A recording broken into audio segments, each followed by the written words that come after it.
Herzlich willkommen, bienvenue au Mans. Hello everybody, welcome to the centenary of the Le Mans 24-hour race. We are here outside the medieval city of Le Mans in the heart of France, the heart of the French early motoring industry, to celebrate the centenary of the world's greatest endurance motor race.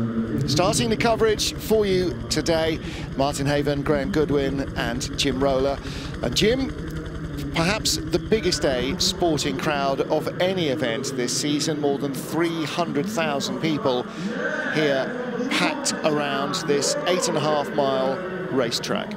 And every one of them is breathless with anticipation as we are just hearing you do the welcome. I got goosebumps. The fourth round of the World Endurance Championship, but this is more than just another race in a championship. As you said, it is the centenary of this absolutely marvelous event.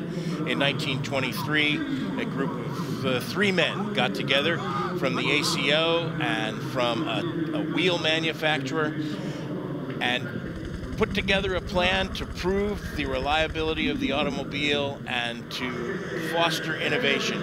And 100 years later, we are still following in that tradition, still proving the automobile, still proving new technology, and still enjoying the fruits of the labor of these manufacturers, which should provide for us today an absolutely stunning 24 hours of Le Mans. Well, first of all, let's offer our thanks to the men and women, the boys and girls in orange who keep everybody safe here. All the marshals, all the workers on the round the track are volunteers, have always been. Without them, we would have none of this racing. We would not have great names like Jackie Ickx and Roger Penske on the grid. We wouldn't have great manufacturers like Ferrari and Corvette and Aston Martin and the rest of them. We would have nothing at all. So our first thanks go to them. The ACO, the Automobile Club de l'Ouest de la France, originated this race back in November 1922. The thinking came around to creating a 24-hour race, and here we are celebrating its centenary. LeBron James there, and you can see the difference in height between a multiple NBA champion LeBron James and a multiple Le Mans winner Tom Christensen, quite significant. Elbow to head, I think that was, Martin. Yeah, and this track, 13.6 kilometers. It is a shorter version of the original 10-mile track, but it still presents phenomenal challenges, and 2/3 of it remains on public road for the rest of the year. So it has a very different nature to anywhere else we go racing. Historic names in the corners, and this historic challenge has not lessened since it was a 10-mile dirt track back in 1923. Last year's winners, Toyota Gazoo Racing car number 8 in the overall category. Jota won in LMP2. You can see there the race record lap times. Brendan Hartley with the fastest lap of the race last year. Well, LeBron James towering above everybody here in terms of stature. Minister of Sport there, I believe. It was indeed. Reading him, yep. So you can see the cars on the grid, and they are gradually removing the excess humanity from the field. Well, let's take a look at the markings new for this race on the tyres in the hypercar category. And think of it basically, W for wet, water is blue-ish. The soft tyre for cold conditions, white. Medium hot conditions, yellow, and red hot conditions, red, that would be the hard tyre. So we've got 3 compounds in our hypercar class, the top tier here. That is 3 compounds of slicks plus the wet weather tyre. Miguel Molina, part of the crew of the number 50. Of course, a Ferrari, which claimed pole position. The significance of the 50 there, lost to me all season, is, of course, that it's 50 years since Ferrari raced with a factory team in the top class at Le Mans. And while it's dry around the start-finish area, it is definitely wet out on the rest of the track, Graham. That's part of the Mulsanne, part of the Honneur d'Hier. It's not the whole length of it, but as you can see Fred Vasseur there on the grid. It's everywhere you look, familiar faces. But it is wet out there, still warm here, so if we don't get any more, we're doubting it will dry quickly. Zero doubt it's slick conditions to start this race, but equally well, none of the drivers, none of the cars, apart from Charles Leclerc, none of the teams had a chance to actually scout out those conditions. That will come on the formation lap. In the LMP2 category, control tyre supplied by Goodyear. The blimp is also supplied by Goodyear. You'll see that a lot. 1 wet weather and 1 dry weather tyre. Nico Lapierre, the boss of Cool Racing. Brendan Hartley and the rest of the crew of the number 8 Toyota team there. Big team effort to get here, big team effort for whatever they've managed to achieve through qualifying, and a huge team effort to tackle the Le Mans 24 hours. Yeah. There is Satoshi Yoshino with Tomonobu Fuji. The D-Station Racing car was damaged in qualifying. That will start at the tail of the field. And the race is not just 24 hours. The race is actually 10 days long. On Friday and Saturday of last week in the centre of Le Mans, the scrutineering. It's in the open air, Le Paysage. This has been a tradition for the last 30-odd plus years. Cars come in one by one, the teams follow them, and the fans get a chance to see everything. Using the test there on the lifting gear that is required for each car in this race and all the World Endurance Championship races, and a chance to get that famous photograph of the entire team together. I mean, Jim Roller, the location could hardly be more French, could it? And all these teams just enjoying the beginning of the week with a little parade of cars down through the city as well. Yannick Dalmas, our safety car driver, will have slightly more up-to-date equipment, hopefully on his hands, than the 1923 winner. It was a very great beginning to the 10 days. Yeah. Huge crowds there as well. Scorching weather in the centre of town, and hot. Friday was absolutely rammed, Saturday even more so. And the Drivers' Parade last night, the traditional Drivers' Parade in town, again, probably around 100,000 people jammed into the centre of Le Mans.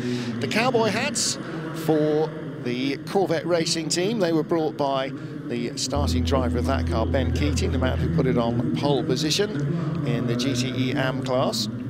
We'll say, by the way, gentlemen, you may have noticed as we see the first sight this afternoon of the Centenary Trophy, Kamui Kobayashi there. 1 car not starting from the grid as we see these celebrations in town last night for the Drivers' Parade. The 708 Glickenhaus gearbox leak, and that car will start from pit lane, and as per the regulations, that will be 1 lap down. Yeah, so already on the back foot there, but as the team said, onwards. That's the only way to attack this race, is to attack this race. And if the car starts to develop recalcitrant traits, keep pushing it back out of the garage. Yeah, happy scenes in Le Mans Town Centre after the how can I put this? The staggering recovery from COVID. Great to see this race back in its pomp.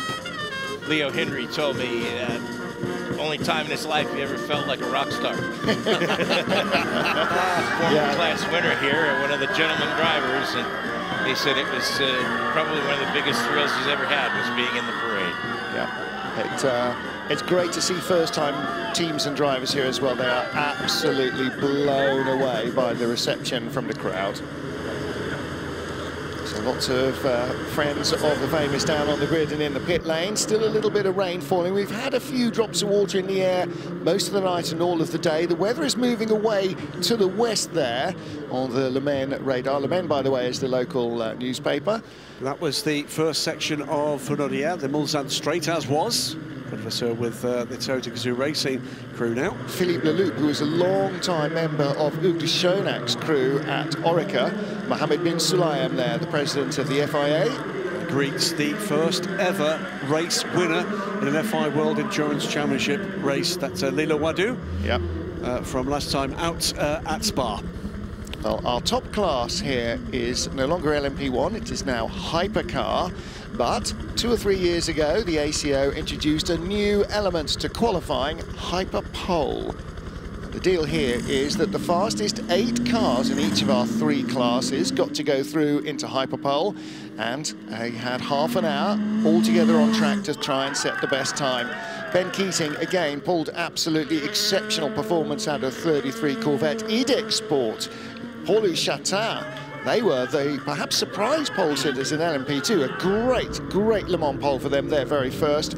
And although Toyota pushed hard, Ferrari pushed harder. Brendan Hartley put the number 8 car third. For a while, it looked like the 51 car of Alessandro Pierguidi would go fast enough.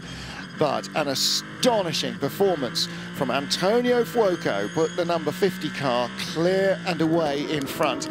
I mean, the stars lined up. Car number 50, 50 years away. The last time that Ferrari raced here, they had a car on pole position. Half a century later, they're back and they have a car on pole position. And of course, that car was the absolutely beautiful 312 PB. One just recently went at auction for 13 million euros. Wow. So this will be the 91st running of the Le Mans 24 Hours, for reasons that everybody will be very well aware of. In the late 1930s and early 1940s, there was no racing here in France, but the circuit and the town survived World War II pretty much unscathed. And by 1949, they were back racing here again. This is the Mission H24 machine. It is basically an adapted LMP2 car which runs on pure hydrogen. The only exhaust, if you like, from this, the only emissions from this is H2O. Yeah, to the left, the driver who will be leading this field, Stefan Riquelme, many times a starter here at the Le Mans 24 Hours. This is an ACO project, firm favourite of President Pierre Fillon, with an array of industry partners. Total Energy is involved here, ADES to supply the chassis, as well as the supplies of all the tech. It's an LMP3 chassis. It is an LMP3 chassis, right. What it actually gives you as well is a great indication of the absolute carnage that surrounds everything here at Le Mans. Just so many people need a slice of so much. This morning we were treated to a great parade of more than 50 original Le Mans winning cars. We reveled in this, didn't we? And a whole host of others that were, for one reason or other, the smallest, the fastest ever, were particularly notable. Briggs Cunningham bringing a Cadillac. Under all of that, under the bodywork of the Monster, is a Cadillac. The Group C cars, the cars from the 1930s, 40s, 50s, 60s, 70s, 80s, 90s, noughties, they were all there. Toyota brought their first and their most recent Le Mans winner. Audi brought a whole slew of their Le Mans winners. We saw Le Mans winners from Peugeot and Ferrari and just about every other brand you could think of. And you'll be hearing from one of the drivers as part of that parade later about what it was like. Yeah. Guy Smith joins us here for the commentary team this year for the first time. Delighted to have him here for this fantastic centenary race. And again from Bentley, we had old number 1, the first car to win here at Le Mans for Bentley, and it was a 2-time winner, and their most recent winner as well, the EXP8 Speed 8 that Guy drove. It just seems like a few years ago. I'm not going to embarrass him by saying how few that few was. It does feel in very recent history still, the Speed 8, but not quite as recent as perhaps we'd like to imagine. 20. He's still a sprightly young thing, Guy Smith.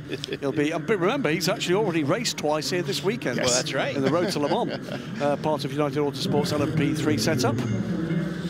Well, part of the pageantry of this event, of course, will be the flypasts. We'll see the French national display team Patrouille de France from the Armée de l'Air. In fact, I'll correct myself. I've always called them the Armée de l'Air, the French Air Force. They are, in fact, Armée de l'Air et d'Espace. They are now called the Army of the Air and Space. So, yeah, we'll also have the flag, the tricolore, which will wave the drivers away, delivered by the helicopter crew from l'Armée de la Terre. And the flag that they'll be using here has been signed by every single driver who is here to start the race. So there'll be 186 signatures on it. Correct. And that will be used to flag away the race, and will then go into the museum here. The flags of, I was going to say all nations, there's not very many nations who don't have a participant here this weekend. All competing nations, and they will be celebrated with their anthems on the grid. Yeah. Well, there's been so much celebration around the centenary of Le Mans. We've been right in the heart of it. Where we live in the caravans, just in the TV compound, was about 20 feet from the launch of the fireworks and about 25 feet from the sound stage that provided the son for the Son et Lumière display that was last night, yesterday evening. Chaparral. Yeah. Isn't great? Une éternité. Well, I have to say, I don't know what automobiles or aviation or life will look like in a century, and I'm sure it won't be around, without question, won't be around to see it, but hopefully something of at least the spirit of this race will still be going in 100 years. This race started on dirt roads with very primitive vehicles, and now still represents the zenith of racing technology. Whatever that is in a century from now, whatever powers vehicles, then hopefully they will still be doing this. Flux capacitors. There you go. Dorian Pan there. Flux capacitors. Dorian Pan will become, in just a few minutes' time, the 65th female driver to have started this great race. There have been numerous class winners. Could she be just the next? Odette Silko was the first back in 1930. Yeah, and amongst the female drivers that have actually won this race, of course, Michelle Mouton had won in class before. There is LeBron James. Also Pikes Peak. There you go. Not sure how they're going to spot him from the grandstands. They're going to have to crane their necks and look upwards, aren't they? This is part of the camaraderie that takes part here. Friends, old and new. And it's absolutely part of it. The mutual respect that's required to survive this race within the team, within the car crew, and within the paddock is absolutely all-pervading. And that's one of the joys here. Now, Alpine unveiled their new hypercar here this week. That car will be on the grid in the World Endurance Championship, the calendar for which was also unveiled, and at Le Mans next year. So, the Alpine hypercar, look at the detail in the rear lines. I mean, I love that. There's nothing about this car that is not absolutely drop-dead gorgeous, from the colour scheme to the little light details, and my other car's an Alpine A110, all of that. It's absolutely gorgeous. If it goes anywhere well, like it looks, it should be brilliant. And this, even further into the future, the H2 concept from Toda Gazoo Racing, with we've already seen the hydrogen fuel cell demonstrator from the ACO with the H24 project. This is hydrogen combustion technology, and this is pointed towards where Toyota want to take their future at Le Mans. And Toyota have already started racing cars with internal combustion engines that use hydrogen rather than petroleum. So it's not a future technology, it is a nascent technology. Jenson Button, one of 18 XF1 drivers on the grid, the only Formula 1 world champion competing this year. And as you can see from his shoulder and his chest, He's not in a prototype. He kind of is in a prototype, Yes, actually. he is. Garage 56 is for cars that fall outside the normal rules. They're either innovative in the adaptation of the car for the drivers, if they're handicapped or are otherly able, or in the technology they use. This year, Garage 56 joins the celebration for the centenary of Le Mans with the 75th anniversary of NASCAR. There is a NASCAR Cup car modified for endurance racing. Jenson Button, former race winner Mike Rockenfeller, and 7-time NASCAR Cup champion Jimmy Johnson are the crew. Well, here is the crew at Ferrari. Of course, a Ferrari. These guys, Antonio Fuoco there on left, massive smile on his face. Whatever happens in the race, pole at Le Mans 50 years after Lars being here, they've won. They've won so much here already. And now all they can do is go out and just roll the dice like everybody else. You can have the best car, you can think you've got the slowest car. Le Mans decides who gets the luck of the green and who doesn't. So for genuinely in this race above all others, for every single crew on the grid, you could be on the podium, and there's not many sporting events where you can say from the extreme of either end of the sort of ability and knowledge scale that is true. Okay, Toda there, the man behind the Toyota name and the winner of the 2023 Spirit of Le Mans Award in the centenary year of this great event, and he could not be more proud of the effort that his team, his brand, has brought to this race over the last few years. They are desperate to defend that title. Rightfully so, he should be proud, rightfully so. Yeah, Brendan Hartley said, OK, we lost our string of consecutive pole positions here at Le Mans, but we are going to go out all guns blazing to try and win the race, you know. The first skirmish went to Ferrari and went decisively to Ferrari. They made the very best use of the track, of the drivers, of the car, and they were quick. But Toyota have the knowledge of the car, the knowledge of the race, and that is absolutely key here. You can bring the biggest dog to the fight. If it doesn't know what it's doing, then you could be in trouble. So Toyota's still very much the benchmark. Absolute gallery of legends, whether or not they're in the race or just want to be here for this race. And one of the best things for me about this race, gentlemen, every year, and never more so than this year, it's not just the likes of Jenson Button, those world-class athletes of motorsport that are here. This is the race that can deliver on your dreams. If you're not a professional racer, if you have the skill set and you have the resource to do it, and you have the passion to do it and follow through on it, this is the race that you can come to. And that car, the number 911 car, is one that proves it. Michael Fassbender here in the year 5 of a 5-year programme with Porsche. There is Michael. Yeah, the second Hollywood star to take on this race. I hope Patrick Dempsey is here as well. In fact, second in most recent memory. Of modern era, yeah. Paul Newman's. Yeah. I'm sure we'll see Michael racing. I hope it's not the last year we'll see him at Le Mans, because he's been an excellent ambassador for this form of racing, as so many people who've come and discovered Le Mans have been in the past, including Patrick Dempsey, still here, still with his name on the car. A podium sitter here as well, of course, Patrick. And we go down and down and down this grid. Towards the back of the grid, by the way, out of position, 3 cars. The number 38 Heures Team Jota car. We started by Antonio Felix Costa from 60th place on the grid. The 13 Tower Motorsports car with Ricky Taylor, 61st, and the 777 D-Station Racing Aston Martin in the hands of Tomonobu Fuji.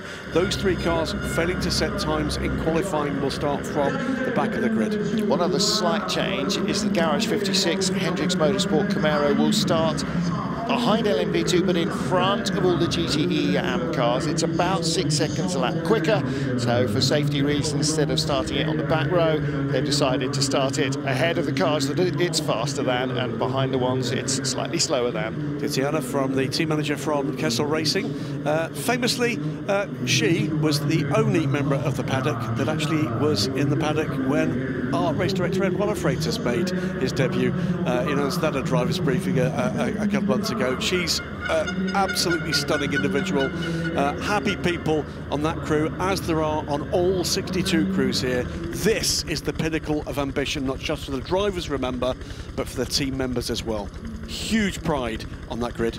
And it's an enormous undertaking. It's an enormously challenging race. But this is a little bit like being a downhill skier. The only people that are likely to upset your race are yourselves. Everybody else has got their own race to get on with and their own plan, and you are all battling the clock and Le Mans. And Le Mans is a tough mistress.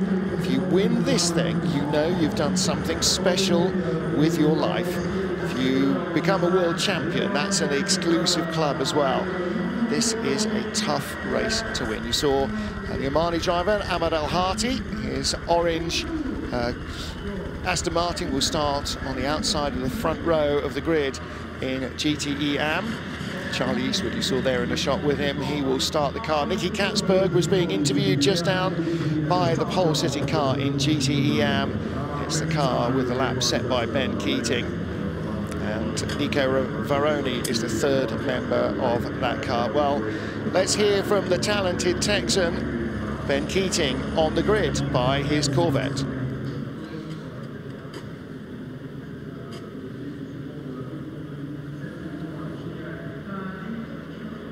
You put in such a performance in qualifying and Hyperpole.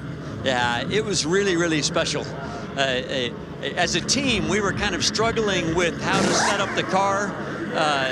You know, after the incident that we had right before qualifying the day before, I like a car that's really solid with the rear axle. I don't want any oversteer. And the team gave me maybe the best car I've ever driven at Le Mans. It would go exactly where I wanted it to go. I had no moments, and it was quite easy to be fast just because the car would do exactly what you wanted it to do. So much fun.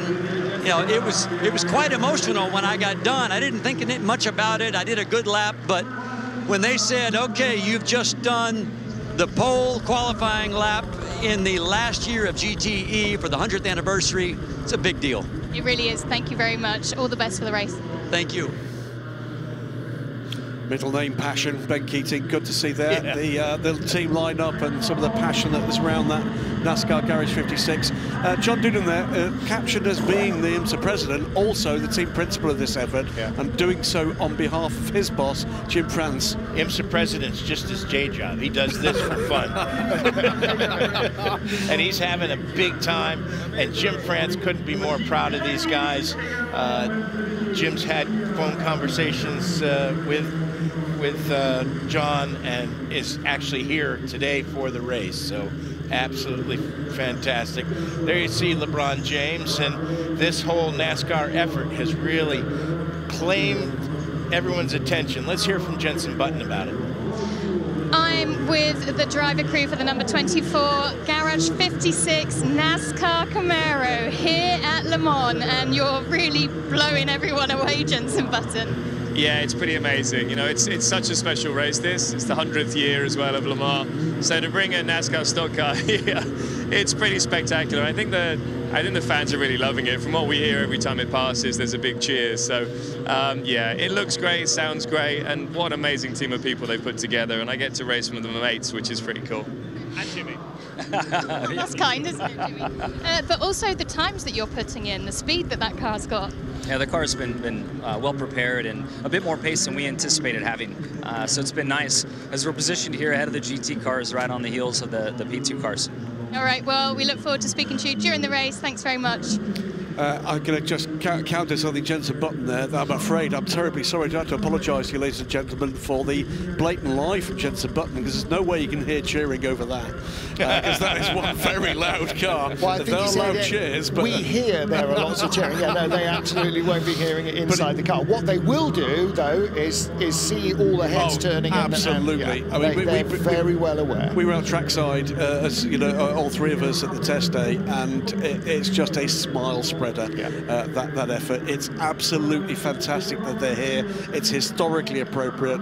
It is a real buzz as we enter into this era of convergence between what have been divergent codes of sports car racing, and this feels not only like a celebration of 100 years, but the start of an era that is really, truly very special indeed. Absolutely right. Jota, as so often, with two cars on the grid, 28 here, their lead, in fact, they're now their only LMP2 car. They're also running the first customer Porsche hybrid that has escaped from captivity, and that is the Heures team Jota car. Number 38 bears their most famous number, and mighty 38, the first time we see a customer program for a hypercar. The first, but definitely not the last. The second kind of customer car is 311, the Action Express Cadillac, but that is a quasi-works effort, let's say. The colours of Delage, an historic French make that has history here at Le Mans and is a new era now with a road-going or track-focused hypercar. Is there a racing future for that? We don't know yet, but the fact they've got their colours all over a race car means that it's not a definite no. Number 4, hypercar. Interesting there, the gendarme, maybe from the Public Information Office, getting a quick interview. Absolutely, quite right too. Great. It's great to see. Everybody so many has members, the fever, don't they? So many members of the first responders from the French here, and we've had a need for some of those this week amongst this team. I'm talking about it, as well as the armed forces. We had a fabulous show in the air from both the naval and the air force arms of the French armed forces over the last couple of days. Low sneak past from a couple of Rafales just a couple of hours ago, and we'll wait and see just how special the flight pass is going to be. Usually very special. Frank Mayer, he'll be lapping this up, a proud Frenchman, and he's been a loyal servant to the Glickenhaus efforts. Remember, one of their 2 cars on the grid. The other car, the 708 car, will start from pit lane and a lap down after a gearbox lead. Local boy made good right there. Sebastian Bourdais. I was just about to pick up on that. He's from Le Mans. Little message on the radio during morning warm-up to the crew. Yes. Guys, great work to get the car out here. They had a fire yesterday in the final practice session, or 2 days ago in the final practice session. And he said, okay, great job. Don't forget, it's just a race.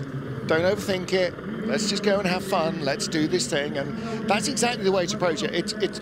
It is a race, and you know, everybody has a strategy and a plan and everything. Those will go out the window as soon as the lights go off at the start of it, because the weather and circumstance will intervene. But the thing to focus on is enjoy doing what you're doing, especially for a team like Caddy, who are here for the first time in a long while. Most of these team members didn't come here with the North Star program, so it's a whole new adventure for them. It's a whole new adventure for us. It's a new era, Graham, of top flight sports car racing. There is the 708 in the garage. That car, I'm sure, will make the start of the race. Romain Dumas, amongst the most experienced men of this great race. But that car will start, as I say, a lap down. We've got a good long look as well at the 3rd Cadillac here. There's 2 caddies, the number 2 and the number 3 for Cadillac Racing, fielded by Chip Ganassi. The 3rd, the 311 car, is the first time here for Action Express Racing. Talked about the NASCAR, Jim. That is effectively Jim France's day job, if you like.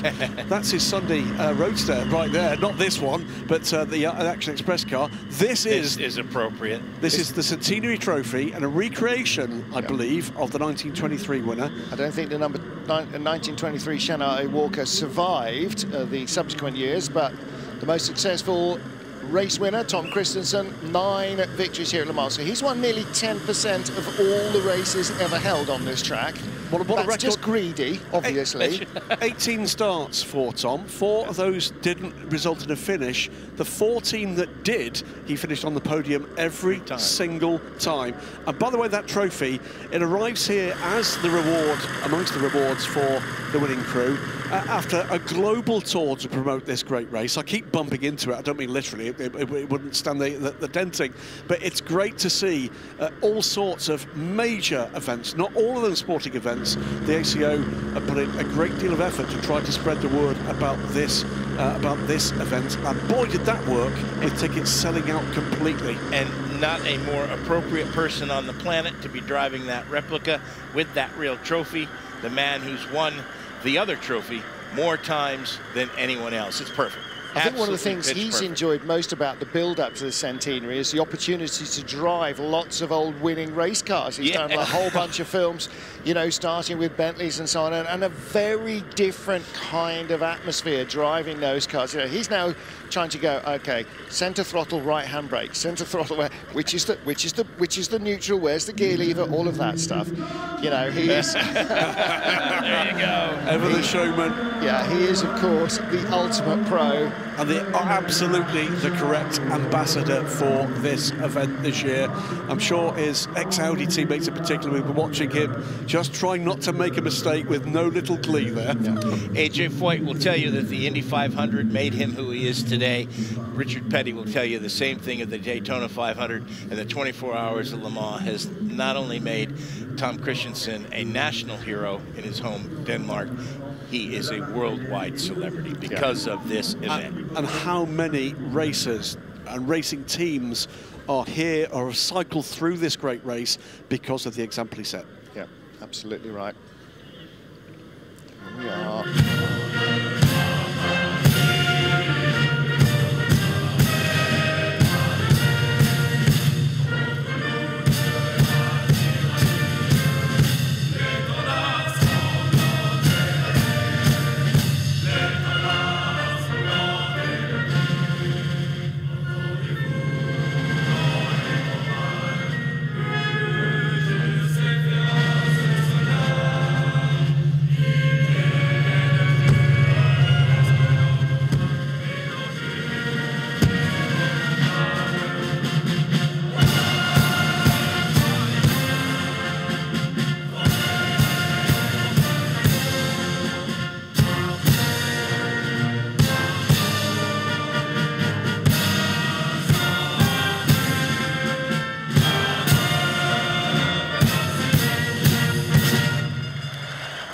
La Marseillaise, the French national anthem, as ever, rings out across a packed grid and grandstands here at Le Mans.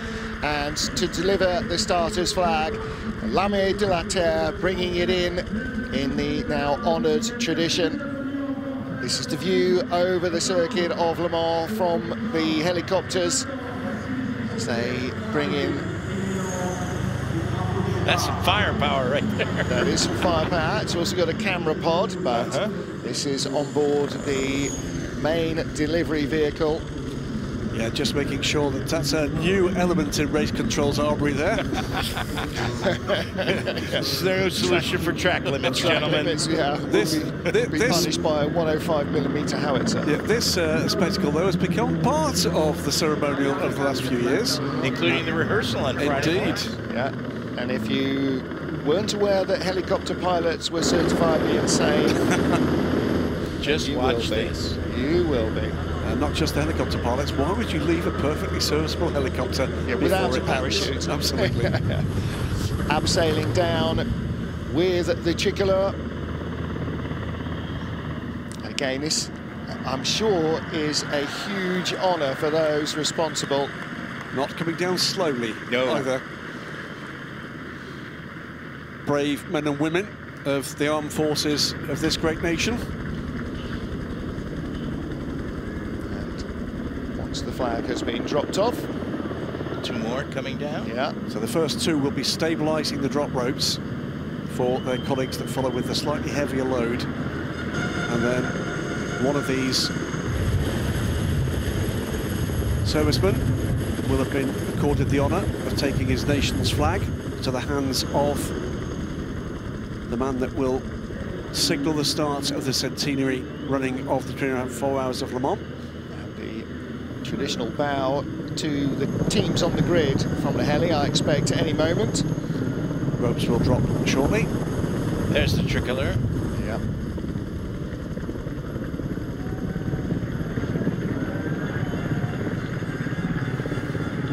Oh, got it caught. There you go. Not for long. Good luck to you, sir.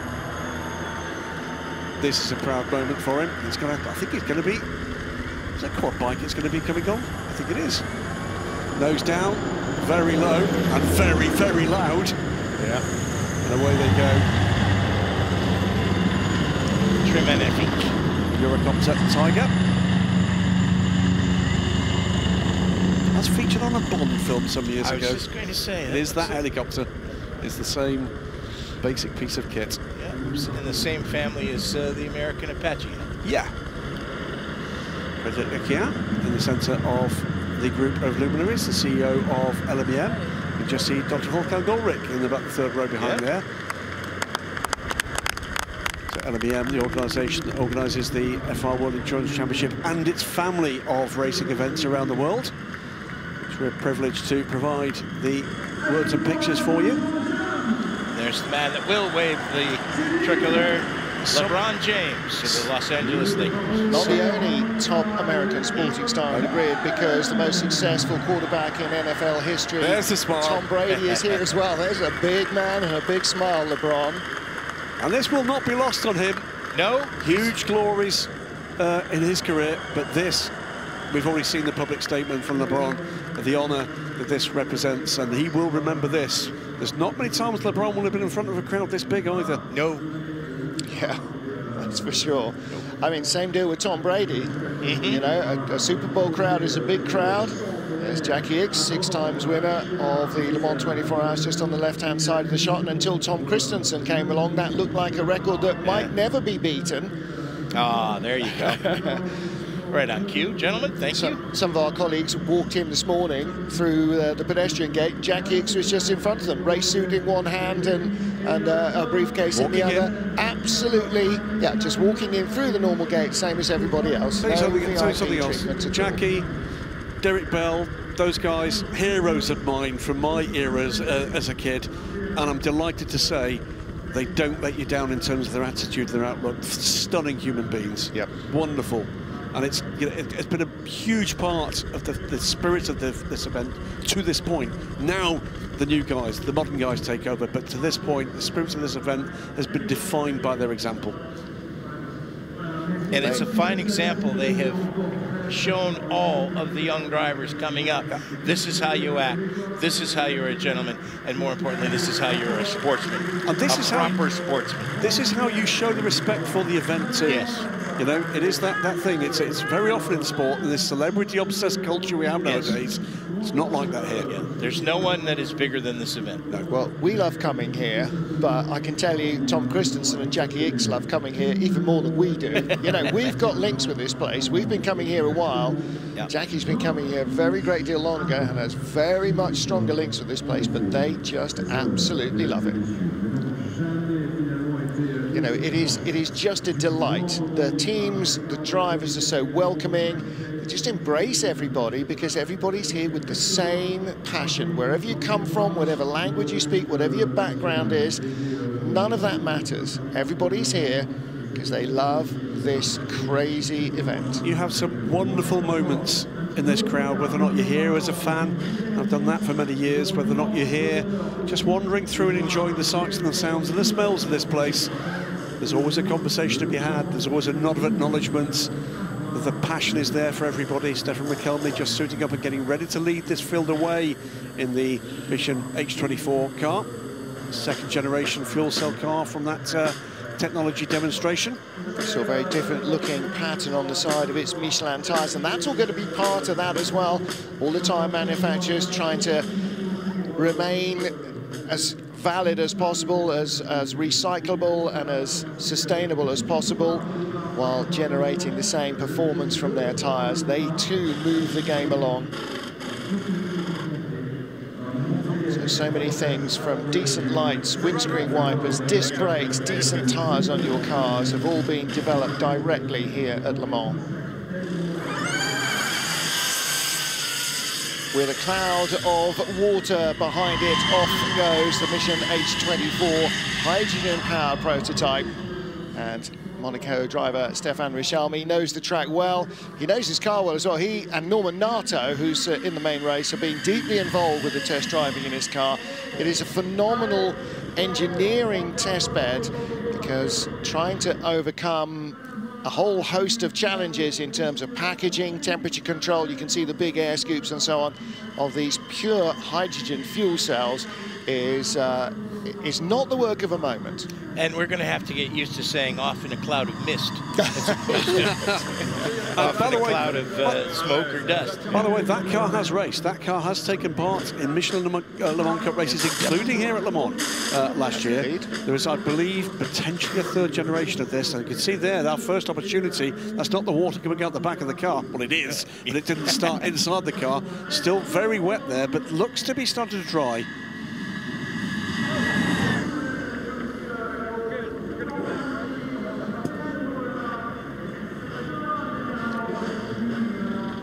So within 20 minutes now of the start of the race. I don't know about you, gentlemen, but the butterflies are starting here. Goosebumps are rising. This started on, well, it started on Friday, but the transit has been even before that. Some of these teams have been building up for a full year to this race. And now it is going to start to get very real. Information to the pit lane, information to the pit lane, the race is declared wet. The race is declared wet. That means two things. It means you must run with the rain lights on the back of the car, and the other thing is you can now, should you choose to do so, fit wet weather tyres. Before that instruction from Automotive Racing and Race Control, no wet weather tyres. And we should point out that in our conversations with Michelin, in the past, we've been used to seeing teams choose between slicks, intermediates, and wets. Yep. And now it is really and then they had the slick to mediate. Yep. And now it is a wet that Michelin is very confident will take you all the way to dry so that you don't need an intermediate. Yeah, their technology, they now say, it makes it a drying wet, which means it clears the water and gives you the grip in cooler, wetter track temperatures, but will survive the heat and the torture that the cars are put through, that the tyres are put through by the car as the track dries. So there should not need to be that intermediate step, which is exactly what the tyre says on the carcass, between a wet weather tyre grooved like your road car and a slick tyre grooved like the tyres you take off your road car when it needs but with more life. Not sure I expect anybody to start on anything other than a slick tyre here. You've seen there is very significant wetness on the Heures, but I don't think enough of it, and for far enough, that's going to make that choice anything other than a real, well, long shot, should we put it that way? It's a fool's errand, I think, a wet weather tyre. You can see here, this is the run down from Indianapolis to Arnage, bone dry, and most of the ground around. Again, you can see the colour that the grass isn't. It's predominantly straw yellow rather than green. It's been fairly dry around this track for fairly long periods of time recently. It was only yesterday evening that we started to get any kind of rain. Gentlemen, it's time for me to take my leave of you because Anthony has arrived, and there's Rexy. And good Jeanette there. Have a great race. I will be back with you in a couple of hours. We look forward to it. Very much looking forward to this, folks at home. I hope you enjoy this half as much as I'm going to enjoy. If you enjoyed it half as much as us, then we've enjoyed it twice as much as you. Absolutely correct. And we'll be hearing from 2014 FR World Endurance Champion Anthony Davidson shortly. He comes literally hot foot from the grid in the midst of what looked like barely controlled craziness, but I'm sure he'll tell us the atmosphere was absolutely electric down there. And welcome back. Thank you. What's it like down there? Absolutely electric. So I said I was sure. I wasn't wrong. But packed and celebs everywhere, it seems. There seem to be famous faces every single time the camera pointed in a different direction. Here's one again. It's great. It's full of happiness, joy, expectation, optimism. I love this part of Le Mans. You know, clean sheet. Everyone goes in the same right now. And like I say, you don't know what's coming your way, but at this point in time, you're just soaking up all the atmosphere and enjoying it. Like, you just look up to the crowd in the grandstands, you look at the drivers' faces, all the team, personnel. It's absolutely, it's the best in the world. It's just, I just soaking it all up. It's absolutely amazing. Lost for words. We're at that point where we can say hashtag what could possibly go wrong, and you'll find out what could go wrong in the next 24 hours here if you stick with us for the Le Mans 24 hours. It is a race of 3 races, remember. 3 classes here. The hypercars that leave the grid, LMP2, split into LMP2 and LMP2 Pro-Am. We'll get to that in due course. And GTE Am, plus, of course, the innovative car.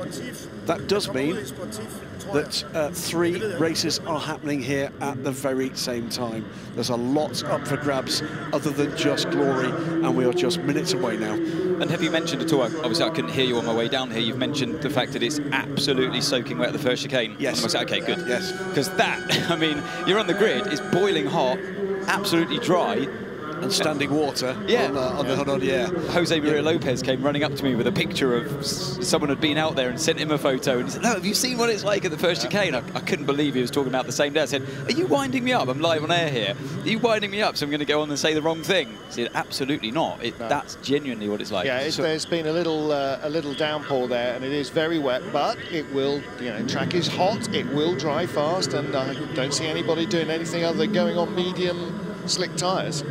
I'm the thing I'm happiest about here, not just to hear that the spirit on the grid is effectively an escalated version of what we always expect, is we genuinely are expecting a really good race here. Now, in all three classes, the depth of competition here, absolutely fantastic in all three classes, Ant. Yeah, I mean, just talking to the drivers there, most of the drivers that aren't starting, of course, are a little bit more relaxed. Christensen gets on that iconic helmet, and all the drivers saying, look, common theme is nobody that got through to Hyperpole was saying, look, that it was because of just a lack of speed. It was just a lack of luck. Yeah. It's like the Peugeot drivers. Traffic, red flags.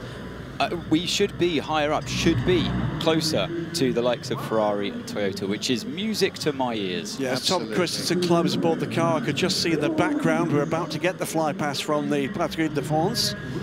And Tom, as the Grand Marshal, will be in the leading car. Very distinct livery on that car, celebrating the 75th anniversary of the creation of Porsche. So one of the very earliest cars, the Gemünt Porsche, the pre-A Series 365 that raced here. And since then, Porsche have raced here pretty much every year since. Not always in the top class, but they are the manufacturer that has the most wins of all outright. Pila, Dimore, Von, Motors. Nice work by LeBron James. That is, drivers, start your engines. And here come overhead the Patrouille de France and their Alpha Jets. That's an Airbus A400, the heavy lift. A400M, A400M. A military spec car. That is a big plane. It is indeed. I'm going to steal a line that I read, and I'm going to say thanks to whoever wrote this on the Autosport social media account, because we have that Hendrick Motorsport car as well. It's time for Le Boogity Boogity Boogity. It most certainly is. And Davison's just spat water down. Excellent, my race is complete. You totally caught me off guard there. I do apologise. That's awful. It's exciting. It's so awful, it's genius. The drama, just the temperature's been turned up by the ceremonial. Congratulations to everybody that has attempted to stage manage this. They've done a fabulous job of making this a very special year, and we're only just about to go racing, gentlemen. Green flag waves, one formation lap. So far this season in World Endurance Championship races, without the use of tyre warmers, we've had 2 formation laps. This will be a single formation lap, and the only chance the drivers have to discover what wet on the Enodier is like. It has been bone dry and scorchingly hot throughout all of the practice and qualifying sessions, in test day as well. There is the Chevy Camaro ZL1, the adapted NASCAR Cup car. He's waiting for the rest of the LMP2 field to roll off.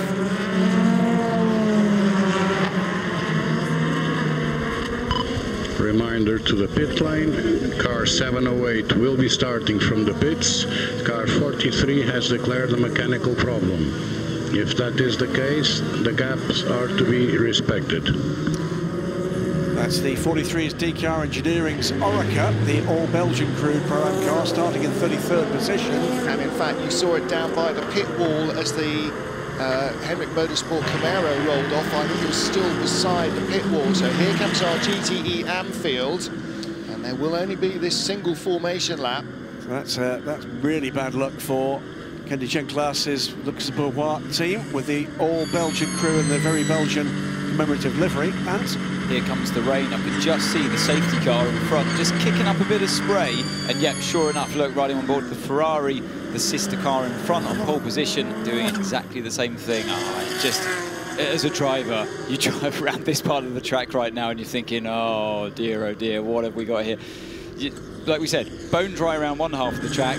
That other part, you're really going to have your wits about you. Right, bodywork going back on there on the car. Come on, boys. Maxime Martin is the driver, and he was there in the WRT garage yesterday celebrating his Fanatec GT Championship co-driver Valentino Rossi, claiming what is Rossi's first ever GT3 win and his first win at Le Mans since MotoGP in 2008. You can see the transition point is at the end of the first chicane and then bone dry.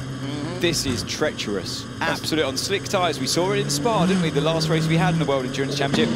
Although it's, yeah, look. You can see there, don't touch that curb. Yep. Stay on the grey stuff, son. That's what it's there for.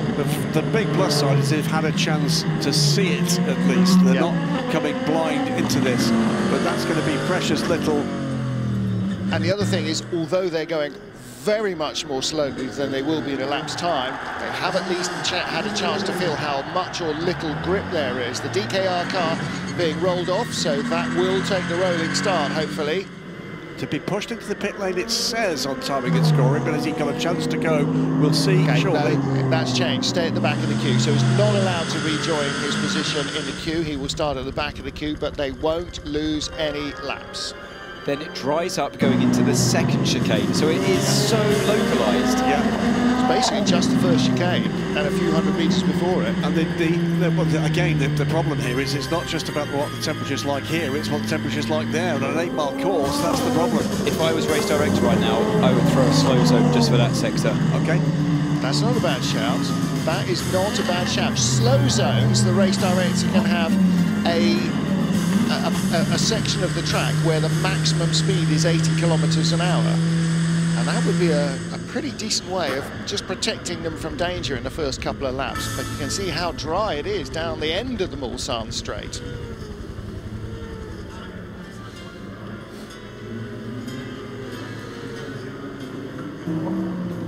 Wait is still in the pit lane. I was looking for you on the grid. So Jim, can you tell us what's happening right now? Yeah, before we went out, we noticed a little leak in the transmission seal. So rather than fight it for 24 hours, we decided to be cautious, change the seal. It's fine, it's ready to go.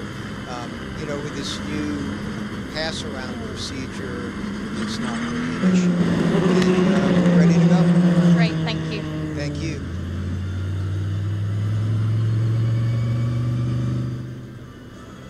Safety car leading the field around before the start of the centenary Le Mans 24 Hours. Since 1923, they've been racing on this track around the outskirts of Le Mans in France. The world's greatest endurance motor race is about to get underway for the 91st time. A 10-year hiatus in the 1930s and early 40s. We have been back to racing almost ever since.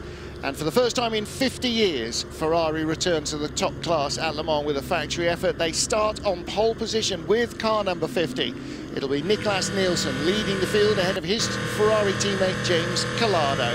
On row 2, defending champions Toyota Gazoo Racing, number 8 car won the race last year. Sebastian Buemi with them, and the best of the Porsches, the number 75 car, starts right behind as we ride with Buemi. That 75 car driven by Brazil's Felipe Nasser. Mike Conway in the second of the Toyotas and the first of the Caddies of Earl Bamber, car number 2.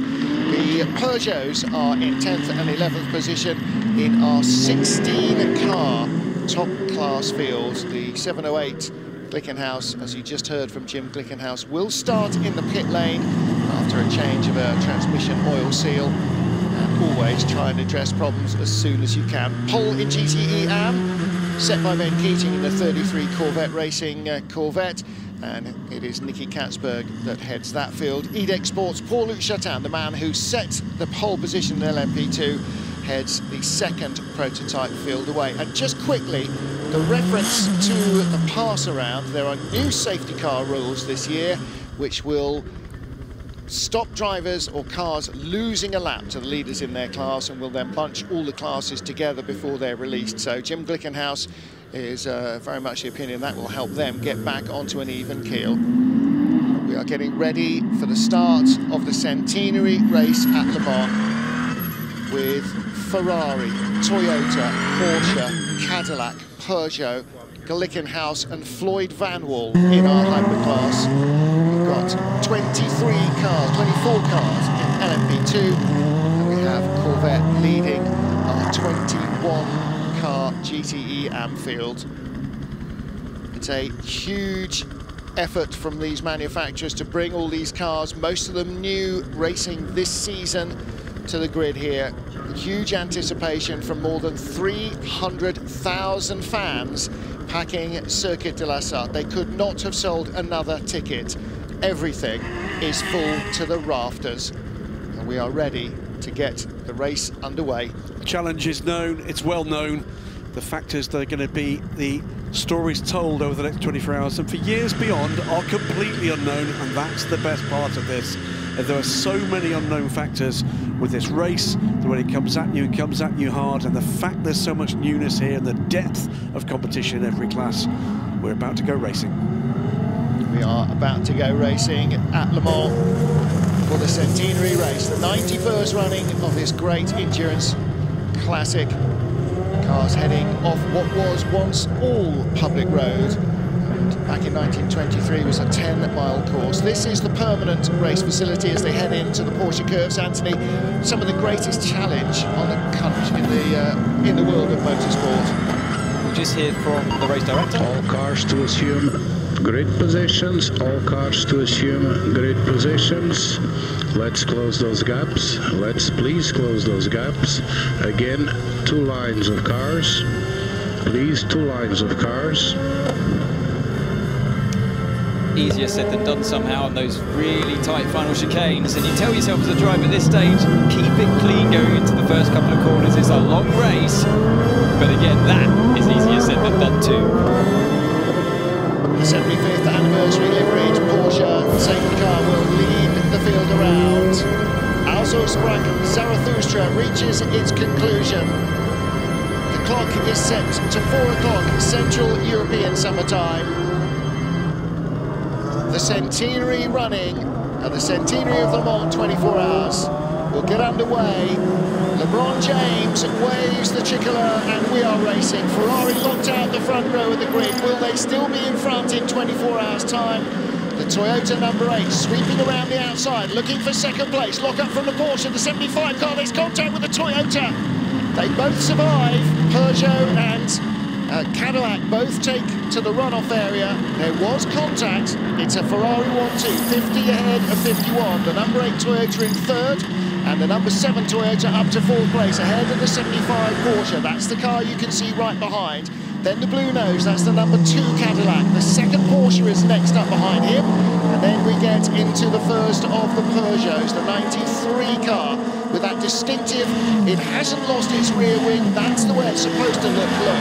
So the race start will be investigated by the stewards. They get into the wet now as they come off Tertre Rouge onto the first part of the Mulsanne Straight. And Anthony Davidson, this is where the potential danger is. It is very wet here. They are on slick tyres. Well, we saw what happened into the first chicane. Let's see into this one. It is treacherous, like you say, Martin, and already the 75 going wide again. I think that's the same car, Felipe Nasser, that ran into the side, the left rear of one of the Toyotas, and cars going off the track, left, right, centre here. Yeah, 4 of the 63 take to the infield. Oh, into the barrier there. It's the 311 into the barrier on the exit of first chicane. That's the Action Express Cadillac, and he is right in the middle of the field. He's got no steering, or he's got no bodywork. He has low left front corner.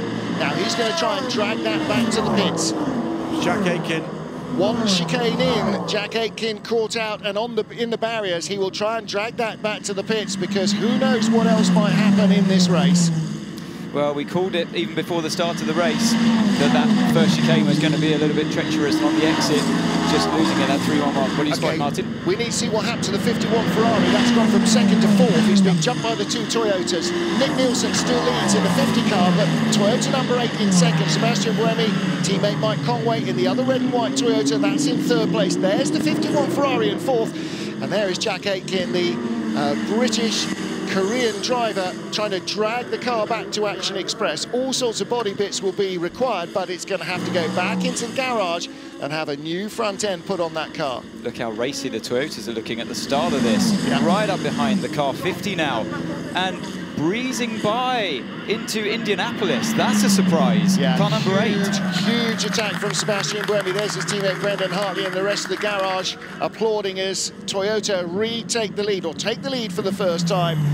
It is Nick Nielsen in the number 50 car for Ferrari, who's now in 2nd place. So a lead change already, halfway round lap 1 of this race. Yeah, as we were focusing, of course, on the incident for Jack Aitken coming up the first chicane, it was the Toyotas squaring up to the first of the 2 Ferraris coming into the 2nd chicane. That's where the first move made. We've just seen the 2nd, and that's lead Toyota pulling away. Now, Ferrari has been very quick in race trim, in free practice. It was very quick as well in qualifying trim, in qualifying. So, what has changed here? Is it the conditions? Is it something about the attitude of the Toyota drivers? I'm going to take this by the scruff of the neck on lap 1 and drag it out to the finish in 24 hours. There's a long way to go, a lot of racing. The safety car is out, and that possibly not because of the slow-moving Action Express caddy, but the debris field that he left behind at the first chicane. And potential damage to the barrier as well, Correct. which needs to bunch the cars up to allow a big enough gap for marshals to be on the circuit and recovery vehicles as well to do their thing. Question here, the Glickenhaus that starts from the pit lane should join in at the end of lap 1, but there's another problem, the Inter-Europol 32 car, and is that at the second chicane? So that's Marshall post 11. First chicane. Okay, so Mark Vam in some trouble there. Jack Aitken still bringing this car back at pace, despite the fact she's just got 3 wheels on the wagon effectively here, but in a hurry to get back to pit lane. I've got to say, that looks like it's built like an Audi, doesn't it? This is on board with Jack Aitken. Do you want to take us through this, Anne? Yeah, so the first ride, we knew it was wet, stay off the curbs, a little bit of oversteer there. Through that next left, the caddy getting sideways, the sister car, and on power, the rear just snaps. He catches it. The equivalent of the high side on a motorbike goes the other way. Be advised, we have a lot of debris on track. After the first chicane, we have some cars to pick up. Sorry, Graham, it's so easily done as a driver there. You're getting on power, you've got cold tyres, you just had that slow warm-up lap, and we all saw it beforehand. Here's the 32. Snapped away from him in the chicane, just ahead of the NASCAR there, and powerless really at that point. Again, just that shot looks like it's in a video game where somebody's just gone, I'm going to race a NASCAR in this one. But that is genuinely part of the race. It looks very different from everything else. Yeah, a little bit like one of those lockdown videos from Tom Aaron. Tom, I know you're here on the place here, the PR man from Brands Hatch.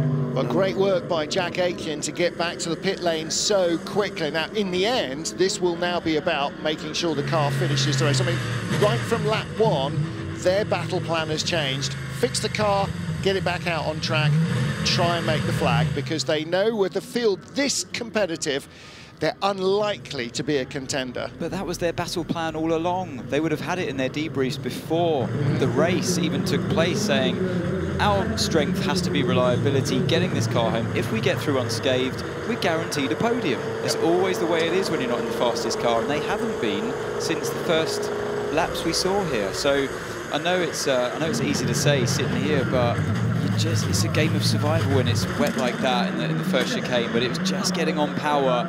Maybe didn't have the TC quite turned up, the traction control turned up enough, and a little bit of a bump as well, slightly offline. He had the other car to the right-hand side, the number 3 car, and maybe giving that car space meant he was offline, and round it went. I'd really like to see another view of it, just to see if there was even a tiniest bit of contact from behind. It did look like the car just spun up, but you can never quite be certain. Here's the 32 car being removed from the gravel at the chicane. That's at the first chicane. Safety car has now picked up the leader. We have 3 safety cars here, and all 3 are on track. They have all been scrambled.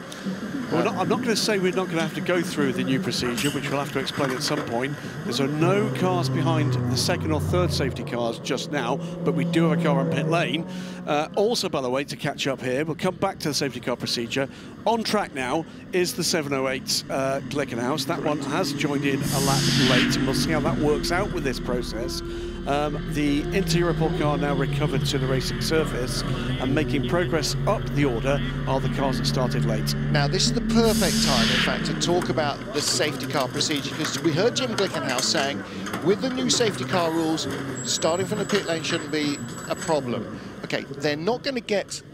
Oh, hang on a minute. They might get a lap back. They will get a lap back. Where is the on the very first lap of the race. Glickenhaus is at the back of the queue. So what happens with the new safety car rules? There are 3 safety cars. They're scrambled at the start line, at the first chicane on the Mulsanne straight, and at Mulsanne corner. And those are now all circulating at the same pace. Let's take a look at the start of the race again. Just want to watch out for this number 75 Porsche. He goes to the outside. Has an almighty lock-up on the right front. Already looking very racy there is Felipe Nasser. I think he already had to have a little stab on the brakes there. He did, and this is where it went wrong, didn't it? 51 Ferrari was not quick away. It's that right front again. I wonder if there was some kind of regen issue and putting too much force going through the front right brake, but yeah. Number 6, Porsche got in very deep there alongside the number 2 Caddy. The Peugeot coming steaming up over the runoff area on the outside. Go, go, go, yes!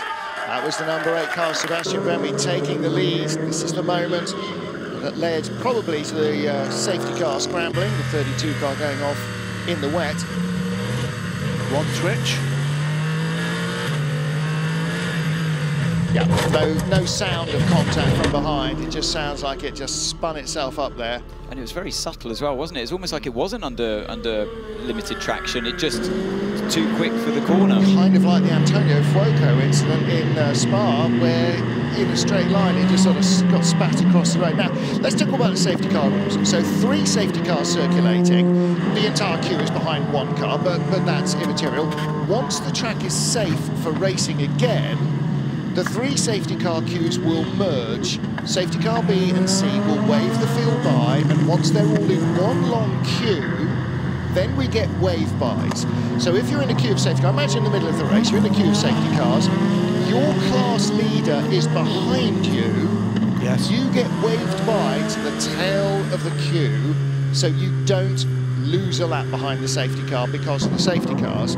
Then we will reposition all the cars so that all the hypercars that are in the race are ahead of all the LMP2 cars, then the Garage 56 number 24 Camaro, and then all the GTE cars. So that is the way it will work. Now, what Jim Glickenhaus was saying was that, you know, if we get into the queue, but if we're nearly in danger of losing another lap, if there's a safety car, we'll get that lap back, if you like. We won't lose it. Which is why I was asking where he is in the queue, because if it's at the back of the queue, he won't get it on this pass. Correct, round, but what he will be is a lot closer to the traffic. There is one other outstanding item here, which is what has happened to the 25 Aston Martin. Let's have a listen first to know what's going on with Seb Buemi in the brake car. We see from the Porsche onboard, it looks maybe that it hit more the side than the rear. It looks like the side of the left-hand rear. Okay, that is secondary problem. The problem is I don't charge. It's not charging when I brake. I have no assistance. It's really hard to brake. I need to press really hard. I have no assistance. The kilowatts don't go in negative. Yeah, copy that. We know. We're on it. I'll get back to you when we have something, mate. Best leave it to us. Well, that's a revelation, isn't it? And not a good one for Sebastian Buemi. Toyota already in trouble. He's saying basically on this fly-by-wire braking system, you usually have a lot of assistance from the brake pedal to help to regen. You can see the energy levels there on the left-hand side. That's a combination of battery power and fuel used. So your total energy, they're obviously all up there at the moment in the 90s and the high 80%. But what he's saying is, I'm having to physically press the brake pedal really hard. I've only got mechanical brakes at this point. Now, it wouldn't be a problem at the moment because the state of charge of the battery is high, because that's what it is at the start of the race. You charge the battery up. Yep. You have almost a 100% SOP, they call it, state of charge. The problem will come if he's got no regen, then that energy level is going to go down and down much faster than anyone else. 37 looks to be going in the garage here for the Cool Racing squad. 38, the Heures team Jota car also on pit lane. There's a number of teams take the opportunity to just top up with fuel. The other aspect, by the way, to this new safety car procedure is pit entry remains open until the merge process starts. The cars will be held at the end of pit lane until the next safety car passes. That will be safety car B, so anybody being released now will just lose position against the first safety car. But when the safety cars come, before safety cars come in, they will all be merged into the same queue. So this is free time. It's effectively free time to top up with fuel. As soon as merge starts, pitting closes. Yeah. And a driver change. There was a driver change there as well after one lap. So all these cars in the queue here have to wait until the next safety car passes them, yeah. Well, there's barrier repairs underway, so there could well be a little bit of a delay here, I'm afraid. Is Eduardo Freitas there? At MP12, exiting the first chicane, everyone to bear totally right.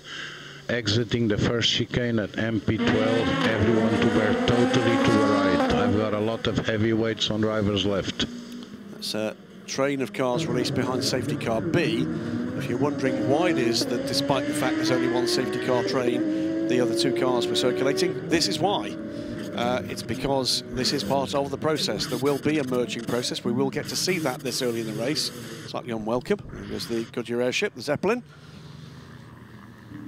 It's the main body, if you like, of the field behind the first safety car past the scene of the incident. Still not clear, by the way, what's happened, if anything indeed happened. I think it might have been a time. It is a timing glitch. We've had a couple of those. The ORT by TF Aston Martin, I was referring to, that started second in GTE-AM, is actually third in the queue. It's a bright orange car. It's quite easy to see, but not by data. It keeps going from last back up to third. Will it be a long one, or what do you think? I think long. The repair seems big. Service vehicle on site now. Let's see if they don't do a slow zone after that. Yeah, I think they're right. It's a longer. It's not a very, very quick fix. So I think we are going to see the entire new safety car process. Which means that as the pit lane remains open now, some cars may duck in and out. Now, the question for the number 8 Toyota team, what they will be doing now is hacking through all of the data they're getting off the car to try and figure if there is something they can reset, if there's something in the menus that Sebastian Buemi can try and control or delete, reset, change or whatever.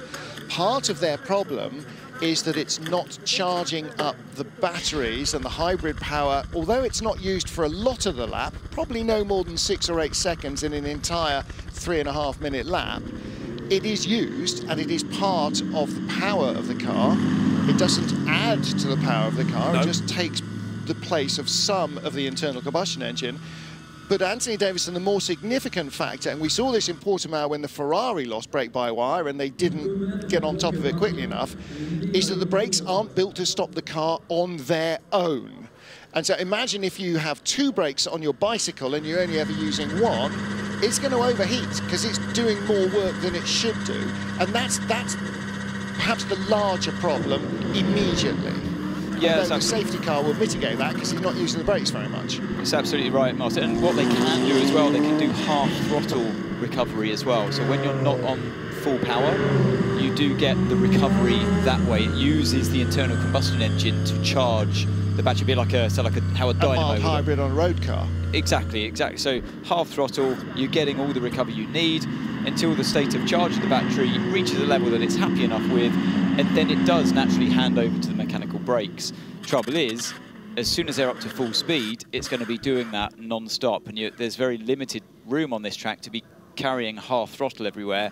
The point of a racing car is to be flat out for as often as possible. Again, behind the safety car, you can't utilise that because you're on the speed limiter and it is fixed at a maximum of 80 kilometers an hour, so the engine will be fixed at a certain RPM so it doesn't exceed that. You can choose within the car to make it charge under the safety car as well, because obviously under the safety car, you're not, basically the full course yellow limiter at 60 kph is doing that job for, 80 kph is doing that job for you. It's limiting, so the electronics hands over to the electronic motor to slow the car down, even though the throttle of the car is being told to go to 100%. The E-motor is slowing you down so you don't go flat out.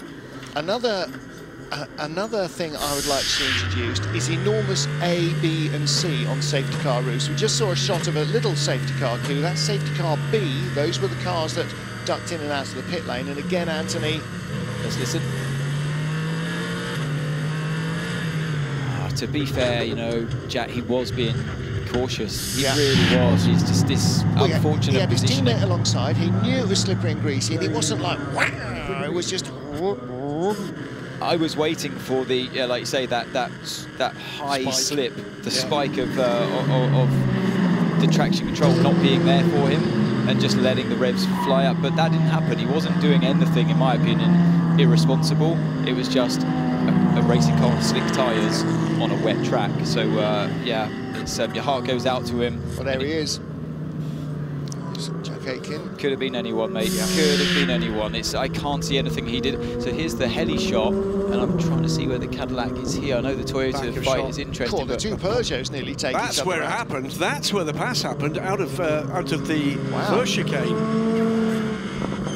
They just had better traction there. Well, we saw this in Spa, didn't we, the Ferraris? They just didn't have the warm-up capabilities of the Toyota. They couldn't start that race in slippery conditions on the slicks. The Toyotas did. And we saw their one of their first stints on the slicks being painfully slow compared to the Toyota. That was the pass to lead through down towards Indianapolis. And it was one of the things that Toyota seemed to be a little bit unhappy with the tweak of regulations coming into this race, allowing tyre blankets back. Yep. That hasn't been part of the scene this year so far. And they said, all that work we've been doing with no tyre warmers, making sure we can switch our tyres on, being clever in the way that we do that, has totally been eradicated for this race. So they felt like a little bit hard done by, but you've got to be there when the regulations change. You know, it's the same for everyone really, but that work, they felt they had an advantage on cooler tyres with no tyre blankets. Yeah, further gaggle of pit stops, including yet another, at least one more driver change. That's Francois Perraudot. That is Francois Perraudot. Now, why are they putting their gentleman driver in? Because they can. Norman Nato started to negotiate the carnage of the first few laps. The start of Le Mans is never a place for the faint-hearted, Anthony, but now the safety car's out, each driver has a minimum amount of time they must drive and a maximum that they're allowed to drive. You can't do all 24 hours. So they're putting in Francois Perraudot now so he can get himself up to speed in the safety car queue, get himself dialed in, and then start a decent long run. Maxime Martin back in the pits with the DKR Engineering number 43 car, and this team making their debut appearance in the big race here. Looks like they've got more issues than they had second. No, they're not. They earned one last year through success in LMP3, and actually their history in LMP2 goes back way before into the old rule set where they raced a open-top Lola many years ago. But well-known team in the industry. Kenny Genglas, I remember commentating with Oliver Gavin for races prior, and he'd raced GT1 Corvettes with Kenny's team back in the day with DKR. Ironically, Jack Aitken's mistaken. Yeah, look, Alex, is that Alex Sims? Yeah, it is Alex, yeah. Just saying probably what I've just said on air. Look, you know, it could have been me, it could have been anyone. Yeah. I've heard it, I've seen it. You were just on the outside. The sister car had a moment in the left-hand part. You had a moment around the right-hand part, but unfortunately the barrier was closer on that part of the track. We can go to car 37, Nico Lapierre.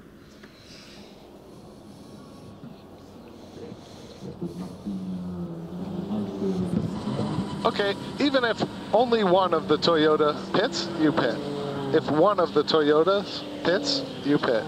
Or if both, then you pit. Mixed message there. It's actually James Collado's radio instead, and quite an insightful one as well. So that could be an interesting game of bluff and double bluff, couldn't it? What this has done, gentlemen, is it's thrown mixed strategy into the mix immediately. So we're not going to be in a situation that we might be with a full green start to this race, where you've got a predictable cycle for the whole field in each of these classes, because LMP2 and GTE AM, we've seen about half the grid for each of them already down pit lane. Well, people who don't regularly watch this, see inside there's a little thing there with the yellow safety car message in it. That's the driver's safety system. Every single car has one. It relays all the flag signals as the driver gets to them, and messages from race control can be sent directly to that car too. Safety car remains out here at Le Mans in the centenary running. We are 22 minutes in, and on lap 1, an incident for the Action Express Cadillac of Jack Aitken that clattered into the barriers, and the number 32 LMP2 car from Inter Europol have brought out the safety car. Number of cars have gone in and out of the pit lane to fuel up, and in a couple of cases make driver changes. And Davison, people who are not used to endurance racing might be going, well, why are they stopping for petrol if they don't need any? I think American racing fans will always have the answer. Always take fuel when you can. You just want to try to split the strategies up. The unfortunate thing at Le Mans is that you do have the 3 safety cars. Whether at some point they're going to merge or not is yet to be seen this time around. But it's a nice idea to, particularly for the LMP2 cars that have amateur drivers as well. I was just looking at a replay there of Jack Aitken going into the barrier on that first opening lap. Yeah, the outside view confirms there was nobody close behind him, so it wasn't contact either with the number 3 car alongside with the yellow nose or anybody else. I just feel it could have been avoided, all of this and all of this safety car period, by seeing that it was wet there. They were all on slicks. I called it straight away as soon as I saw how treacherous it was. But I think it needs a driver, and a current driver, to be there helping out as well, to say, look, this is the safest thing to do. To throw a full course, not full course yellow, a slow zone. We have the beauty of that in the World Endurance Championship, and the circuit is split into mini sectors to accommodate that, to allow for that. And I just feel like all of the drivers would have been in agreement with having that in place. It was, for me, it was a no-brainer, the safest thing to do. But now it is what it is. We have a barrier repair going on, and the car's out there eager to get going again. And the good thing is with the slow zone is that the race carries on once you've passed that period of slow speed. Go to the car 94 Peugeot. Nico Müller. Nico, we would like you to box this lap in case pit entry is opened. If pit entry is closed, stay out. Copy, I'll just follow the lights. If it's not on, I box. Correct, this will be fuel only. Copy. So again, taking the opportunity while the safety car remains out to top up with fuel. Prepare for merging. Pit entry is closed. Prepare for merging. Pit entry is closed.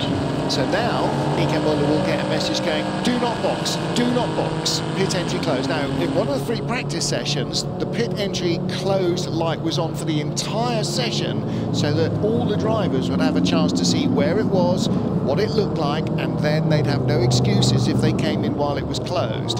So now we're going to see for the very first time, all sorts of history gets made of this race. This is another little facet of it. The first time we will merge the 3 safety car queues. Now, safety car B has got a queue. Safety car C's queue has already been waved by, so they're between the chicanes on the Mulsanne straight, ahead of the safety car that they were behind. And safety car B has waved its cars by as well. It's pulling in on the exit of Arnage now as safety car C has pulled in at the first chicane. So they will all join this long queue. Yeah, the differential between the cars, by the way, you'll see on the B pillar of the car, the A, B or the C. You're absolutely right. That's exactly what's going to happen. Safety car B needs to be more enormous for idiots with poor eyes like me. But safety car B has now indeed pulled in. Just to explain, when they say pits are closed, well, pits are open before the call to start the merge begins. The pit light, exit light will be on until the next safety car passes by. You join the next available queue. As soon as the pits are closed, you will wait till the single safety car completes another lap. In other words, you'll lose a lap. Yeah. Now, I hope that everybody watching trackside is either listening to Radio Le Mans on their radios, or Chris McCarthy, the English language commentator here, who joins Bruno Van der Steeg and the rest of the French crew, because otherwise they'll have no clue what is going on right now. Okay, everybody's behind the safety car. Those guys are overtaking the safety car. That's not right. You can't do it, because this is brand new. We haven't used it all year long in the World Endurance Championship. We've never used it at Le Mans. This is absolutely brand new. So if people, you know, haven't been reading all their briefing notes for the drivers, and they won't have because they're not drivers, then this is going to be quite confusing. Hold on tight, boys. Yeah, it's for all the traditionalists out there used to the 3-car safety car rule. It's it would be very confusing if you're just sitting in the grandstand with no commentary to tap into. But yeah, I'm excited to see this. Apparently, when they first tried this, did Barcelona. they try we tried it in Barcelona in the Drawing ELMS race meeting. And let's put it this way, there were some director's notes that came out of that. It's not simple. I mean, you're quite right, Martin. When you're used to doing something the same way over and over again, however clear the instructions, the nuance can be missed. And the other thing is, we're dealing with people mature enough in race control to understand that the way we thought it might happen might not be quite that easy. And there are tweaks. And there have been tweaks. And the other thing is, to make sure that everybody gets the message, repeat the message. It'd be really interesting, actually, to see on board what messages are coming through to the drivers in their safety systems. Four laps into the Michelin mediums on Nick Nielsen's car. Again, I think pretty much everybody started on mediums. At the moment, it'll say safety car, but I wonder if in a queue that's being passed around or waved by, whether you get a message saying pass SC or something, and then when you're in a queue here, my understanding is the instruction goes to the team through the timing screens. It's then for them to instruct their drivers appropriately. The responsibility is entirely the team. Let's listen to what's going on with Toyota. Okay, Seb, I need a report on track condition again. Report on track condition. Yeah, seems to be a lot drier. Still a bit damp in the first chicane. The rest seems to be dry. Copy that. And when you can again, on throttle, charging sock, 55 target. Okay. Did we send a wrong map that I have to do that or not? On a roll map now, there are various, you can see when you look inside the cockpit, you see twiddly dials, that's the technical term I think, isn't it, Andy? Twiddly dials on the wheel and a roll map, which is on the spokes. Normally you have a sort of rotating thing. Many of your road cars will have that to go from fuel consumption to how many miles you've done and whatever else, convert to kilometers, and that's the same sort of thing. You'll often hear them giving them, you know, alpha 12, beta something or other, little commands to set traction control and fuel economy and so on. But when you need to get deeper into it, as he obviously does, to try and sort out the braking issue and the harvesting of electricity issue, then that's in a sub-menu that's not necessarily immediately there. And it's good, you know, it's a luxury. They've got this time to do it. Imagine if they didn't have the safety car, they would have been really fighting fires real time at high speed and would have been losing time, maybe even losing their brakes as well at points. So very lucky. LMP2 now start the drop back, and here comes the Camaro. Now then, the Camaro is supposed to stop behind the LMP2 field. It'll drop again. Okay. It will so they will drop back the Camaro once this is complete. This is... Now, we didn't see the 75 car had been into the pit lane. We didn't document that. That is now going to get to go by all of these cars and into the tail of the hypercar queue. I think it's 38, you mean? This is Jota. 38. Oh, sorry, what did I say? 75, yeah, 38, sorry. So LMP2's dropped back to the back of the field. Okay. Then the same will occur. I believe we're then going to see the same happening with the NASCAR. And then the GTE AMS. And you can see all the LMP2 cars that have pitted going, right, I'm following that queue, because you can clearly see from behind. You may not know who it is, but you know what it is, right? Follow the LMP2 queue, right, so they're all together. They'll then drop back in here. Now, the advantage of this in restarting a race is that you've effectively separated out the three races into cars of a generally applicable pace. So it means that the madness that you sometimes see, safety cars breeding safety cars, should be less likely to happen. Yeah, mitigated. So that's the word I was searching for. You're not starting the race leader behind 35 gentleman drivers in slower cars, or even 5 gentleman drivers in slower cars. So safer for everybody, and less likelihood that safety cars will materially and majorly affect the actual race in the classes. You're going to see the same happen. Car 24 now to do the drop back exactly as we just predicted. What it means is you're not going to see the fabulous in-car shots of the likes of Fernando Alonso powering through loads of traffic yet. Well, number one, Fernando's not here, but there were some epic in-car shots of that. But what we will see in just a few laps' time is them catching that train. Yes. They'll still have traffic, but it won't be quite as frenetic because they're in their own battle, which they can control themselves, rather than the urgency to get through that traffic to keep with the queue. Now, as well as testing this out for real in the European Le Mans Series in Barcelona, what other things do teams do to test things when they're not on a real racetrack? They go to the... Sorry, I was looking at something else. As well as testing this system in real life in Barcelona, they go to the simulator. And what do we now have in Le Mans racing?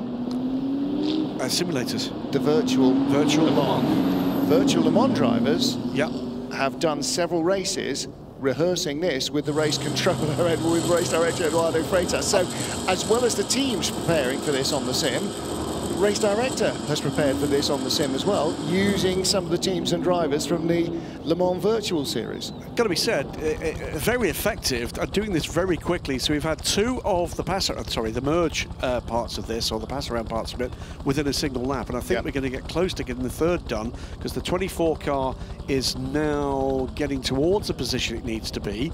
And then we'll carry on through with the GTE. Once the field is under control, once it's in the correct order, we can go back to green flag running. So most of the time under safety car has been for the incident to be dealt with. Once race direction are happy that that incident site is safe, they'll then go through the process we've just seen. One question, why wouldn't they drop back the GT cars first? Why have they done it, the LMP2 cars and then the GT cars? Let me think that one through for a moment. There must be a reason, but I can't think of it at the moment. Other than the fact that what you've seen there is you've had a mixed batch of cars pitting, LMP2 and GT cars. It does help to sort that. It does help to sort that, so that actually what we're seeing is cars coming forward into that queue, both in pace order as well as class order. But I still don't understand the answer to your question. Because the next move I'm sure we're going to see is the GT cars drop back, and that relieves the number 38 Jota to join the back of the hypercars. Thinking it through, the answer is, if for whatever reason, including an early pit stop, you've got an LMP2 car in the middle of the GTE cars, that sorts that first. They'll then cycle back forward in front of the GTE cars. So the 43 car, for instance, is in a race with the LMP2 cars. It's in the middle of the GTM cars. This helps toward the LMP2 field first, and then you do the same with GTE, naturally, because there's no other cars in the mix for them. Yeah.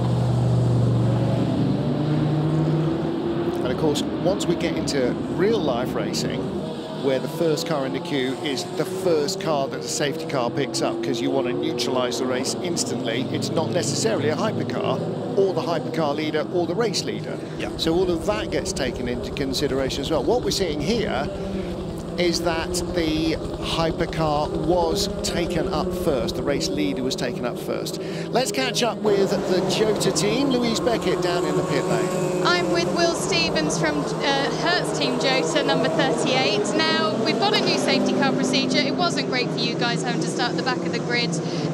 What happens now? That's what everyone's asking. Yeah, so basically, obviously, us starting at the back of the grid, this couldn't have been a more perfect time for us to have the safety car, because the new procedure basically means that once they've done all their pass around and the drop backs, they'll be class by class. So now we've caught all the way back up to all the hypercars, and we'll basically be at the back of the hypercar class. So if we were to create the perfect scenario, then we've had the perfect first 40 minutes of the race. So now we're fully back in the race, right behind the hypercar, so now it's game on, and we can get back to we know where. Good stuff, thank you. And a very telling point just made in my off-air by Anne Davidson, and that is, that they've also been able to top up with fuel as well in that 38 Jota, so it's an absolute win-win and a brilliant bit of strategy. It was the right thing to do. If you're way behind the hypercars, you're not going to lose.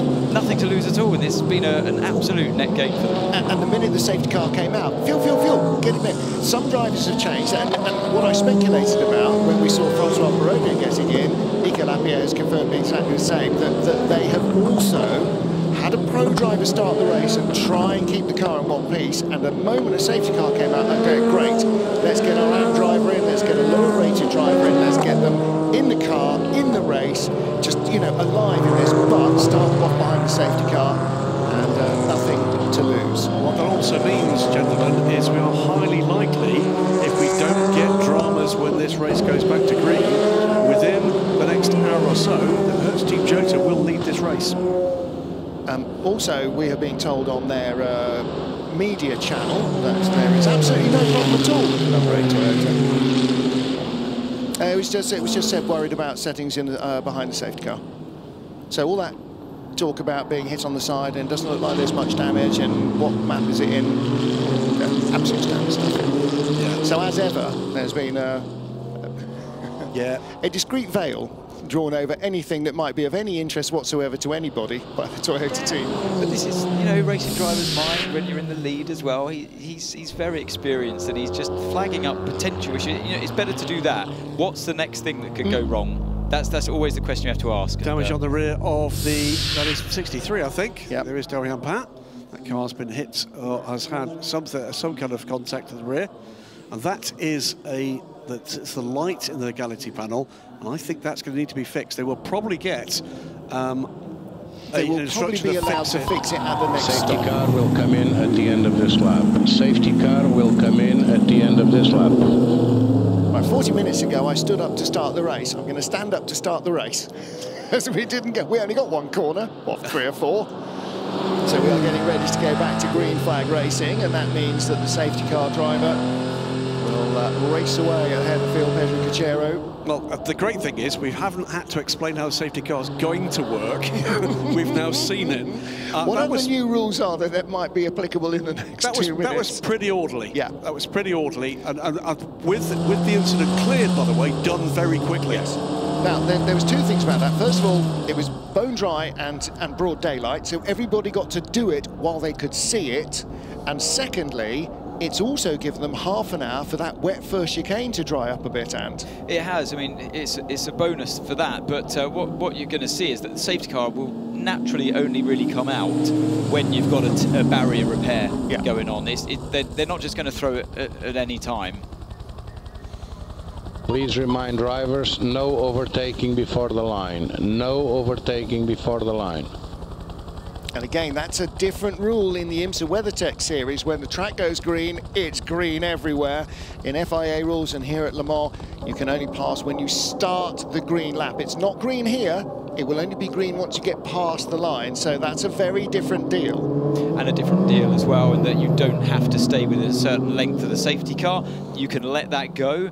It peels off, and it's the leader that now dictates the pace. So the entire hypercar field is nose to tail, barring the lapped Glickenhaus.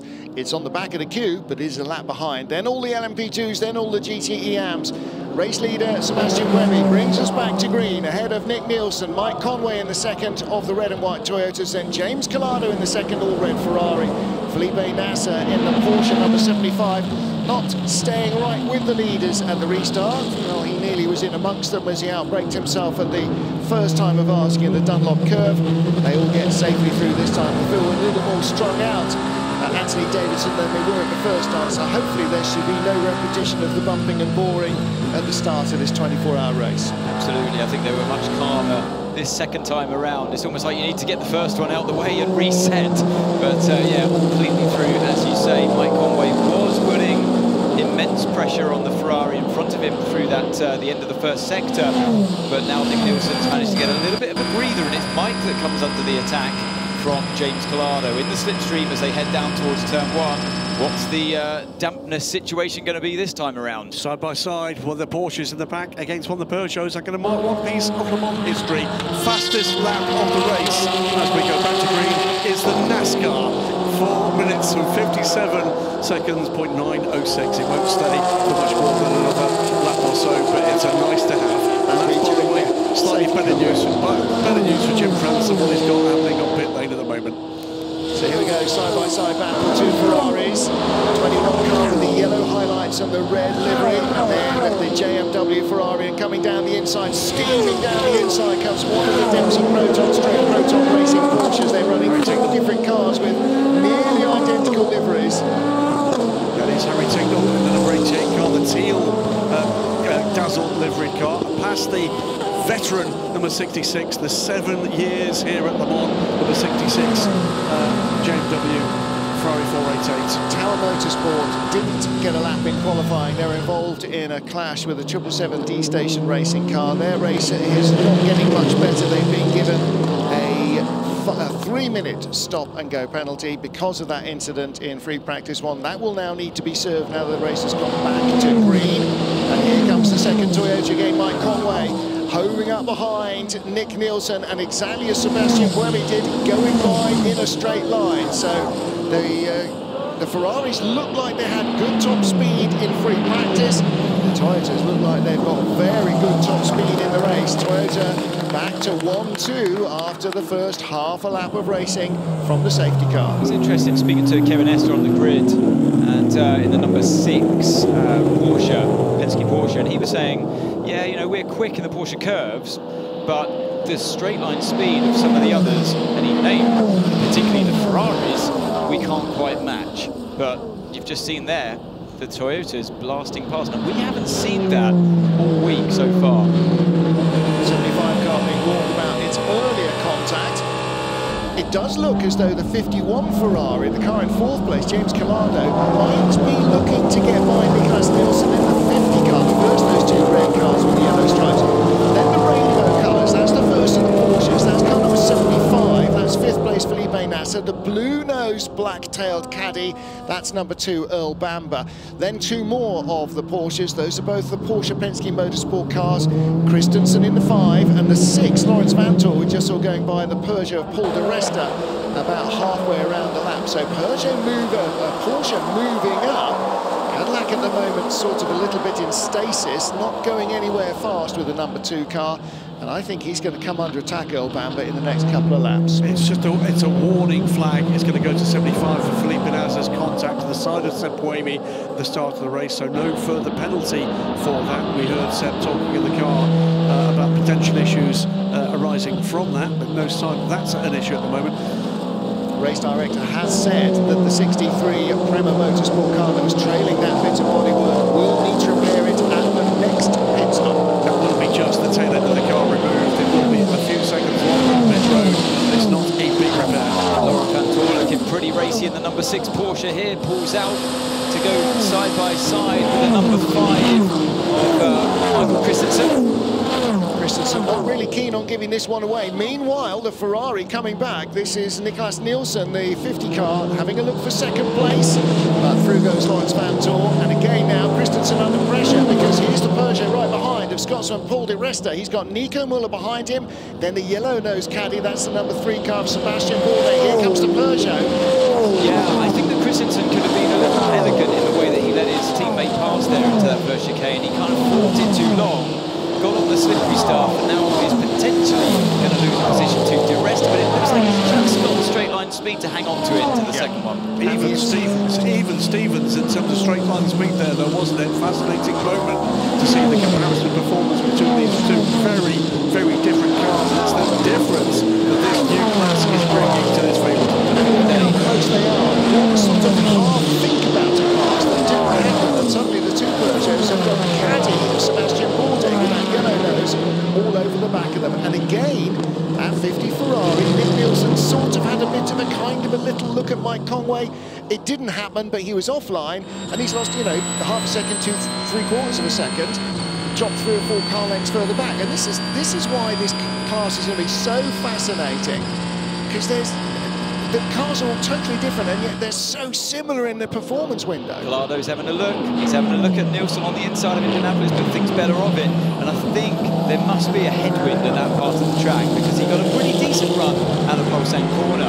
And then before they got to Indianapolis, he was right there behind his teammate. So I think that headwind helps to aid the slipstream. Well, his teammate Nick Nielsen in the first of Ferraris is getting a little toe off the Toyota in front, and of course Collado's getting a double toe because he's getting a bit of a toe off both cars in front. So he's going even quicker in a clear air, and again he's looking once more. Collado's not happy as he's flashing the headlights at his teammate. We've heard him get pretty feisty in Portimao. I think it was fighting Nielsen as well back then as well, wasn't it, come to think of it. So no love is lost between these two, and I'm sure no better place to prove who's the fastest driver within your team once and for all in this big race. Well, one of the bits of perspective you brought to the WEC coverage every race and is the fact that it's not been a formation race for the Toyotas when they've had limited opposition, and it certainly isn't the case for Ferrari, where you've got an awful lot of players here with a lot of pressure on them with this historic new program, and you certainly sense, don't you, they're looking to see where they are in the pecking order. It's probably worth, if I was in charge at Ferrari at the moment, probably worth just having a look to see what speed Collado's got. Yeah. You can swap them back afterwards. You know, obviously the race is long, but you don't want to be wasting time at any opportunity. Look at Buemi making a break for it out in front. Just see what your other driver can do. And Graham, that takes us to Toyota's rule. If you get on the radio and whistle up the team and say, I'm quicker, they will wave you by, and you've got 2 laps to clear off. And if you don't, back in the queue. It's a great discipline. By the way, change in the order for Hypercar, and that's a position gained by Heures Team Jota. We said they'd cycle back round, thanks to that strategic call to bring the car in. Up to 13th position, ahead of the number 4, Floyd Van Walker, top dealman, and Antonio Felix da Costa, now right on the rear of Frank Mayer in the lead of the 2 Glickenhaus. Here comes the number 2 Cadillac, that's the blue nose of Earl Bamber, looking up behind the second of those 3 Porsches. Porsche currently running 5th, 6th and 8th, and the Caddy having a sniff at the tail of Lawrence Vanthoor. He had got back at actually Michael Christensen. He had got ahead of Christensen. Christensen's got back past him. And now Bamber dropping back into the clutches of the 75 car. Cardo's coming. His teammates even thinking about defending there. Don't do that. Come on, guys. Matty Pregliasco, the team manager, needs to make sure that the drivers are working together. You can't fight each other. Yes, you can't win the race unless you beat your teammate, but all 6 drivers and everyone in the crew want Ferrari to win Le Mans. That's what this is all about. Ferrari wins Le Mans is the only headline that anybody cares about. Counting full green flag laps now, 15 minutes into this race. The top 13 cars separated by 9.2 seconds. This is what we wanted. This is what it's beginning to deliver. It's going to get better still. Ferrari looks like it's just starting to switch on those tyres, those Michelin medium tyres. Coming into it now. Now what's Nielsen going to do? He's pretty close to Conway. He's in the slipstream, but I don't think he's going to be able to attack him into that corner. But Collado, to me, looks like he's slightly got an advantage over his teammate. And but it's now is the time. If the team aren't going to help you out, now's not the time to have a hot head. You know, you've got to keep reminding yourself what a long way there is to go, and anything can happen. Now's not the time to start damaging your car. So if the team don't make the change happen, you go to plan B, which is to set back, sit in the slipstream, let your engine do less, save fuel. Now, talking about Heures Team Jota, they've already topped up and they're still on the lead lap, they're still in the lead queue. If this and stays... that means they will go out, they will already be racing longer when everybody else comes into the They will lead if this stays green. Yeah. They will lead if this stays green. Extraordinary vision from a team first time in the top class. We know how good they are. You know more than anybody how good they are. And Davidson able to give you everything you need in terms of information, guidance and strategy. And that's a cracking call from Heures Team Jota. And it's exactly what the Americans would do in racing. Every opportunity, there's only 2 rules in American racing: track position, take fuel at every opportunity. And if you haven't got track position, take fuel. Make it work for you. And Will Stevens said this is the most perfect start to the race you could have for a car that started on the back of the grid. And he was absolutely right. They could not have paid enough money to get that safety car on lap 1. It really helped them. Seb Bourdais on pit lane in the number 3 Cadillac.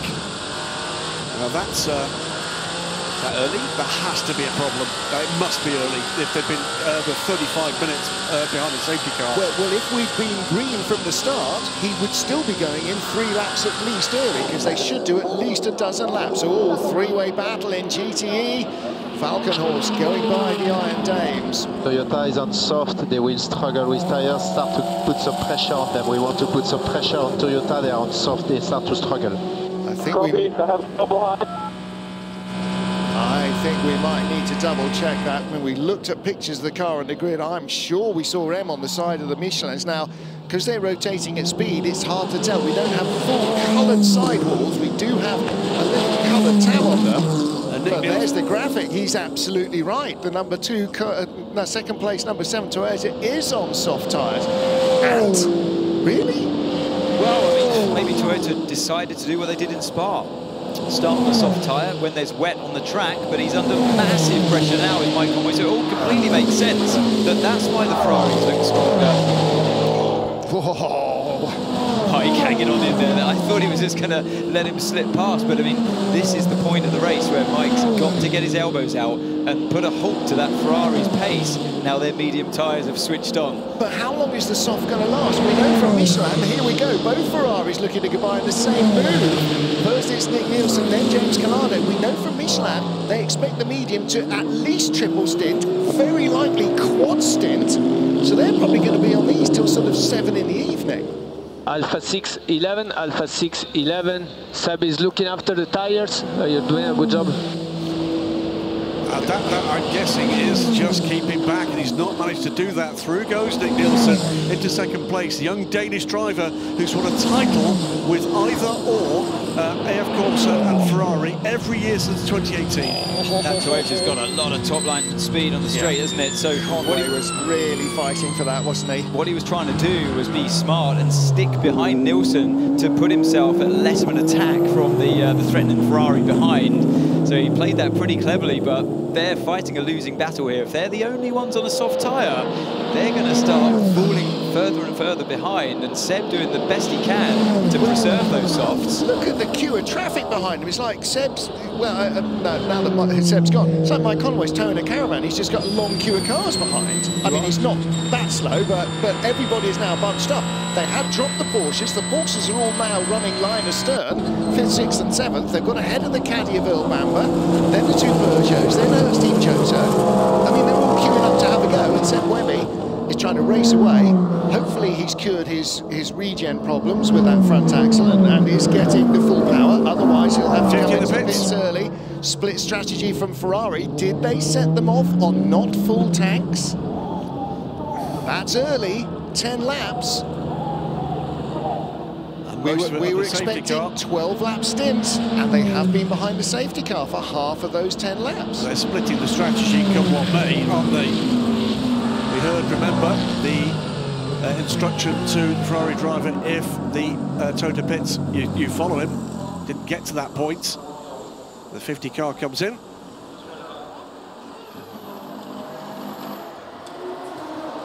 Only fuel, only fuel.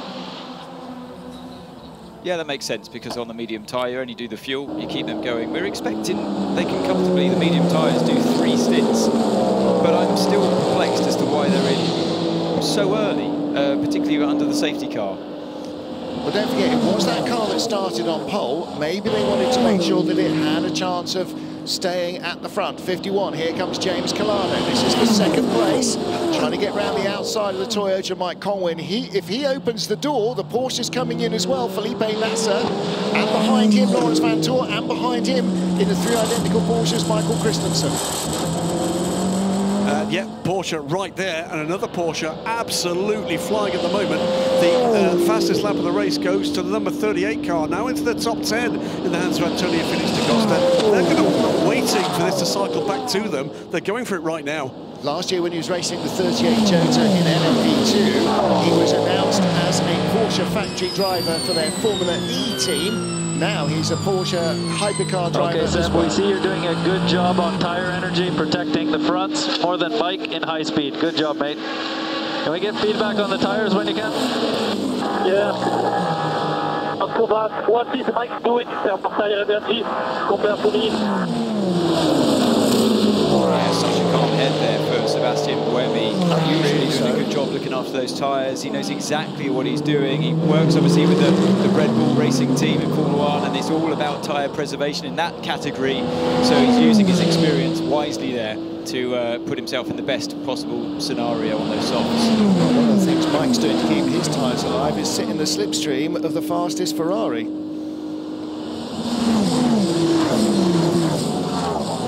Number 13 Tower Motorsport LMP2 car has not done a stop-and-go penalty and has now been reported to the stewards, and that may result in a black flag. That is a major, major failure. Look at the energy level. It's just below about the halfway mark in the number 7 Toyota. Again, you can see full throttle being applied here. Drivers are very rarely on anything other than full throttle or full brake, and he's sitting in the slipstream now behind the 51 Ferrari, James Calado, who's in second place. Porsche's queuing up behind, then the caddy, the Peugeot, they're all in the tow, and the leaders from second down, there is not more than about 6/10 between any of these cars. What am I missing here? I don't understand why they pitted that car. I don't understand why fuel. I can understand if we were within a lap or so of the fuel window, but we weren't. They are splitting the strategy for some reason we do not understand. And they're splitting it by a very long margin. Yeah, they really are, because you can see everybody else had sort of about 40% of the energy left, Anthony, which means that actually not only is this not going to be a 12-lap stint, which we would have had probably under green, of course there's a lap to get to the grid, so normally your first stint is at least a lap shy of what a normal race stint would be, but he's done 6 green flags laps rather than 12, and that seems, yeah, strange. It doesn't make sense, does it? I mean, they must be sticking to their strategy, some kind of a strategy, splitting the 2 cars perhaps in terms of strategy. It didn't seem like there was any problem with the car. The fuel just went in normally. But we all saw the graphics when it came up, the energy graphic, like I said, Martin, all around the 38 to 40% mark. So why would you hit when you've got still plenty of energy still remaining? 2 reasons. It's not about the fuel. There was something else. And the other reason, I don't know what that is. It wasn't about the fuel, because as you say, unless there's a safety car now, he's half a lap behind the leaders rather than 3 or 4 car lengths behind second place. It does seem that there must have been another reason. The number 3 caddy, Sebastian Bourdais, was in very early as well. To give an indication of how far out of their window they are, we're now getting the cars that didn't stop under the safety car from LMP2 stopping. And we know they, on a regular WC circuit, can do about 40-42 minutes. The Hub cars go further. Always do. They're way outside the window. Yeah, I'm not sure what was going on there. The only information we get for Ferrari was the standard stop for fuel, but what's the standard? We are 1 hour into the 24 hours of Le Mans. We're breaking the back of this thing, boys. We're pretty much there now. An hour in, we've already had our first safety car, first view of the new rules here regarding the safety cars. 3 become 1, and I think we shuffle the field all the way back into the... We stack the jacks at the front and keep the low cards at the back. I thought you were talking about the Porsches there, 3 become 1, because if they couldn't get any closer, could they? They really have been in team formation, and sticking with them, by the way, is the lead, the only delay to the Cadillacs. And look behind there, Heures Team Jota getting back in the mix. The 2 Peugeots have been in there way quicker than we've been expecting them at this point. That's got to be good news for that programme. The 2 Glickenhauses not out this either. Yeah, I mean, we haven't given Paul di Resta or any of the Peugeot drivers much attention this year, because it's mostly been revolving around their reliability or lack of. But they've got to sing their praises. Both drivers doing a great job, particularly Paul di Resta in P8 at the moment. He's really not letting that gaggle of cars go in front of him, just 7/10 behind the Cadillac of Earl Bamber. Yeah, great stuff. Looking back down through the classes, by the way, in GTM, it is the F Corsa car that has a Davide Rigon. It is Rigon from Cairoli, from Alessio Picariello. That's the 1-2-3. Rexy, second at Le Mans. The Dinosaur livery Project 1 AO Porsche 911 RSR, second place in the hands of Alessio Picariello. The hands of Matteo Cairoli, rather, with Picariello in the Iron Lynx number 6 of the bright yellow car third. We can't take our eyes off this stellar battle in hypercar. Change in just a moment in the voices you're going to hear. Delighted that very shortly we'll be welcoming back, first time in a few years, to race coverage here at the Le Mans 24 Hours, to a familiar voice to many TV and radio broadcasts of this great race in the past. Seb Wimby leads. Fastest lap of the race now goes to James Calado. The gap is coming down 4.1 seconds. Calado in the number 51 Ferrari 499P. Jim Roller, welcome back. We're going to have a listen in a moment to in-car from Tota Gazoo Racing. Okay, Seb, 3 laps to go this stint. 3 laps to go, fuel limited. So that's fuel limited. Yeah, that is how long the stint should be. for these cars. Jim, you've been watching this develop. We've gone through, okay, a frustrating but an educational period with the safety car. This time it's Porsche Tota. Take us through it. Yeah, he had a great run around Tetra Rouge, and I don't know what happened to Mike Conway on the exit, but the move looks like it's going to be pretty set into that first chicane. A nice run that 75 had there. Has he used up those tires so much that he can't get any power now? Perhaps. I think you're right, Jim. It's the fronts that are going off. That's why we heard from Webby saying, how about Mike's fronts? What's happening?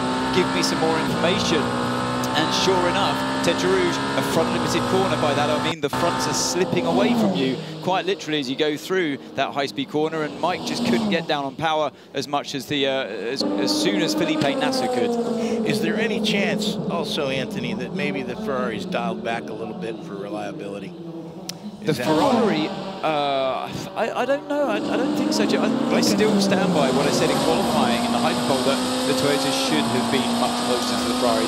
It was due to the red flags that we had there. So here comes the number 5 Porsche now of Michael Christensen on the back of Mike Conway. He ducks to the inside before Marcin Kink. Conway resists. Who's going to have this corner when they get to it? He backs out of it. Does the number 6, Carl Van Tor, sorry, not Christensen. The three of them still running so close together. Leader in traffic now, and that is helping James Collado to close the gap. It's 3.2 seconds now. New fastest lap of the race goes to the chasing Seb Bourdais, an early pit stopper. But good grief, this is 4, 5, 6 cars contesting significant positions, getting into the second hour of the centenary running of the 24 Hours of Le Mans. This is epic. This is proper hypercars. This is what we wanted to see. I mean, we've longed for this time, haven't we, when we can see a competitive field of hypercars. I mean, this is anyone's right now. And the other thing that I noticed when I was watching in the first hour is the fact that there is no margin for error. No. If you make a mistake, because this field is so closely bunched, if you make a mistake trying to make a move on the guy in front of you, all of a sudden your mirrors are full of not one, but 2 or 3 other competitors. And here we go again, going into Porsche curve. Now this is where it gets really fun, or not, depending on which situation we're in as a driver. You're coming up against the GT cars, and you've got to get through them cleanly, efficiently, but also take absolute risk when you need to, because that gives you lap time. And this is where Hypercar again throws in a different dynamic. You've not got the additional punch we had in LMP1 days. You've got to measure those passes very carefully indeed and be very sure you're past that car. Yeah, one thing we used to have in the LMP1 days was the boost of the hybrid was on top of the internal combustion energy. Yes. So now the problem is that they have is it's much harder to overtake cars of a similar speed because you can't play with that additional power. It's just there in unison, comes in combined with. It's just part of your integrated power, and it's not on top of what you have when you get the hybrid boost. The ICE level, the internal combustion power, drops, so you always remain at the same power level. Right, for old farts like me, that's almost like back in the day with the 935, just dialing in a little more turbo. There you go. Yeah. So the maximum potential that they have is 520 kilowatts of power. Trouble for...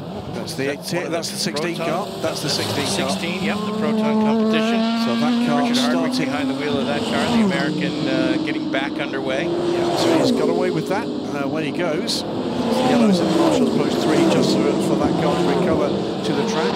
Seb Bourdais still pushing on and pushing hard. He's rejoined the train of hypercars, 14th now for the Cadillac, and has pitted. Still making his way up the order, by the way, until he finished the cost up to 9th place overall now. We have seen some pit stops also in the LMP2 category as Alpine Team Alpha Charles Malesi behind the wheel of the 36 car now leads the class, and in GTE-AM it's the Project 1 Porsche number 56 with Matteo Caroli behind the lead. Yeah, that's going to be a quiz question, isn't it? When was the last time a dinosaur led to the Le Mans 24 Hours? And That's right. In 2023. Fantastic stuff. The 36 car, by the way, leads courtesy of it being one of those LMP2 cars that opted to pit under the safety car. So they came in fuel only. They've taken effectively the same advantage that Heures Team Jota are going to do in just a couple of laps' time. There's the Tower Motorsports car. They had the penalty earlier. They're in trouble. Yeah, this is going to be a long day for them. I have a suspicious feeling. I'm impressed by Antonio Felix da Costa in that Heures Toyota car 38. We know he's carrying more fuel than the cars in front of him because they're the only ones that stopped when we had the safety car. Of course, we've had the Ferrari number 50 stop as well since that, but they're behind the number 38 Jota.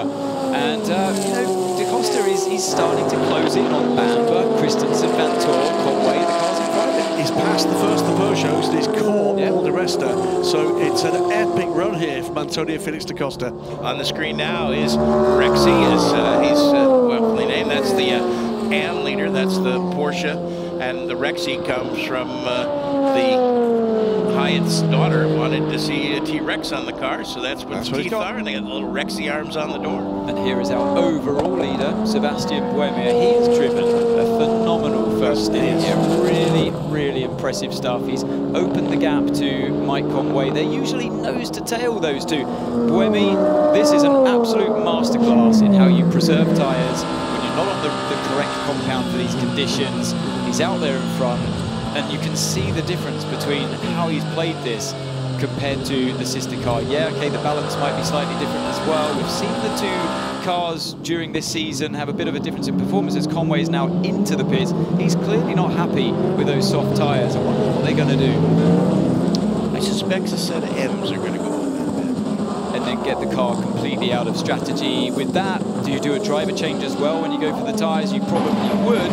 Is this just a single stint, or are they going to commit to staying on these soft tyres? There's no sign of a driver change, so I'm going to say it's just you. How much of a risk is that? He's only going to go, I mean, he's holding on, of course, to a position somewhere near the front of the field, but this is going to be a long, painful second stint coming up for Mike. Yeah, and it's cumulative. That's the thing about decisions now that become cumulative that you have to make up for.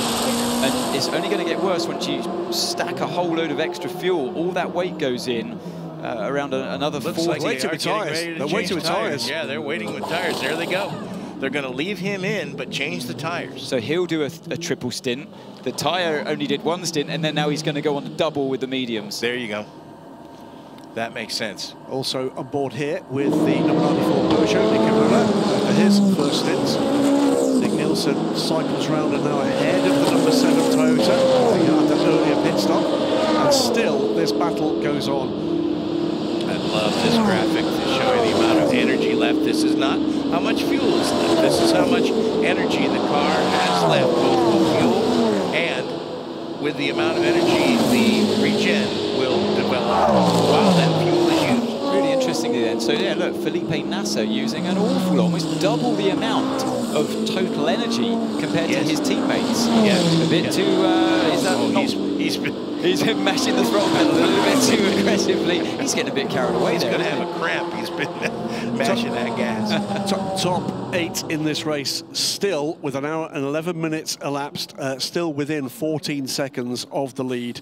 That is exactly what the plan should be for Hypercar moving forward. My next off shift, I think I'm going to dig and see how many race cars have finished on the lead lap in this race in the past. Well, we could just break that record. The Mon God smile on us. So let's just catch up. We'll catch up with LMP2 when we've had the pit stop cycle work its way through. But Toyota Gazoo Racing, Seb Buemi, completely correct by the way. James Collado closed right back in as they came into the first batch of traffic. But Seb Buemi has executed that beautifully. That gap back out to 5.6 seconds now. They've completed 14 laps of this race, 35 minutes of which, as we're going to see, a problem. Oh, just a catch there. For, is that the 31 or the 41? That's no, 31. He's in the lead. That's our LMP2 leader at this point. So what can Felipe Nasser do to save a bit of total energy? Did he have slightly less fuel on board because they're going to pit him first? I should assume that was their strategy, because you don't want to go holding up with a car of a team with 3 cars. You don't want to be pitting all together, of course. You want to try and separate, particularly if they're out of sequence in terms of where their pit box is. Yeah, he's down to 3% now. First pit stop on the way for the NASCAR 24. Always risky when you follow your teammate through or another car through a lapped car. You've just got to put a lot of trust in the car. They see one car past. Do they turn in on has come into the pits? Yeah, 8, 75 and 93, plus the 2 Cadillac, all on pit lane. Ferrari lead Le Mans. For now. Haven't said that in a long time.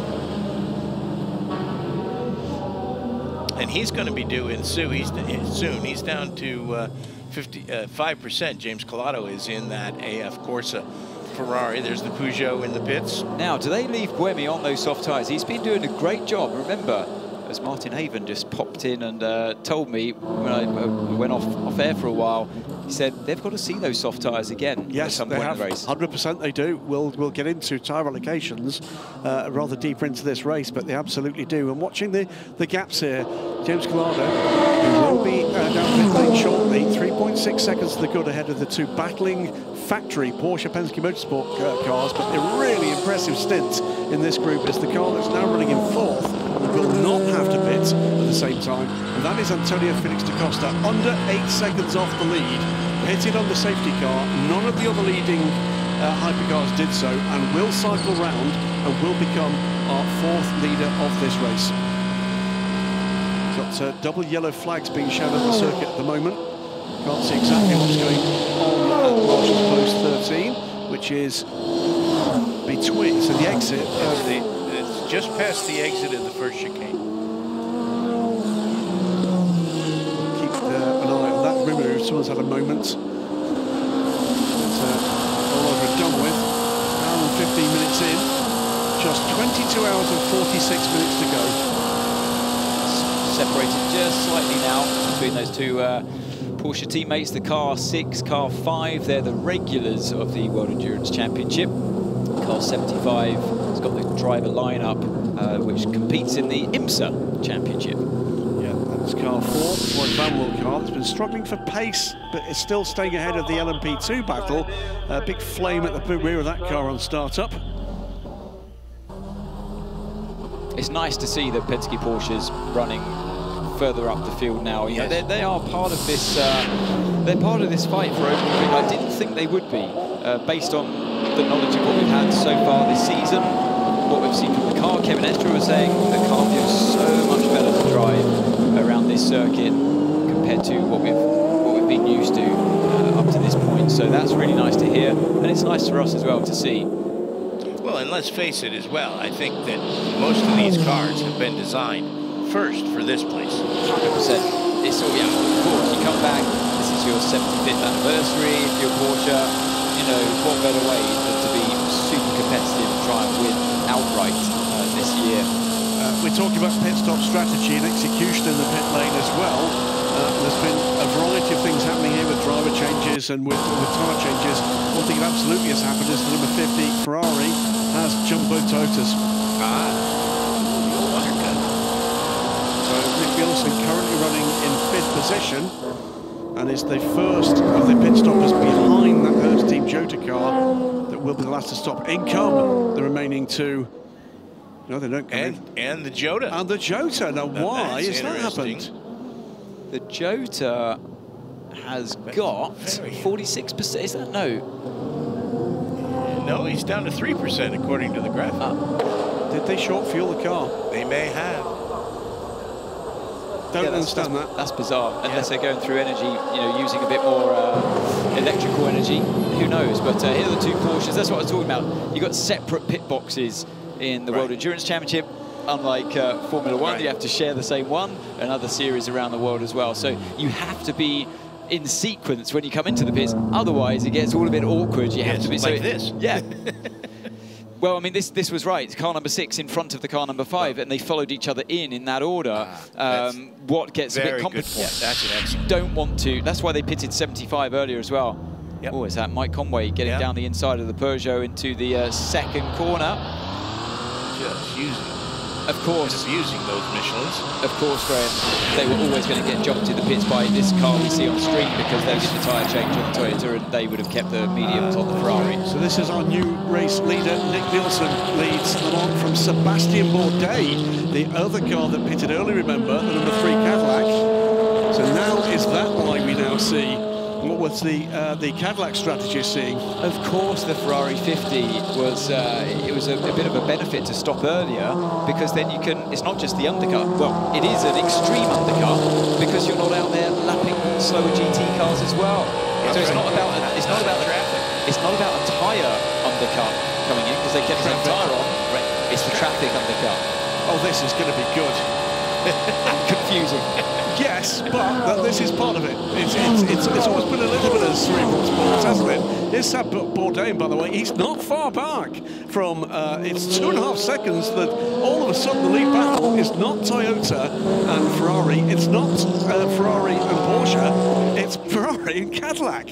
And that explains because, yeah, Bourdais stopped before the Ferrari 50, so proves the point I was trying to make. Yes. He had even longer to be out there with a free track with no traffic.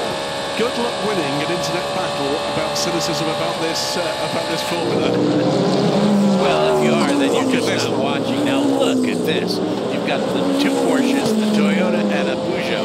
All 2, 3, 4, 5, 6, 7, 8, 9. All right there in the same shot. Unbelievable. In 3 seconds. Amazing stuff.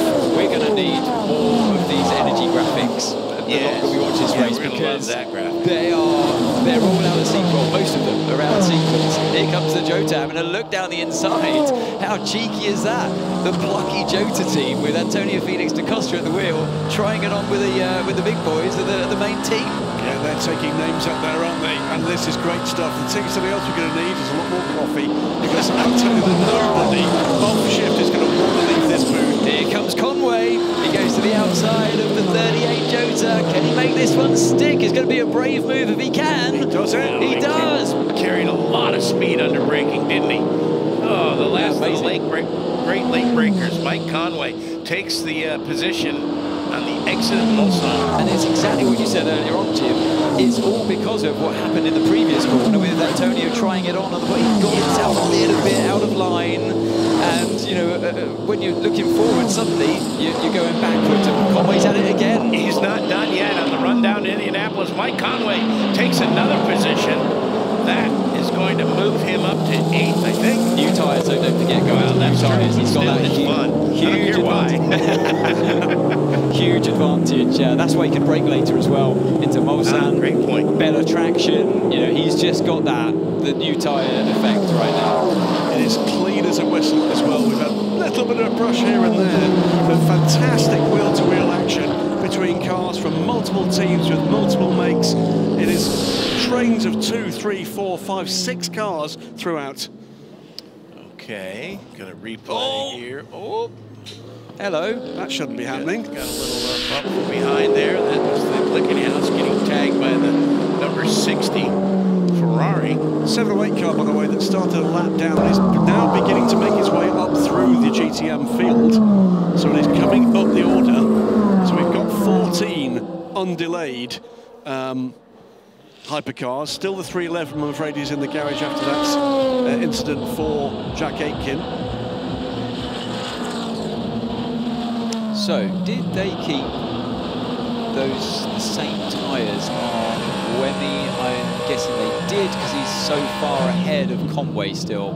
I reckon he was doing such a good job on those soft tyres that they've kept him on them. The pit stop seems to indicate he changed tyres. Minute and 26, 58 seconds as a fuel stop.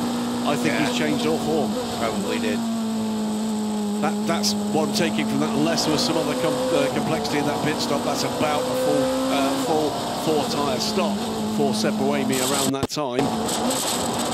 Something like 10 seconds quicker for 2. Here we go. This is the lead. Cadillac are going to the lead at the Le Mans 24 Hours. Well, no, it's car 50 in the lead, isn't it? Apologies. Yeah, 50's in the lead.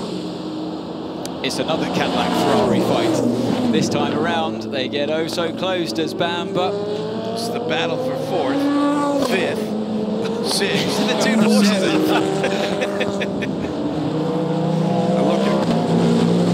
But the Ferrari holds sway through the first chicane. The driver that's coming up on them thick and fast is Conway on those brand new tyres. Conway is flying here, isn't he? He wants to be part of this. There's a move. Side by each around the Aston Martin, the GTM car. Oh, there's a touch. Yeah. was a bit of a biff. Yep. That's a perfect description there. Collado hangs on to it for now, but the Cadillac of Vander's looking pretty quick, especially in straight line speed. Conway ducks out to the left-hand side. Is he going to make a repeat move that he did on Felix da Costa a lap ago? Looks a bit easier this time. Yeah, I was just going to say, only this time he's made it look a lot easier. GM folks happy because I think the 2 car got around the 6. Slower lap, by the way, as we're watching this group. Slower lap for the leader, and Seb Bourdais is now 1.1 seconds off the lead. So ahead of this group, there is further epic action in this hypercar class. Yeah, if this racing isn't good enough for you, folks, hang on a sec. We'll have more really good stuff. Bamber's under attack here from the number 6 of Laurent Van Toor. Soon to be looking in his mirrors because Mike Conway is coming up. Yep, this hour brought to you by our partners. Well, and oh my God, absolutely fantastic action. They come past the 37 LMP2 car that made an early stop to switch to the bronze driver. When you're getting past like that, when it's 1 or 2 cars, it's one thing. When it's a whole train, what is that like? You beat me to it, Jim. Absolutely beat me to it because, you know, LMP2 drivers and GT drivers are more than used to dealing with the odd hypercar coming past you, but not a whole freight train of cars. So this is a new experience for them, definitely. Imagine the poor spotter, it's still there. There's another one. Oh, wait, yep, one more, yep. Yeah, imagine that, yeah. Still okay. one more, So you got 7 cars coming up on you through the Porsche curtain. Give me a break. Astonishing stuff. What an hour of action we've had since that safety car. There was that touch. There was that touch that you spotted, Graham. Yeah. And just think, we've got 22 and a half hours more of this. Outstanding. So what you're seeing on screen there, folks, is 2nd, is 4th, 5th, 6th, 7th, and 8th. I'm going to have to get my head around the differences, the subtle differences of the Porsche's liveries, because I can't tell their numbers on this screen we've got in front. Well, they've got the shape bands. I always use the windscreen. The windscreen. Colored wind. So the black one is black. 5. And 6 is red. Or 75. No, 5 is red. 75 is red. 75. And 6 is white. As easy as that. There you go. There, see, 6 is white. Then there's and then 75 is red. And the black 5 windscreen is the 5. Just do what Cadillac do. That's the example. That's the number 2. The blue one. I was talking to our great friend Andy Blackmore, who showed a few ideas of what this could have looked like if you'd chosen 3 liveries. Maybe the fans could have picked those iconic liveries, but it doesn't take away from the action because he's absolutely astonishing in the garage. This is huge news. Huge news. The number 33 Corvette going back into the garage area. That's I think Ben Keating started the race. He's still in the car. Katzberg. Graham. Just checking that because I was just spotting something else on timing and scoring. Bad news for GM as that car comes in. Good news for GM as the 311 rejoins the race. Fantastic. Great work by the Action Express guys to get that car back out onto the race car that brought out our first caution. Nicky Katzberg brought that car in. And the Action Express car rejoins with Jack Aitken back at the wheel. Now it's going to be also very interesting to see as these guys work traffic, how quickly they can close back up on each other when traffic does separate them, because it will occasionally in certain spots. There's going to be places on this racetrack where the slower cars just can't get out of the way. Yeah, absolutely. It'll always ebb and flow, and you do have winners and losers through traffic. It's not a benign thing. Watch this moment before just update you on what's going on. Oh, and that was a hefty hit from the 13 on the rear of the 39. That's a 13 car already in trouble here. 39 car. Graf Racing with Guido van der Garde behind the wheel of that car, 13th position in the LMP2 category. 13 car in the hands of Ricky Taylor. He'll be in trouble for that. I think so. He'll be in trouble for that. Yeah, he's damaged the car in front. And Ricky knows better than that. Right front problems for the Corvette. Suspected damper issue for the Corvette. That's not the word. So up all the number 5 now, chasing now. team formation, choose what you will. Number 75 car, Michael Christensen following Felipe Nasr to come into the Porsche curves. Awesome, awesome part of this racetrack. Traffic ahead. See, this is what happens when you don't have huge wings on cars. You can actually follow each other around high-speed corners. I would have thought of that. That's Harry Tinknell in the GTR number 88 car. He's had a fine start to his race. Buemi, absolute masterclass in that number 8. I'm so impressed at the moment with the job he's doing. And yeah, cool head right from the start. He's played this very well. And I gotta tell you, he's not a guy that's necessarily renowned for having a cool head. And he has really demonstrated a maturity here in the beginning of this race. That is a huge shunt for the number 14 car. That is ripped the front of the car That off. just happened when the Cadillac was overtaking. We were riding on board with it at the time, and I thought it was overtaking the Jota. Well, it is. The gold car. Like it, it's not the Jota. I thought it was the Jota 38, but it was something happened there with the Cadillac going around the outside into turn 1. Look clean, didn't it? Rodrigo Salas. Here we go. Aboard the car. What happened here? There's Rodrigo in the gold car. Oh, he lost it by himself. I think he was looking too hard at the car coming. I think he possibly just got the dirty stuff on the right-hand side. Missed his... Trying to get out of the way, and no good deed goes unpunished. Wow. I was hoping we weren't going to see any contact there, but it just...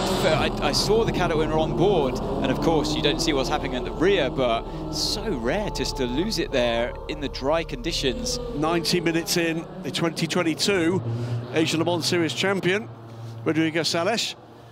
I think you're right, Graham. I reckon he just got a bit spooked by the faster car coming to look at trying that. to get going again. Was just three wheels. If he gets that car back and they get the car in the race, that's heroic. And he's going to try. Piro of him. Very It's going to try. That car looks. I think it's going to do it because rear-wheel drive. Right. And he's still got the left steering working. The bigger problem here is look at the state of that side pod. It's the radiator.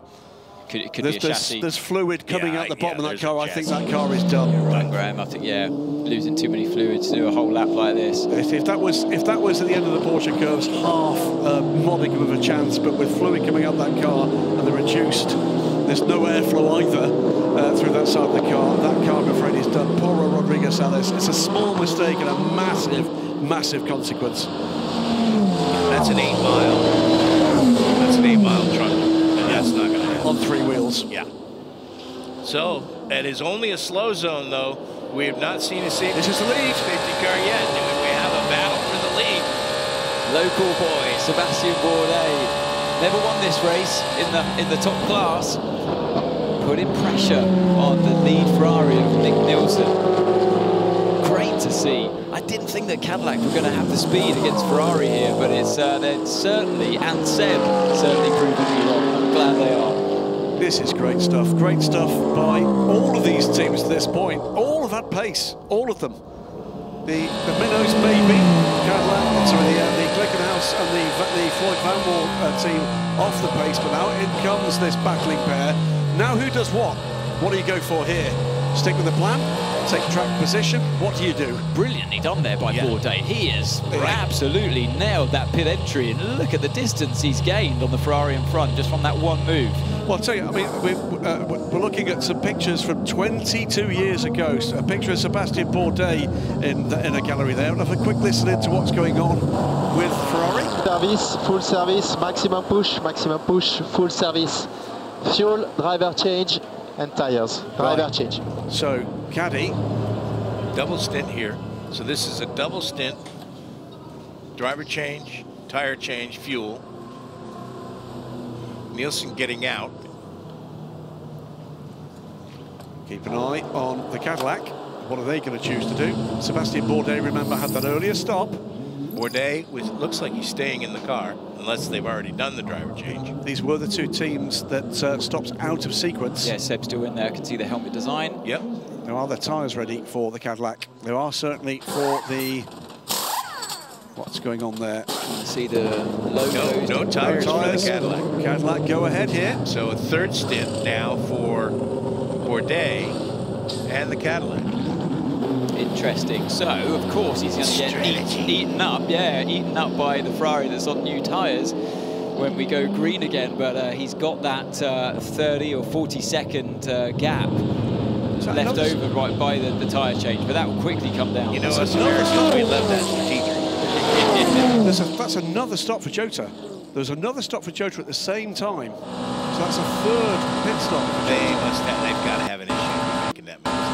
They're not getting fuel pickup. So back to the lead. Full fuel load. Yeah, so on the mediums, you just saw the graphic pop up with Sebastian Buemi. So he'll be glad that he's on those tyres now. So it's got rid of the softs as the car gets craned away. That Tubbs. Disaster. What is this? This is the 98 Aston Martin. Alex Riberas. Oh, good heavens. That's coming out of the first chicane up over the hump. That's covering down in 20th in. It's on its outlap.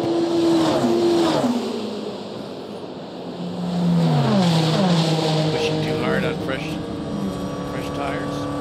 Is there impact damage or has something just failed on that hood? That's a good point. It's not a part that they need to get into usually in a regular pit stop. Or something sheared there. Yeah, the screw clamp looks like it's just come apart.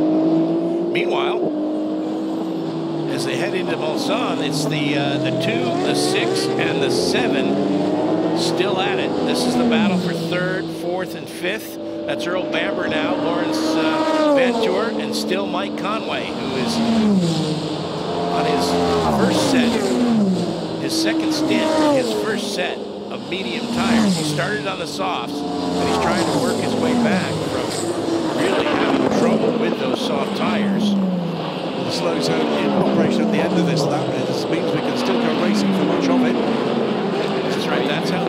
Great move always when you stick it down the inside, you hover around the outside of the right-hander to end up on the inside. You put a lot of trust in the driver that you're overtaking there, but he's cleanly through nevertheless. So the slow zones, if you're not familiar with this form of racing, I think it's a wonderful way to keep from always having to bring out the full course caution, because the drivers have areas that they know that they must slow in. They have to slow down to safety car speed, and then they go right back to racing. And on an 8-mile racetrack, it really helps the racing. Yeah, it just helps the people that have the incident and the people that are to clear up the incident. It's safe for them, and it helps the racing stay exciting. The cars have got a full course yellow button, they call it. Just one switch where they press that button, it limits the car to the 80 kilometers an hour, and then another one for the pit lane speed limit. For those of you wondering, that slows you down to 20 kph, throttle down the pit lane at 60 kph. So you've got to be careful. So now they're in the slow zone, as you pointed out there, Jim. You see the four-way flashes flashing away, and the car is now limited to 80 kilometers an hour. You've got to be very on it as a driver to know exactly where to brake, slow it down, hit the full course yellow button, get the car held at that speed. Just trundle along now until we come out of this this section that they're in. We'll take you through where the incident is, through turn 1, turn 2, 3, the Dunlop chicane, and on the exit of that chicane, you're going to go up and over that brow of the hill, and that's where you get released to get into the green, across the line, again, and away you go. Well, here we see a gaggle of GTE AM cars coming into Mulsanne. Normally we'd say that 33 car is in the middle of the fight, but he is not. He's trying to rebound from a damper problem, but those 3 Porsches you see right there. Oh, another big crash. Oh my heavens, that's the number 13 car, the Tower Racing car with Ricky Taylor behind the wheel of that car. We saw him have a little bit of an incident earlier, and now I think we may have enough carnage around the racetrack at this point that we might see our second full course caution of the day. Anthony and Graham have taken a break, and joining me now in the booth are 2 dear friends, and I'm just thrilled to be working this centenary edition of the 24 Hours of Le Mans with past winner of this event, Guy Smith, and the man who made the Wright brothers look like pikers here at Le Mans many, many years ago, and that is Peter Dumbreck. Welcome, gentlemen. What are your, as we see Ricky Taylor get loose there and kind of cartwheel sideways towards the wall. Again, I think we need a closer Here's view. an onboard. Nope, Yeah, that's after already it's happened. already happened. I mean, it's very unusual, very experienced driver. Yeah. But we know that car had a bit of contact earlier on. Yep. Could it be as a consequence of that? Was there something that was on the way to getting broken and that's it, just failed? Yeah, it's really been an awful week for the 13 car. Obviously, had the crash earlier on in the week in practice, which required I believe, a new chassis, and it hasn't been plain sailing so far in the race for them to this point. So yeah, just an awful race, and it looked like a strange accident. So we need to see exactly what happened. There's the 98 car that we saw going down the back straightaway. Almost saw it with its hood up. Come in for repairs. Racing still going in the non-slow zone areas. They looked like they had extended the slow zone on the front straightaway. Cadillacs are really sort of turned. I was going to say, how have the Cadillacs impressed you? Anthony's been very impressed. You gentlemen equally impressed? Yeah, they just seem to. I mean, they've sort of been quiet all week, really. I mean, I think in Hyperpole, Bourdais showed that they had some real pace. Unfortunately, had that fire and they lost their lap, but they kind of just quietly came up, went about the work, and they're really showing their pace now, and certainly a match for the Porsche. I mean, I think you'd have to say that the Ferrari and the Toyota's probably slightly got the edge, but these guys are certainly pushing them hard, it's just shaping up to be an absolute epic battle, and having all these manufacturers in the fight is great. Yeah, so unusual to see so many manufacturers so close together, and where we talked about it in the last few days, how the whole category is on its way up, the whole race. In fact, there's so many cars, so many manufacturers involved. As we see the damage from the 13 car, I mean, potentially that's going to be the first failure. Here we go. Oh, there he made contact with. Looked like the Delage. It looked like he ran up the back of the Delage there. So that'll be twice that he's come into the back of a car in front of him. Yeah. Was it the other way around last time, though? No, the other way around. He hit, because I said he should know better. I see. I mean, there's just been so much going on in this race. You don't know where to look because there's just stuff going everywhere. Sebastian Buemi coming into the pits, completing his second stint. Here comes Mike Conway in. Interesting to see. Here comes the 6 car.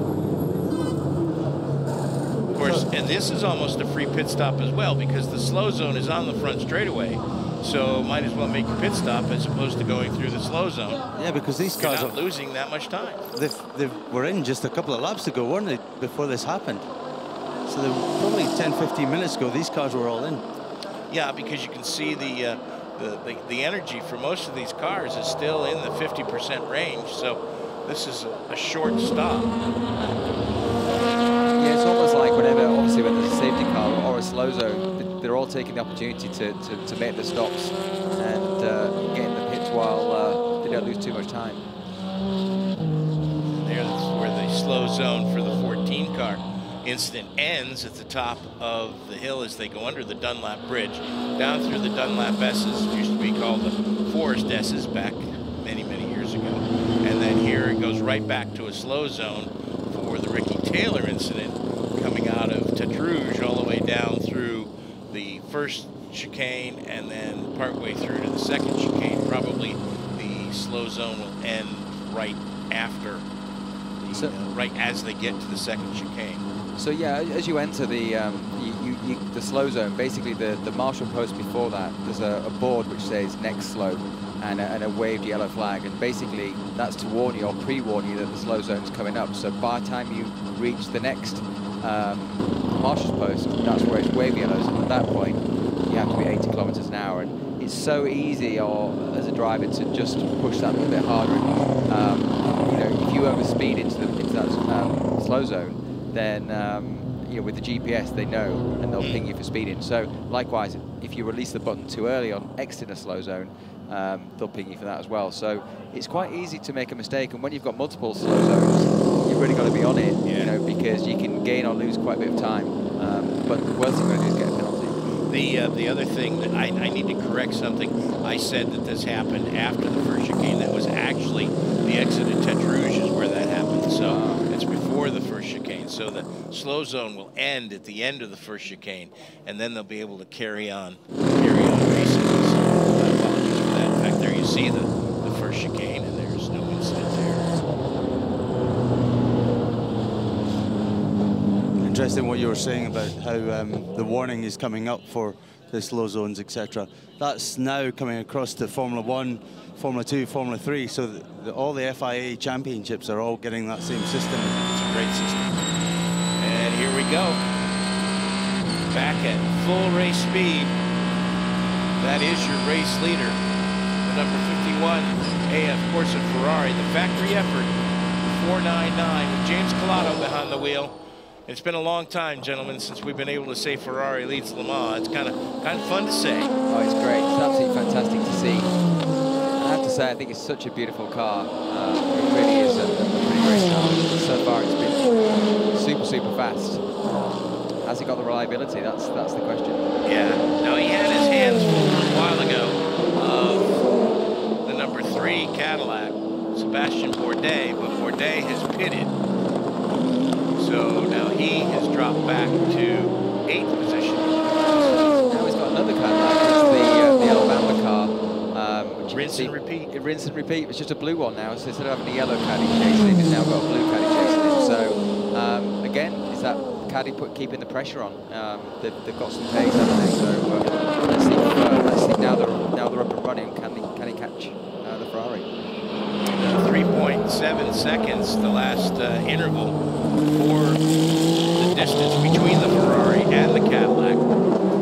Porsche number 5 is a further 5 seconds back. That's Michael Christensen behind the wheel of the number 5 Porsche. Then it comes the 75 Porsche with Felipe Nasser. He too has been in since the start of the race. So our front runners, the only team to be in the driver change was the number 6 Porsche, is that Lorenz Venturi. We've also had a driver change in car 50. That's right. I knew I saw that thing. So why are they so far back in 11th now from having led the race? What actually, I missed the procedure that took them back to 11th when everyone else ahead of them also stopped. I think what they did was, a lot of the other teams just did fuel, and they did fuel and drivers, so they obviously had that long tires.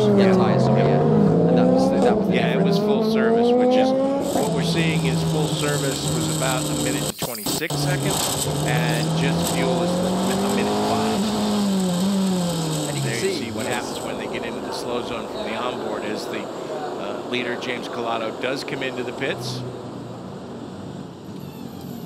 Let's see if we get, looks like this is going to be fuel only. There's no tires out. The Michelin engineer comes out to visually inspect the tires. Clean the mirrors. You would expect those mediums to be able to go 3 stints, wouldn't you? Yes, and that's what the Michelin engineers told us, is that they would easily go 3 stints in the night, maybe 4. Yet the 50 car, we believe, has changed tyres, so yes, they would have only done the 2 stints. Yep. Yeah, the 50 car changed tires. The other one that changed tires was the 2 Toyotas, because they started on the softs and switched to the mediums. We've also seen with the slow zones as well in some of the other races, support races, it's quite difficult is when you've got a chain of cars and they then brake for a slow zone. A bit like you get in traffic on the road when you have this sort of concertina effect. We've seen it in the past where, particularly if it's a new slow zone, that the cars at the back sometimes have been caught out and then rammed into a car in front. So that's again something that the drivers have to really pay attention to. Well, they have to be aware of. There's Chip Ganassi, the man behind the Cadillac operations for cars 2 and 3. Full season operations in the WEC. The 331, of course, is the X Express NASCAR. Here's the 21 car, has now had a problem. Yet another slow zone will be coming out for this. And Cadillac leads. And Cadillac leads because of the 51 pit stop. So Cadillac leads them on. That is under the Dunlop Bridge. So that's in the area where the number 14 car was. Was there not a slow zone? They must have just cleaned up. They must have just released the slow zone. And there's the Aston. There's been contact between two cars there. Yeah, because there's going to be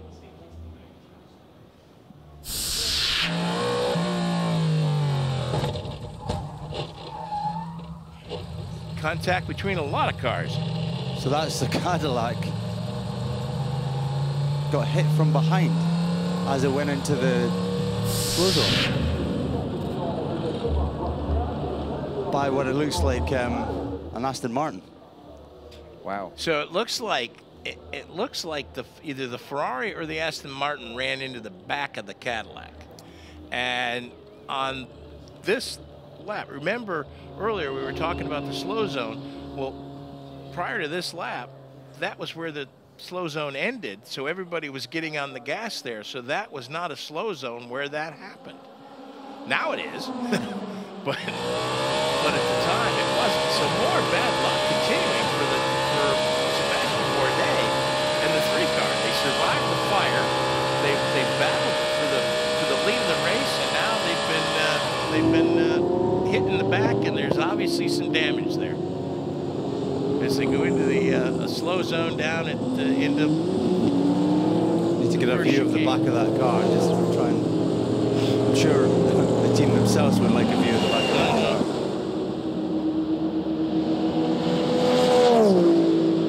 Green flag waves at the end of the first chicane, so now they will be back under racing.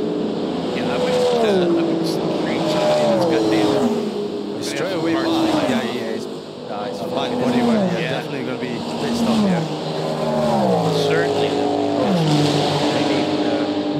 The rear of the car is going to have to. It's got the green diffuser, Peter. Yeah, it looks. Oh, that's a shame. Going so well as well. Yeah, that's what I say. They rebounded from the fire magnificently, and it actually battled for the lead of the race. Of course, their sister car with Earl Bamber behind the wheel is now leading by 4 seconds over the Michael Christensen Porsche number 5 and the Felipe Nasser car, the IMSA Porsche, which is another second and a half back behind its sister car, number 5. Yeah, the Ferraris have kind of slid down a little bit down the order. It'll be interesting to see how it all shakes out. But they've kind of sort of dropped down now, sort of 30, 33, 36 seconds behind the leading Cadillac. Well, I also think it's interesting because I'm dying to see some stint data to see what they're getting, because we were really surprised that the 50 car came in as early as it did the first time around.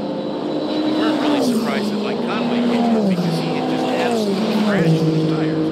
And so he had to come in, or he was just losing too much space, too much time.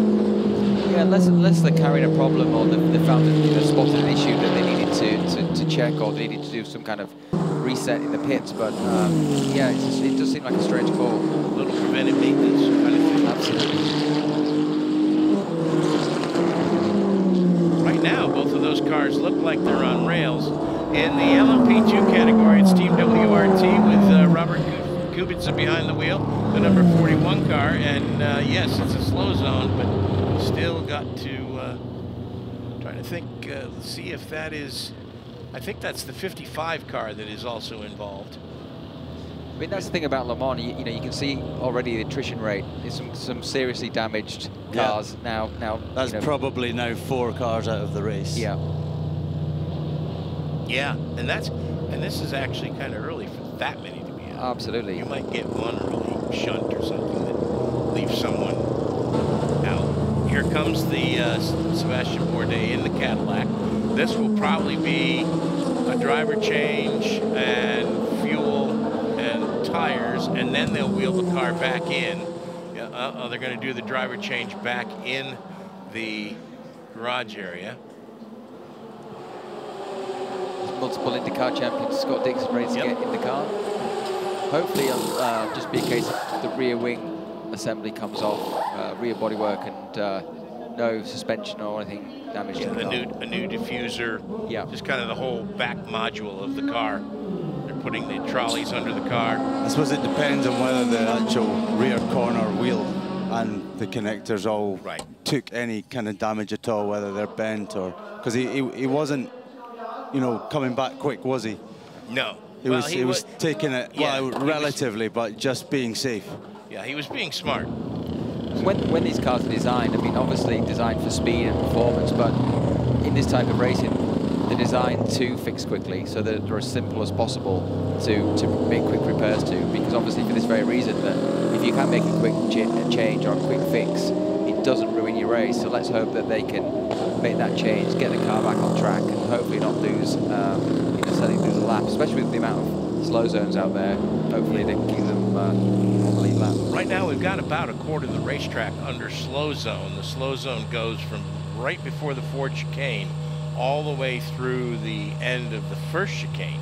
So through up underneath the Dunlop Bridge, down through Tête Rouge, and the first run to the first chicane, which is basically from the Dunlop S to the first chicane is the fastest part of the racetrack. So that right now is under a slow zone. They clear the first chicane. The green flags you see will be waving, some blue flags there to let drivers know that faster cars are coming up behind them. As now Earl Bamber going to get a little heat back in the tires there.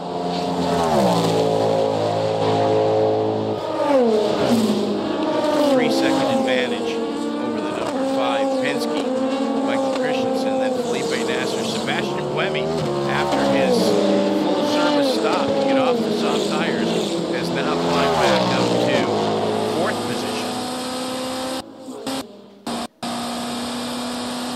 Team Jota, who we all thought was off sequence, has gotten back on sequence with everyone else with kind of extra pit stop, but they have climbed up to 6th from starting at the back. So that's a pretty good drive in his first stints by Antonio Felix da Costa. Yeah, they're very much in the fight, aren't they, the Jota team? They're doing a really good job. I mean, bear in mind that they only got their car at the last round at Spa, and really like the week of Spa, like literally had a run out, I think, in the Porsche test track at Isaac, and then turned up in the race and did a fantastic job. And they're still learning, and you know, in terms of the performance, here they are pushing the factory Penske team, which is great because it shows that, you know, a privateer team can take a hypercar, and take on the factory teams, and that's the spirit of Le Mans. You know, we've seen people like Yost do that, and that's what makes it, you know, really exciting to see that happen. And it's always been Porsche's ethos to have customers and to support the customers, as now the customer puts it on the manufacturer. Yeah, I was thinking that it's something that we've missed lately, you know, with Toyota being sort of all dominant and seeming to have everything in their pocket, but all of a sudden now we've got a proper race on our hands with several cars, several manufacturers, and as you say, Jota right up there. They had their issues earlier this week as well, but they seem, now they're in race spec, it seems to be going well. We have at least one representative of 5 of the 6 manufacturers in the top 10. That's parity. that's pretty good parity. I'd love to see a replay of that contact with the back of the Bourdais Cadillac.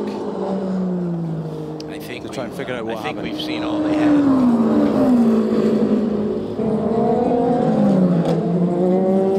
So now they've come through the Porsche curves. Onto the front straightaway. This should be almost to the slow zone. Well, actually, I guarantee to you that in the stewards room, they're looking at all kinds of different angles, ones we are not going to see. Well, so. we might not have access to them, but yeah, exactly. It's really hard as a driver as well with all these slow zones because it really affects your flow. You know, when you're doing a lap, you kind of get, you know, you're looking at your lap times, you're looking at your splits, and you get into the rhythm, and then suddenly it's stop, and you know you have to coast along 80 kilometers an hour. Then you go again, and then it's stop again, and it's really quite difficult to get your flow and your rhythm. I actually changed that one scoring page to that little map because it was kind of knocking me out of my flow, and they had changed so much through 3 different incidents that it was like, okay, now where, just exactly where is the slow zone now? There you see one of the lift tractors trying to extract the number, still trying to move the number 13 car. That has taken a while. I suspect there may have been some barrier damage there. So what you have now is you have the engineers basically on the radio talking to the driver and telling him, you know, the slow zone is still there, it's still in play, keeping an eye on it. And obviously, when they think that the slow zone is going to be removed, they're just trying to keep the driver informed at all times. So it's a really good time, isn't it, Peter, to kind of get the information from your team while it's kind of, you know, you're not under stress or pressure. And the engine note is low, so you're able to contact and understand each other really well. Of course, on the trucks in the pits, they've got very high antennas where they can, with modern technology with the radios, you're able to speak to the driver all the way around the track. I think it's, for me, one of my biggest fears as a driver is losing the radio. There's nothing worse than feeling like you're out there on your own and you've got no idea what's going on. I mean, I've been very fortunate. I don't think I've ever had it happen to me, but it's one of my biggest fears that happens. And then, of course, the pit board becomes the all-important thing, but you're seeing it one lap later, so you've got to kind of keep your eyes peeled for it. Especially with these slow zones, you know, the situations as well. If you haven't got radio, you're not aware of it, so you're kind of just doing it purely by sight, and you can lose a lot of time, you know, by not having the information. So just checking in on GTM, there you see the 3rd place car, the number 85, the Iron Danes. Rachel Frey behind the wheel of that car. She's being chased by the Proton Competition, number 911, Rickard Leitz behind the wheel of that car. Dr. Rickard Leitz, one of the, most of these guys that came up through that Porsche Junior program went on to be engineers and doctors of engineering. And what a luxury to have a driver who's also one of the engineers on the car. It's just absolutely fantastic. Matteo Caroli still leads the class in Rexy, the number 56 Porsche, and then the GR Racing number 86 with Ben Barker behind the wheel has taken over the 2nd position. So even though the Porsches were quiet in qualifying, they are now 1st, 2nd, 3rd, and 4th. Just looking at the Garage 56, the Hendrick Motorsports NASCAR, it's just slightly dropped now behind the first 4 GT cars. I don't know if that's through pit stops or speed, but really looking forward to seeing them do pit stop NASCAR style. Yes. I'm excited to see that. I think their lap times have been representative. I think they've had probably, and I think they may have made an extra pit stop. I'm not sure. No, they've only made one. Yeah. So the cars are wrong on that. The cars are running on big 2. Again, like with everything else with that program, they may be starting out conservative because for them, really isn't a class to win, so for them it's just going to be let's finish and let's make sure we finish. Here's that Porsche battle we were looking at moments ago. As a driver now, this is awful. This is when you just you want to be looking ahead to see a clear racetrack, and when you look over and you see all those cars, it's like, you know, it's hard work. But you know, sometimes it can work for you. Sometimes you can get through the traffic cleanly, and you can build a gap from the car behind. Likewise, it can go against you. It really depends on whereabouts you hit the traffic on the lap. And I would say the Porsche corners is probably one of the worst because it's super high speed, and if you get a couple of GT cars, it really kind of, you know, as you can see, just like this, you get backed up, and the next thing you know, you're under attack. So, and it's one thing to come upon a battle that is two cars, but when you come up on a battle of LMP2 cars working their way through a battle of GTEM cars. That's just got to be really difficult. And also, how familiar are you with the kind of talent that might or might not be behind the wheel of that car that you're trying to get by? I mean, that's really true, because I think what you find is, I mean, I think Peter will agree, but when you're in the series, you start to learn the various different, first of all, which cars are quick, which ones are erratic, and then you also start to know which drivers in it and who's, you know, who's quick or erratic as well. So it's, yeah, and with it being Le Mans, sometimes you've got different driver lineups. So you do start to learn, and throughout the week in the testing, you start to build a bit of a mental picture of who you can trust and who you can't. And what I always found was there will be maybe, could be like 3 or 4 cars in the whole field that every time you come upon them, you know just to take extra care because you don't quite know what they're going to do. And I found that in Nürburgring 24 Hours as well, which is an even more complex circuit with, you know, the bank corners and the, you know, the bumps and a much broader spectrum of who can drive and who can't. Yeah, I mean, let's face it. So interesting, DaCosta there trying to keep pressure and heat in the tires. Yep. Yep. Well, it's a long slow zone, isn't it? So everything's starting to settle down, then you suddenly have to push again, and you come to a hard braking point into the chicane, second chicane, and you just want your tires to be up to temp. And quite often, what you find yourself under a long sort of safety car, you kind of work in the brakes. If you work the brakes, you heat the disc. If you heat the disc, it heats the rim, which heats the tire. So as much as anything, you know, I was always kind of, I mean, my understanding is the best way to actually warm the tires is not always the weave-in, it's the brake accelerate, and it excites the carcass of the tire, which energizes the tire, which builds up the temperature. So, but the brakes are important as well to keep the brakes warm, because if you go green and you go flying down to the next corner and hit the brake pedal in the cold, as these carbon brakes do, you know, cool down very quickly, then you're not going to stop. So, is the I mean, physicists will tell you it's easier to heat from the inside than it is the outside. Exactly. There they are going through the first chicane now. You'll see on driver's left, on camera right as they come out, you're going to see the green flag. There it is. The green flag waves there, and there goes the Jota around the 33 car. And then comes the number 6 car. Further back, here comes Sebastian Buemi. It looks like he's gotten by the 75 now. So Sebastian Buemi is on his way back to the front. Indeed, Lionize. Yes, there he is, and he is definitely within striking distance. As a little bit of curve there for Christensen kind of got the front of that car to wash out. That's one of the things I was talking to Anthony about earlier, and near the end of his first stint on the show, is that the margin of error, because this field is so close, is so small. One mistake, and all of a sudden your mirrors are full of the competition. Speaking of one mistake, that's a lockup by DaCosta. Well, that's exactly what we said. I think things have just got cool. We saw the previous corner was a car 6. He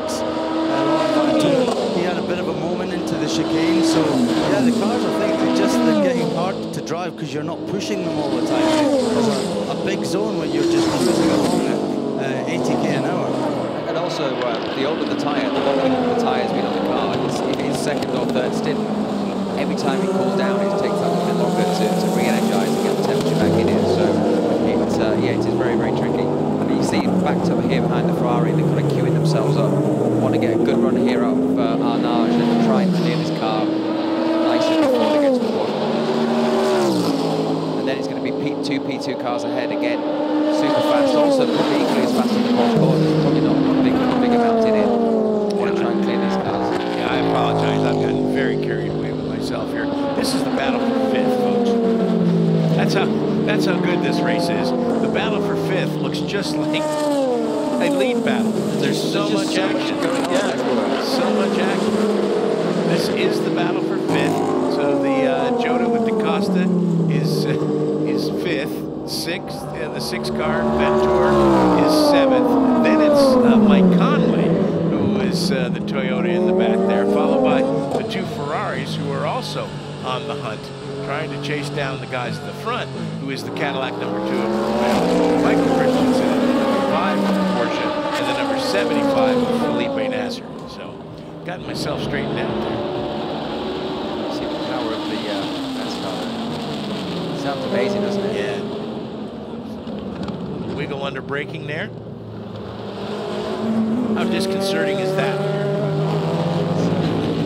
But it looks like Da Costa does look like he's just slightly struggling a little bit, whether it be, like I said, maybe lack of temperature in the tyres, or maybe the tyres are just starting to go off slightly. But may have a bit of a flat spot now, yeah. a bit of vibration. And here we go back into. It seems to have come around so quickly. So Conway wasn't able to get by the P2 car in front, so the 2 cars in front of just created that little gap. Yeah. It is a long zone, this, isn't it? Yeah. But I mean, as a driver, you're just looking for that green light, that green flag, with your finger on the button. As soon as you get there. Last time by, it looked like they almost had the 13 car removed from the scene. He was being pulled back up onto the flatbed.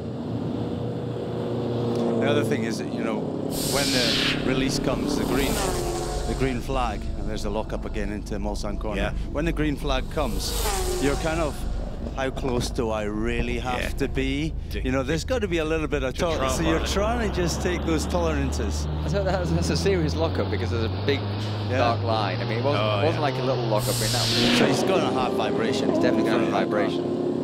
He's definitely in blister country. And you can see the so flashing. There's Buemi, who's still in the slow zone, just went out of our frame. And then that's the distance from Buemi back to Da Costa. So yeah, after 2 hours and 10 minutes, we got still a pretty close race going on here.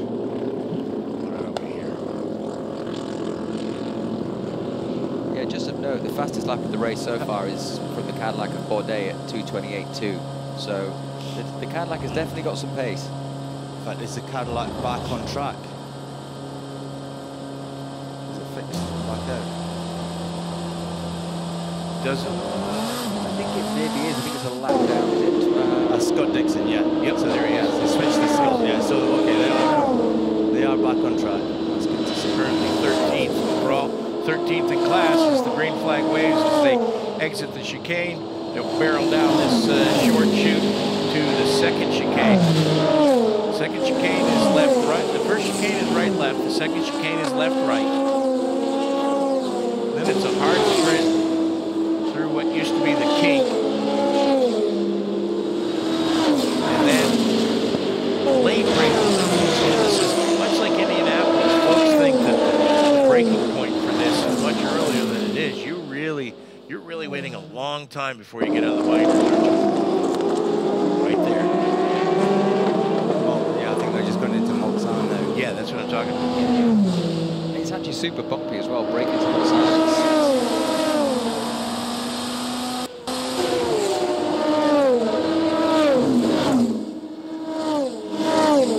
So we know the Cadillac was fast earlier. Let's find out more about what's happening with that 3 car. I am with Sebastian Bourdais, driver of number 3 Cadillac Racing. Sebastian, can you just tell us from your perspective what happened with that incident? I think you probably saw it pretty well on TV. You know, there's a succession of slow zones turning on, off, and then 1 is on, 2 is on, 3 is on. Next thing you know, they turn off, you know, zone 1, but then you go straight back into zone 2, and I don't know, somebody didn't remember that zone 2 was still on. It was very confusing, to be honest. The displays inside, they kind of start lagging. They're switching information, and you don't really know what to do. And I think we just kind of creating the monster a little bit, which is a shame because you know you end up paying the price for something that's none of your fault. Well, we're back to green flag racing now, and you guys do have a lot of pace. What can you do now? Hopefully you run out of bad luck. You know, it's just I don't know. I don't know what we could have possibly done in a prior life these days, but the tough days keep piling on. So hopefully there's another safety car pretty soon that we can get back in line and not go lap down. Well, it's a long race, so hopefully your luck will turn. Hopefully your luck turns. Yeah, that'd be good. Well, thank you.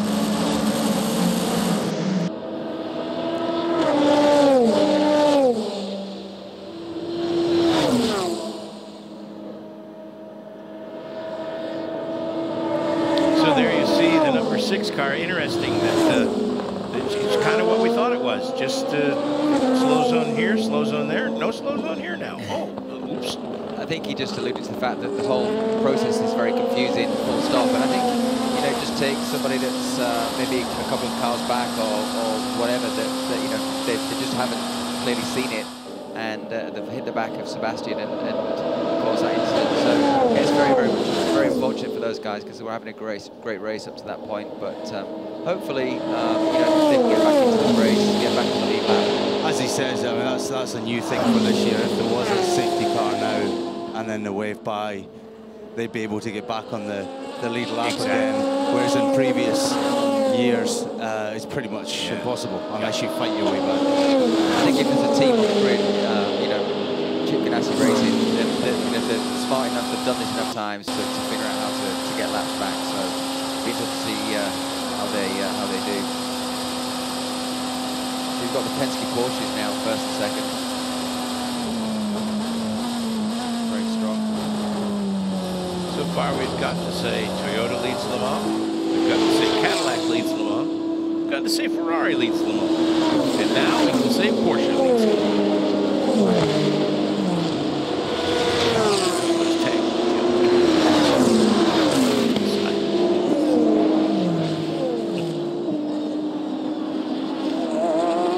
This, though, is still the battle for fourth position.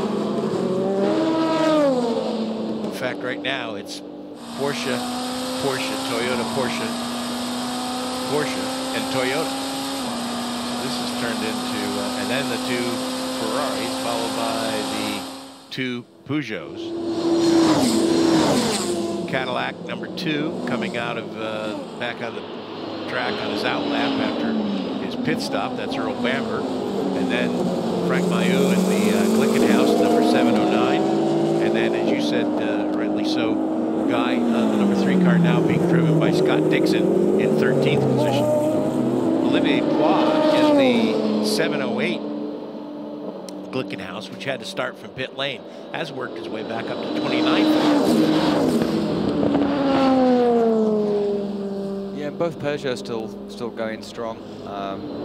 7 seconds apart from each other, but just not quite able to get the pace of the other cars at the stage. But you know, this race can change quite a lot as we start to go into the evening, into the night time, and it starts to cool down. You find that some cars come alive, some cars, you know, are not so good in those ones. So we start to see, you know, varying changing performances.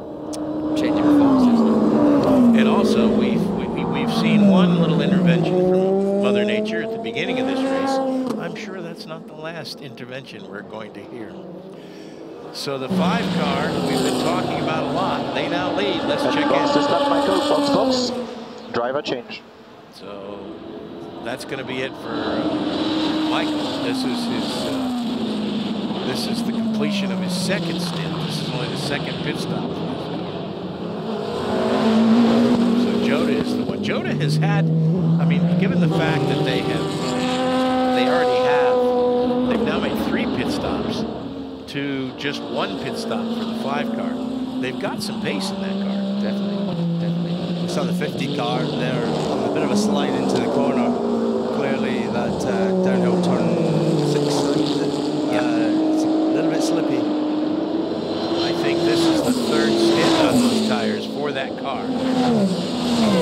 When you start the race, the track's super nice and clean. They clean the circuit, get rid of all the marbles of rubber that you get around the outside of the circuit. As the race goes on, these marbles start to build up. And what happens is in these, the faster cars will, when they're overtaking the GT cars, quite easy then to get into the marbles, which can be very, very tricky. Love this graphic. I love to see the comparison of the speeds for the cars as they go through various parts of the racetrack. And not just top speed. It's very interesting. You can see who's carrying more speed into the corner, who's carrying it, you know, out of the corner, who's got the best speed. That to me is very, very interesting.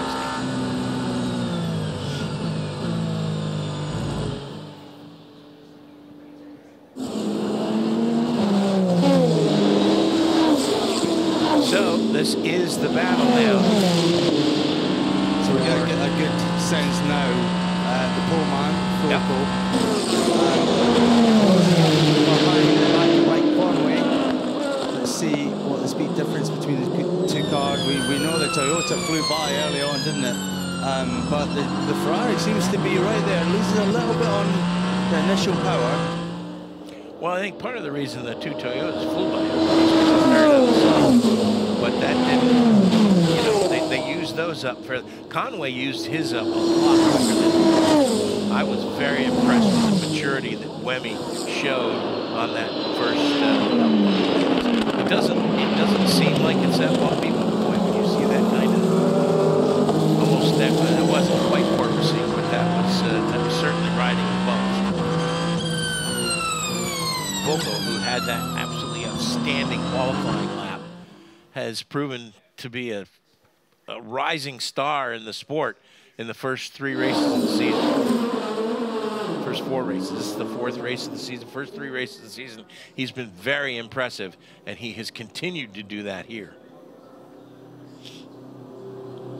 Waiting to go to work. Contemplating the next pit stop for their man.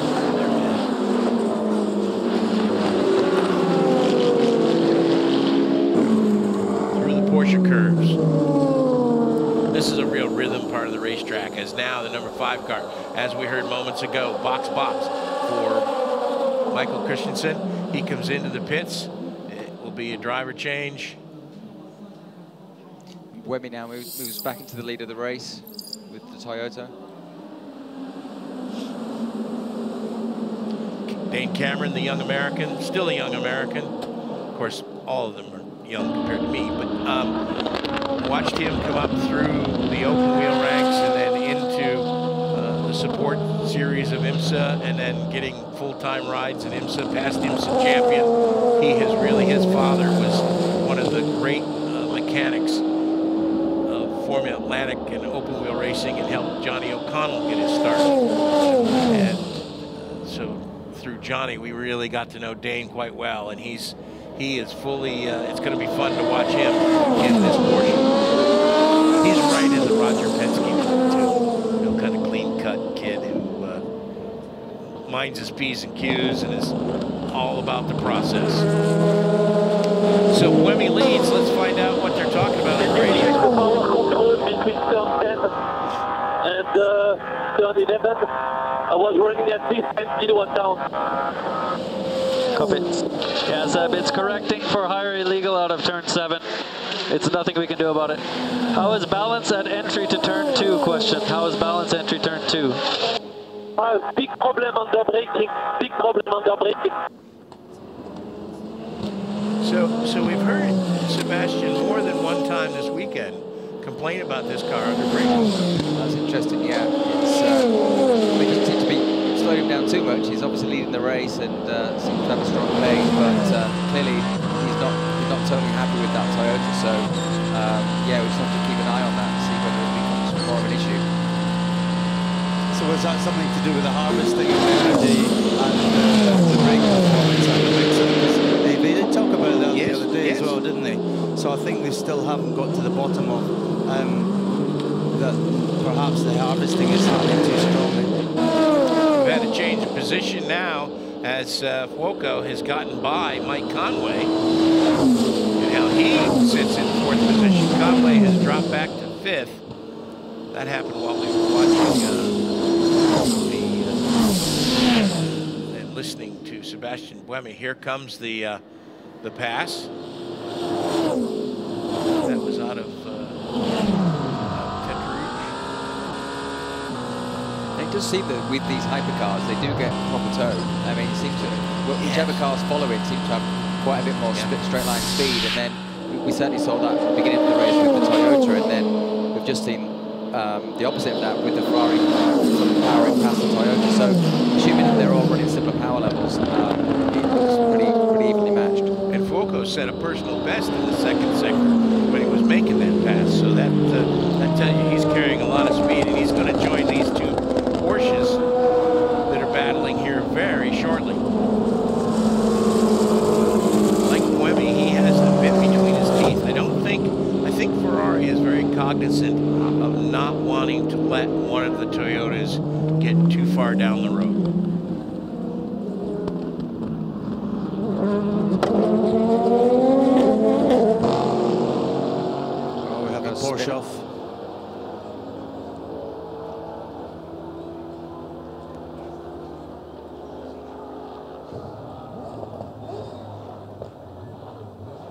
Ryan Hardwick, I think that is. Oh, we've got a contact again. That's coming down to Tete Rouge. You can see the spin marks round and round and round. Is that the Iron Lynx car? That's the 16 and the Iron Lynx car. Yeah. Ooh, that was closer than it needed to be. Let's see what happened. Oh, we've seen this. Oh, got collected. Nowhere to go. 60 drops the wheel off. Take 16 with them. I thought for a moment he was going to go all the way out to the wall, but when he corrected, it fit, and he came back right in front of the 16 car. Literally nothing the 16 car could do. Just a complete innocent party in that. Just had nowhere to go, basically. We've seen that earlier on in the week. We've seen that a few times coming out that corner where people have ran wide and collected somebody on the exit. That was Ryan Hardwick in the 16 car. No rain expected in next 40 minutes. Nothing expected in the next 40 minutes. There are some darker clouds though. Keep us updated on what you see.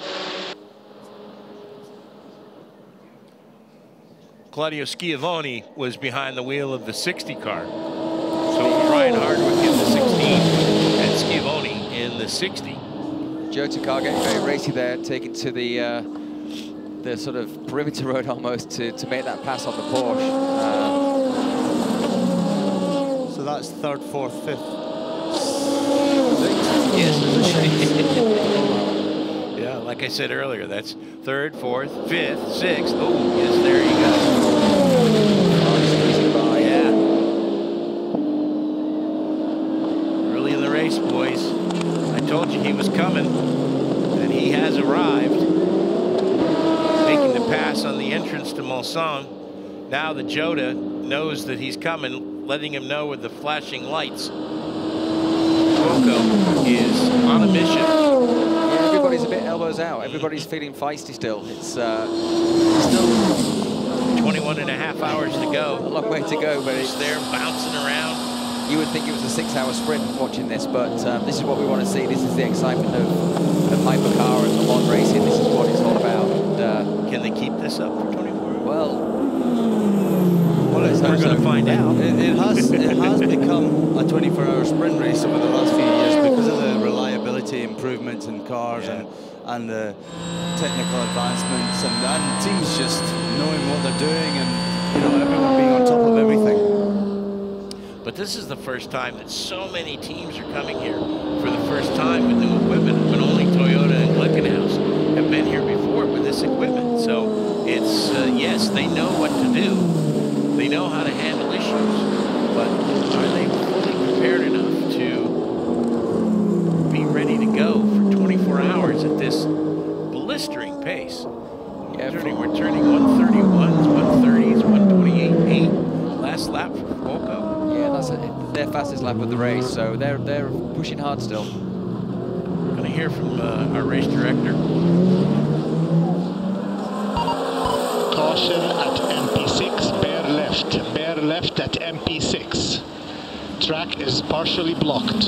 Bear totally to the left at MP6. Bear totally to the left at MP6 and MP7. Of course, that is Tete Rouge, and what he's talking about when you hear him say MP, they have the marshal posts marked around the racetrack, and this is where you saw, this is where the slow zone begins, and this will make sure that the cars are fully slowed down and under control when they get to the actual scene of the accident, which is actually in another marshal position or two. And those marshal posts, you can Google the map, and if you have it at home, folks, you can either print that out or have it on your computer, and there you see why the track is partially blocked, because they've had to get a lift truck. And this is, I think, probably one of the best innovations that we've seen for safety and for clearing up when we have an incident, that these cars now all have a lift system whereby they can attach that bar that you saw to the roof line of the car and lift the car up. And each of the cars, when they go through scrutineering, that is tested. And I was enjoying saying not only did they have to pass the sniff test, they had to pass the lift test. I think we're going to see a drag race any second now, and we're going to see who's got the strongest engine and who's got the best tow. you can see the flashing lights there on the Porsche. I don't think it's got it on the Ferrari, but on the Toyota, and that's to indicate that the 80 kilometers an hour full course yellow. They're on the button. They're on the button. So once they get to that green flag, it's a race to the button, and as Pete said, it's going to be a drag race. So. And the Ferrari has it on the taillights, which is probably more important, so that the guy behind him knows he's on the button. This is a replay of earlier. Yes, this is when Fuoco used all of the racetrack. That's pretty dirty over there. That red asphalt over there to the right of the white line is pretty nasty over there. He took a risk, didn't he? Yeah. The other risk to that, not only from the physical side, is actually the risk of getting a puncher. Because obviously, once you go off track, there's lots of sort of loose gravel and stuff, and there is a risk there of picking up a puncher. You know how when you are on a long airplane flight, and the pilot comes back and sits down and rests, and you wonder who's flying this plane? That's what just happened. This is our director, Olivier Denis. So who's in charge? He's just come in to say hello to us. Right, here we go. Green wants green flag. Here we go, green flag. Straight away, trying to break that toe, isn't he? Yes. Porsche was away quick. Yeah, very quick. I don't like that weaving. Sorry, we saw it in Indianapolis, and it's one man's opinion. I'm sure I'm wrong, but here's my favorite graphic. We also can see who has what energy left. So we're going to start seeing some pit stops pretty soon. Damage to the 708 on the right front. That's going to be at least a nose change. Back to the action. So that's the car that had to start from the pit lane. That's right. Already, so more trouble for them.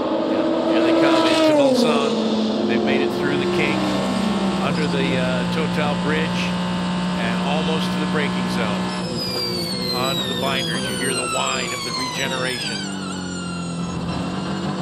And then back on the power of that Ferrari as they make the run down towards Indianapolis. The second fastest spot on the racetrack. They're going to catch some traffic. Fuoco setting him up. Going to try to go around the outside. He's going to have to make a decision here. There's one of the LMP2 cars, the Belgian LMP2 car now. Is it going to go to the right or left, or is he just going to be used as a pick? And DaCosta does a great job of using the Prema. He does. Just boxes him in.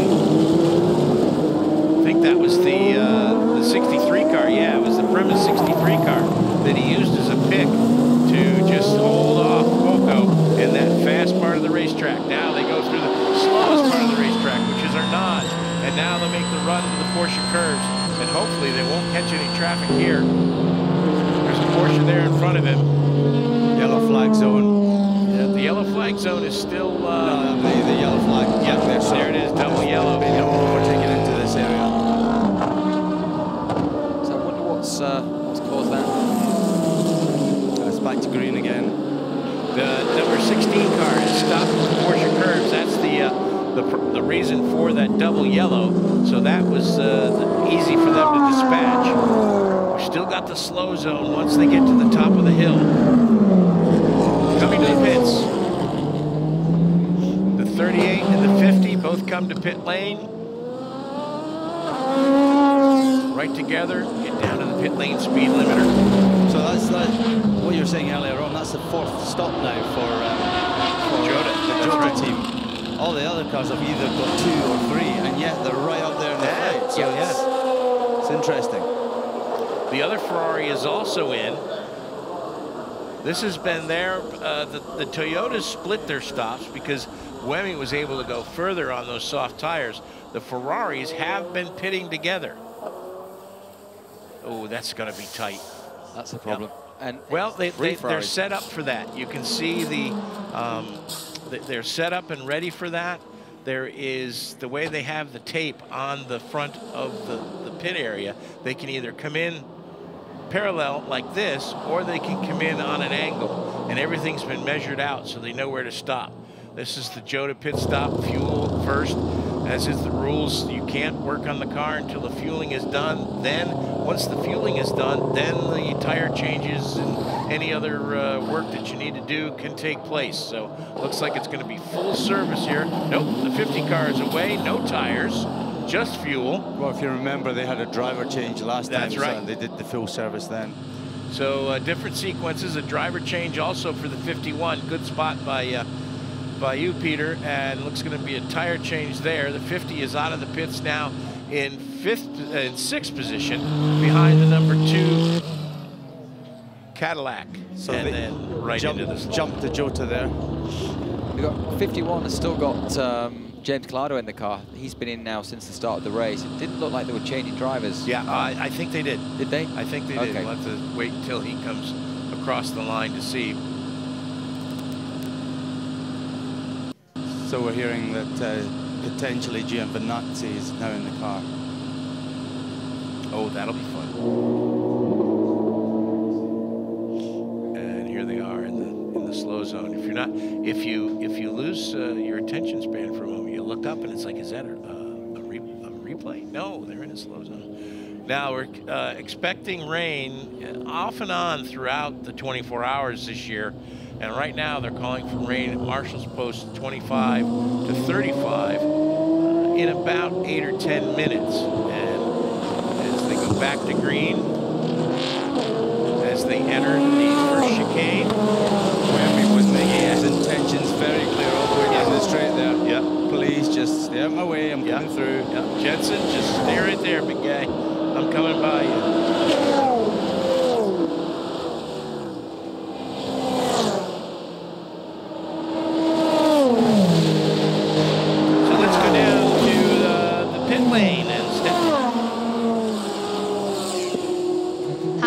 It's been a while since I've checked in with you, but I am actually outside the DKR garage right now where the car has just come in with severe damage to the rear wing. So I'm not sure if you guys have seen what's happened to that car, but definitely have to do a rear wing change because it is very lopsided, looking to the left.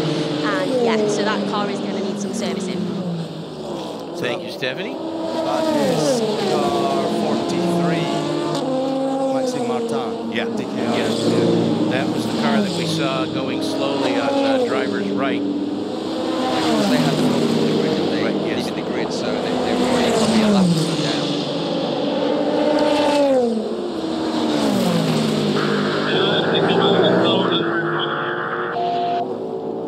Yes, you do. Take care. Yes, confirm. Slow puncture left rear. So slow puncture for the number 6 car. That was Lawrence Vanthoor that we heard there as we were watching this battle that is now starting to hot up between the number 38 Jota, the Peugeot number 94, and the number 75 Porsche, with Philippe Nasser still behind the wheel, so he's on his 3rd stint. So Laurent Vanthoor, he will have seen on his dashboard the tire pressure monitoring system, TPMS, will have come up, flashed up and said he had he's losing pressure. So he's just double checking that with the team who confirmed it. So yeah, never a nice thing to see as a driver, because you just wonder what how much grip you're going to lose and how fast you can go. And I guess they're going to make a pit stop very soon. Now here's Mike Conway and Lawrence Vanthoor. We heard that radio traffic that Vanthoor has been told to be careful. He does have the slow puncture, and here he comes to the pits. And with him is going to be Mike Conway. So both of these guys now making their 3rd pit stops of the race. And it'll be interesting to see if we get full service here with both of these cars. This will be Conway's 3rd stint, the end of his 3rd stint. So 2nd stint on his tires, but 3rd stint for him. It's not looking like a driver change. It doesn't look like it unless he's coming out the other side. Vanthoor is going to be a driver change. So, you know he's going to get new tires on that car, that's for sure. Yeah. Yeah, he has to because of the slow puncture. So this now has moved the Peugeot number 93 up into 2nd place with Jean-Eric Verne behind the wheel. Could we see a Peugeot leading the race? I was going to say, are we going to get to say everybody, everybody in the pool, everybody gets their shot at the front? So we now got Yvier in the Jota car, and looks like Kevin Estra's jumping into the Porsche, replacing Lawrence Vanthoor. Kevin Estra is another one of those guys who's come up through Porsche's GT ranks, getting his first real opportunity at some frontline prototype racing. Meanwhile, here is that battle for 5th, 6th, and 7th.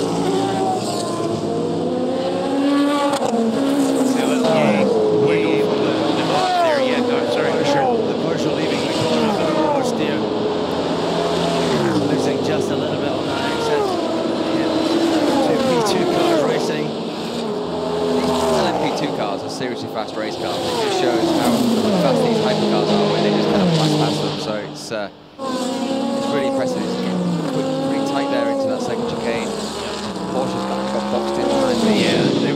There's nowhere the Porsche can go in that zone, either of them. The GT car or the hypercar. It's so frustrating when you find yourself in that position. You work so hard to take that car in front, and then you get that bit of traffic and you lose that momentum that you maybe spent sort of 3 or 4 laps trying to close that gap. And here comes in the back of your frame now, Antonio Giovinazzi. He's going to join this group. It's going to become a 4-way battle here very quickly, as Cuoco has headed east trying to catch the Cadillac. Meantime, Mike Conway's in the middle of this. Expecting the Porsche course or turn 19, so there's a couple yellows, guys. Spread block everywhere between 7 and 8 straight. So the rain that we saw a little while ago, that in about the next 2 minutes there's supposed to be rain arriving at the Porsche curves. That's there, and word from Stephanie in the pit lane is that it's starting to sprinkle in the pits as well. So the rain we've been expecting has arrived, and here's more damage. Let's see what happened here. And way off in that, off in that dirty stuff, and then you've got no control coming back on. Oh my heavens! United car. The United car just absolutely goes into the side of the Porsche. I think, is that the 88 Porsche? That's the Proton car, isn't it? Yeah, it's one of the it's either 77 or 88. Oh. I think it's the 77. It's got the blue. Just get a picture of the number. That's Frederick. And of course, that's the 22 United car. That's Frederick Lubin behind the wheel of that car. You've got to feel sorry for the Porsche. Just it is the 77. Minding its own business, driving down the straight.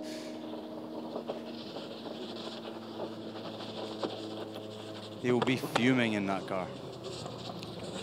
And again, the attrition rate, Peter, is just amazing. It's like, I can't believe how many incidents we're having. I mean, these guys are just racing like it's a full-on sprint race, and that's all the way through the field. I mean, obviously that was it was unlucky, but yeah, it's yellow zone after yellow zone after yellow zone. Yeah, he got out there. In fact, we were just talking a couple laps ago. You get out on that red asphalt, and there's a lot of dirt out there. That's where the truck diesel is. That's where all that stuff is. Because this is a public road, and so you get out there. He just totally lost control of that car. He had his wheel on the grass, or the dirt on the inside even. So, yeah, just too much risk, I think, going on there. Everybody thinks they're Dale Earnhardt. Well, these cars are so low to the ground as well. You know, they're literally, centimeters off the ground. And once you go off onto that kind of side road or whatever you want to call it, service road or whatever, you can see the amount of gravel and stuff. Oh, yeah. If the car just bottoms out a little bit, the wheels come off the ground, suddenly you're out of control. And that's kind of what happened there to Lubin, which was really unfortunate. But so this is also going to make things interesting, because when you come out of a slow zone with cold maybe tires, you've lost some heat in your tires, and you go straight from the slow zone into the rain, it promotes more slow zones. Yep. Cautions breed cautions. Well, this is a familiar slow zone so far. This is from Marshall Post 6 all the way down to the exit of the first chicane. Again, we talked earlier that this is the fastest part of the racetrack. It is also on the opposite side of the racetrack from where the rain is right now, as you see some of the spectators there starting to shield themselves. So the word is that we've got, there's actually some rain on the ground coming down just outside our booth. There's rain in the pit lane. I suppose another thing about the rain is it makes the track really slippy. Okay, we see rain not hitting whole track, just between 14 and 18, and it's decreasing in intensity. So this is going to be making these poor guys crazy for the next 24 hours, because I think this is what we're going to get. You're going to get that little spit. Every now and then we might get a shower that takes half the racetrack. That's the thing. So as I was saying, we've had a period of hot, dry weather, and it seems obvious that the rain is going to make it slippery, but it's going to make it extra slippery because we've had that dry track. If we'd had bits of rain, the track itself wouldn't be so bad, but it's just it's suddenly coming on race day when it's been so dry. Well, and the other issue is, again, this part of the racetrack is public road. So if it's been dry, you've got a lot of diesel, you've got a lot of oil, you got things that have dripped on a car, that when the rain gets on that asphalt, all that stuff comes to the surface first until it gets cleared by with the rain, and it's like driving on ice. Even the white lines there you see down the middle of the road, they can be very, very slippery when it's wet, so it is pretty treacherous. But the thing about Le Mans racing is that you can see that with all the slow zones, the weather conditions, it's just mentally exhausting, isn't it? There's so much going on. I mean, like, this is probably more exhausting for the drivers with all the slow zones because they're having to make sure they're activating at the right time, releasing at the right time, the rain. So much going on, it's just mentally really challenging for them. You're always thinking when you're man, there comes the move now. So that was 51 car going around the... that was oversteer on the exit, wasn't it? So was. it lost traction. But so they're into the wet condition now. These cars are unlikely to go to wet tyres because the track's so dry, so they've just got to put up with it and try and keep the car out to the wall. And also the fact that the rain is lessening in this part of the racetrack. And it's the only part of the racetrack where there is rain. Interesting, the Peugeot seems a little bit happier in that mixed condition than the Porsche number 75 in front of it. So, Gustavo Menendez. I think if I was in the Peugeot right now, I'd be praying for rain because they probably haven't quite got the speed in the dry to challenge. But you never know, in the wet, they might just have something that the other cars don't have. So variables, Yeah, it'll be interesting to see if Menezes can hold off the 70, the 94 in that section of the racetrack, because that's really the only spot he has to worry about, because once he gets over to the drier part of the racetrack, you can see he's pulled away. Is now the 51 car going up towards Dunlap, is going to try and go around the outside. He makes that pass stick, hard on the brakes, gets it done before they catch the Corvette. That was probably very fortuitous on his part. Down the hill now, out of Dunlap, go around the Corvette, and there you go. He can use the Corvette as a pick, and he's off and on his way.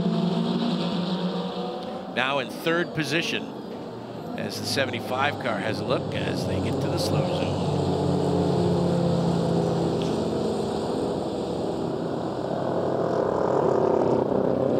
Nice work by the 51 car there. He's got a car in between so he can get straight back up to speed at the end of the slow zone. And we saw the 77 collected by the P2 car, the United P2 car. Bit of damage on that. Thankfully back to the pits, so they should get it fixed and back in the race, but any chance of a win or even a podium is unlikely now. Yeah, that's just too much damage to you know, you're in a recovery drive after that. And I have to say, it's pretty awful once you're in that situation where you're sort of in the race and you're fighting. Once you have a problem early on and you are 5-10 laps down, it's a long race. Okay, mate, so unfortunately we're just going to have to try and survive through this. It doesn't look to be a big storm at all, meaning it's not going to last very long, and it's the only area of the track which will be wet. So we still think it's going to move through closer to Indy and then eventually into Mulsanne, but only on the south side of the track. Oh, so that's really the worst when it goes across the racetrack, because it'll be wet here, and then it'll be wet down the Mulsanne straightaway, which will drive it out. What a nightmare. Here's another look at the incident between the 77 and the 23 car. 23 car gets over in the gravel and then just absolutely broadsides the 77 car. An innocent bystander, and just gets absolutely destroyed. The thing is, he didn't. Both of them keep going. That was amazing. Yeah. They both kept going. But he didn't need to be that far over. There was clear daylight between him and the Porsche, and he could have just. I think he got over there far enough, and then he got pulled over. Maybe. You know, I mean, you start to get into too much of that stuff. Yeah, and then you've got the left-hander coming. There's a fine line between hero and zero, isn't there? Sometimes you make those moves and it's all spectacular. It looks great. And shortcut of the chicane there. So his wiper on. Yep. Unless it is now starting to cross, and there's a little bit of, just saw a couple drops on the camera there. So maybe it is moving across the racetrack now. But pretty much confirmed what I thought. He's gone more easy on the brakes this time, and now 75 has gone round him. So, wow. Interesting that he had a problem in the last chicane, and then he seemed to be very cautious going into Mulsanne corner.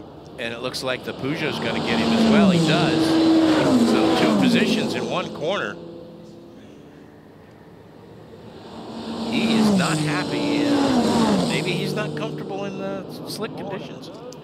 Sometimes it's just perhaps a lack of experience. The Peugeot is, because he's just now taken the Porsche. I think what we're seeing, the Porsche is just a little bit more difficult to handle in these mixed conditions on slick tires. Also, Jota made a driver change very recently, so he's still not fresh. Not in the rhythm yet. Yeah. Porsche got it back in Arnage. Slipping, sliding, just searching for grip. Back comes the Peugeot. And then the Jota as well. So it's all change. Here's the first part of the... Right, boys, keep on the island. Yeah. First part of the Porsche curves.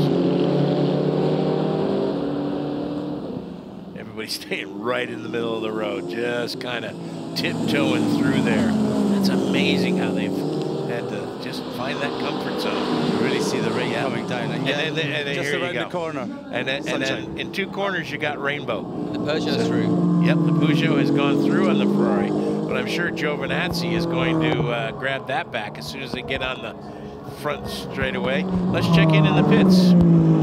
So I know that on the other side of the track, it is absolutely tipping it down, but I can tell you that the sun has come back out in the pit lane. So this side of the track is completely dry. I don't know if that's going to impact what sort of strategies the teams start to pick.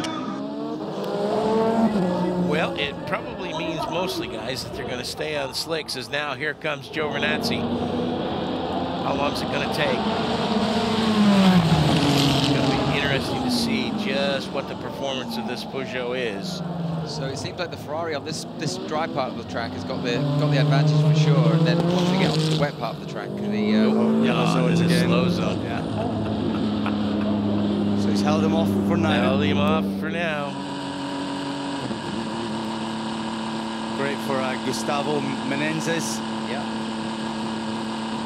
In fact, as you said earlier, from his point of view, he'd like more rain. I think so. I mean, it definitely seems that when the track is wet, the Peugeot seems to be the most happiest in those conditions. Certainly the 94 car. So they'll be doing a rain dance in the pits. And the other people that are really happy are not only these guys in the pit area, but the PA system is going insane right now. That the fact that Peugeot, the French car, has moved into 2nd place in the most French of automobile races. Oh, wow. And there you see the rain. That's over at the Porsche curves. So they are really going to be having to tiptoe. There's one of the GTM cars. But yeah, to go back to the tire situation, That's do the have 74 car, sorry. They have to put up with it. They just have to cruise around slowly because it's less than a mile long of rain, and then you've got another 9 miles of dry. I guess it's what time you lose. I mean, it's quite significant right now. I mean, once you get standing water with slick tyres, you are in trouble. There's the number 100, the Ferrari 100 off into the gravel trap. We might be seeing a slow zone. Some more offs and potentially some slow zones or safety car. As they clean up the gravel that's been left on the racetrack by the collision between the 77 and the 23. These 4 cars now, the Peugeot number 94, the Ferrari 51, the Jota Porsche number 38, and the Penske IMSA Porsche number 75. The thing is, if you did stop for wet tyres now and you're on this part, they'd be wrecked in half a lap.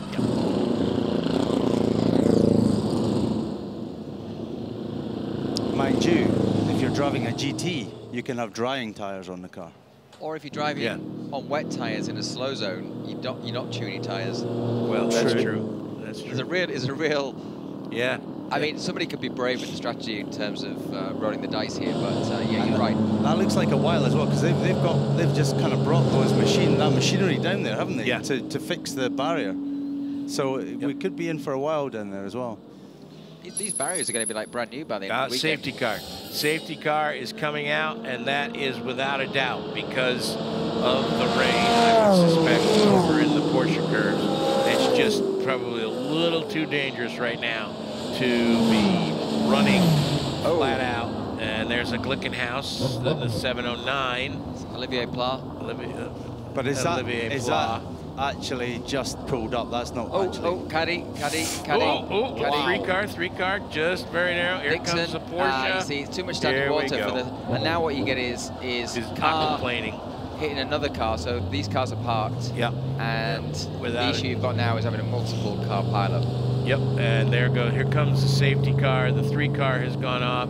That is the leader in GTM. That's Ricardo Pera, who was leading the GTM category in the number 86. Now he's got going against a little bit of something hanging off the back. That's serious aquaplaning. Yeah, this is. I can remember the SEC runoffs at Road Atlanta. You both have driven at Road Atlanta.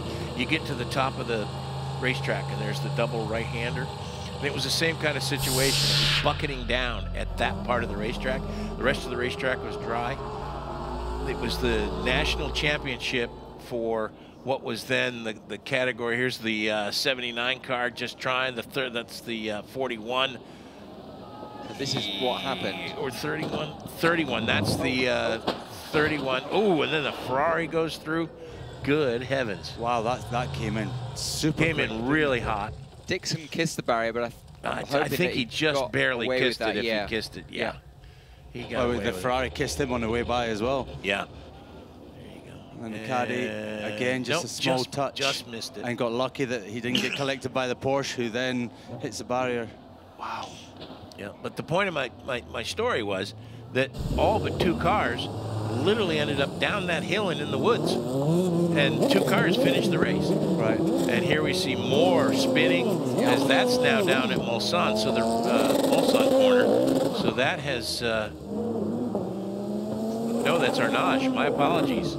So the rain has now gone all the way from the Porsche curve back to Arnage. Here comes the 3 Cadillac limping along. Here's the 31 car that we saw go along the wall, kind of bouncing off the wall. Looks like he's got some damage, but it certainly wasn't as bad as it might have been. So you're right, Guy. I think you will see a split strategy. I'm not sure everyone will go onto wet tyres, but some cars will. Yeah, I mean, I think it's weighing up. Do you drive on? Do you look after your wet tyres on the drive into the track? Because I think you lose so much time, risk having an accident on the wet, that it's actually probably the safer option. Yeah. I think at this point, you're not really looking at performance, you're looking at actually survivability. You're looking at the fact that we've got 21 hours left in this race. The 31 car, just to put a button on that story, that's being driven by Habsburg, Freddie Habsburg. That's the WRT car. Here comes the 311. They're getting ready for the 709 to come in. We saw that car off. There's Dixon has made it back to the pits. Here's a quick question. Safety cars are out.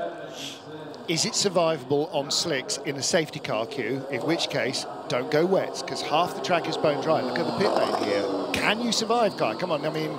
Well, this is the thing. It's as you saw, I think once you've physically got standing water and you've got puddles, I think on slicks, as we saw, the car just basically aquaplanes and you're out of control. Even at slow speeds. I think even behind the safety car, you're so somebody's going to gamble, aren't they? Yeah, exactly. I think do you stay on? Do you nurse the wets, the dry bit, because there is some of it in slow zone, and then obviously have the safety in the wet part of the track. Look at the water pouring out of the side pod of the Ferrari. I think if I'm Peugeot, I'd stay on slicks. They're obviously staying on slicks. Yeah, they're staying on slicks. The Peugeot's got wets out, though. So as your race leader, second place in the pits. 94 car. Or do you split the cars? Do you split your strategy? I mean, that's the advantage of having multiple horses in the race. Is you can afford to do that. And someone like Peugeot, at this point you've got to gamble. You've got to do something because you're not quite there on pace in the dry. So let's try something different. Does look like they're going to put wets on it. There's a Marto Ferrari, runs AF course that runs the Ferrari program. I think, Peter, the engineers and the gurus on the pit wall now are really kind of earning the money. It's what do we do? This is over to them. It's for the drivers. It's just trying to survive. It's really a case of them, of the engineers now. What is the best strategy to do?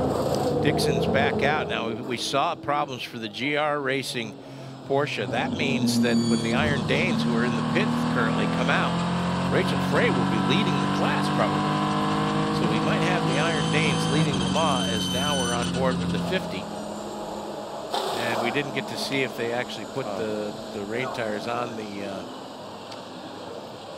queuing up, aren't they? On the Peugeot. Queuing because of the safety car. They're waiting for the next safety car to come by. So then they'll be able to. Green now. Here they come.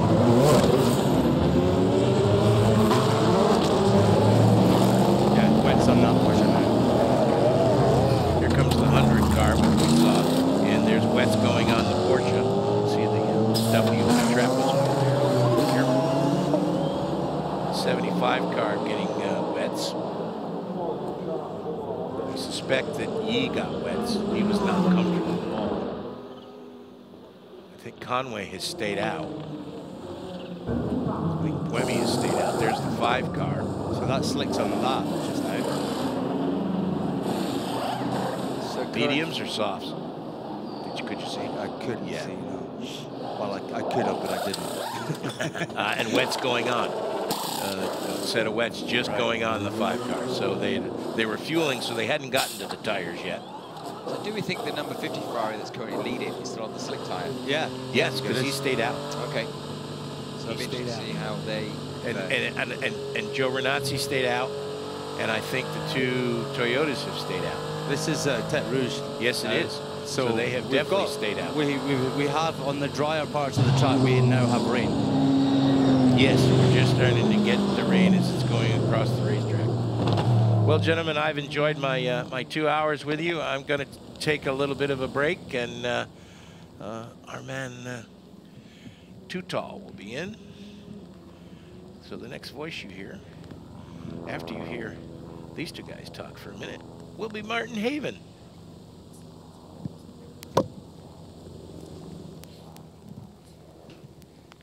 The forecast. What is the forecast? So Seb, what I can see is that this big massive rain is moving across the circuit. I would expect it to hit turn 10, between turn 10 and turn 12, and then it'll disappear. Then it'll disappear just like the team radio did. Okay, well, it's time for the gamblers, isn't it? Ferrari. We talked about this right at the top of the show. Ferrari have already won enormous headlines by taking pole position at Le Mans. The question is, how much of a gamble, how confident are they that they're making the right decision? Of course, you can only ever find out in hindsight. Saw the Peugeot come in from second place to change tyres, and that can't just have been a standard stop. Little problem for the 41 WRT leading the pit lane. We're under safety car here at Le Mans as we approach the end of our, where are we, 3 of the race. Just 3 hours in, 3 hours and a minute into the 24 hours of Le Mans. This is our second safety car period. We had a safety car from lap 1, or on lap 1, from basically the beginning of the Mulsanne Straight. There was an incident there. And then we saw the Toyotas on soft tyres at the start of the race, which clearly turned out to be a major tactical error and not the sort of thing you might have expected from Toyota. They jumped into the lead ahead of the 2 Ferraris, but then their tyres started to overheat midway through that first stint, and the Ferraris came back to them. Ferrari now running 1-2, Peugeot 94 in 3rd place. And the safety cars are out on the track. It is wet. Let me know when you arrive in Porsche if it looks better in Porsche or not. If it looks better in Porsche, we don't pit. If it looks not better, we box. Martin Haven, Le Mans winner Guy Smith, world champion Anthony Davidson. Guy, we were talking just a couple of minutes ago about the fact that somebody's going to gamble. Well, Ferrari are comfortable enough not to have bothered splitting the strategy, or not to have, all the drivers have gone, no, this is survival. Yeah, it's a tough call. I just said there on the radio, you know, to the drivers, is it improving? And possibly is improving. Looking at the pictures there, certainly the track is wet. It's the standing water is for me is the big issue on the slick tyres. Is the standing water still there? Is it improving? Well, I mean, it looks to me like that looks a better picture to me. It looks like it's definitely clearing up. So yeah, compared to this 2 laps ago, I mean, it was an absolute flood. But that's the sort of nature of this place quite often. You get a massive cloud burst that stops almost instantly, and you get like an inch of water on the track, which then clears away. But I mean, when we saw the caddy, Anthony Davidson, spinning there, it was very, very wet indeed. It does look quite survivable. They haven't actually gone quick enough to catch the safety car yet. No, it's certainly looking better than it was. I agree with Guy's comments there. I mean, it's still wet, but Fuoco's got to make a decision now. Is he going to come in, or is he staying out? I mean, that still looks pretty treacherous around the Porsche curbs, and that was the specific part of the track that this engineer was asking him about. What do you do? Stay out? Come in? Maybe worth staying out, because this safety car could last an awful lot longer. yeah, I mean, I think Ferrari could split the strategy, because at the minute they've got all their eggs in one basket. They've got both cars on the same tyres, so they can afford to do something a little bit different. Don't forget, no matter how slowly they go, everybody else is behind a safety car. The race leader is in, Antonio Fuoco. Now, does Antonio Giovinazzi follow him? Look, it's bright sunlight. Well, there's almost no rain falling in the pit lane. And he is. But then we've got barrier repairs probably that need to be done where the GR Asia portion went off backwards. Because if somebody can go off there once, they can go off there twice. There might be something else around the circuit as well that requires attention. We saw that, you know, the big clear-up operation at Tetra Rouge. So Toyota have decided to stay out there, both Ferraris in. This is very interesting. They're going to put the wets on. Are they, though? Well, the wets are ready. Yeah, they're in hand. They are in hand. It couldn't look any more ready. Okay, so the deal here is fuel and safety items like cleaning a windscreen can be done. Driver change can be done. Brand new, unscrubbed, wet weather Michelin's ready to go.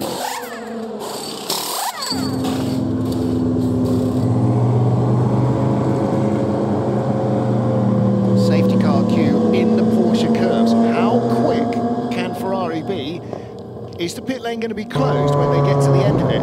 The other deal, Anthony Davidson, don't forget, Michelin told us about this new wet weather tyre we've got this season. They say it's a drying wet. It's not a monsoon tyre only for wet weather conditions that will die if the track dries. They believe in these sorts of conditions, it will do at least a stint as the track dries out. Here at Le Mans, which is a brave suggestion. This may be the first time a NASCAR has run on the wet in a long, long while. Okay, this is not a high-speed oval. They do run on wet weather tyres on road courses, but the Ferraris and the Garage 56 NASCAR are caught in the queue. There is the Iron Dames Porsche right at the back. We haven't seen much LMP2 or GTM action apart from when they've crashed, because it has been dominated by the movie stars in the top class. Hypercar has not stopped giving yet. The Iron Dames were in the lead. It's now the AF Porsche number 54 car, Silver Ferrari, started by Thomas Flores, got pro driver David Abigon at the wheel. Sarabovi, the bronze driver in the Iron Dames car, because all the drivers in these categories are bronze or silver or gold or platinum if they're superstars like Guy and Ant here. So she's the bronze driver in that car. That's now currently second in the queue. And again, Ant, don't forget, with the 3 safety cars, we will merge the entire field when the track is safe and the safety car is effectively no longer needed to protect the workers, and then we will rearrange the queues. You will not lose a lap in the safety car. You might get a wave by if the class leader is behind you. Yeah, I mean, look, it's still t-shirt weather out there. It's warm. The ambient is wet t-shirt weather in some places, yeah, but it's drying. The circuit is drying, and I just wonder. Oh, I see what he's doing. You know what he's doing? He's taking a photograph of the timing screens. Gustavo Menezes leads Le Mans for Peugeot. And well deserved. Of course, Exactly. Gustavo was driving an absolute blinder there in those very tricky conditions on the slick tyres. He, well deserved to be heading the field right now. And I think publicly quite an underrated driver. You know, he's had quite a long time in LMP2 with Rebellion and LMP1 with Rebellion, and then sort of, you know, I think he could turn out to be a bit of a star turn here for Peugeot. But this is an absolute, I don't know if you agree or not, Guy, with this one. I've got the feeling this is an absolute pivotal part of the race right now. Whoever is the eventual outcome, the winner, I think the outcome will be a lot hinging on this moment right now. It's absolutely so close, and there's no room for a wrong decision at this point, whether it be from the drivers making a mistake or from the teams making a wrong tyre choice. So you're absolutely right. It's so nip and tuck right now, and I think we all hoped it would be this close, it would be this fraught, but it's absolutely over-delivering. It really is. And the thing here, of course, is that the weather forecasters aren't just suggesting we might get a sprinkling today. Through the night and into tomorrow, this could happen again and again and again and again. The more it happens, the more you've got to get it right every time, Guy, because otherwise, if you get it wrong once, you might recover. If you get it wrong more than once, there's too much good opposition. And that's where teams like Toyota, they've got that experience, they've got that knowledge. So you have to look and see what they're doing and say, these guys have been here before. They've experienced these types of big decisions at big moments.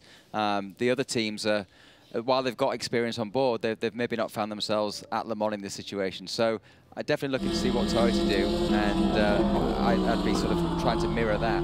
The other thing as well is this safety car is going to bring the number 3 Cadillac back into play, because obviously it lost that time early on with the problem. So hopefully it'll bring it back onto the back of the hypercar field and bring that car back into play. Well, we're closing up behind the safety car. Now, each of the safety cars does have cars behind it. There are a couple of outlays, but no, so nobody has called safety car B yet. That's the one that the Ferraris were sort of closing up on. The Porsche 911 safety cars will have full road tyres, high-performance road tyres, will also have four-wheel drive, so it does give them the opportunity to sort of survive these conditions. Right now, under safety car conditions, Peugeot leads at Le Mans.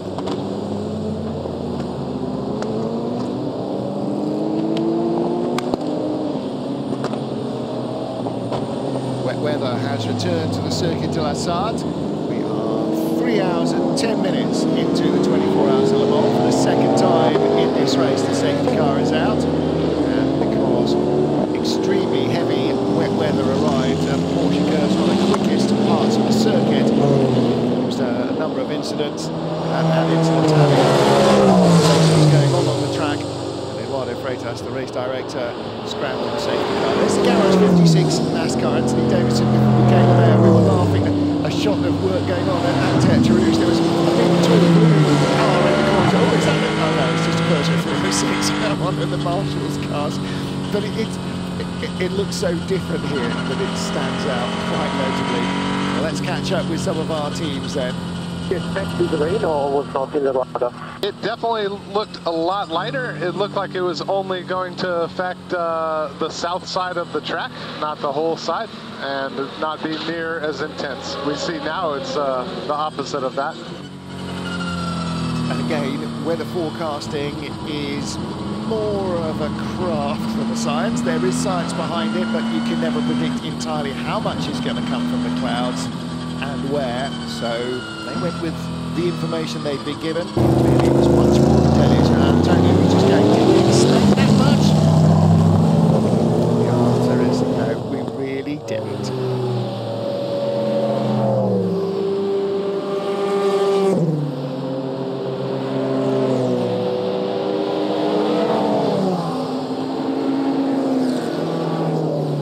Cars queuing up there, you can see Garage 56 Chevy Camaro and the two hypercar Ferraris now in the queue. They've joined the end of one safety car queue, which in fact is safety car A, I believe, which has got quite a lot of the hypercar field in it. Because the Ferraris, of course, were at the front of the field and then pitted. So at the moment, the overall standings, Peugeot's 94 car, then Heures Team Jota, Chief Nancy Gates, yeah, their 38 car is in.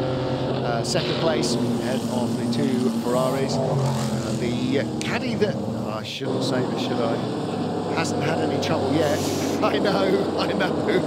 That's the number 2 car. There it is, the blue nose. The other car, number 3, has had problems, and so too has 311. That was one of the cars that brought out the safety car on the very first lap. Pit stop for one of our teams, the 94 Peugeot, under investigation. Now that may be possibly concerned with speeding in the pit lane, too many people working on the car, engine fired while it was on. I mean, there are all sorts of rules and regulations, and could be anything. Could be the driver going over the white line as well when pulling into the pit box. And obviously, it was a stressful, busy time down there. We saw them all peel in to put the wet tyres on. So, yeah, let's wait and see. Got a feeling like a small penalty might be coming their way, but they're pretty hot on that when it comes to safety in the pit lane. Any kind of infringement, they're usually they're not wrong on. So the two Ferraris, you saw them queuing up behind the Chevrolet Camaro, the NASCAR car, and they've joined safety car C, the Glickenhaus out there. One of the only, I think it's the only hypercar out there, just joining the queue behind safety car B right now. Exactly right. And then the number 80 car is barreling along behind them as well. That is the AF Corsa LMP2 car of Francois Perodo and his crewmates. And actually, the 708 is going to be one of the big winners here in the hypercar category, because they're currently running in 23rd position, pretty much splitting the LMP2 field. So once they get the wave arounds or the drop backs, whatever you want to call it, they will find themselves again back behind the rest of the hypercars. They won't. Oh, they won't, no? Because they'll be in the queue behind the hypercar leaders rather than in front of, because the hypercar leaders are all behind safety car A, which is the one that, oh no, hang on a minute, the Peugeot is going to be behind 708, and that is the race leader. When we go back, when we go to the merge, Anthony Davidson, you have just pointed out absolutely, the race, it's not, everybody joins up behind one of our 3 safety cars, and that will be safety car A. So at the moment there are 3 safety cars with 3 queues of differing lengths, depending on who got stuck behind which one. When it is safe to do so, we will merge all the cars into one safety car queue, and then any car that is in the queue ahead of the leader of its class will be waved by the safety car, will plat around the lap as quickly as they dare or can to join the back of the safety car queue, so that at a restart they don't have the danger of losing a lap if they get caught in traffic. At the moment, behind safety car A is almost everybody in hypercar. Behind safety car B is the 708 Glickenhaus and 1 GTE AM car. This, what we're watching on the screen, by the way, is the safety car A, Q. But behind safety car C is the 94, among other things, is the 94 Peugeot. Is also, safety car C has also got 54, which is the GTE AM leading A of course car of David Rigon. And where it's also got the LMP2 leader, which is the 28 Jota car. So all three class leaders are behind the third, so basically, effectively, at the very back of the safety car train when they all join up. So almost the entire safety car queue, so almost everybody in hypercar, including the 708 Glickenhaus, and almost everybody in LMP2, and almost everybody in GTE AM will be sent past the safety car once the queues are put together to come all the way round, because the leaders of each of the three classes are going to be right at the tail of the thing, and so they will then move up. So I guess that will mean the whole process will take longer. Surely, because it will take longer than the first time. The first one was actually quite smooth and quite fluid. It actually that worked really well because nobody was lapped. No, exactly. Now it's going to be a longer process. Yes, this will give us more of an indication of how it's going to work, won't it? And how long it might take, because we're basically going to wave by 40 cars, maybe 45 cars. So what we're saying is anyone that was brave enough to stay on slicks and just stay behind the safety cars for as long as possible might actually benefit massively here. Although, will they? Okay, Brendan, feedback as you can when you go around the circuit, please, on the tire. I think right now I'm on the right tire.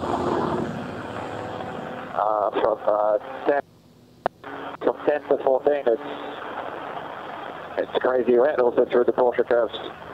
But obviously first sector is relatively dry. Copy. It will, the situation should evolve, so just let us know when it changes for you. Porsche's on the wets. We've seen the Peugeot go on the wets. I'm just trying to see what tyre the Toyota's on. Yeah. Oh, you're on the right tyre, Brendan. Yes, absolutely. Yeah, but what is? Yeah, what tell tyre us what is it is. Well, see now, because the Peugeot stayed out, everybody else in hypercar benefits because they'll get the wave around. Eventually, they did come in. I saw they were both on out laps at one stage, so they must have come in after we saw the 94 stayed out while the Ferraris ducked in, and then the safety car got scrambled. That's why 94 leads the race. He didn't pass the Ferraris pitted. 93 Peugeot that's ahead of Brendan, that might have come in, because that's done, well, they've all done 4 stops, apart from the Jota car, which had an extra early one earlier. If he doesn't rain anymore and just stays, and we have a lengthy sort of wave by, if you like, we're talking, it could actually be the point we're back to slicks again. But that was my point, yeah. Anyone that's braved it out and stayed on slicks could be laughing after Let's this see one. what the leader thinks of it all. So at the moment, a lot of the track is good, but from chicane 1 until Bologna, it's dangerous. It's very dangerous because there's zero visibility from chicane 1 to Bologna. Copy. And that might be part of the issue. Again, I mean, the safety car is out for barrier repairs, and that's the key thing. It's not so much about the weather. The weather is moving away. It should dry. We'll have to see what's going on. We've got a chance now to catch up with DKR Engineering's Maxime Martin. That car out early on. I'm with Maxime Martin from the 43 DKR Engineering car. We can see what the car looks like right now. Can you just give us an overview? Yeah, it's a shame because there was some double yellows since Dunlop curve through Tertre Rouge, because there was a car crashed in Tertre Rouge before Tertre Rouge. So I was slowing down, and then after Tertre Rouge there was a slow zone, countdown. And when I started to slow down at 80, I got hit by the Glickenhaus and got spun, hit the barrier, and yeah, we broke the whole car, the rear of the car. It's a shame because there are already a lot of double yellows. It's a pro car, it's a hypercar, it's a pro driver, and to hit it like this, it's just, yeah, anyway, it's really bad. Have the team given you a review of the car situation? Yeah, the car has, the whole rear was broken, the whole rear left. So they have to change the whole corner. Yeah, so they are working on it. We lose a lot of time, so at the end now we really have to try to just go to the end. Tom and I'm really sorry for Tom and Hugo because that was first time for them in Le Mans, and yeah, we just have to go to the end. All right, thank you. Thank you. Maxime Martin, long-time GT ace, Spa 24-hour winner, as was his father before him. And, yeah, but a tough break for them. And as you said, you know, we've seen quite a few, Guy Smith, sort of rear-end shunts when drivers haven't quite been alert enough to the fact that they're in a slow zone or entering a slow zone. And the car in front was, quote, come to a halt in front of me. Yeah, you get that whole sort of backup. It's like being in a traffic jam, you know, the concertina effect. And it's just a high-speed one. And it's ruining a lot of people's days, isn't it? It's causing a lot of problems. And that, Anthony, explains what happened to the front of the Glickenhaus. We saw it coming into the pits with some of that damaged right front corner. We thought, oh, when did that run? That's when that happened. I don't think we saw what started the DKR problem, but now we know what it was. I'm worried that they might end up running out of bodywork, all of these teams. You know, how you bring, what, 3, 4 spare noses, and you're desperately trying to repair them. You do have those facilities, quite crude facilities, but you do have the facilities available to repair damaged carbon, but it all depends on how bad the damage is, and you wonder, what was it? Oh, it was Sebring, wasn't it, Martin, when we saw the Peugeot 94 getting quickly replaced, or maybe it was vice versa. They took one nose off of one car and they were debadging it to put the other car. They'd clearly run out of noses. We could see stuff like that happening. There's confirmation from the Iron Dames, who currently are in second in GTE, that Sarabovi did take wet weather tyres.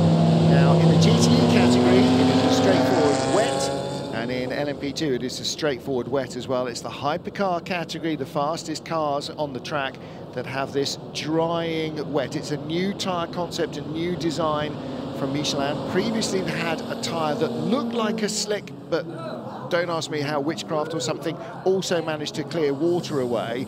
This looks like a wet weather tyre, but apparently lasts better. So, you know, there's all sorts of interesting technology, and this race has been responsible for an awful lot, from halogen headlights, windscreen wipers, disc brakes, decent aerodynamics, hugely economical engines. I mean, and all these cars in this race are running on sustainable fuel that's created from bio waste. So it's pushing the boundaries of technology all the time. And yeah, I mean, for engineers and you know, fuel companies and engineering companies, it's a phenomenal rate of improvement, this test bed that is motor racing.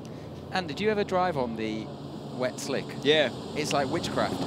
You're leaving the garage on slicks and it's raining, and your head just can't compute. It's like, it doesn't make any sense, but it works. I never got a tyre engineer to sort of explain really how it cleared the water away, because it's as slick as a slick. And I mean, yes, I drove it in the Peugeot days, 908, and yeah, like you say, it was mind-boggling how you could drive flat out through relatively big holes. I mean, nothing too big, but you were amazed every time at the level of grip that you had. I mean, all it was a really, really soft sidewall compound. So it was super squidgy. It didn't like dry weather at all.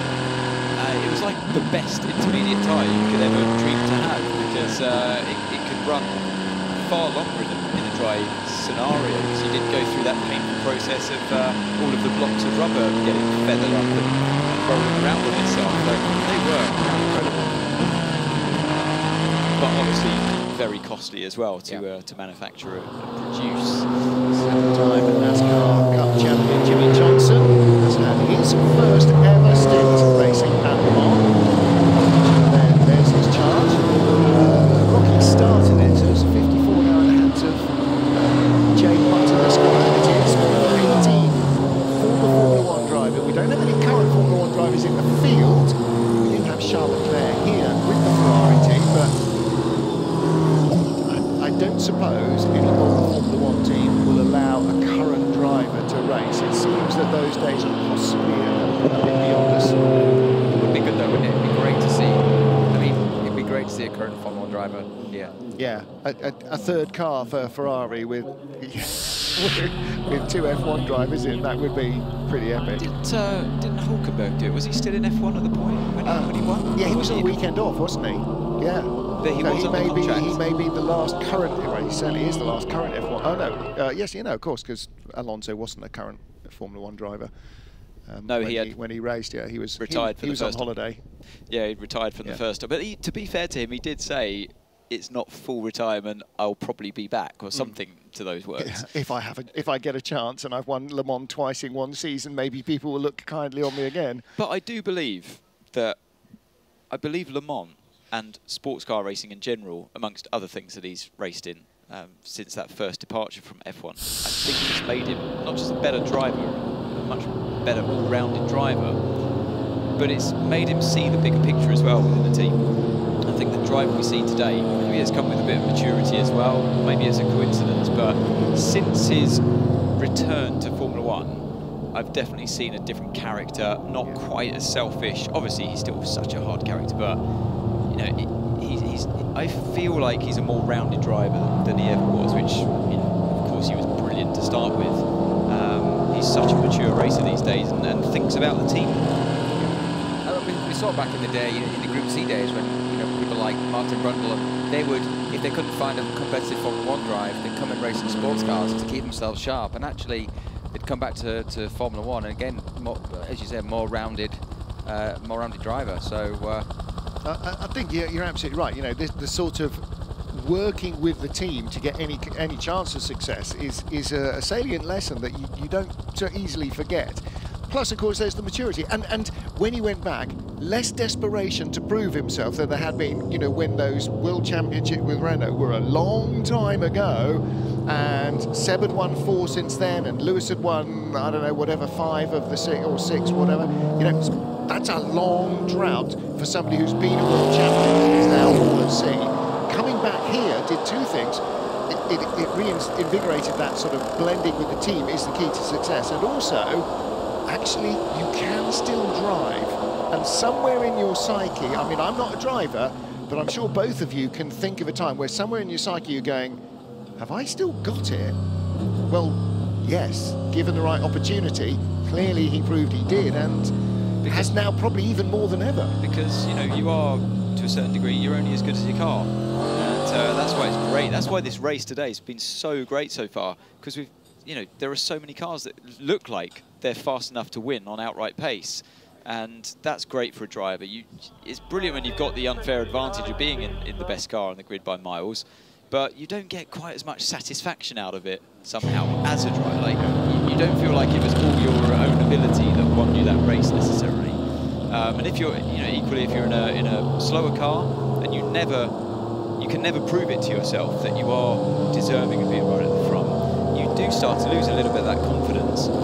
So I think him coming to sports car racing, being with the best team in the business at that time with Toyota, and winning all those races and mixing it with your people that drive the same car as you as well, you know, your 2 other teammates that share exactly the same equipment and you can measure your lap times against, yeah, it completely proves it to yourself. I don't know if he absolutely needed it proving to himself, but what it did do is that he came to sports cars and thought, right, if I can't win those 7 championships or 4 championships that Vettel and Hamilton have got, you know what I'm going to do? I'm going to try and go for the Triple Crown. I'm going to try and win Le Mans. I'm going to try and win the World Championship in something completely different. And that's, well, he did all of it apart from the Triple Crown. Got so close. I know. And well, Indy's still waiting there to be conquered, isn't yeah. it? You know, like a number of drivers are still waiting to conquer Le Mans. So, yeah, it's almost it'll as if always he said, be there. It's almost as if he said, all right, you guys stick to Formula 1 and win your multiple championships. Look what I'm going to do. Yeah, and it definitely refreshed. I mean, you know, you talked about the fact that when you came back to racing in Jota, actually you were not in love with the sport any longer. You didn't like motor racing, and then by the time you decided, okay, now I've finished, you loved it again. And I think that's part of it. You know, that's part of what he said about coming here. Is it gave him the love of the sport, the passion again, not just the grit and determination to grind it out, and it reinvigorated him and you know, in life, as so many other sport and life are, you know, are parallels, aren't they? Sometimes you need that. Sometimes you just need that boost to go, okay, great. Actually, this is still fun. Yeah, you know, I can totally empathise what he was going through in the first time he walked away from Formula 1, because it you know, when you're not winning and it doesn't come easy, it becomes, you know, it becomes quite soul-destroying, and you can easily fall out of love with the sport that you really did enjoy so much. And for him coming here, it definitely reinvigorated him as a driver, as a person, and that's kind of what happened to me when I stepped away and then went into LMP2. It was a bit more fun. You know, I was driving with an amateur driver, with Roberto Gonzalez, and you know, we had a lot of fun, and you suddenly remember, oh yeah, I am supposed to do this because it's fun. And it brings out a different element of you as well. When you're trying to help somebody else improve themselves as well as you're trying to improve yourself, it's very hard to be selfish. It's very hard to be, you know, totally focused and up your own tailpipe. So there's all that element of it as well, and that enhances that team spirit. Jared, engineer from X-Track, the transmission company, chat to Laura Wantrop-Klauser.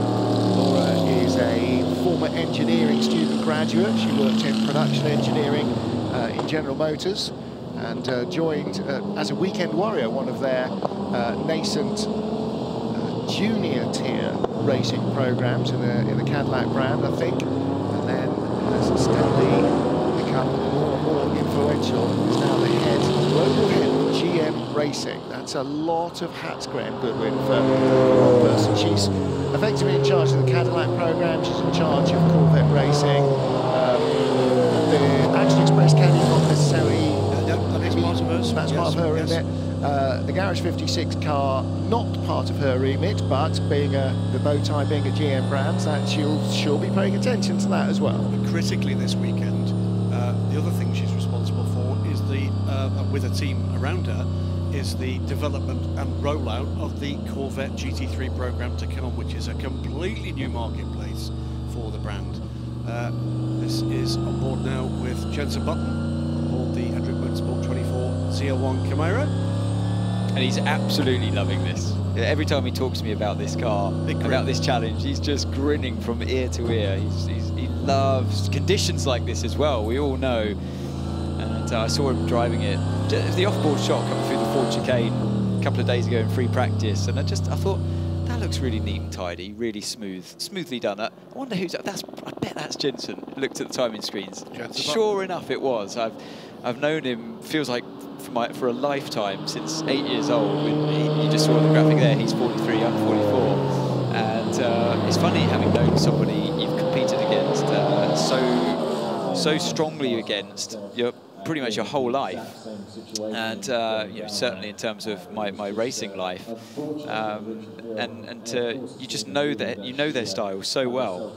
He has got one of those enviable styles, I'd say, as Jenson. It's so effortless to him. It's always been the same from karting all the way through, just super smooth.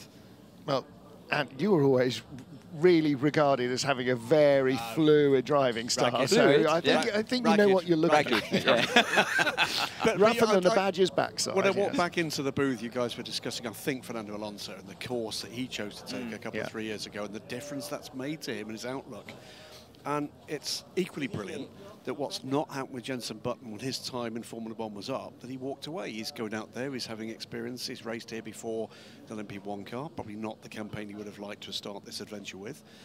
He's gone off and he's done off-road racing, he's done some GT3 racing, he's gone and won a Super GT title, and still, as you say, Ant, he's loving life, he's enjoying his motorsport, he's enjoying the adventure, and he's enjoying sharing that adventure, and that's to all of our advantage.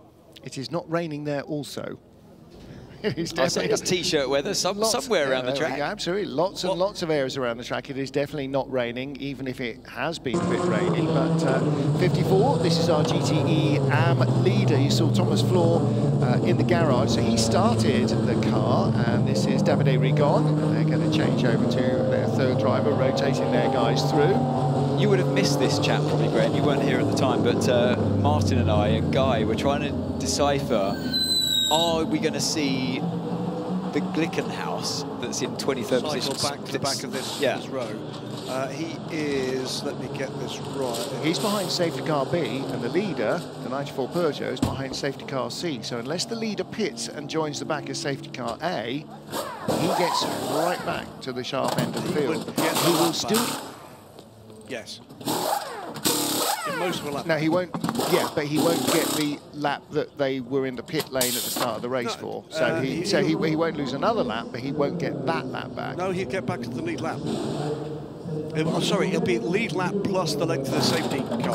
Slicks going on, the number 28 Jota. It's time. It is time. We've seen, all right, track temperature's down to about 29 or 30 degrees, but it was 40 degrees before it rained. We've seen it's definitely, he had slicks on anyway. He didn't have wets on. Those are not wet weather tyres on the apron. He had slicks on anyway. Wow, I mean, Jota leading the race in LMP2. They're brilliant at strategy, of course they are. And I feel like, my gut feeling is that you have to rely on here is the right thing to be on, the slicks. Iron Dames now lead in GTE-AM as well, and they're going to get moved around in the safety car queue.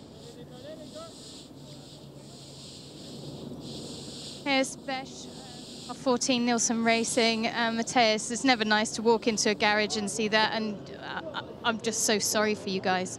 Yeah, it's heartbreaking for the whole team. I think it's happening so early. For sure, it's very hard, and yeah, the team made so much effort. Like, you know, every team to be here, but it's a very family team, small structure. The guys are working a lot, and yeah, everybody was basically crying because it's so much effort to put into this race. You know, 364 days for one race, but also that's racing. You know, and I think just to stay on the positive side, we really show we could compete against, you know, top teams, Jota, Prema, all the big teams, and I think for, you know, again, kind of this small structure, I think it's very impressive. I think the boys did an incredible work. We had a beautiful car.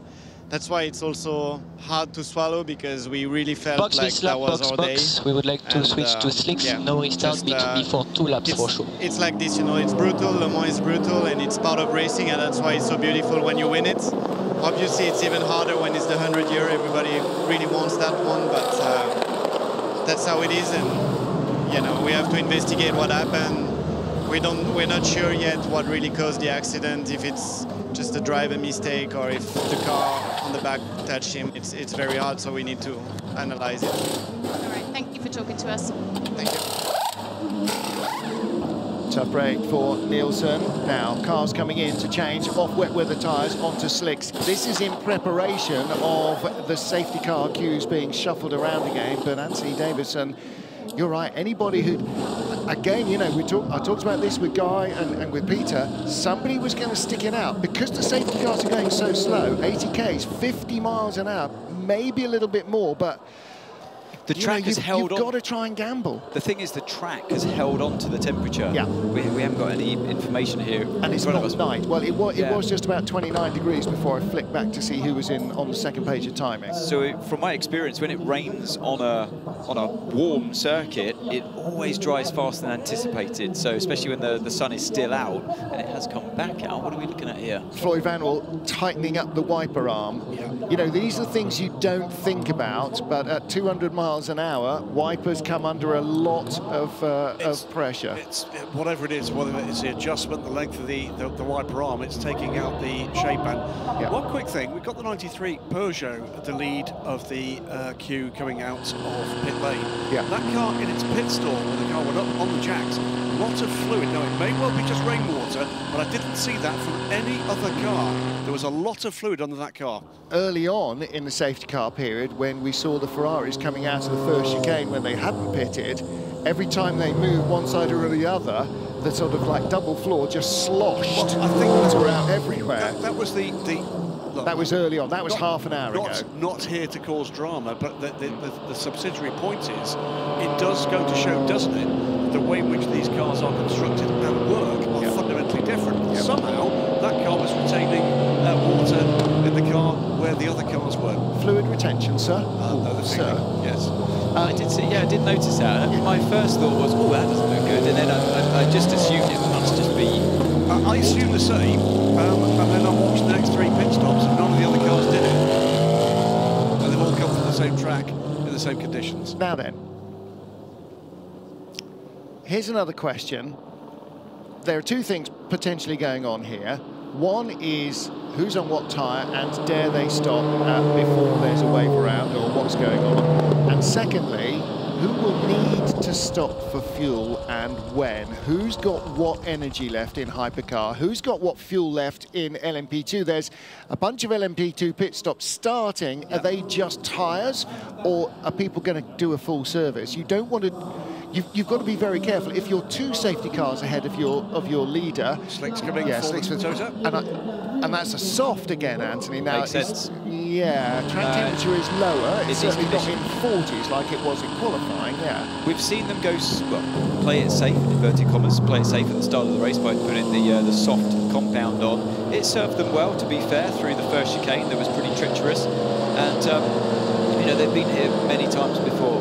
They're in their 12th event here at Le Mans in a row, so they know this is about survival. Conditions like this, it's about survival. You've got to be there at the end.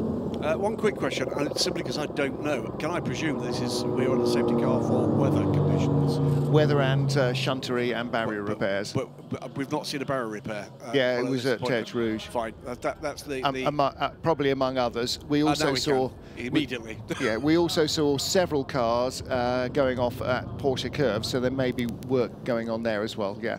Almost everybody is good for fuel, well, behind a safety car for about the next hour and a half. So that's not an issue. Even the 708 Glickenhaus can sit in the safety car queue until it needs to. Louise Beckett is in the pit lane. Louise, what do you know?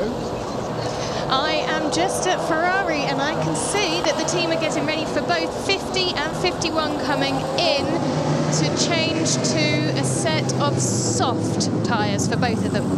Okay, to you. Thank you, Lou. By the look of it, is the number 2 Cadillac. There's Dick Jota on pit lane as well, Ifeye from second place. The second, third, fourth and fifth place cars on track. Now rolling their way down pit lane in what's been, well, an intriguing, a dramatic and astonishing Le Mans 24 hours so far, and we're not quite yet at the end of the 4th hour. Okay, safety car C is going by the pits now, has gone by the pits now. That's got the race-leading Peugeot in it. It stayed out on slicks, so it's now made 2 stops less than these guys because they came in for wets. They're now back in. Driver check. I mean, this is going to be full service. This is going to be now reset the race. Where are we? 3 hours 45 minutes in, give or take a second or two. Reset the race. Okay, here we go. We're going to go back into the shuffle. We're going to be wherever we are in the queue, but we are going to have the right tyres, full tank of gas, new drivers. Louise Beckett. Well, that pit stop didn't go so well for Ferrari. As I said, both cars came in together, which we know normally doesn't happen. And one of the mechanics from the 51 picked up a tyre from the 50 to put it on his car, and then they had to come back, give it back to the 50, and then get the correct tyre. The net result of that, by the way, is that the number 2 Cadillac has jumped both of the Ferraris in the queue. You can see it there, yeah. Good spot, Graham. So the Jota is the Jota team, Hertz team Jota Porsche is the gold car at the front of the queue. So you've got 4 hypercars there. Oh, trouble. 93, okay. Not the race leader, but it is the other Peugeot. Now, what on earth can he have done? That's his outlap. He's on slicks, Jev. Fresh into the car as well, no? Was Jean-Eric Vergne in the car before? He's on a, yeah, definitely on an It's on his outlap. Look, what happened here? Bolsan. Went around with him. Didn't have much in the way of revs on it, did he? Not at all. Just shows how low White grip line? it is. Gravel trap? No. It's just on the exit. It's just no tyre temperature. Round it goes. I mean, I've been in this situation before where you're on those slicks and it's so painfully low grip. There's a little bit of dampness there still remaining, and the team watch on and they just wince because... And you could see all 4 wheels spinning there as he tried to get it to move. There was gravel flying up from the front wheels. Problem is, he let it roll back too much and it's beached itself. He's on mediums. How was the front wheel turning on that car in that situation? Because you are stationary. Yeah. So you should only deploy at 150 kilometers an hour. There is a rule that you're allowed to. We see them doing it in the pit lane as well. Yes. You're allowed to. I think it's when the car is below a certain speed as well. I would have thought that would be the case, and probably below pit lane speed limit, so 60 km. Exactly. Or backwards, by the look of it. Or backwards, yeah. The reason we know that's a medium and not an upside-down W is the wet tyre has a blue background to the W and the medium tyre has a yellow background. So white is for the coldest conditions, that's soft. Yellow is for quite warm and sunny, that's medium. Red is for Scorchio, absolutely, like it has been all week until we get the biggest race of the century, and that's the red background. Away goes that train of 4 hypercars, led by the 38 Heures team Jota car. That car will come back out into 6th place ahead of the 2 Cadillac, then the 50 and the 51. It is Ifeye, Alex Lynn, Miguel Molina and Antonio Giovinazzi.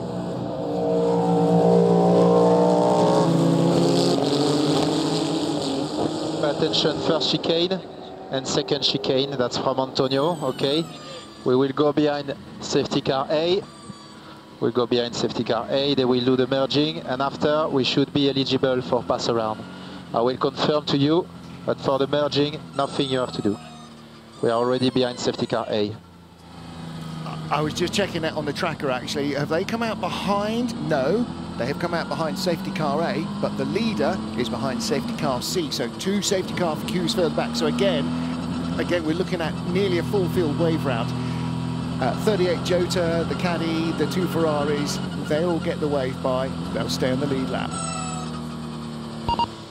Information to pit lane, information to pit lane. Safety car is at 80. We are recovering a car at MP20. We are recovering a car with a Manitou at MP20. So they've reduced the speed of the safety car, which normally be over 100 kilometers an hour, to try and give them some chance of keeping tyre temperature, because there is the vehicle there in the gravel trap. So, Ant, you were saying you've got a theory about what happened here to Jean-Eric Vergne. Sometimes, if you've put the, for whatever reason, if you put the full course yellow button on, you know, using that as a limiter, it can actually cancel out the traction control. I'm just wondering if something bizarre like that would have happened to him as he's tried to exit the corner. But it's not full course yellow, I know, safety car, so... That's the only thing I can assume, but apart from that, you just have to say it must have been driver error carrying a bit of too much speed. But Fuoco out from the number 50, a job very well done for him, you'd have to say. Very, very tough stint, and what an experience as well for him to be here in the top flight sports car event category in the hypercar. It couldn't have been any more difficult for him. Everything was thrown at the drivers there. It doesn't look like he's hating his life at the minute, does it?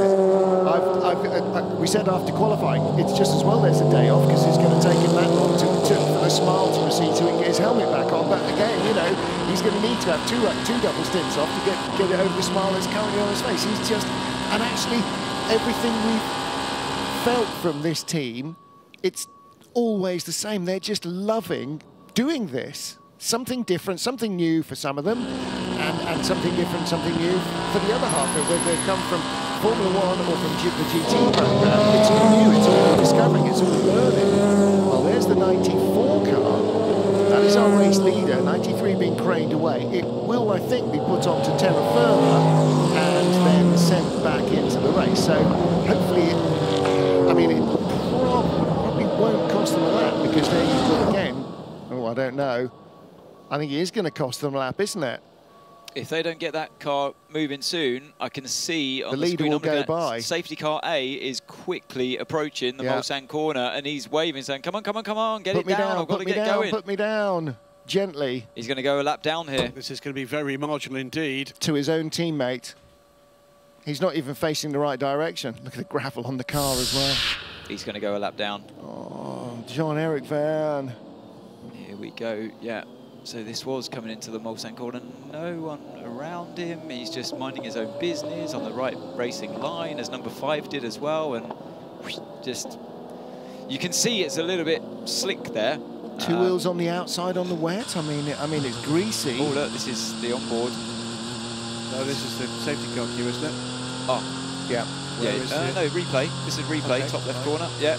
So he's not made it away. Safety car is on top of Mulsanne corner now. And I'm not seeing the 93 car ahead of him. That's again still replay.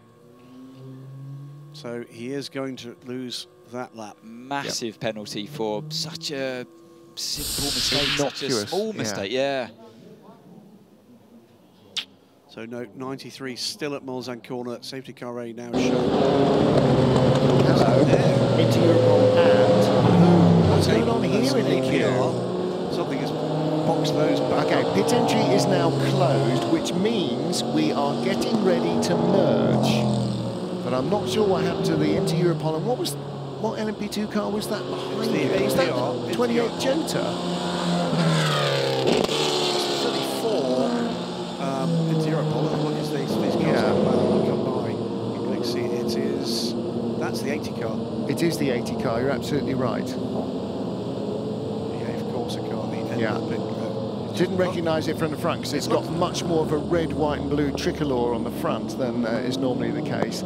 There is the Corvette that started on pole and is now in, where is it? He had that damper failure. It's almost the last running car in GTEM. It's 15th place, the Corvette Racing entry. That's bad news for them. They have a lot of work to do as we approach the end of hour 4 here at Le Mans.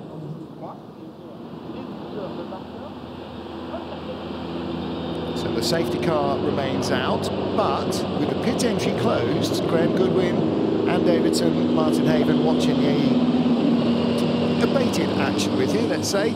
With pit entry closed, we're now going to see for the second time in this race how the wave arounds and the drop backs work. It sounds complicated when you, or looks complicated when you read it. Actually, when we talk about it, it is fairly straightforward. It certainly seemed to work very well the first time they executed that process. A couple of bits of housekeeping. The 93 car is now underway, but at the very back of what is now the merged safety car queue. There's only one safety car. Oh yes, hadn't noticed that. That's what the shuffling was going on. Which is why the pit entry is closed. Yeah, on the Mulsanne. So they have merged. Normally we are told that they're merging, but do they at least get a chance to be behind, although a lap down, behind the hypercar category when it's all yes, out? They will be the last car in hypercar. The other little piece assuming that he moves, and he has not moved yet. He has moved now. He's on the back of the queue. Oh, has he? Yes, okay. Yes. Oh, no, so he has. Yes, it's he just has. a long way back. And in fact, he's only about 5 or 6 cars behind the 94. So when they all get waved round, although he's a lap back, he will be right behind the 94 car, literally right behind it. The other bit, we saw those cars almost stationary coming down into Mulsanne corner. That was the tail of the merged queue. So I just wondered whether or not they'd caught a slow-moving queue coming through an incident zone just a little too quickly, and that was a little bit of avoidance, I think, what was going on there. Yeah, because don't somebody forget, wasn't very heads up there. The safety car coming down to where the Manitou was, rescuing Jev, that was being told to slow down to 80 at that stage. So, yeah, I think they'd come barreling round off their safety car queues and then suddenly found out everybody was not going quite as quickly as they'd hoped. Well, here's the point. We heard race control say safety car at 80 kilometres an hour, Manitou on track. Now, we didn't hear that had been withdrawn. As far as we know, that was instruction. They've only got themselves to blame. Well, we hear it and the teams hear it. The teams then have to tell the drivers. Drivers don't get radio in the car. They do get flag signals, but they don't get radio. So it is, it's a responsibility of the team to do it. I think a little tweak to the regulations next time around for this event. Obviously, it's too late now, but it should state that if you have a merge of safety cars and there's still repairs going on the barrier, when you have that merge, obviously cars will be desperate to try to catch up with that the lead, which is the safety car A. If you're set free, of course you're going to blast past the incident zone. So for that incident zone, there should be a slow zone. Which is why I think that Eduardo will not go for merge while there's anybody working on the track. Completely agree. But still, in situations like that, right, you can catch cars that are going much slower than you're capable of because you're not in that slow situation. Because of where that happened for Jean-Eric Verne. Great onboard shot. Well, now that answers some questions. The 93 Peugeot, by the way, is one of the worst than we thought it was for that car. That's now 2 laps down. That car's dropped down to 30th position towards the tail of the LMP2 train, and worse still, is behind the leader. So he's not going to get either of those laps back. No, he won't get either of the laps back. He won't lose any more to the leader immediately. What they might do is wave him by at the restart. Peugeot, I mean. Yeah, they may well. Alpine 1-2 at the moment, by the way. Stop the count. Mimo Rojas, we just saw him on board in the 36 car, leads Julian Canal in the other way around. Mimo Rojas in the 35 car, leads Julian Canal in the 36 car. And the big news for Alpine this weekend, yesterday, is that they unveiled an actual physical version of their hypercar, which looks French sexy, drop dead gorgeous. It's a great looking car. If that had been styled just to look good for a video game, I don't think they could have done a better job. If it works in the wind tunnel on the track, it's going to be another awesome addition to the field next year. Here's a question for ex-Peugeot driver Anne Davidson. You're the team manager, Anne. You've got the 93 car now out of position. It's going to be behind a leading car on the road with 2 laps down. You have the option. You can effectively wave him by and allow him to gain back some of that lost time. Obviously more useful to the effort as a rear gunner. Is he allowed to be waved by? He can be waved by with his own team car once they go back to green. Okay, let's start thinking on the pass around. I'm just waiting for everyone to pass over intermediate 1. My thinking would be Jean-Eric Vergne fresh in the car, fresh tyres, and if you wave him by right as it goes green, if he is directly behind the 94, wave him by, let the 94 sit in his slipstream, tow along behind him. That will give the 90, because otherwise 94 is going to tow the 93 car, and whoever's in the queue behind, the Ferraris and so on, they're going to pick up all the slipstream. If you can put the 93 car, if you can put Jev ahead of race leader Gustavo Menezes, he will help Menezes in terms of top speed, and that might just help. Let's just explain. There'll be a lot of new viewers for the Le Mans 24 Hours. What is going on?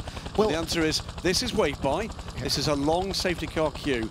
Because of the unique nature of this circuit, hugely long circuit, coming from 3 safety cars into 1, there's 3 races in 1. What this is cars that are in that safety car queue with their class leader behind them, not losing a lap because of that.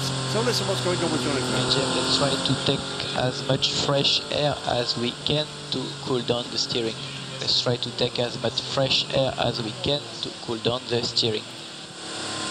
Do you know, when we saw that last replay, I thought he's just like meandering over to the left as they go straight into the corner. Did his electric power steering lock up on it? Does it have electric power steering, or is it electric hydraulic, or is it hydraulic? I don't know. Was it cause or effect? Did he have a problem in trying to get himself out? I don't know. I mean, it would explain why on his outlap, under safety car conditions, the car just looped around into the gravel. So what's happening now? The wave by is any car that has in the queue, its class leader behind it, including a hypercar, will be allowed to pass the safety car and continue at some better speed around to join the rear of the safety car queue. And so far, 1 LMP2 car, has that just come out of the pits, 43? No, so that was already in the queue. 1 LMP2 car has gone by, all the GTE field, almost all the GT field, and almost all the hypercar field have gone by. Because in the safety car queue, what was the third of the safety cars had the LMP2 leader, and it also had the GT leader, but then those pitted and changed. Yeah, so they're identical right at the back of this queue. Yes, which means the entire field gets waved by and then joins in behind them. To explain why that's a good thing, the reason this has been brought in is some years ago, we had an early race safety car which gave the top 2 cars, and that was then GTE Pro, effectively a lap lead, and that was race done for 2 quick and reliable cars. This has been brought in to try to deal with that. We're then going to get to a second phase of it. We'll describe that when we see it, because talking about it is less effective than watching it and talking about it. But this is all to do with keeping those races alive, not destroying those races because of circumstances that have nothing to do with it. Seeing Pascal Raston, the people there at Toyota, he's not a fan, by the way, of this new regulation. I bet he is now. I bet right this minute, I bet he is now, because his guys are coming all the way around to join on the back of the leader, not being 10 cars in front of the leader as the safety cars released with a whole load of slow GTs in front of them. I bet he's a fan right now. Because the 3 safety cars did also ruin races sometimes. Yes. If you just found yourself unluckily split into that second safety car, you, in such a tight field like we've seen today, that could have ended your chance of winning. When Jota won a couple of years ago, they got a safety car queue ahead of everybody in one safety car, and then another one. By darkness, they'd got basically a lap and a half on everybody. It was last year. It was last year. And when, unless the car breaks or you have a major disaster, catching that amount of time is just so hard. I think the key to it is luck does play a part in this game. It most certainly does. But what you don't want to do is to compound that luck by just turning the knife. And there is no ideal system. This looks complex. We've seen it in operation. Actually, it worked very smoothly. And what we'll end up with is the 3 races restarting in effectively race order in one queue. And that does 2 things. It's fairer in those 3 races, and the second thing is it's safer. Yep. Because you start all the fast cars, then all the next LMP2 cars, then you start the GT cars, instead of having the race leader in the quickest car behind a gentleman driver in the middle of the night as it's raining, and trying to find his way through. The only thing I'm confused by here, and if I'm confused by it, then of course there'll be lots of people at home confused by it as well. The Glickenhaus was able to overtake the class leader of LMP2, but the 93 Peugeot isn't. LMP2? Yeah. Look at the 93 Peugeot is still towards the back end of the LMP2 field, and the Glickenhaus has gone with the rest of the hypercars in front, and what's the Glickenhaus ahead of the 94? The Glickenhaus was in the middle safety car queue ahead of them. The Glickenhaus was in the middle of the LMP2 field. But it doesn't matter. It's his whether or not he was. It's his own class leader. And his own class leader is the 94 Peugeot. If he had the 94 Peugeot behind him in that queue, whether or not he's 1 lap, 2 lap, 15 laps down, he takes advantage. You still pass the field around, so the fastest car, the lead car in each of our 3 classes, has the rest of its field behind them. Again, that's the safety thing of restart. Part of it is so that when you get a safety car restart, you don't immediately get another safety car because of more clashes and more damage. But he is a lap behind still. Doesn't matter. Yes. But what he's gained is effective. He's a lap and change. He's going to gain the better part of the lap. He then needs to catch and pass the race leader to get onto the lead lap. Yeah. Whereas he's almost 2 laps down. In that situation. It doesn't matter if you spend 10 laps in the pits. When you're in the safety car queue, for safety reasons, you still start the leader of the fastest class with all the fast class cars behind, no matter how delayed they are. Glickenhaus could have lost 10 laps. It's still faster than the LMP2 and GT cars, so you don't start it behind them. You start it in front of them. Then you start the LMP2 cars, whatever their order is, relative to each other, doesn't matter. You start them all behind the class leader. Then you start all the GT cars behind the class leader. There's Patrick Dempsey in the Dempsey Proton Garage. Great to see him back as well, enjoying his racing. So the 93 Peugeot has to wait until the LMP2 cars all drop behind him. Correct. On the, what are we calling that? It's not a wave around. The problem here is you're looking at a timing screen. That's not the order they are in on the road. Yeah, sure. That's just the order they are in the race. So he's actually in the safety car queue, probably within 1 or 2 cars. What this is trying to do is to give respect to the fact it's 3 different races. Yeah. I think that's the easiest way to explain it. It is confusing if what you're seeing is a morass of cars in a kind of weird sort of order. The Glickenhaus has got done one of 2 things. It's either done it wrong or it was ahead of it. That's why I'm asking the question. No, I agree. I don't understand it. I think it's because it was ahead of the class leader. It was. Everyone was ahead of the class leader. Let's hear from the Toyota team. Do you think the track is already faster on slick now? Did you say 1 or 2 laps still better with wet, or straight away better with slick? We can wait 1 lap in case. I think it's going to be way better. In 1 lap, it's going to be better. Copy. Well, you can't in come in 1 now. lap better with slick. No. Confirm.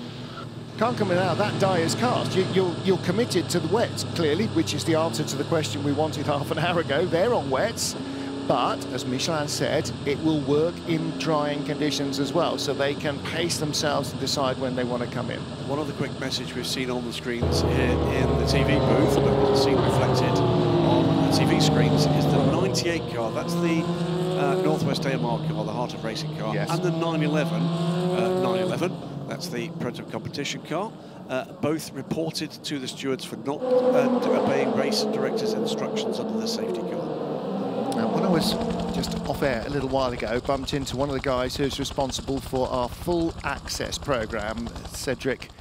I said, how was it on the grid? Was it carnage? And he said, oh my goodness, the stuff we've got from the grid is going to be epic, but it's going to take days and days and days to edit. If you have got a moment or two, you can just see on board the car there, start, pass around, message coming up from race control. If you've got a day or two after the race and a little bit of rub some sleep from your eyes, go to the FIA WEC YouTube channel and check out full access. You can see the programs from Sebring, from Portimao and from Spa, and in about 10 days you will see the program from Le Mans. We follow various teams around, lots of behind the scenes stuff, and it is absolutely epic human drama, and it majors on the humans more than it does on the cars, and you're going to enjoy those. I can't wait to see what they produce from Le Mans, because this is just going to be spectacular. So what's going on here, just in case, again, to explain what you're seeing, this is Olivier Plat. He's looking to catch up the back of the safety car train. That's Jim Glickenhaus, the Glickenhaus behind Glickenhaus, as if there was any other Glickenhaus, but cannot go any quicker than that because he's got a slower GT car ahead of him and he can't overtake. These are still effectively under safety car, even though it's not in their sight, they're still under safety car. What we'll get at the point at which this is in order is we will then see the next phase of this process. So all the cars have now been waved around. Any car in hypercar or LMP2 or GTE that was in the safety car queue ahead of its class leader has whizzed around the track and is now in the back of the safety car queue. Here's the Floyd Vanderpool car, back in the safety car queue, because the 94 Peugeot is at the front of the queue. That's the hypercar leader. Now you'll see the next phase. LMP2 prepare for drop back. That means the LMP2 cars in squadron order, if you like, will move to one. So there you go, one side of the track. They will then allow the rest of the field to pass them. And the first car that went through was the 94 Peugeot. The next hypercar is 93. All cars to wear totally to the left, no zigzagging. All cars to wear totally to the left, no zigzagging.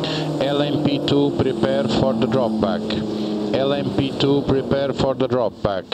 That is the LMP2 field. Yeah. That's the message the team got about 30 seconds ago, maybe a minute ago. You can see the whole LMP2 field is now behind the LMP2 leader, which is the 35 Alpine, and they've pulled over to one side. So all of the hypercars that were mingled in that queue go past. Yes. All the GTE cars that are mingled in that queue also go past.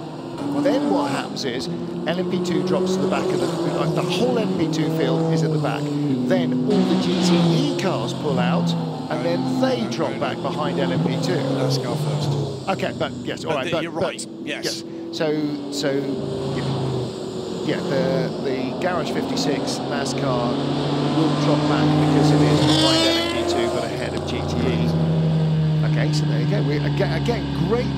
You know, there's no chance that the driver won't know what's going on because of this onboard message system, this safety system. Race control can tell each car in a group, each car in a class, the entire field, one specific driver, a message that they want to send to him. Okay, Jose, if the safety car comes in this lap, we follow the safety car in pit lane, but you need to let car 8 go in the pit entry because of the pit position. So what we were speaking about before, they've got one car has to be in front of the other one in regards to their pit box to stop what we saw earlier on happening to the Ferrari, where it had unfortunately a different category of car, a Porsche, I think it was, one of the GT AMP cars in the way, so he had to pull in front of that Porsche, and sort of nose it in, get the car onto the trolleys so then you could get it square, drop the car down, do your pit stop. It does take extra time to do that. So this is Toyota saying, look, if you do come in and the safety car comes in this lap, be prepared to let your teammate overtake you just so we can, as a team, have a faster pit stop. So as soon as the LMP2, now car 24, as it goes on the timing screens, Jensen pulls over to the right-hand side of the track, he will now drop back and will join the queue behind the LMP2 queue. Once that's completed, he'll complete the manoeuvre with exactly the same as the GT&M cars. I have to say, by the way, with what, when you read it and you hear it, it sounds complex. The drivers and the teams have executed this absolutely perfectly. Yeah, they really have, and it has been rehearsed and it's been tried out a couple of times in real world and a lot of times in the virtual world to really kind of try and iron this out. Now, the only other element of this that could go wrong may possibly have gone wrong for the Corvette, because they believe that a group of cars, including the class leader, were erroneously allowed to leave the pit lane and join a safety car queue that they shouldn't have been allowed to join. And so the Corvette has been stuck behind its class leader the whole time and will, as a result, not get... There's the pink Porsche, that's the class leader in GT&M, and the Corvette team believe it and a number of other cars were allowed to join a safety car queue they shouldn't have been allowed into. They were allowed out too soon as another safety car queue was coming. They should have been held. But again, you know, pit exit has got to be 100% accurate on this, not holding cars too long and also not allowing them out when perhaps they shouldn't have been. Well, let's catch up with the other of our Toyotas. Okay, Brendan, we are thinking to stay out one lap, and we want to stay out one lap as we think the pit will be very full. LMGTs prepare for the drop back. LMGTs prepare for the drop back. While we're listening and waiting for that drop back to happen with the GTEs, confirmation that the two cars that were under investigation for LMGTs start the drop back. LMGTs start the drop back. We're under investigation for not obeying Eduardo Freitas' instructions. No further action on the 98 or the 911. So that's one we can consign to the bin of Infinity. So the GTs dropping back, past go all our hypercars, followed by all our LMP2s. Thank you, car 24, well done. And also followed by the number 24 car, the Garage 56 NASCAR.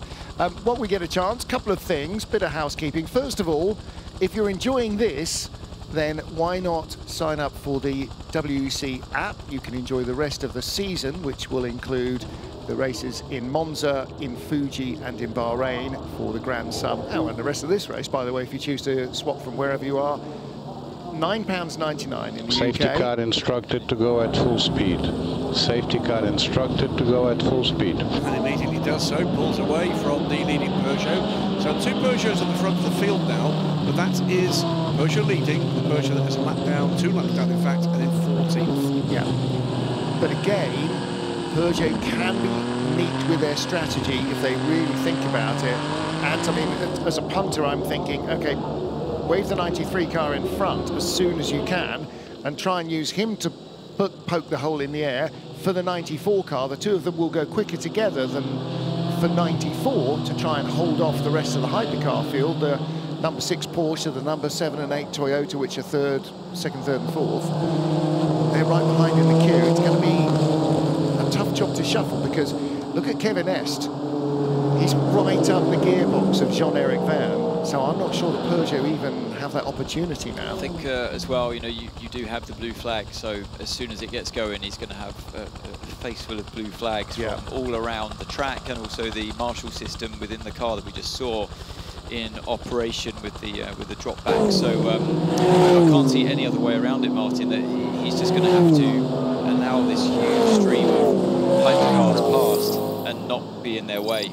He'll just have to try not to allow them too easily, that's all. We wait to see exactly what the long and short of that issue with Jean-Eric Verne. They talked to him about cooling his steering. So anyway, safety car remains out, and we are approaching 4¼ hours into the race. Just a quick hello to friends of the show. Hello, Doug. I'm sure he is enjoying the race as much as anybody else. Didn't he and have a birthday last week? Probably with the time. Is he 50 already? I thought he was way older than that. He looks good on it though. You know? It's not the years, it's the miles. Enjoy a tunnocks or two while you are watching the action. In all seriousness though, guys, it's still not fully dry. Yeah. Look at it. Look, you can see the hay, the steam coming off as that warm track dries, but you can still see where they're driving. They're leaving tracks. So this is still wet enough that or when they do get going under green, the safety car peels in. They're on slicks now, as we know. This ain't over yet. They're not on hard slicks. Now this ain't over. Pit entry is now open because this this procedure is done. We wait for confirmation that the Porsche 911, I think it's a GT2 RS Club's car, will be pulling into pit lane at the end of this lap. So this explains why they've decided to go onto the soft Michelin tyres first, especially in the hypercar category, because yeah, it's still not fully dry, and the further that sun starts to set, the longer it's going to take, obviously, to dry up. And also, the track temperature's not going to rise. It was about 27 degrees when they looked 10 or 15 minutes ago. It's not going to get any warmer, so in fact, as we start to head into the evening, soft will be more and more the relevant tyre choice. Okay, as I will box this lap, box, press pit confirm. We need you to stop in front of United, let car 8 passing by, and then go to your position. Is the quickest for both. That's always going to be hard, isn't it? Right, let him go in front of me going into the pit lane. Safety car in this lap, safety car in this lap. Remember, no overtaking before the line. No overtaking before the line. There's been a shift change in the race control as well. While Freitas, I'm sure, busy volleying to everybody to make sure things go as they should do. Safety car has rocketed away. Big gap behind the two Ferraris. The Glickenhaus closing it now, but just goes to show perhaps less comfortable in those prevailing wet conditions and those speeds in the whichever of the two Glickenhauses that is. So are the two Toyotas, are they lower than anybody else on energy? We haven't seen that graphic for they would know that they've stopped more recently, haven't they? So they were pretty much everybody was pretty much okay. So energy plan here. They're changing purely for tyres. They're on wets, don't forget. I thought I saw some slicks ready for Toyotas when they came in. Remember, no overtaking before the line. No overtaking before the line. Green flag. Back to green flag racing at Le Mans after 4 hours and nearly 20 minutes of high-octane action. Peugeot leads as a slew of cars that are on the wrong choice on this drying track come into the pit lane. Now is the chance for Peugeot to get the 93 car unlapped and onto the lead lap ahead of its teammate. In come the Toyotas. They have swapped positions. Here's the battle now for second place. 75 Porsche Penske Motorsport car of Nicholas Tandy. Was he in trouble with his mum? Yiffy Yee in third place, dives down the inside of Nick Tandy. Nice move. Wow. And to do that on Nick Tandy as well, in the same car, it's the same Porsche. 75 took time to get up to speed before as well. I wonder if Porsche are having trouble bringing their tyres back up to temperature in these tricky conditions. He's got the Cadillac, the number 2 car. That's Alex Lynn in his first into the car. And the Ferraris. Here comes Miguel Molina in 50 and Antonio Giovinazzi in 51. And behind the 2 Porsches, Dane Cameron and Esteban Gutierrez is the next car up in the order. But look at this, 3 wide. Dane Cameron on the inside. Takes them both. He does take them both. Stunning stuff from the Porsche driver. Wow. That was 10 out of 10 in terms of risk, but he luckily got away with it. There was contact between himself and the number 50 Ferrari. Jota's in the lead. Jota have taken the lead of the Le Mans 24 hours. Heures, Team Jota are ahead. Now that must be the 94 car. The 93 lapped Peugeot is the one that you can see at the front of the queue. So the 94 car's going slowly down the inside. Here comes Giovinazzi leaning on Dane Cameron. Cameron says no, Giovinazzi can't get through. Dane Cameron 11 out of 10 for effort, and here comes Miguel Molina in the 50 car. Wicked snap as he gets on the power hand. We've seen earlier on in the race, the first lap of the race, just how costly that can be when you get a snap of oversteer and down conditions on slicks. Brilliant stuff from Dane Cameron though. away, and yet Yiffy has gone from wherever he was at the restart, 4th or 5th, he's leading. I mean, this is all about confidence. We've seen Jean-Luc Vergne spin it round, loop it round under snail pace around the corner they've just been around. Yiffy on the attack here. The battle, no, that's not that. Yes, no, that is the 94 car. The 93 is lapped and ahead. Jean-Luc Vergne has gone, and 94 can't stay with him.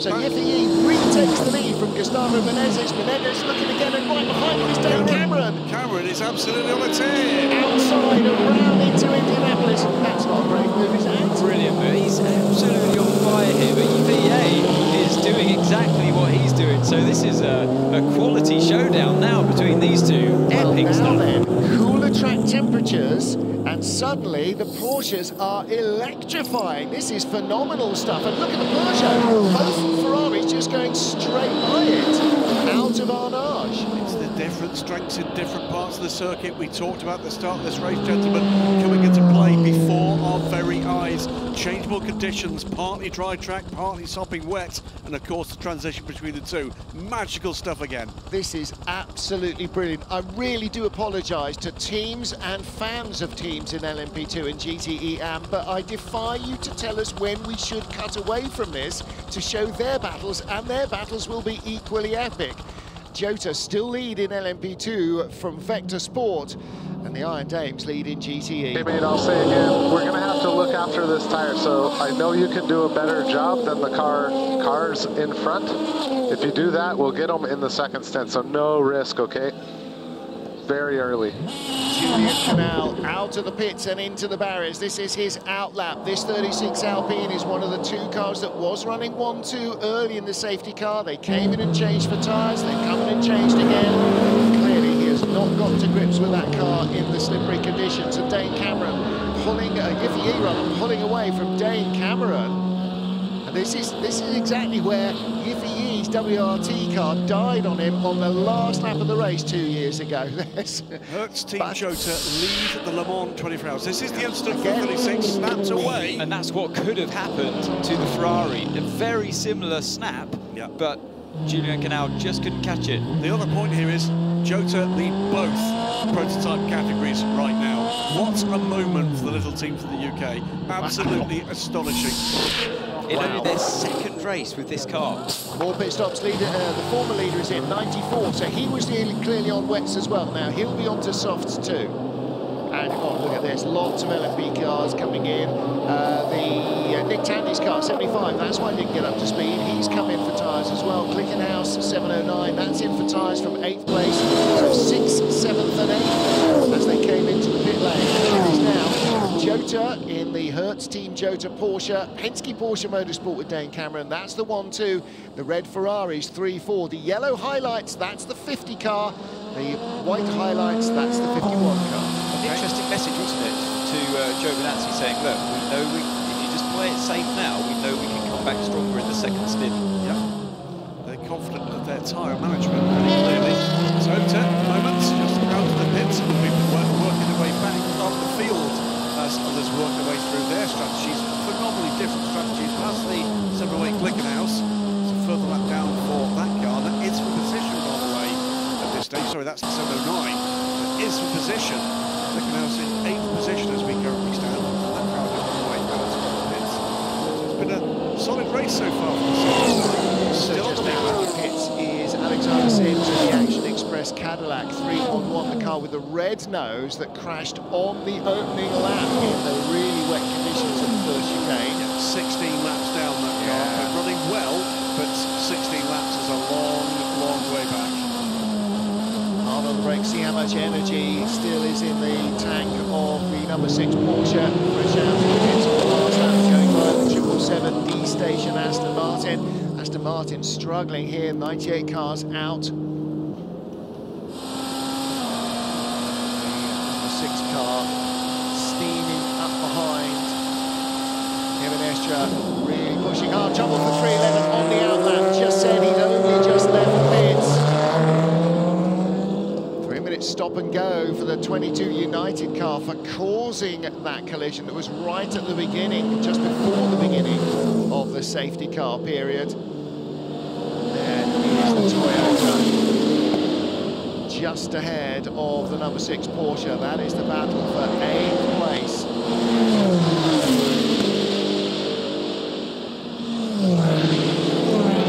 Flying down into Mulsanne corner comes the number 8 Toyota. There's the number 7 Toyota with the Glickenhaus on an outlap. Esteban Gutierrez. Look at these 2 Toyotas under pressure. The 8 car, that is who now?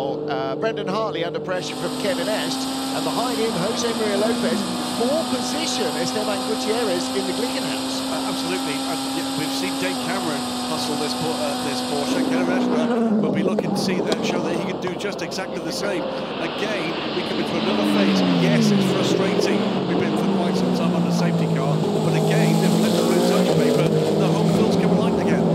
It is Jota leading LMP2 from the previous leader, the 36 car that was in the barriers, has dropped right back down through the field to 16th. A pit stop, a mistake. In second place in LMP2 with the number 10 car in the hands of Timo van der Helm and Albert Costa. Third for, beg your pardon, it's Panis Racing's Timo van der Helm, third behind Matthias Kaiser, and in 4th place is Albert Costa for Inter Europol. So, I mean, oh, that's the 311. Ant just caught himself out on the curbs. That's how it happened. Yeah, By the way, exactly. further drama for Cadillac. The number 3 car will be getting a 60-second stop and hold penalty for a technical infringement. Well, Kevin Estre, more hustle than a hustly thing, but over-hustled himself on the curbs there, and he's now gone from attack to defence. He was on the back of the number 8 Toyota. Number 7 is now breathing down his neck. Yeah, that was a big mistake there by Kevin S. Just in the karting corner, threw the car in too early, clobbered the curbs on the inside, and that catapulted the car on the exit. So yeah, now under attack from the Toyota behind, like you say, Brendan Hartley. No, sorry, the car number 7. Right behind Jose Maria Lopez. Yeah, he's behind them, by the way, coming through the chicane. You saw the black, red and gold of the Belgian colours on the DKR engineering car. That's now back out again and under steam with Tom Van Rompuy at the wheel, but they had that incident earlier on. They were clattered by somebody else, and unfortunately it cost them a lot of time in the pits. Great battle. This is at the bottom end of the top 10, and these are 2 previously World Championship winning teams in the 8 and the 7 Toyota. Wiggle there from Jose Maria Lopez through the left-hander of the S's. So both Kevin Estre and Lopez pushing on. Brendan Hartley in front of that trio. Starts to get into the rhythm now. Cadillac taking that stop and hold. Number 3 car from 12th position. That is going to drop them back further. We'll lose a position though, because the next car in the order is a 708, which is a further lap behind. So it's a lap and change now for Ryan Briscoe in the 708, but really hectic action its way for Yay. 3.4 seconds to the good now from Dane Cameron. Yeah, he was almost a second faster than Dane Cameron on that last lap alone. I don't know if traffic had anything to do with that, but Ife Yeh in that 38 Jota is absolutely flying. Oh, and Estre as well. That he's got to stop driving it a bit like maybe he was this time last year in his in the GTE car, because these more stiffly sprung, lower ride height cars, these prototypes, they don't like going over those kind of curves in the chicane. So he just twitched. It really protested on him when he did that. So he's got the speed. It's just I just feel like he needs to stop attacking the racetrack quite as much as he is. Yeah, the track limits on that last lap as well. So it's been noted that the aggression is there.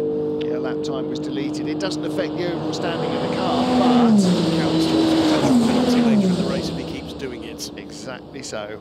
Just say a quick hi to former colleague Alan Bestwick, who's tuned in back home in the US. I think there's an awful lot of fans who have just kind of clicked on to see, oh my goodness, I can't take my eyes off this stuff, and are probably in for the rest of the 24 hours. Yeah, joker lap there. Oh, dear me. It's Dane Cameron.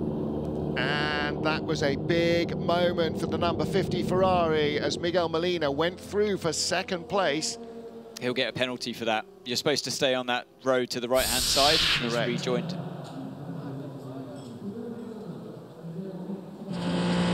Big get-out-of-jail-free car played by Dane Cameron, without which he could have been heavily in the wall. But Anthony Davis, you're right, he should have stayed to the right-hand side of the blue line. Now, not being a huge regular at Le Mans, he may well not have remembered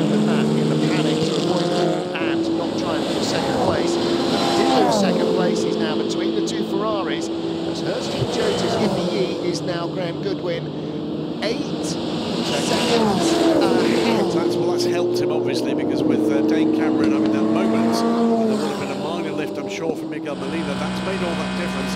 I'm not sure he could follow the race director's instructions up. He was clearly not in total control of that car at that moment. That's the one saving grace that might save him. He was not under control. I mean, you're out of control when you've rejoined the racetrack. And I think they really don't. They frown upon that. Yeah, they will do. Still in the middle. If he had enough control to find the racetrack, he had enough control to stay on the tarmac on the right. This is notable. Jean-Eric Vergne, obviously 2 laps down on the leader, but right behind the race leader, has just set the fastest first sector of the race so far. The 93 Peugeot is looking to unlock himself from Ifeye. Not even slightly annoyed, I imagine. I think he's got right at the start of the safety car. 4.5 hours into the 24 hours of Le Mans. Hello Ted, hello Morgan, hello Matt, watching back home. I'm sure there are lots of fans from 3 to 93 tuned in to watch the race. Wherever you are across the world, thank you for joining us. However you're watching, thank you for joining us. Stay with us. I'm not sure this race is going to lose much of its sheen in a hurry. We're looking for another slow zone coming in. I think it's the board. But that Dane Cameron that knocked out of the way. There is Dane Cameron in the middle of the Ferrari sandwich. Here comes the 51 car, long way around the outside. There's been a lot of brave overtaking using the margins, Anthony. He's had to back out of it though because of that slow zone. No overtaking under yellow flags in the next slow before you get to the slow zone. It was just coming active as he was going for the move, so that was a critical moment there for the Ferrari driver to back out of it. There is the polystyrene board that Dane Cameron dislodged. Just wonder if he can prove he was on the brakes the whole way into the corner, desperately trying to slow down. He might get away with it. There is going to be a gap here for them to be able to recover that. There should be a quick slow zone. There's Oh. Now, is that from the off, or did that cause the off? It's a right rear. Yeah. 6 car. Kevin Eston. No, that's okay. So it wasn't Dane Cameron that had the puncture. I wonder that if was the 5 car. Sorry, guys. I wonder if that happened on the exit of karting corner when he got the car launched momentarily. There's such savage dips in the track, and we were told all the time as drivers not to venture out too far. There've been remarkably few punctures in this race. It's something we see very often. It's a completely unique track surface. Remarkably few punctures. You actually said that. And don't forget the debris field under the Dunlop curve. We saw Dunlop Bridge, we saw the driver a few times. He's so far away from home here. He's already gone there. He's so far away from home that he's going to... That's where it goes. That's the moment. He's so far away from home here, he's going to have to really limp home. He's going to really have to go slowly, otherwise he's going to fray the bodywork beyond repair. As painful as it is, you have to respect the speed limits that the team will have set in place for a puncture like that.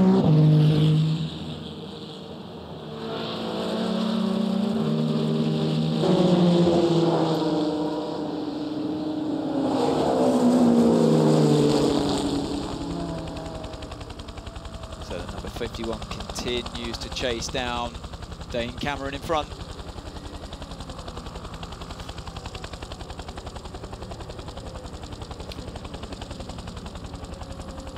Heures Team Jota, 32.87 seconds from Ifeye, the fastest first sector, so the speeds are going north here. New leader in GTE Am, and there's another twitch, the 5 car, this time off he goes. Briefly, manages to regain the track, Dane Cameron. That's a second error that has caused a second position loss to a second Ferrari. Such tough conditions out there, Graham, you know, breaking into that first chicane, you go a little bit too deep and then you're onto the wet stuff. He did well, actually, to slow it down there.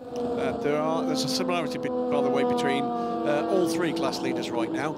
They all begin with a team operated by the J. 2 of them are Jota, the other one, JMW Motorsport, the oldest car in the field, leads GTM 2017 Ferrari 488. Debuted here in 2017, won that race, and has contested every single Le Mans 24 hours and every single European Le Mans race since. Second place battle in LMP2 is in your shot. The yellow and green car, that's into your The next car behind, the zebra car with the red, white and blue nose, that is the 3rd place car. That's A, of course, is Norman Nato. So that's the battle of 2nd place in the LMP2. LMP2 class. You see the blue flags waving behind as there's more hypercars coming up behind, because there are a lot of hypercars to come up behind you this year. EFA has just set the fastest first sector. Yes. Did you mention that? Did, but he was actually fending off the guy who just set in the lap before, which is Sean Rivera.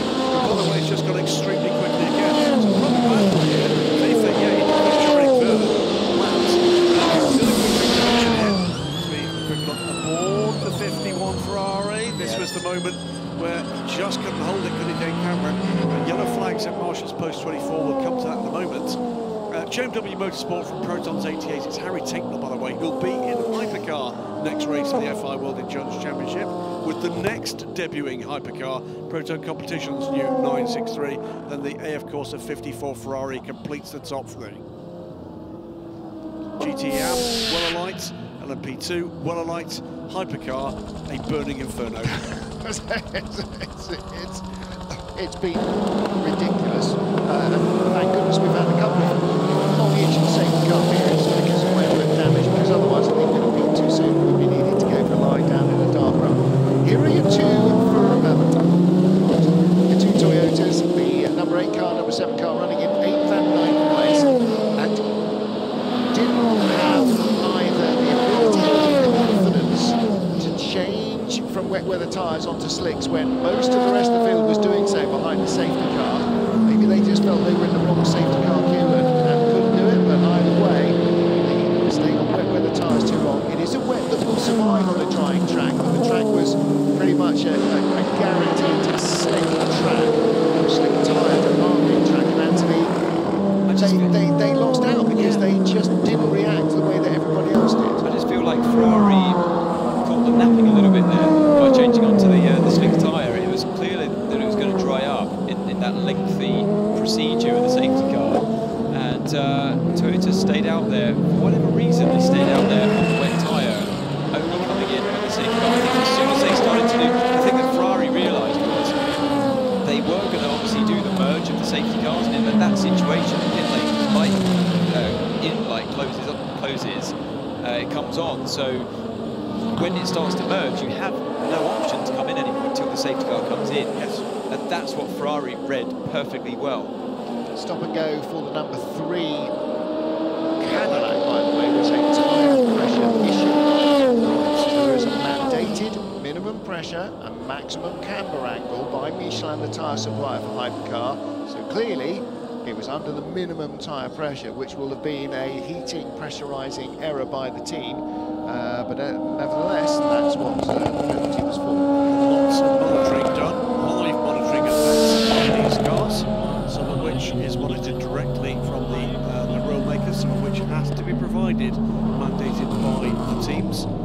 FAA, meantime, he is 13.2 seconds ahead of Miguel Molina. What a race! We're back to green. We're just seeing a slow-mo of the number 6 Porsche of Ken Est, and here he is in the pit lane, which is fantastic. He has made it into the pit lane after picking up that right rear puncture. And I wonder whether there will be collateral damage, whether they will winch him back into the garage just to check everything else out. Well, they've lost a lap, which is the major damage here, and that's going to be a fight back now, and fingers crossed and hope that there's going to be a safety car that might help him out in this race. There's still a mere 19 hours and 20 minutes to go, by the way, gentlemen. Changing the tail, I wonder if there's more to go. Changing second place. There's the AF Corsa car number 80. It's now Luminato in second, ahead of Albert Costa, the green and yellow into Europol car. That's the LMP2 second place battle. How far behind are they? Behind the leader, Jota's number 20. 28 car, Rasmussen. 10 seconds behind Rasmussen. So a good restart from Jota. Again, they're executing beautifully in the leading car. Car number 5 reported to the stewards for overtaking car 100 under the safety car. That is the Dane Cameron Porsche. Hasn't been a happy 10 minutes for the Porsche Penske Motorsport team, has it? Puncture for number 6, off-road excursion, and possible penalty for unsafe rejoin, and a possible penalty for passing behind the safety car, the number 5 car. You were mentioning earlier, huge audience worldwide for this race every year, never more so than this year, and lots of different ways to follow it, whether or not it's with this broadcast, with our colleagues elsewhere here in the TV family. If you're enjoying it, go and tell people you're enjoying it. Go and tell people just how awesome this race is developing to be. It's a brand new era for sports car racing. There's lots of ways you can spread some positivity on social media. Absolutely, shout it from the rooftops, because if you know anybody who's even remotely a car fan who doesn't know about Le Mans, this is, you know, this is the perfect time. There's rarely been a better time. There's Kevin Est having got out of the car. Red-eyed. Yeah, he's disappointed. I wonder how he got that puncture. I mean, obviously we've seen there's been an awful lot of debris all over the track. I'm surprised, yeah, like you say, Graham, we haven't seen more of it. I'm kind of I've convinced myself that it's because of running out in that karting corner. One thing I'll say about that is you can see in his face, couldn't you? He feels like he's let himself down, he's let the team down, he's let the tyre down. In the queue, by the way, I was just looking at the JMW Motorsport Ferrari. That car, no longer the class leader. AF Corsa now leads with the 54, the silver Ferrari in GTE AM, and it should be, no, it's not in this queue, so the JMW car is the dark yellow and black, and it's behind the bright bile yellow car Kessel Racing Ferrari, so that's actually a battle for 6th and 7th. AF Corsa lead from Proton Competitions, number 911. That's the silver car with the black rear end. And that is being driven by Estonia's Martin Rump, and Arnold Robin is third. TF Sports Aston Martin, the 72 car. That's the blue car with the green highlights. That's up to third. There's the third place car in LMP2. Albert Costa losing a little bit of ground now to Norman Nato. Costa's got a lot of single-seater and then GT racing heritage, so a GT3 programme would definitely be a good match for him. I think he might be looking more to be perhaps angling towards a hypercar dives to the inside of the second of the Inter-Europol cars. And that second Inter-Europol car, which is his teammate, the white car with the green and yellow stripes, is being driven by, I can't see it on the entry list, it must be on page 2, that's being driven by, oh, Kevin Magnussen's dad.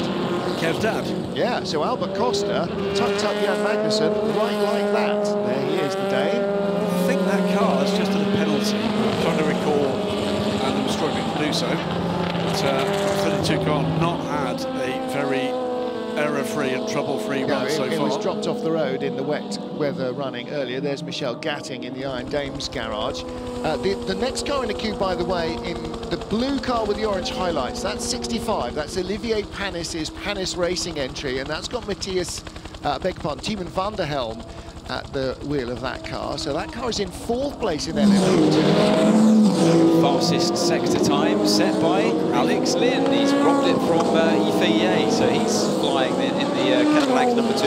Get a lot of GT action here. This is the battle for third. The pink Porsche, that's the Iron Dames car of Sarah Bovey. She's 4th, right in front with the blue and green of Matra and Pescarolo. That's Arnold Robin in the TF Sports 72 Aston Martins. This is the battle for third in the GTE AM class. So she was in the lead of that class a while ago, and I did see her just at the top of the screen as we were focusing on the hypercar category coming out the first chicane. It looked like she might have run out a bit wide and gone straight through the chicane. I'd like to see a replay of that moment if we have a chance, but yeah, definitely something was going on. She was completely offline anyway on the exit of that first chicane. Something going by, yeah, by the 72 TF Sport car, the colours, Henri Pescarolo and Matra, the also TF Sport on 777 car, D-Station Racing, some way further back down the order. That car running in 12th, Casper Stevenson unlaps himself from the new 4th place car and is pushing on to try to do the same to get back onto the lead lap here. See the headlights flashing in the air, of course, the car of Norman Nato. He's got a hypercar behind him, that's one of the 2 Glicken houses, and behind him is the 34 car that he just passed into Europol's Albert Costa. Yeah, I think that is the 709 car. The 708 is the car with the art car dorsal fin, if you like. It looked to me to be the white finned 709. Better place of the 2 cars. Clouds are clearing, Anthony Davidson. Track is drying, but the sun is dipping down. It's nearly, very nearly gin and tonic time anywhere. At this time of day, low sun can be a major issue, a major handicap for the drivers. It is, yeah, especially on that run down towards Indianapolis with the setting sun. Then in the morning, when we finally get there, we're still 19 hours to go. You've got the rising sun on the way into Tetra Rouge, and that's equally as blinding. So, yeah, combined with the fact that you have bugs and dirt and things all over the windscreen, when you get into the setting sun, the low sun situation, it's a very hard challenge, one that not many drivers will ever experience in their careers until you drive here at Le Mans. There's a yellow flag, you can see the top left-hand side of the screen, the graphic there. That's sorry, that's the first chicane, the Daytona chicane on the Mulsanne, but looking to see whether or not that's debris or a car stopped there. It is the number 74 car, Kessel Racing Ferrari. Battle Cat's car. Ask your son. Coming through the kitty litter, the Cats. Oh, I see, very good. Back underway. Seeing lots of personal bests and fastest sectors out there. Nick Tandy now is his turn, or Nicholas Tandy, as you said before, Martin, on our screens, is fastest in the first sector, and that was a big blow to the right front, wasn't it? Kind of snap back and hit the right rear too, so hopefully no damage or no further damage for 74. Keep an eye on that one. Well, we predicted it was going to be pretty difficult conditions for all the drivers once we went back to green racing, and yeah, fortunately we're being proven right in the occasion. But it's good to see them getting away with it. But this hasn't been an easy Le Mans so far. It really hasn't. The 80 car, the F Corsa, goes through its next pit stop. Norman Nato on pit lane, cycle back through to Mansfield. What's happened to car number 7? This is Jose Maria Lopez off in the first chicane. Well, a rattle the feelings he hasn't got. Better to do it that way round than running too wide like we saw with the Ferrari number 74 beforehand. So different angle. He's got away with that one.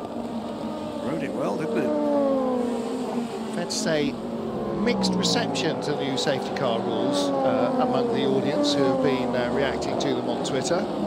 So, again, they're not trying to win a race, so they're saying, oh, it takes too long, it just looks like a bit of a circus, but it does, hopefully, it's fairer. Cars losing laps it's behind fairer. safety cars. It is much fairer. Yeah, I think, you know, there's two debates here. One is how long it takes race direction to get to the stage where they decide to go with the process. Yes. That's one debate. The actual process, I have to say, takes about a lap. I'm actually quite impressed with it. I think the thing that really didn't help that last safety car procedure, the wave around, is that the track was very treacherous. Yes. So it took longer. It did. Because the cars were taking longer to get around. They didn't want to stack it. Does that Chicane's number 30 Don't say those words. That is the number 30 car chicane team. Again, it's clearly pretty treacherous still at the first chicane.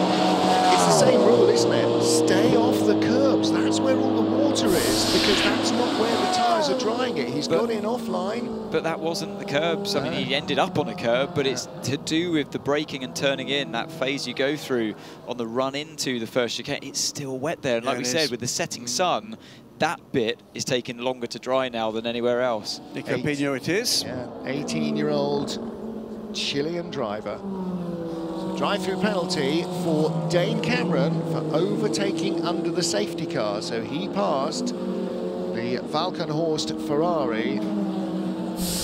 That's not great news. Well, Iron Dames right in the thick of the action in the GT class. Let's get down to the pit garage. I'm with Michelle Gatting, driver for the 85 Iron Dames. This race doesn't do anything for your nerves, does it? Yeah, no, especially not when it's still 19 hours to go. It's pretty exciting, but to be honest, Sarah is doing amazing out there. So, I mean, still way too many hours to go. But the conditions are changing so much. Obviously, it's such a bigger track than we're used to, but the conditions are just so different. Yeah, I mean, it's been, the whole week has been exhausting in a good way, but I mean, yesterday night. We had a meeting at 9 o'clock and we were all like, shit, we still have a race tomorrow, you know. So, but it's been amazing here, the fans. It's obviously the pink car is attracting a lot of attention, as we want to, and now for good reasons, but still, long time to go. All right, thank you. Thank you. Michelle Gatting, we saw her in shot earlier on with beautifully manicured and painted nails. They might be less nailed as beautifully manicured and painted. And just a little apology for the entertaining language. As ever, the first language that any racing driver learns is mechanics English.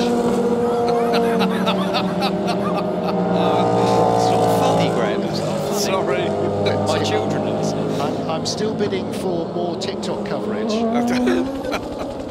But certain references have been banned. Go and look online if you don't know what we're talking about. Yiffy leads Le Mans for Jota, for Heures Team Jota. They do no longer lead in LMP2 because Oliver Rasmussen has just been in and out of the pit lane in the 28 car. And they don't have a GT. Oh, and there's the 38 car. That is the race leader, Yiffy. What has happened there? Backed it in to the chicane, the Porsche curves. Luckily, he is very close to the pit lane, and luckily, although it now looks like some very badly hacked about Hot Wheels car, he will have lost very little time at all. But he's still got all the four wheels pointing in about the right direction, but he's got no grip, and he's coming too hot. I mean, I'm assuming that he's lost the rear end in the Porsche curves, and yeah, runs so far out wide before karting corner, ends up in the barrier. Is this going to pivot the car right round? Yes, it does. Yeah. That's a much bigger moment than I thought it was. And then, in desperation, he launches it over that curb into the pit lane. Which has probably done as much damage. He's just gone from hero to absolute zero. Well, he was doing so well, but that's the risk level he was taking, and that's why he is clearly going as fast as he was. That was maximum risk there from the Jota driver.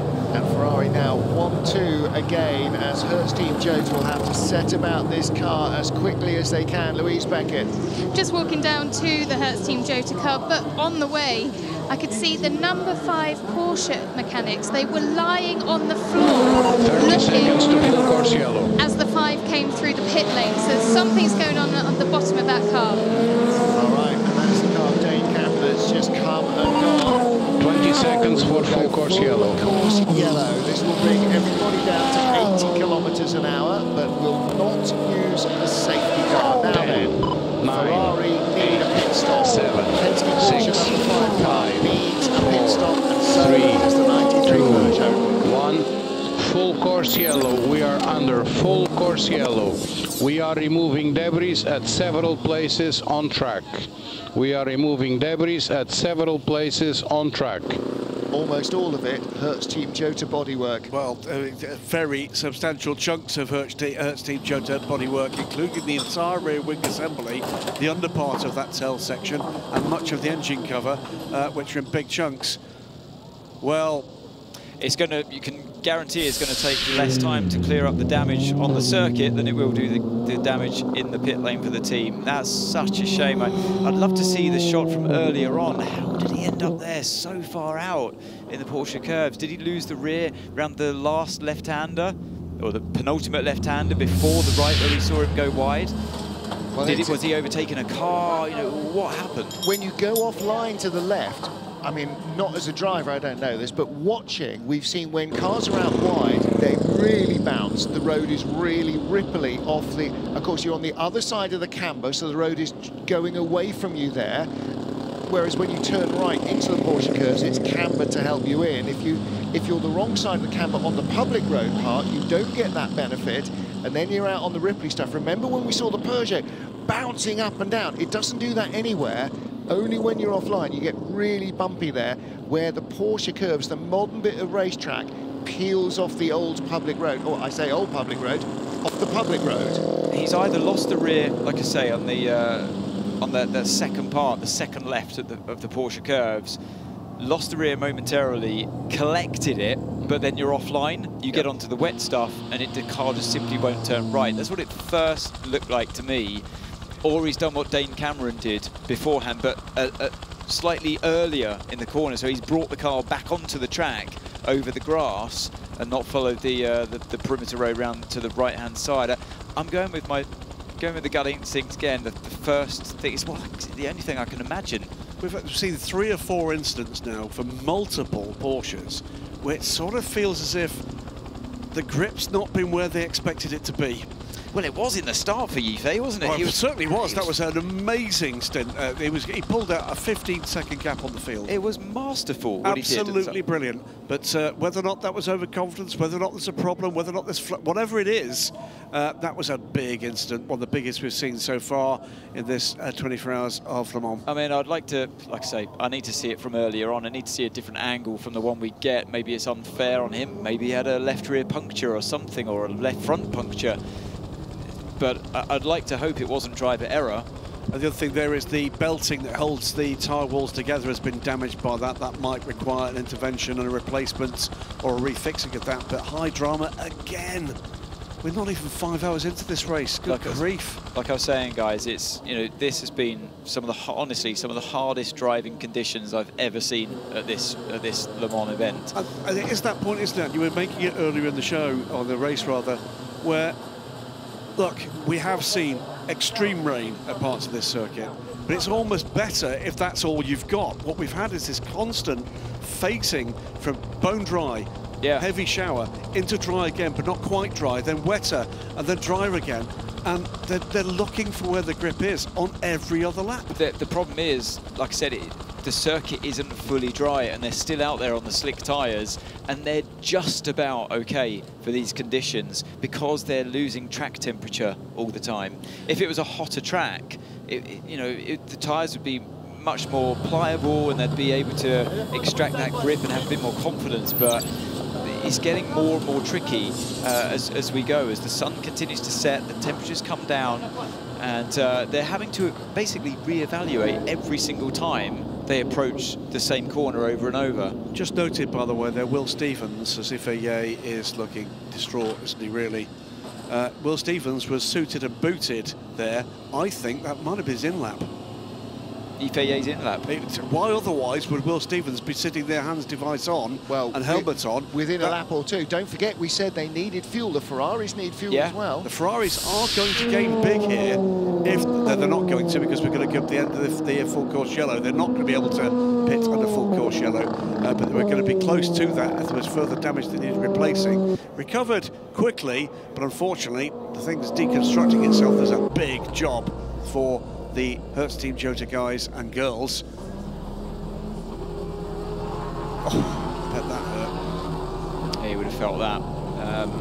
But yeah, desperation.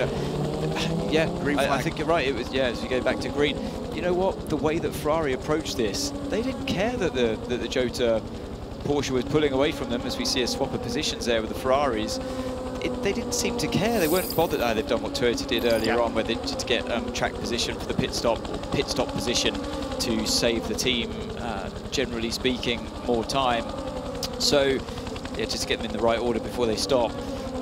But Ferrari, to me, look like their whole approach to this event so far has been absolutely bang on. They're picking their fights.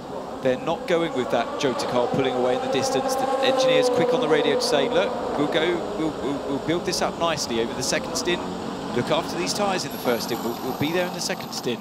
Their whole approach seems to be thinking of the long game. There's another point here with this new safety car procedure, and I'm keen to hear what you guys think about this. There's various ways in which race control can neutralise the race. We've seen slow zones, we've seen full course yellow, we've now seen 2 safety car procedures. Knowing that you've got a safety car procedure that is better at managing the real world race order, I do wonder whether they've got more confidence in deploying it. I do wonder that clearly the main reason to go safety car, the main reason is to do with the incidents, but they're also mindful of the overall race and the overall event. And I do wonder whether or not this might play into this a little later. Are we more? Oh, the Racing Team Turkey car now off again at the first chicane. And who's aboard the 923? It is Tom Gamble. And he's stuck. He was doing absolutely the right thing there. He was creeping it back. But if you spin up the rear tyres, it's going to dig itself in. And it just started to beach itself, and that's exactly what it's done. But once again, look, both cars, the 63 as well, running out wide under that braking zone. It's just you're turning and braking another car behind them as well, one of the GTs. That's the 911 car. It is absolutely treacherous there. Doesn't look it, but it is clearly very greasy. I wonder if there's something else down at that corner other than just being wet, because we're seeing multiple cars. This is how it looked on board. That must be a horrible moment. He saved it from going into the barrier, and then you just think, right, I've got to put it in reverse and just ease it back. But at that one moment where you feel the car sink down, your heart sinks with it. Hello. Hello, Jim. Welcome back, Jim. Thank you. When I came back in after my little meal break, I'm looking at the scoring and thinking to myself, when was the last time anybody was going to have to go on the air and say, Toyota in 8th and 9th? Now cycling back in the two Toyotas, by the way, because of the pit stops for the yes, they are, but they know they've got their hands full. Oh yeah, in the Centenary Le Mans. Boy, oh boy, we got a race on here. Boy, oh boy, we got a race on. And hearing what you said about Ferrari, Ferrari are not racing in a very Ferrari way. They're not going and wringing the neck of this race. They know this is a race of survival as well as pace. And actually, that's been possibly the most impressive part of it. You've heard it here first, guys, and I'll probably get beaten up online for this. Ferrari's strategy so far has been brilliant. Yes. But the other thing I've noticed is that other than the first pit stop, they've pitted in tandem. Yeah. The first pit stop, they were separate. Surprising, but isn't it? Since then, they have pitted in tandem, and that's not something we're used to seeing here. Move for position. This is for second position overall. Yep. The 94 Peugeot give position away to the first of the two Toyotas. Brendan Hartley goes through to second. Nick Tandy, by the way, leads Le Mans. Everyone's having a turn today. Car 75 out there in front. I think the majority of this hypercar field have led this race. Oh, without a doubt. Without a doubt. 75 is led, 94 is led, 8, 7, 50, 51.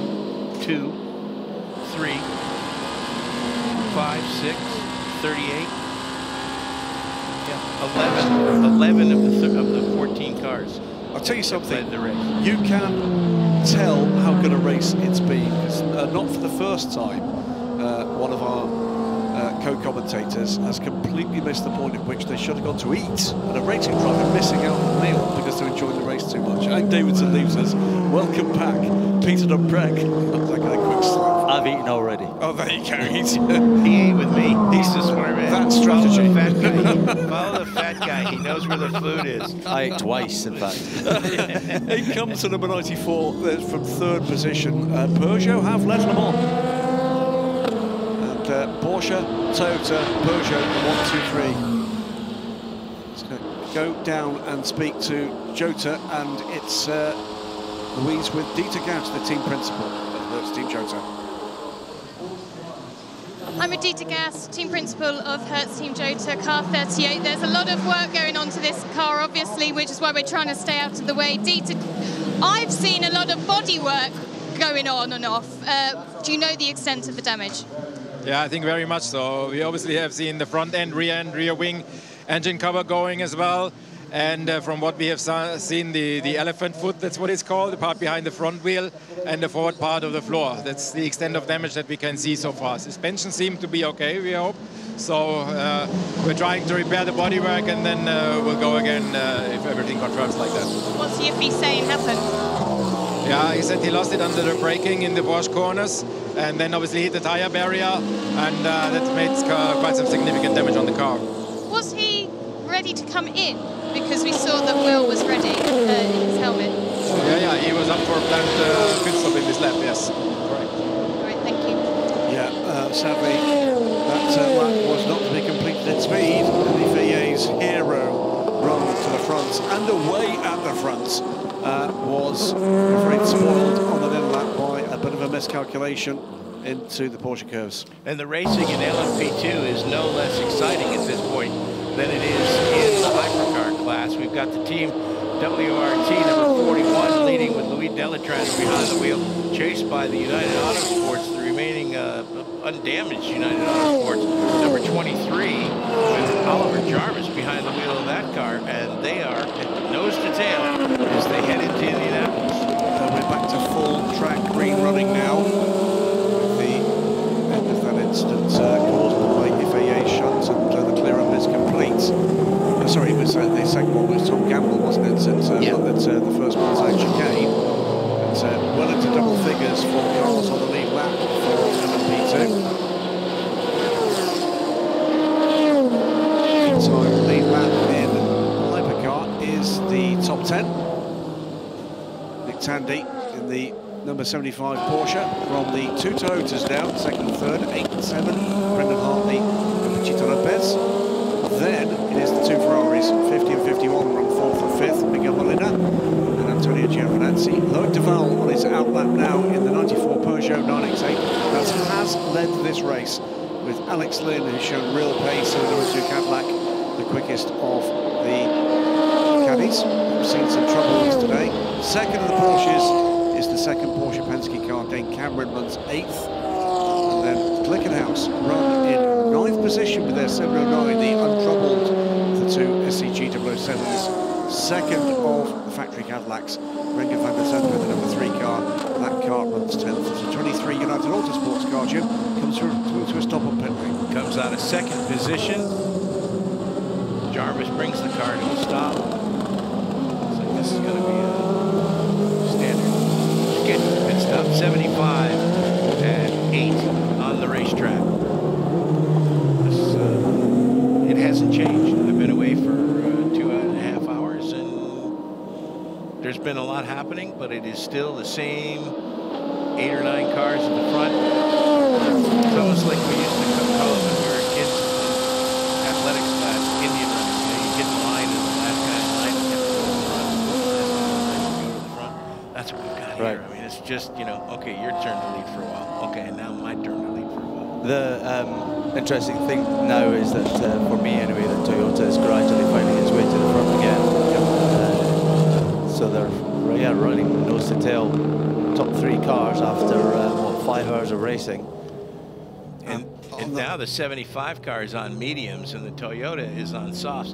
The Toyota seems to be, at least the 8 car was very, very comfortable in the softs earlier with the maybe behind the wheel. And now they're nose to tail. A minute ago, they were a lot closer to the 75 car, weren't they?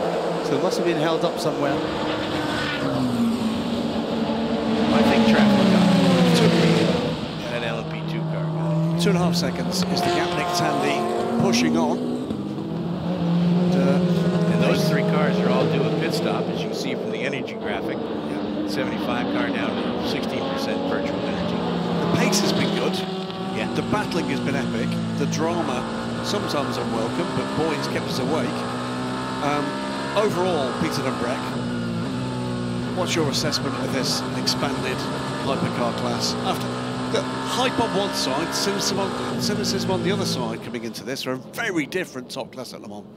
Yeah, I think it's fantastic. I think the general consensus from everyone is we've finally, after quite a few years, got several manufacturers all fighting for a win. We've had each one of them gradually leading the race, and at the moment it's Porsche, Toyota closing in on them. So yeah, fantastic. Some of the social media comments have been interesting because they are like, gosh, why are these drivers just, you know, it's a 24-hour race, what's going on? That's how important this is, that these guys know that they have got to drive all out. Let's find out. Okay, Brandon, car 75 ahead is for position. Car 75 ahead is for position. 75 for position. So I think kind of Captain Obvious there. Yep, Captain. Well, that is the captain. That's Captain Penske, but I thought the radio transmission. It's going to be interesting to see. But it's been a transition, hasn't it, into this race? All sorts of expectations. Much of what I read coming into this race from others in my chosen profession was, well, Toyota's going to drive away with it. It hasn't been like that to this point. I agree with you. Peter. I think what's happening now, not all of their own making, is this race is coming back to them because others have hit trouble. This is the team with the most experience here, and certainly the team with the most experience here with the car they're driving this year. So it's the third year at Le Mans for Toto Guzzi Racing with the GR10, and of course they've won on both previous occasions. Weather has been a factor. They've got plenty of data for that. I tell you what, I bet he's desperate to get into the pits and have that windscreen clean. Yes, especially as the sun started, especially right now, because the visibility, if the clouds stay separate like that, the visibility is going to get pretty tough. This is our race leader in LMP2 as he came in to the pits and sees that lead back to Jota, Oliver Rasmussen, ahead of Albert Costa in the number 34 into Europol competition. Orica, that's the 1-2 now with the next 3 cars in the order on pit lane, including Malte Jakobsen, the 37 car, leading Pro-Am, 5th overall LMP2 as they hit pit lane. This our new race leader in LMP2.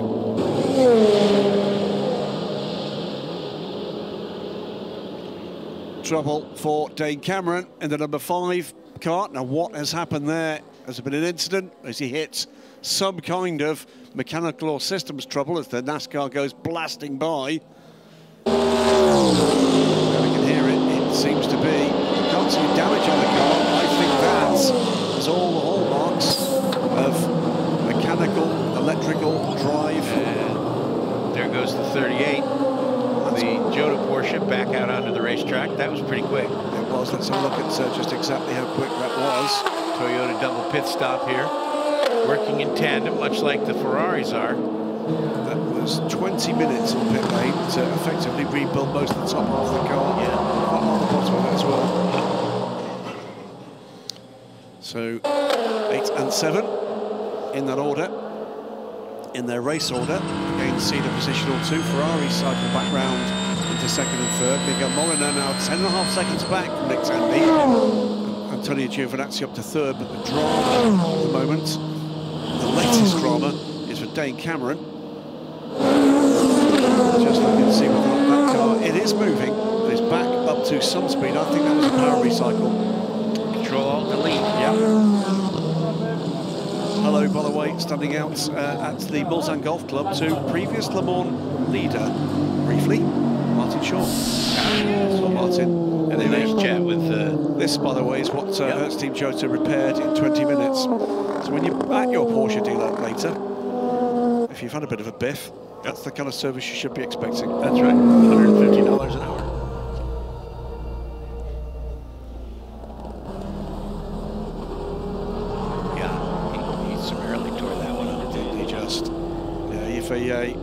Well, you know what? He'll have learned a little there. In a very expensive way. This is the car on its way in. 20 minutes it would take. Heures Team Jota back out on track now in 32nd place, 14th in the hypercar class. We have had some dramas for some of the other runners. We can run through some of those dramas through the classes when we get a moment. If we get a moment with less drama every 5 minutes seems to go out to us. This is a quick look at the number 25, Aston Martin, go on C5TF, Michael Dinan goes past there by the blue, number 2 Cadillac. And what's this about? That's Michael Dinan. He's another one who's been in trouble at the first chicane and an impact with the barriers. That's why we're looking at the 25. 75 car. This is our race leader. Candy. I like the Nicholas on this one.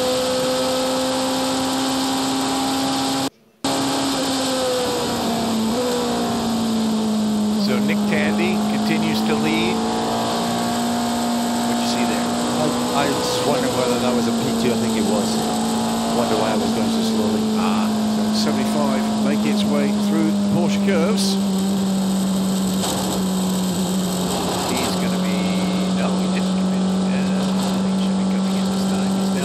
But still, 100% virtual. He's not up to speed. Yeah, there he goes. That's why. Yeah, but you'd still be up to speed all the way. It didn't seem right. He wasn't on full throttle, was he? Yeah. Wonder if he's... Is this a scheduled stop? Well, it is. It should be, because his virtual energy was down to 1%. So I'm wondering if he might have run it on this drive. Frank Bielan won't let run. Well, yeah, indeed. He came past Rexy, the 56 car, through to the lead again. And Ferrari, 50-51. Running goes to tail. Oh no, it's not the second one. I think the 51 car's not far behind, isn't it? 3 seconds gap. Say again, Say The again. leading car and the second place car are only 3 seconds apart. Oh, yes, yeah. Looks like a driver change, going to be tire change for the number 75. Means Nick Tanny will be out. 5 car also making a pit stop. Dane Cameron was behind the wheel of that car when it came out. I wonder if he's still in. We'll find out in a moment. A moment of quiet, relatively. Yes. Fred Makovic behind the wheel of that car right now. Mate, you're leading the race at the moment. You're leading the race. Sister car 3 seconds behind. The previous lap was too much consumption, 70.7. We need 69.5 and 69.5, please. A bit more saving than previous lap. Very interesting. Very interesting. Previous lap, too much energy usage. He was on 70.9 and they wanted 69.5. Well, be warned about that, because it's going to be it's going to be where they're scheduling for that for the stint length and pace they're looking for. But aside from what the rules say about what you can do, remember that there are limits set within this rule set. That's right. It's part of the balancing that keeps the racing as close as you can see. Gentlemen, in what is this? Not even 6 hours of this race, we've been able to say Peugeot lead Le Mans, Ferrari lead Le Mans, Porsche lead Le Mans, Cadillac leads Le Mans. Absolutely extraordinary so far. Team Jota lead Le Mans. Yeah. That's an astonishing opening, not even an opening quarter yet of the 24 Hours of Le Mans. In a centenary year, we've had some treats here, and that's just the hypercar class. Just the hypercar class. LMP2 has been its usual battleground. Jota lead that class again as the pit stop cycle comes back around, and in the GTE AM class, well, we'll get to that. Let's have a listen to what's going on with Loïc Duval aboard the 94 Peugeot 9X8. Loïc, you are running P3 right behind the 2 Ferraris. The Ferraris are running 31.5, 32.0. Go for it. They're confident. Go for it. Go for it. The 7 car, by the way, there on the its first flying lap after that pit stop. Jose Maria Lopez had a little bit of a near miss. I think I just spotted, there's double yellows, by the way, at the end of the lap. What's happened down at the Ford chicane? Something's occurred there. I think I just spotted as well. There is a stop and go penalty for the 708. That cycled through too quickly for me to read what that was for. So we'll have a quick look at that in a moment or two. Double yellows at Marshall's Post 31. That's for the 43 DKR car. There's also another incident, double yellows at Marshall Post 11, and that is the first chicane on Mulsanne. Yet another issue. These guys have had a rough day. This is obviously the incidents at the first chicane, the Daytona chicane. What's happened though at the Ford chicane? The problem in this particular chicane, you've got the dry line, obviously, and if you get it wrong, you're straight onto the wet, and then you just can't stop. In fact, I can't believe that Toyota managed to stay out the wall. Staggering, I thought for sure it was going in the wall. Shows the kind of traction he's probably got. He's got a little bit more than these guys do. That's about the 10th car. It is the number 72 car. Lost its rear wing, that car. That car's been flying high in the GTM class. Arnaud Robin, it is, local driver with his brother, Maxime. That car has been in the wall. He's just brushed. Oh, John almost took the Ferrari with him. That is a near miss for the Ferrari. Count your lucky stars, young man. In the how big an impact here? It's taken the rear wing. Is that just brushed off? It did. Yeah. That should get away with that after replacement rear wing. The Matra Pescarolo coloured Aston Martin. Antonio Giovinazzi seeing his race life matter. By the way, we should at some point be able to say here, another problem this time, Vector Sports off the track again at the first chicane. Just looking at the fight for second place in GTR. That's the Iron Danes, Sarah Beauvais, trying to hold off Francesco Castellacci and the number 54 AF Corsa, the silver liveried AF Corsa Ferrari. Yeah, this is the battle for second, as Billy quite rightly says. 2.5 seconds back from the leading car. Moment in the hands of Martin Rump, but that's the car Michael Fassbender. Yeah, that's right. 911. Boy, would that be a storyline. We've had one Hollywood actor in the recent past on the podium here. Could be Frederick Dempsey, Michael Fassbender, in what could be his final run in this current iteration of his racing career. It's the end of a 5-year programme with him, with Porsche. Porsche tends to not let people like that just go away. They tend to keep them around. We talked a little earlier about the way in which the modern world deals with debate. And when debate surrounds celebrity, it can be particularly cruel. I can tell you from working in the same paddock as Michael Fassbender, his attitude, aptitude, passion has been an absolute pleasure. A bit of a twitch there from the Ferrari coming through. Yeah, they have to be careful as they came into the yellow flag zone. Not quitting this, is it, Peter? It's not. Well, we heard a short while ago Molina being given instructions to calm down on his energy use. So I guess, is that a case of lift and coast a little bit? Yes. Yeah. Into the corners, you know, just come off the gas, brake at the same place, but just coast. On the other hand, we heard Peugeot tell Louis Duval, go get it. Still double yellows, by the way, Marshall's post 32. I'm just trying to see, is that car still there? It is. It's not moved. So it didn't look a big impact, did it? No, it did not.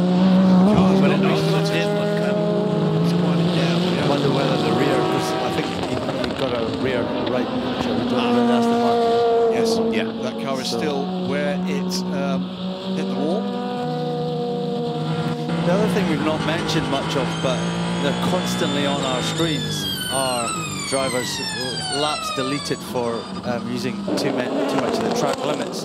Sooner or later, penalties are going to come. Penalties will come. Start to see, That's you get 5 free wins per car. It is to do with the driver. Oh, it's 5 per driver. Yeah. Okay. So that's the driver that actually gets the penalty, although the penalty might be served by the next driver. But 2 incidents at the moment being managed by race control, so that means the DKR car must still be at the first chicane. Yeah, he was pretty well beached. It's not lack for drama, the 24 Hours of Le Mans this year. It doesn't show any signs that that's going to change. And one of the people that Peter was noticing going across the screen was Miguel Molina in that leading Ferrari at his last lap. Disallowed. Lap time doesn't count. I shouldn't put it that way. It sounds like he's not scored on the lap. He scored on the lap, but it just counts against his total of 5 free wins. Look out, He's got boys. trouble here. That's a slow zone. He was already. We noticed this earlier. The 963's hazard lights coming into it. They clearly light those up. Yeah, they're preparing to slow. But he wasn't quite under full control there. That could have been significantly more embarrassing or worse. Well, we heard Sebastien Bourdais talking about the system in the car earlier on and how they get a warning saying that the next zone will be a yellow zone, and they've probably already done a lap. But he said sometimes it's delayed. I'm trying to look to see, are there actually yellow flags this far back, or are the first ones around the corners, and they actually that first car there, did they slow down too much for? Maybe he slowed down. Still in the green zone, you know. Oh, that's a good point. They may be slowing down. The yellows were on the inside, so no, it was genuine. Where they go again? So they clear the zone. Still not cleared. Keen on keeping his line in the Prema car. That's Mirko Bortolotti, who is due to be one of Lamborghini's factory hypercar drivers when that program debuts next year. Full season in the World Endurance Championship. During the season, the Olympic Sports Car Championship ahead for that program. With the next burst of expansion in this extraordinary period in international sports car racing. On the Dunlop Bridge, the 8 car looks to deal with the 63. Not sure there'll be a chance here. Probably not until he gets onto the outside straight. Yeah, because they're about to come up to another slow zone. Unless the car has been removed. No, that is still there at the moment. Oh, hang on. Oh, no, it has gone. Yes. Flat out now. Down also the straightaway. You're on board with Nick Tandy.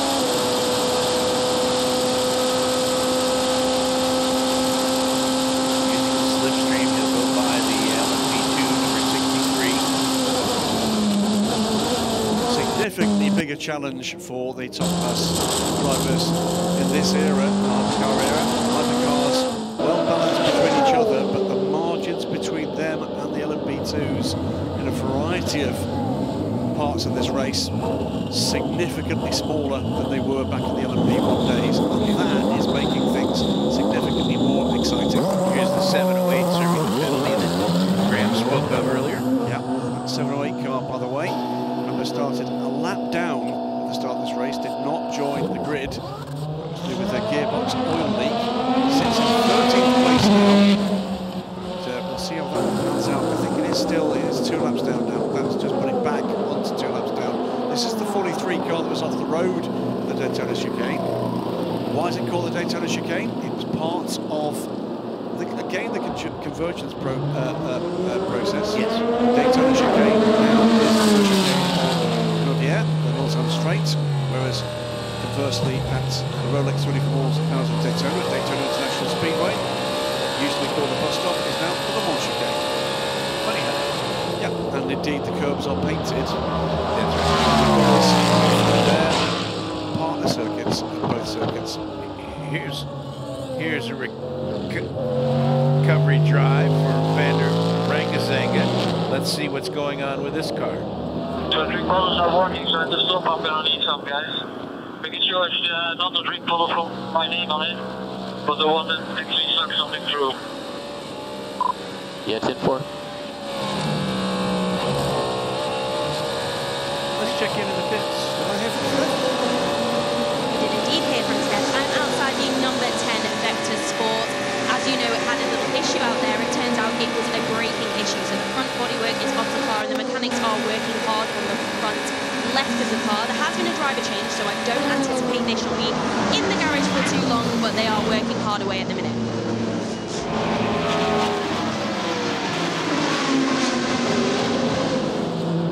So now we switch to the number 2 car. Currently in 4th position. Alex Lynn doing an excellent job in this car. Yeah, he's been consistently quick, and lest we forget another one of just the little tableau that have made this Le Mans so special in the centenary year. Not wearing his own helmet colours, wearing those, and indeed the name on one side of Derek Bell. Great. So listen in to what's going on aboard the number 2 with Alex Lynn. The track is in quite a weird condition, man. Like it's still damp in the chicanes and stuff, it's a bit greasy. Copy that, copy that. You're doing a good job. He's indeed doing a good job. This has been the area that's been causing so many problems in the last hour or so, Jim. Well, and it's he's talking about the racetrack being very greasy, so this rain really has changed the texture of the racetrack. Yeah. It was full dry, and then as the rain moved around the racetrack, it didn't just rain in one spot, it kind of moved around the racetrack. It has not come back to a full dry condition yet. It doesn't seem like it from what they're kind of strange that, because it's so warm still. Arsenio tossing this lap, box, fuel only. Right.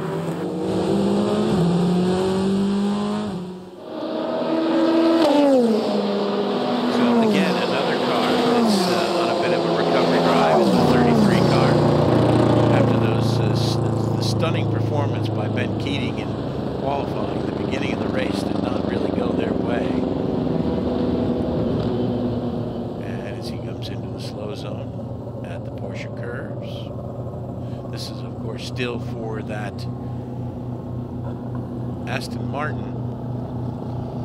Is that car still there, or has that made it back to pit lane? Just checking, it's still there. Still there. Not great. Victor Small back on track, is just hearing from Steph, and that was a 6-minute stop for the British team. British team, by the way, that either by the end of this season, or certainly for next, if they get the nod, will debut yet another new hypercar, the Isotta Fraschini. If you don't know what Isotta Fraschini is, it's quite an old Italian mark, reborn. That car has been designed and built with the help of Michelotto, who for many years looked after the Ferrari GT program. I'm going to leave you for a couple of hours in just a few moments, and we're going to hand over the mic to Guy Smith. That means from this chair, over the last 4 hours, we'll have had commentators with the sum total of 1 Le Mans win. That's right. Guy Smith. Your eyes don't deceive you, Peter. We are looking at top 3, aren't we? Yeah, and the Peugeot in between the 2 Ferraris. That's right. Molina is now chased by Loic Duval. He's gotten by Antonio Giovinazzi. So Loic Duval is trying to push that Peugeot back to the front. I think the centenary of Le Mans. I think I might just start calling it Peugeot as well, because then it's simple. It's tomato. I don't know how to say the word. What's that, I call them Peugeot, but it's probably you might be American, right. I can't say maybe they are. I've tried. Maybe they are Peugeot. That's right. It's like centenary or centenary.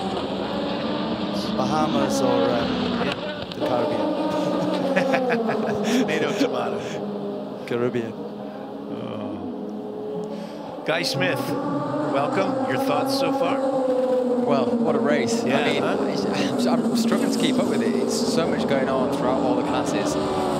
Really surprised by just the amount of accidents, really, and shunts. I mean, obviously the weather conditions are pretty horrendous. I don't think I'd like to be driving in that those kind of conditions. It looks really tricky. But yeah, what a race we've got here at the front.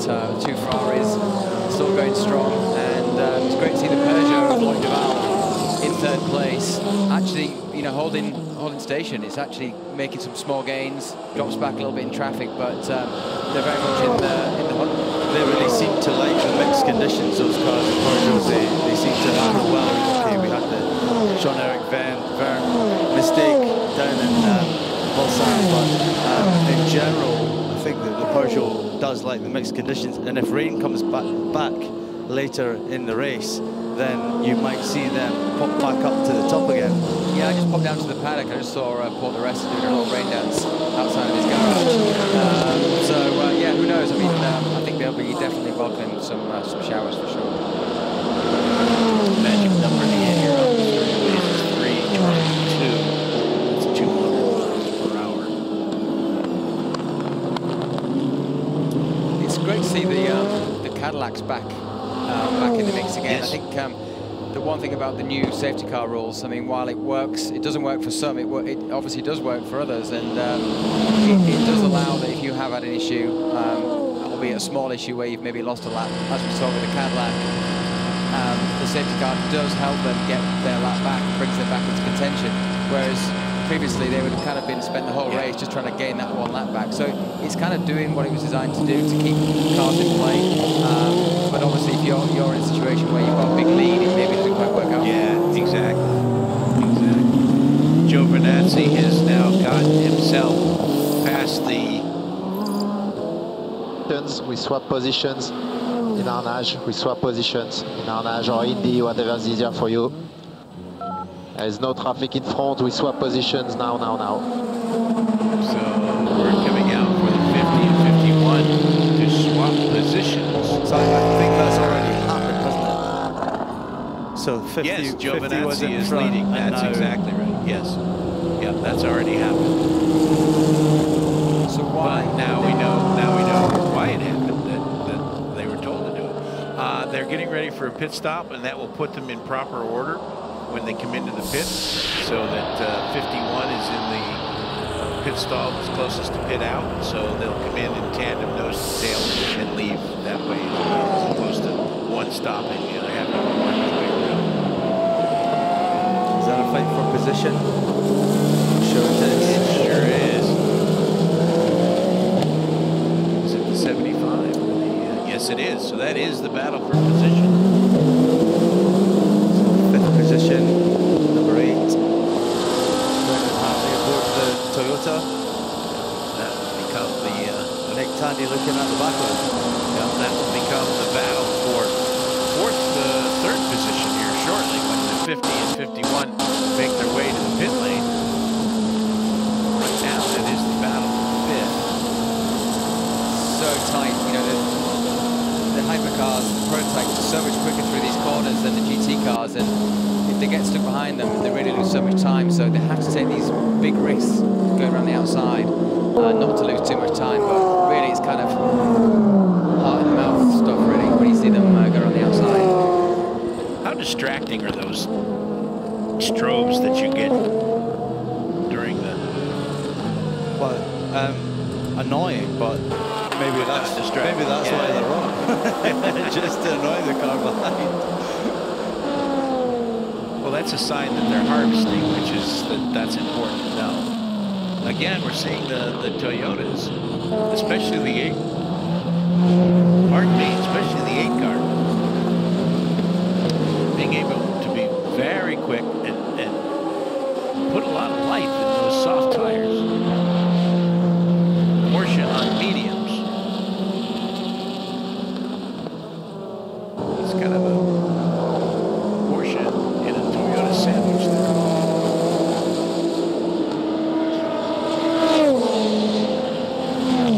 Yeah, both Toyotas are on the softs. 18 laps on the Tandy has 18 laps on his mediums. And the number 7 car, Lopez, has 19 laps on his softs. Yeah, the Toyota seems to like the softs, don't they? Yeah. They seem keen on running the softs. Yeah.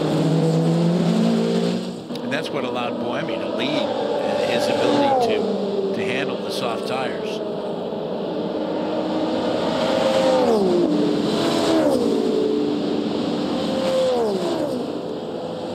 Down the Mulsanne straightaway. 18 hours, 21 minutes to go.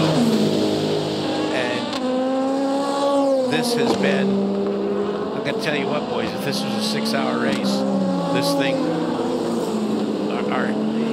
this is just absolutely stunning. Yeah, the crowds are definitely getting the money's worth today.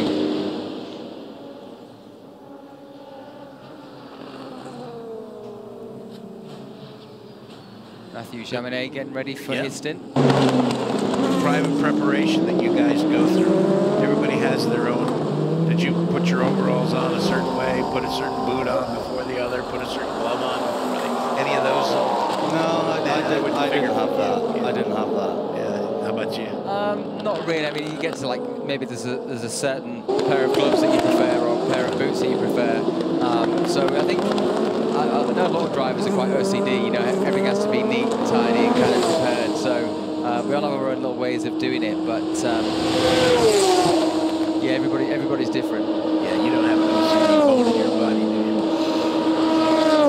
I don't know. Admit it. You don't. You don't. You wish you did. No, but I do like things clean and tidy, but that's probably nothing to do with OCD. But yeah, the one thing I did used to do when I was away, I'd about to get in the car and I need to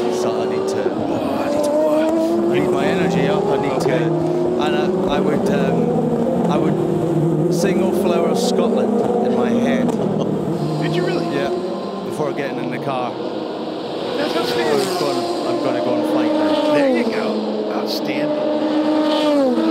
A bit corny maybe, but it worked. No, it's not. There's nothing's corny. Now here we LMP2 cars out on Heures. Let's check in with Brendan Hartley.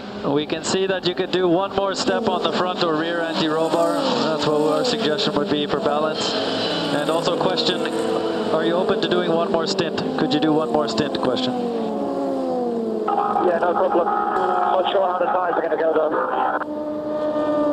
Copy. There you go. That's interesting. Now we're starting to, you know, almost 6 hours in, we're really starting to get into the strategy stuff now. Can you go another stint? Yes, I can. I don't know if the tires can. Interesting that he's getting help and advice from the telemetry that the engineers are seeing on how to balance the car. Yeah, they're obviously looking at the data and they can see, you know, what the car's doing, how it's behaving. Maybe Brendan gave us some feedback earlier on in the stint on the car. So he's obviously doing a good job. He's in the zone. They're obviously happy. I think as we start to go, as the light starts to come down and it starts to go into the night, it probably makes sense to have the driver stay in the car. So you have that transition period. And if he's in the zone and he's feeling good, then why not? You know, do one more stint and keep on going, really.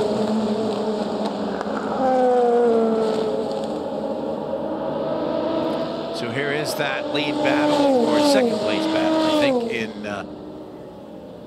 LMP2. No, it's further back than that.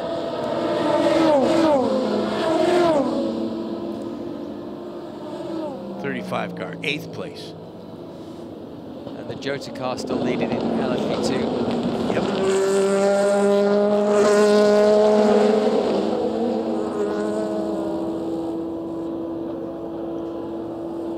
See the flies buzzing around. That is something, in the evening.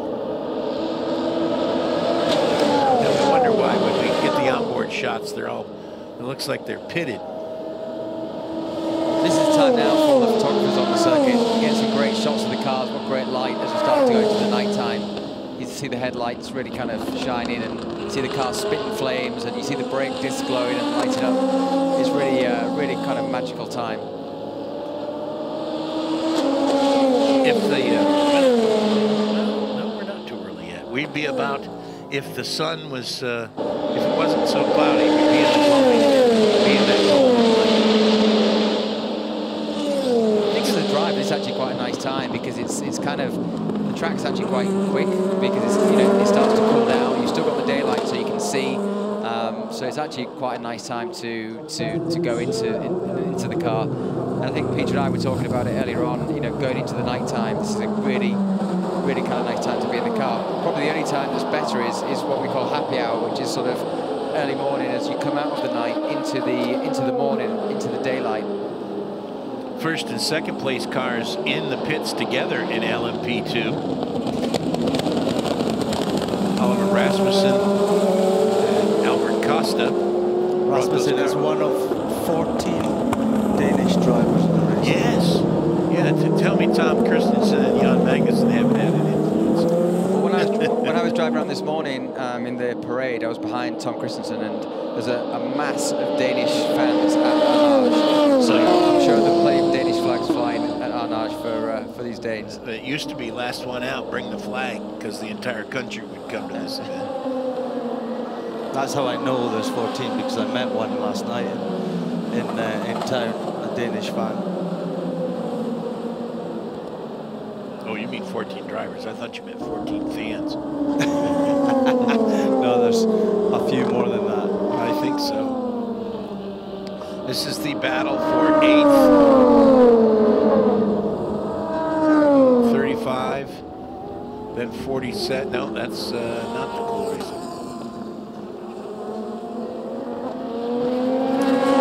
So they've got a car out of sequence in between them. That's it. Yeah, that's why I'm trying to find it in scoring. It's the Alpine car, isn't it?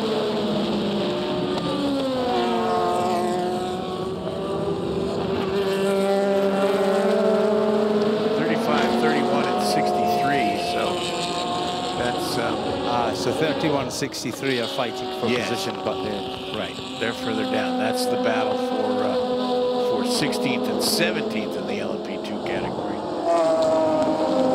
They're trying to catch it past the 35 car, which is in 8th position. So That's Ollie Caldwell in the 35. So United Autosports now in the lead of LMP2 with Ollie Jarvis. Jota in second, and then followed by WRT.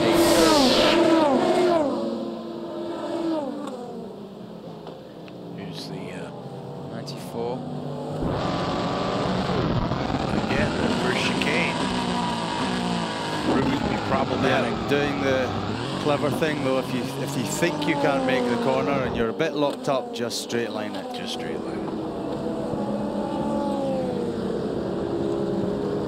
Yeah, the drivers that come in too hot and go for the commitment, that's the drivers that might spin in there, and we've seen quite a few hit the wall or beach themselves in the gravel. In fact, one of the Toyotas came very close to doing that as well. Patrick Pilet, formerly Porsche factory GT driver in the 39 car. Battling for 17th position with Prema Racing number 63. Prema's had a pretty good season in LMP2 this year. Yeah, I think the 63 car will be disappointed they're so far down at this stage, because I think they really fancy themselves, you know, for a podium, if not a win. So.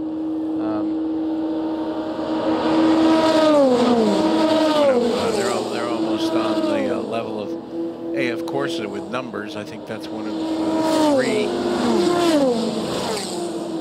entries in LMP2 that they have. 2 for sure. Behind 63. Big outfit, that's for sure. Obviously, they're in Formula 3, Formula 2 as well.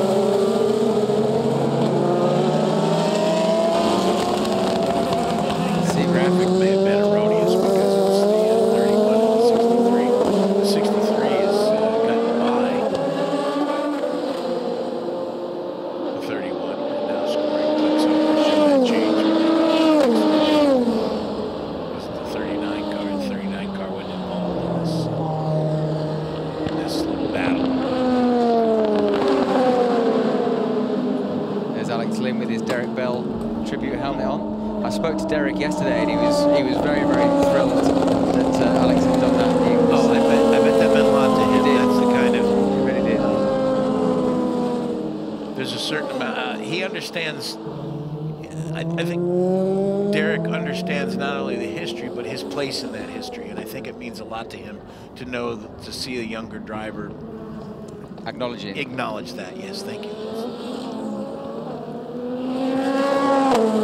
So the United Autosports number 23 now with a 4-second lead. Let's check back in with the Toyotas. Brendan Hartley. Okay, Brendan, we now see some dots of rain on the radar, possibly coming to the ups. We'll keep you informed. Had a little break up there on where the rain is, but they're going to keep him informed. So that was not what he wanted to hear. No, absolutely did not want to hear that, especially as it's getting dark and he knows he's in for another stint. So he's got to deal with potential, well, if it rains heavily and they have to go to wet tires, then he will get out at that stage.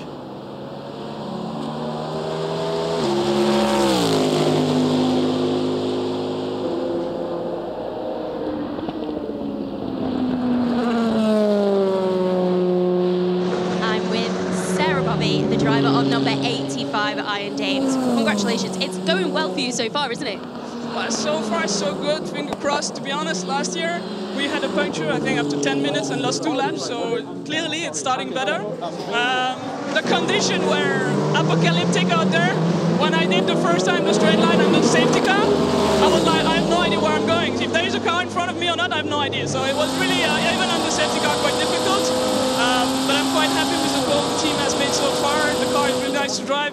But, you know, it's a very long race. We have done just a little part of it. And we'll keep the head down, stay focused. I trust my teammate, I trust my team. And so far they're doing an amazing job. So, yeah, I'll try to rely on that. And we're heading into the night time. Are you about to get some rest before you're back in the car in the darkness? Yeah, well, I actually like the dark a lot. I think in Le Mans it's amazing to drive in the dark. It feels so quiet in the car. now it's Michi who will get into the dark, but she has done an amazing job so far this season, so I trust her with all my heart. All right, well, best of luck to you guys. Thank you. Thank you so much.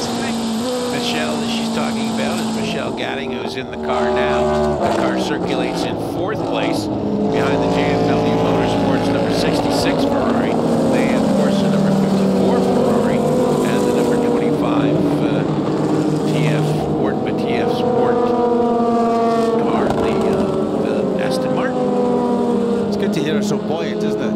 Oh, she's setting that team. Mega time out there. Oh, that team of racers is just, they're fantastic for the sport because they're so enthusiastic, they're very media savvy, and they're very fast.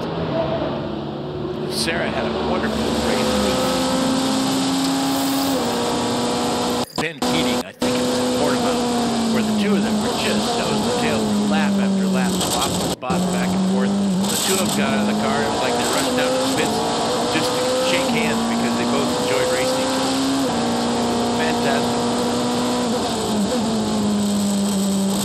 So let's see if we can see some spots of rain on any of these onboard windshields. It's hard to see anything out of this windshield. So obviously on the car they have to tear off slightly, get on the helmet. So what they'll do is they'll probably run it until it gets to a point where the driver will say, look, next pit stop.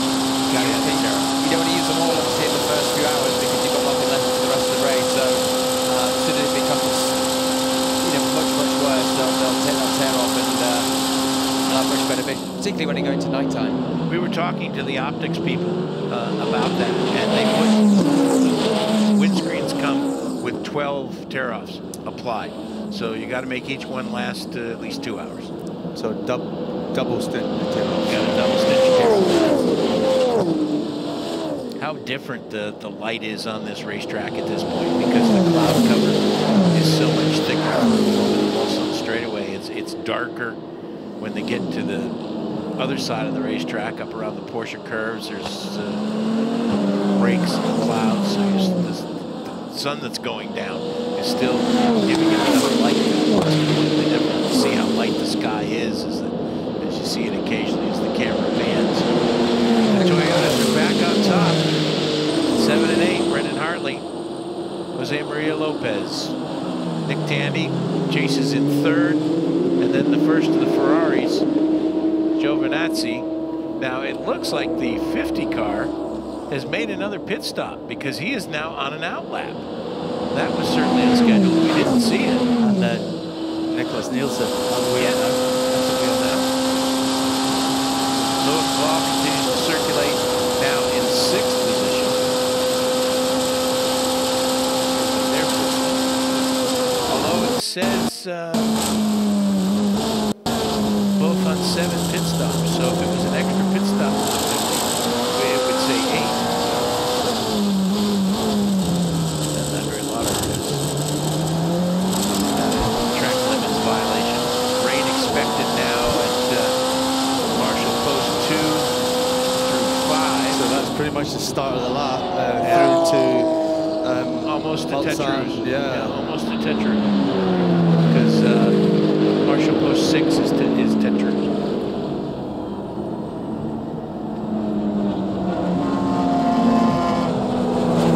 See the Porsche behind the Toyota was pretty strong.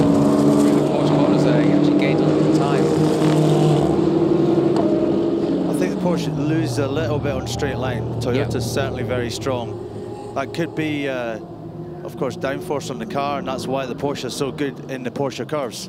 And it's able to close back up again, and he might lose a little bit straight line because they're carrying a bit more weight.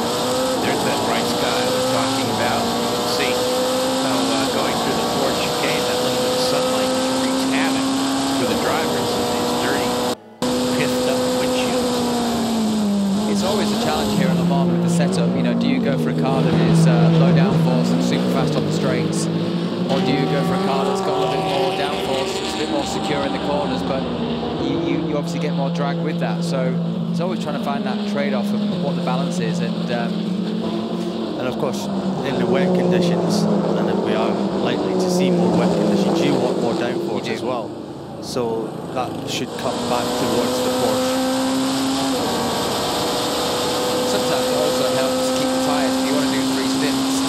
car isn't sliding around as much, it can also help the life of the tyre. I think we've seen before in the American races, the Porsche can be quite hard on rear tyres.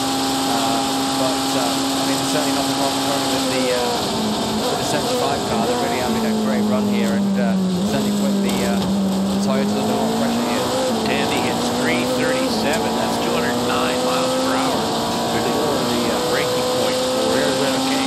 Sparking car on the left there. Either lost a tyre or lost a wheel, and got a long way back to the pits from there. Can we tell what car that was? Yeah, we might be able to.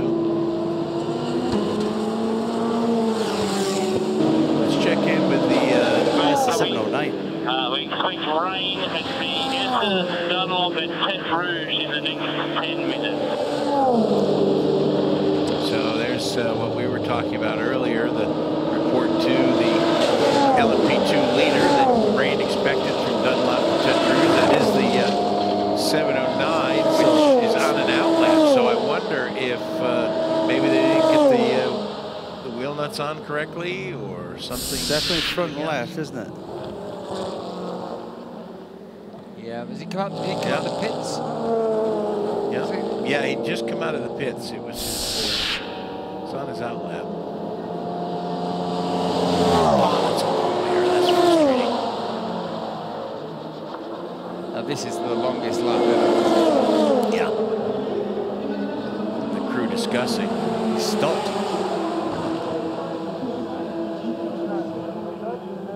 Yeah, he's just very slow. It's taken him so long to get to the next timing line that it is saying that he stopped, but he was still moving. He's not moving very quickly, but he is still moving. He's not moving fast. When he trips the next timing line, it'll probably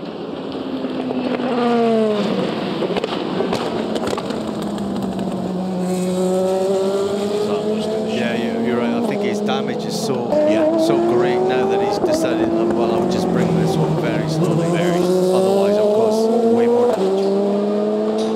There is your LMP2 leader, the aforementioned Oliver Rasmussen. At one point, we had Joda, the little company that could, small firm out of England, leading both the hypercar class overall and the LMP2 class. It's going to have to be a big comeback drive for that double to happen in the hypercar class. That 38 car is down probably about 4 laps. This one's down 26th position. So Nick Tandy takes the lead again as both Toyotas pit.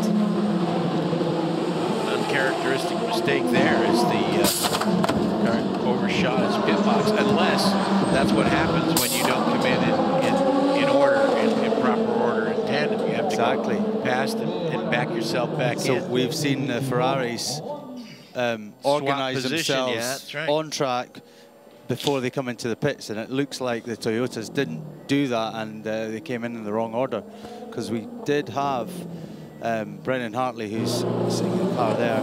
He was leading those two, the 8 car. It's a big test for these guys now because they're under some serious pressure, which is great. Yeah. You know, but this is actually really testing them, and how do they react to this pressure? You know, do they crack, or do they step up? And, you know, certainly a super strong team, and it's great to see them in a battle.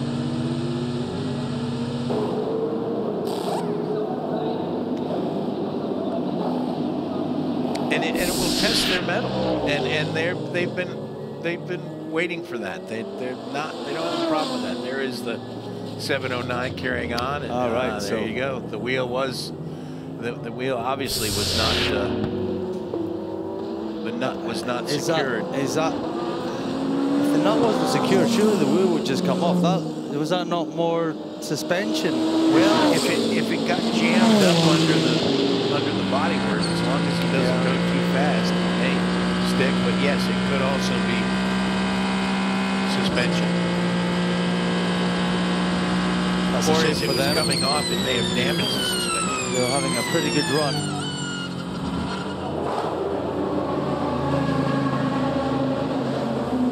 They were consistent. They were ticking off the laps.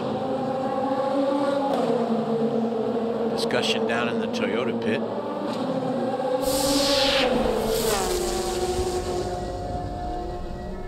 Big lock up there.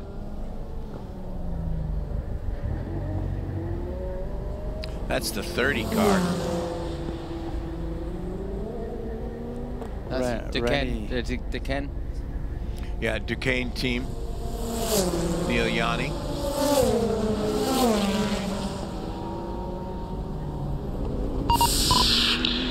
We're getting rain reports on track. We're getting some rain reports on track.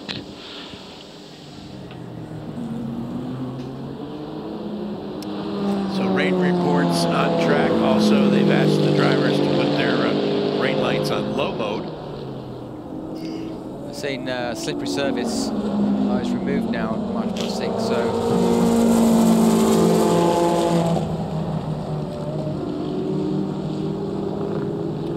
Now it looks like all things are dry at the Porsche curves.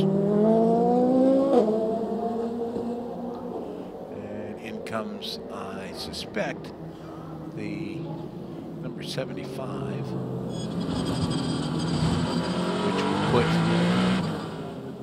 yep, 75 in the pits. That will put Pierre Guidi back to the front of the field. Anybody looking for a Father's Day present?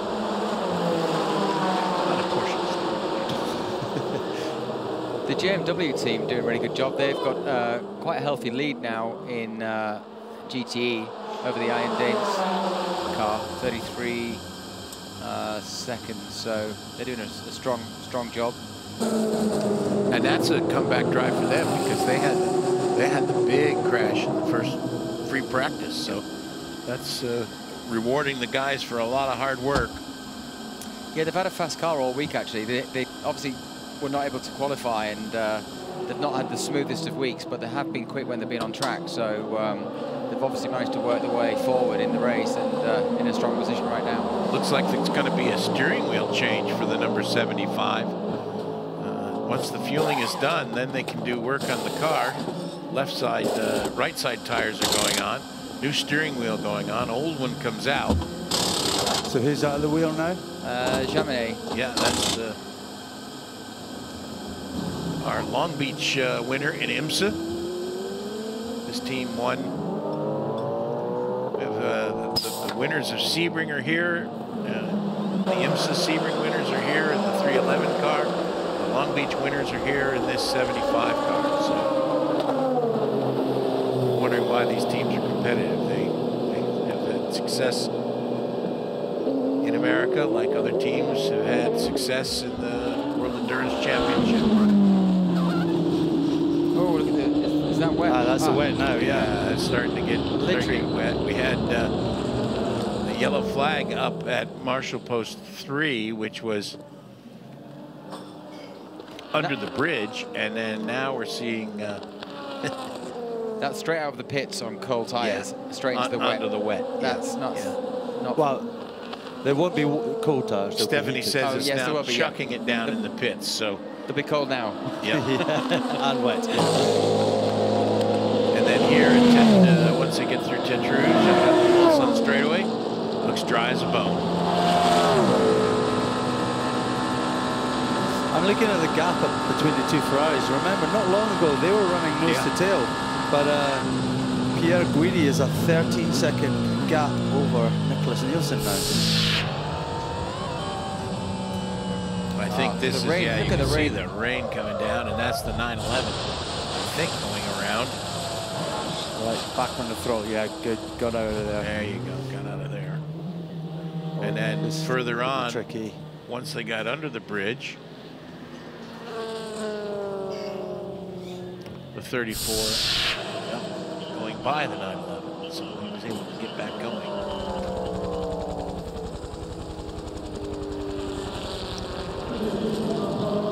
So now it will be interesting to see, like Duval and the Peugeot, to see if they really do have a good, strong, wet pace. So they're thinking about the wet tyres now. See, I told you. Wow, that's interesting. I told you Paul di Resta was doing a rain dance, didn't I? Yes, you did. Yes, you did. Did he have full pom-poms and everything? goes the Delage, and you can see that it is raining now. Hard on pit lane, as we were told. So I suppose now the statisticians will be looking at time lost on a set of slicks on this one section of track versus putting the car on wets and running it for the rest of the dry lap. Exactly right. Well, they've actually got some data now, haven't they? They've kind of done it already once today, where they're kind of trying to work out what to do. Do we go for the wets, which is probably the safe choice? So we've had a car off then. That's 28. That's the Jota. Is that the Jota? Yes, it is. Is it? Yeah, that was their class leading. That was our class leading LMP2 car. Oliver Rasmussen behind the wheel of that car, and he has done some damage to the right front. Yeah, it looks like he's gone in front first, doesn't he? Yep. Tear off any more than you need to, son. 50 car in the pits. Now, is this to switch to softs, or is that to... That was short. Yeah, I think Peugeot putting on wets. Most of the cars are going to go to wets, especially as it's getting dark. It's that bit harder. Yeah, the rest of the track will be cooler, so you'll extend the life of it a little bit. Of course, the other unknown is if there's some kind of accident or something that brings a safety car out again, then you could have had a different strategy again, just like the last one. Yeah, and now wet's going on the number 2 Cadillac.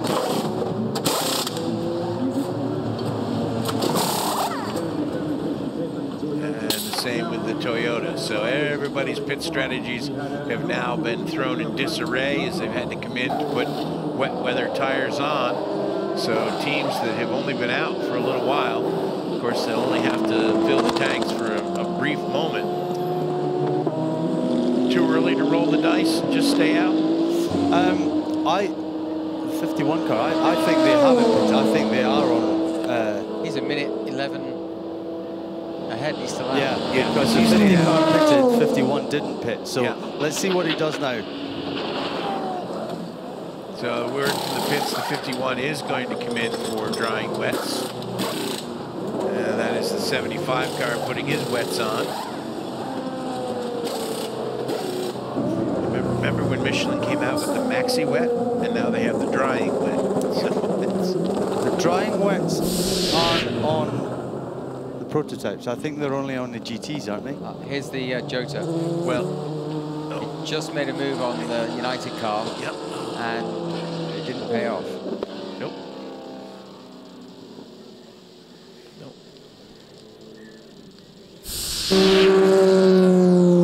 Well, when we met with the Michelin guys, they said that the wet weather tires will last until the track is dry. Exactly. So that's where I think where the drying wet name comes from. Be advised, debris on track MP14, bear right. Bear right, the debris is in the middle of the track. Pull to the left-hand side, bear right at MP14. Marshall post 14. Where do you think the rain starts then? It's kind of in the middle of the Porsche corners, or on standby to declare slow zone 4 at 22, 10, 15. We're doing slow zone 4 at 22, 10, 15. So the MP14 is the chute between the two chicanes. So there's some debris in the racetrack. I suspect that's from the Jota. And a frustrated Ferrari. Pierre Guidi. Yeah. With the GT car not coming into the pits quick enough for his liking. This is just losing seconds, Peter, isn't it? Yeah, that's frustrating.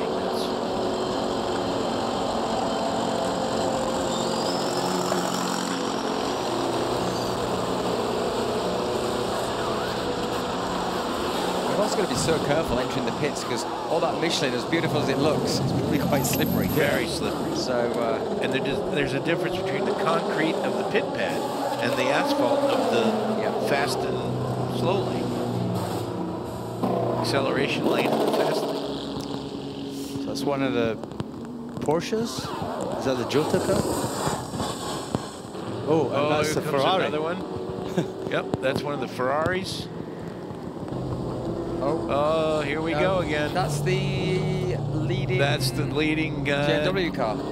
GTM car, the 66, and it's stuck. And he's beached it. So is that the exit to the port to karting? Is that yes, correct? That's the exit to karting.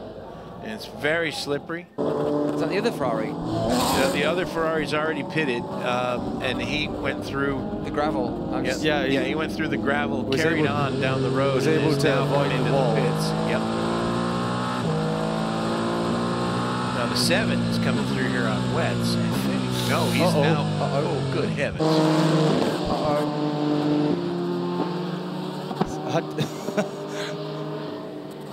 That. Toyota had to absolutely bail out of that. He got in there and had nowhere to go, and Who was it that was stopped? There was a car literally stopped at the pit lane. So what's going on all around now? So as long as that Jota isn't, not that Jota, the other Jota, the P2 car isn't too badly damaged, it's not as bad as it could have been for them. Oh, exactly. Because, this weather conditions, the slow zones. Okay, so the 7 made it into the pits, seemingly unscathed. There is the 28 car. That'll be a nose change. They're going to check obviously check it over for other damage, but if it is no suspension damage and just a nose, that's a pretty good break. Slow zones now. Slow zone 2. I'm sorry, slow zone 4. And now there's the 22 car, the 9 car. They're all parking themselves. Yeah. That's at Indianapolis. That's at Indianapolis. Oh, contact. That's the, That's the Turkey. That's the 923 Spirited Turkey making contact with the 9. So there's Jarvis, she's locked a wheel. Yeah, there's 22. Great job, just managed to get the car stopped. No damage. Heart and mouth moment. Yeah, exactly. 66, they're telling us, stop already. All you're going to do is dig yourself deeper. And those guys were having such a great run. Yes. I think you heard them because they were doing so well. No such thing. Oh. That's the, that's the worst. You can see, I've done that. When you're about to have a crash, it just goes in slow motion. Yeah, racing you can Turkey. You can just see it, feel it happening. The thing is, though, you've got no control. He sort of did have control. He could have just come off the brakes and driven. He would have hit the tyre wall probably, but he could have. He froze and just hard on the brake. If he'd have just come off the brake, he'd have got some steering back. But it's easy to sit here and say that. Very easy to sit and not have any stress and have a bit of a chat. Another car, 100 in the gravel again. This is at least his second trip to the gravel. The first rain shower we had sent him off at Porsche curves. This really is survival now, just trying to keep the car in the wall. Let's see what the Cadillac and the Corvette thinks of what's going on. You're doing a great job. We're trying to stay out to get a safety car. That's what we're trying to do here. Heavy rain at the King of Indianapolis. Heavy rain. Heavy rain, heavy rain, heavy rain. That's dangerous, trying to get a safety car. Staying out on slicks. Meaning he's still on slicks, yeah. And where are we now? So we're on the Mulsanne straight now, are we? Yeah, that's the second chicane, and it's very wet there. Oh yeah.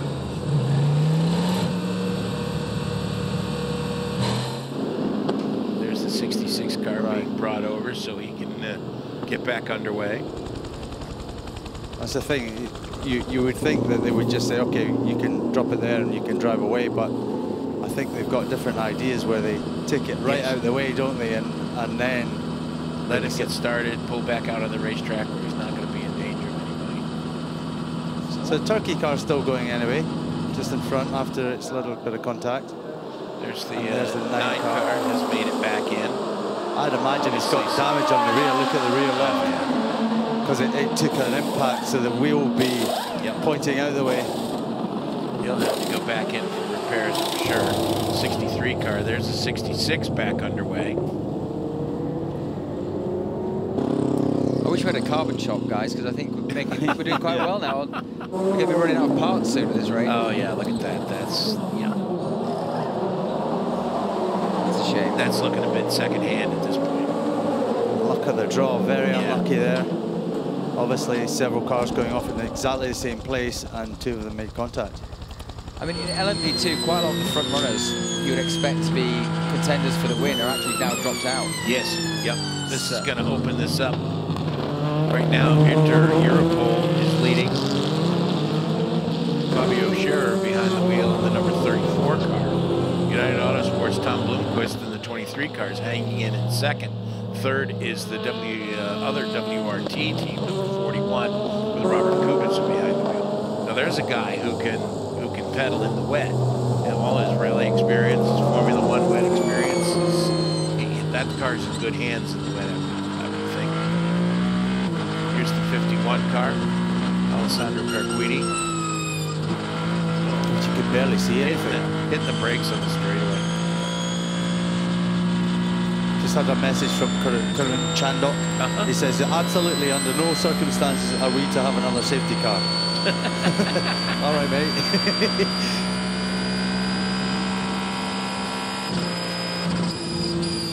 I'll get right on that map.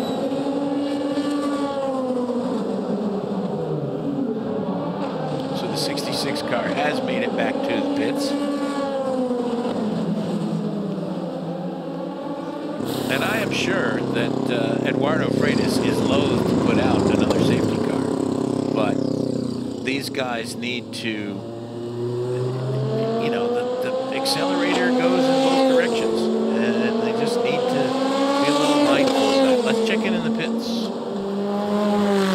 Hi guys, I am at number 923 at the Racing Team Turkey, where we've just had a driver change of Sally Yoloch for Tom Gamble, who is now in the car, but that car has actually received both a front and back wing change. So that's repair of that damage.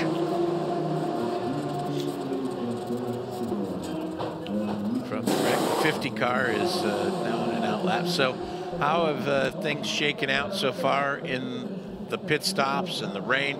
We've got Pierre Guidi leading in the Ferrari number 51. Loic Duval in the Peugeot at number 94 is second.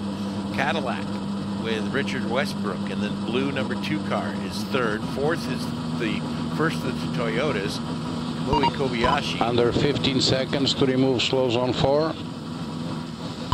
10, 9, 8, 7, 6, 5, 4, 3, 2, 1. Slow zone 4 is now clear. Slow zone 4, it's now clear.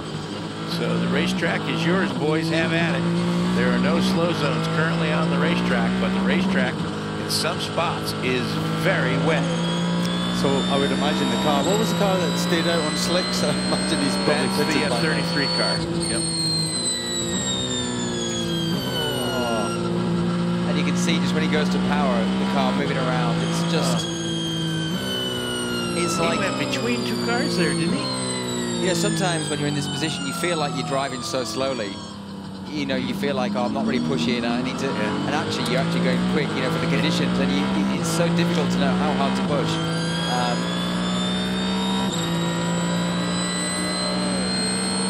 This is an area where the racetrack is not very wet, so it makes it a little bit easier for these drivers.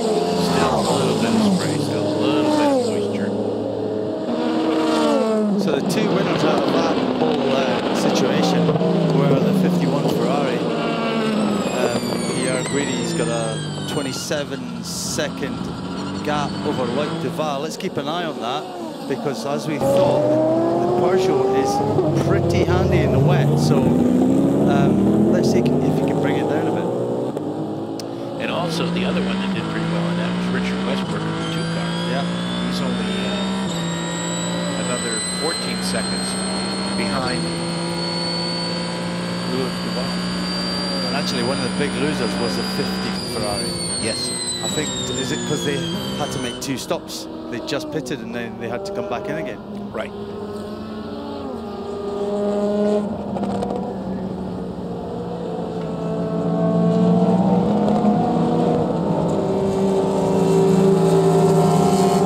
That's the 3 Cadillac. Let's go down another lap. Currently in 8th position. So the leading Ferrari, number 51, is lapped up through 8th position. So is that Westbrook there? No, Westbrook's in the 2 car. That's the 3 car. No, that is the blue. That's one of the LMP2 cars. Ah, I see. Because Kobayashi's just gone by Westbrook. Right. Yeah, that's an LMP2 car. Yeah, you're right. The Ferraris. 709. Because the 3 car is off in the distance there. Yeah, the 709s picked up a penalty, a 1-minute stop and go for a technical infringement. Probably too many people working at the pits. That was the car that was limping back very slowly, wasn't it? So Ferrari goes straight on to the first chicane. Yep. Well, that's at the Dunlop chicane he went straight on. Yeah. Yeah, first, yeah, that's what I mean. Turn 2.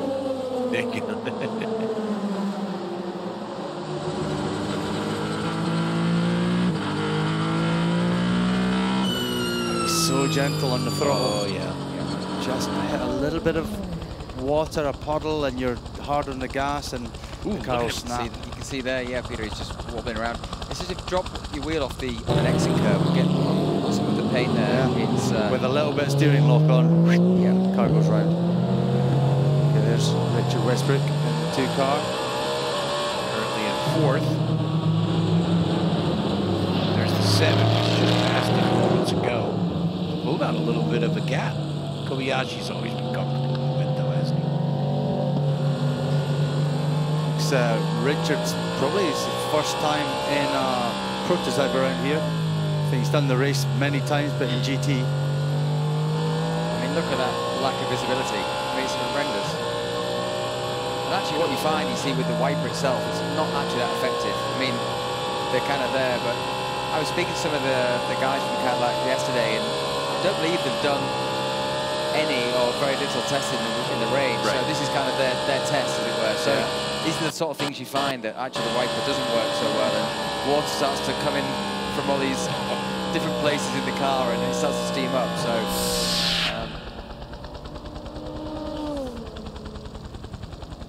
Straight on from. So that's the Ferrari, the 2nd car. Yep. It's almost like the Ferrari followed him. Oh, So yeah, it's the 3 car. Renger van der Zande. Straight line the chicane, and then the Ferrari. Well, he didn't really straight line it. He used the inside curve, inside the bollard. Gosh, that's dicey. That's just so dicey.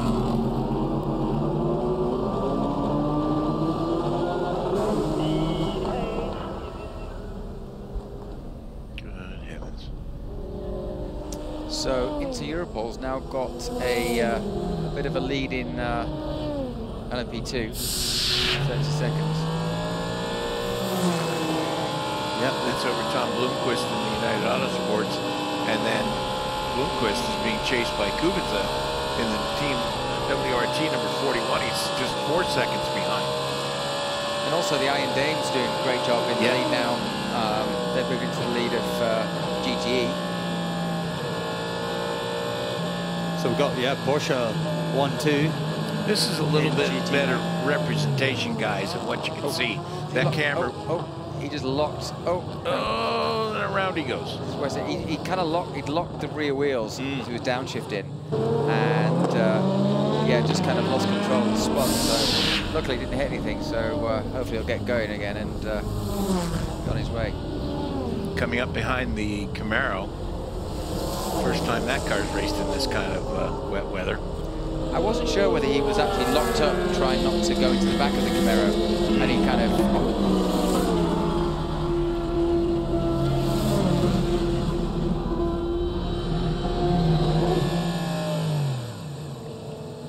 Yeah.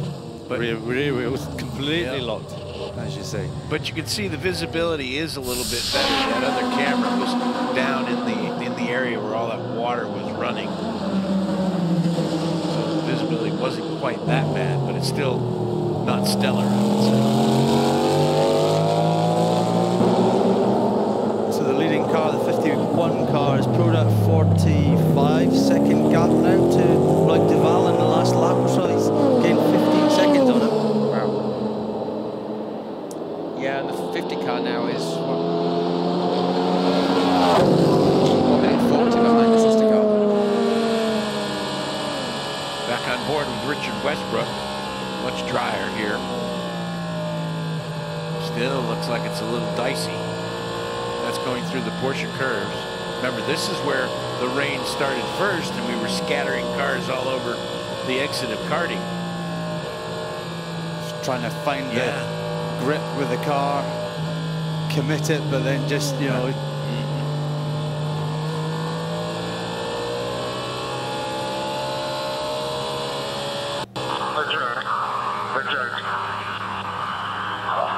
Is the car okay, Richard? Question? Yeah, I just can't see with this wiper. It's so dangerous. Copy that, copy that. We are trying. Yeah, Richard is too.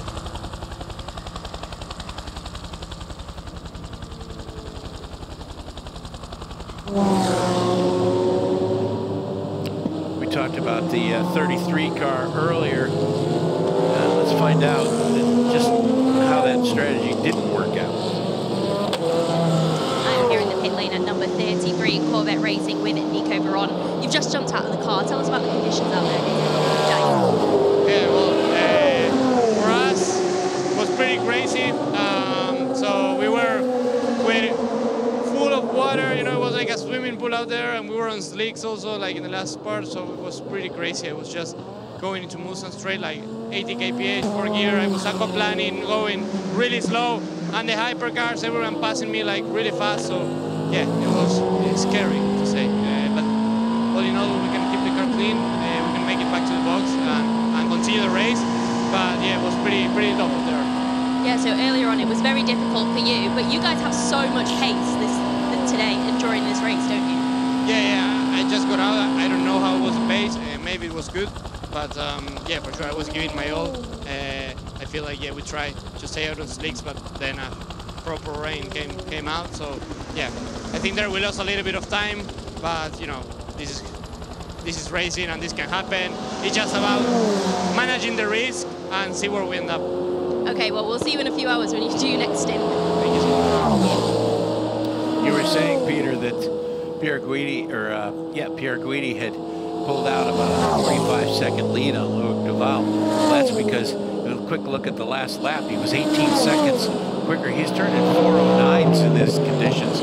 Everybody behind him was 427, 425, 452 for the 50 car. He's obviously very comfortable. The closest to him is the Toyota number 8 with Hayakawa behind the wheel. Yeah, different conditions for everyone, obviously.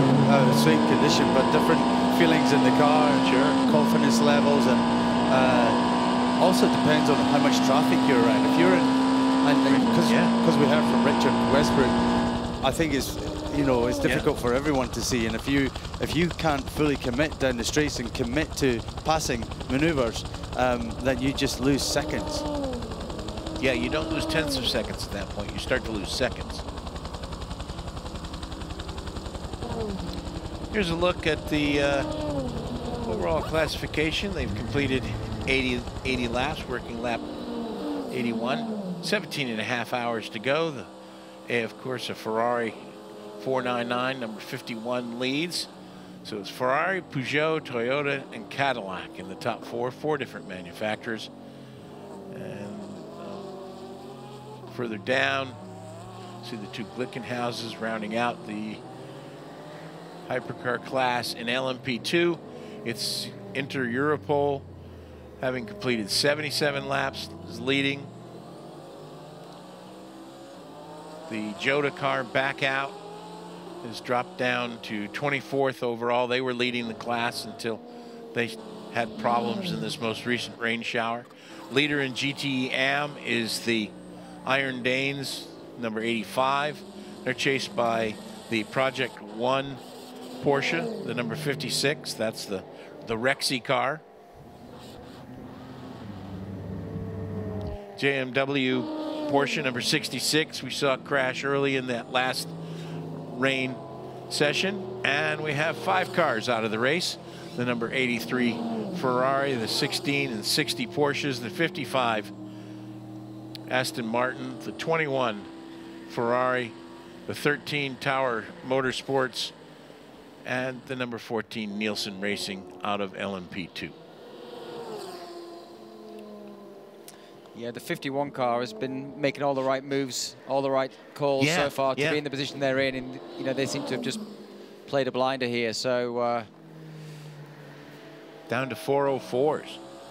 Yeah, so over a minute gap now to Loic Duval behind. Yeah.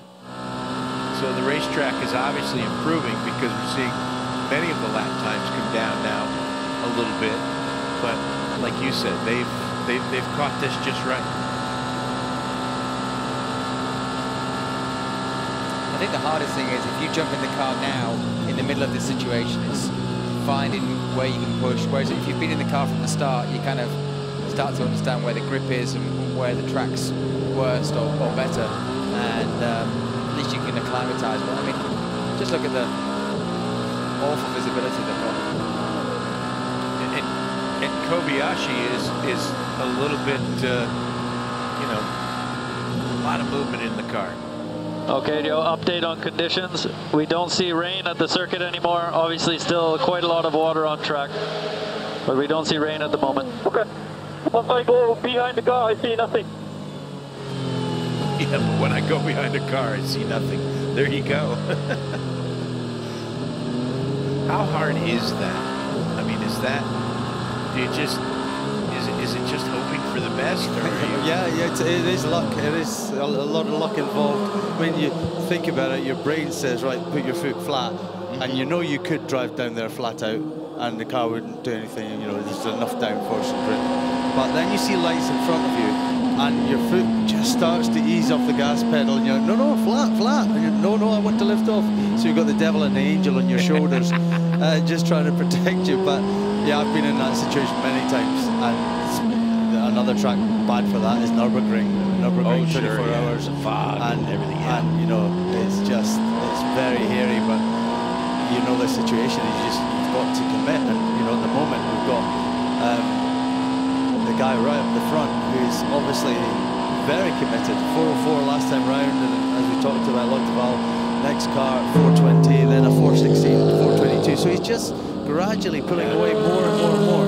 And if he can just keep that all together, and when this all clears up and it gets dry again, he's going to end up with potentially a couple of minutes gap over the next second place car. Yeah, the only guy kind of matching really is Jaminet in the 75 Porsche.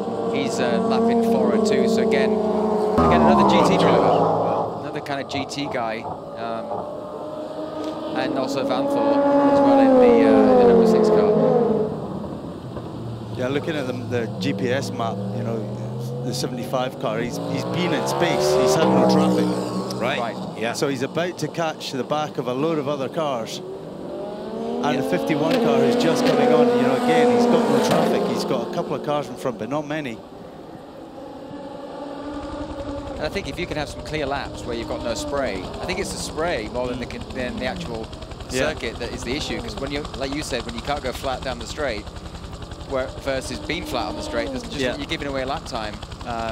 If you're surrounded by cars and you don't know where they're going to go and you don't know where they're going to brake for the next corner, you have to go easy. You could lose 5-10 seconds a lap, couldn't you? Quite and I think that's exactly what happened to Richard Westbrook.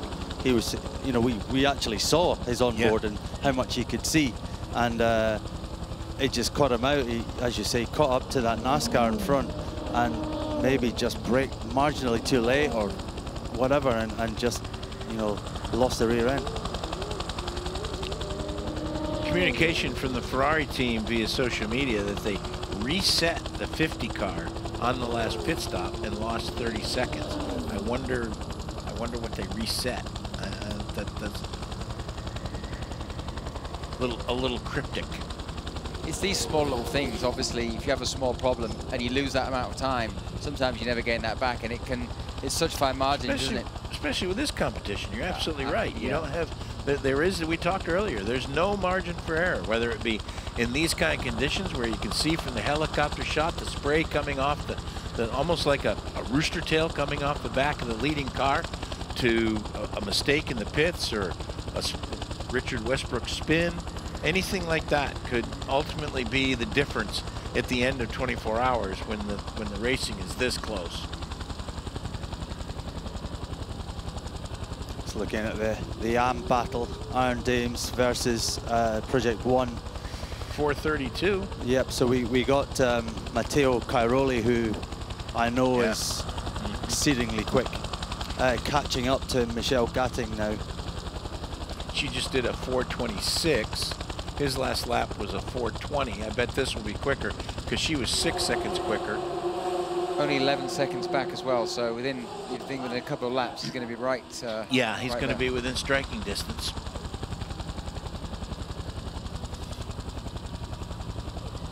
Oh, car stranded on the track there. Spun coming out of Mulsanne corner.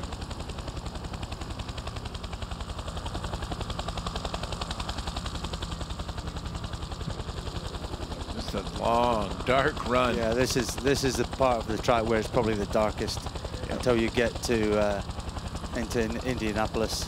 Yeah, yeah. Once you get out of Arnage, you can start to. Yep, there's you see the lights at Indianapolis, the right-hand turn. Looking at one of the Peugeots. No, that's the LMP2. It's an LMP2 battle with a Peugeot in the middle of the back, yeah. Got Mikael Jensen in the 93 Peugeot doing quick laps 4-3. They're still desperate to try and get some of the that lap back, or 2 laps even now, I think. So I think this is the battle for 4th and 5th that Peugeot is in the middle of. Yep, 35 and the 80 AF Corsa.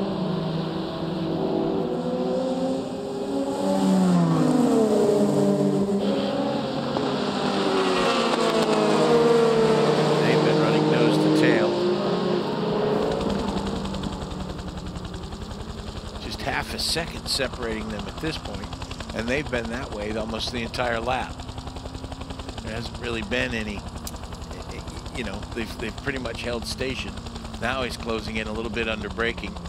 yeah, Ben Barnacle doing a really good job leading the Pro-Am class for AF Corsa. Putting some pressure now on Ollie Caldwell. This Alpine Elf team, number 35, has been right around the top 5 in class the entire race. They've perked to the top a couple times in pit stop sequences, but they've been there or thereabouts the entire race as others around them have had problems. Yeah, they've struggled a little bit so far. It's like the 80 car making a move.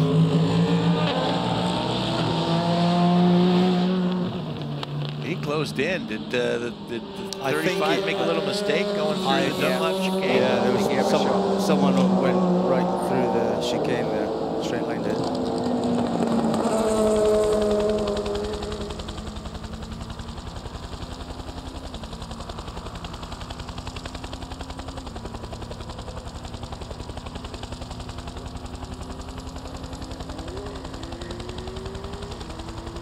Yeah, Ollie Caldwell, Formula 2 driver, actually. He's the race winner this year. I think he turns 21 tonight at midnight. Yes, he does. Is that right? Yes, he so does. It's, yes. Yep, in about an hour and 20 minutes. He'll be 21 years old. Speak of the devil, there he is. Oh. Went wide again. Yep. Well, he was fine. I think the 80 car ended up almost not making it, having the straight line part of it. Now we get into the almost into the part of the night when every now and then you'll see the napping crew member.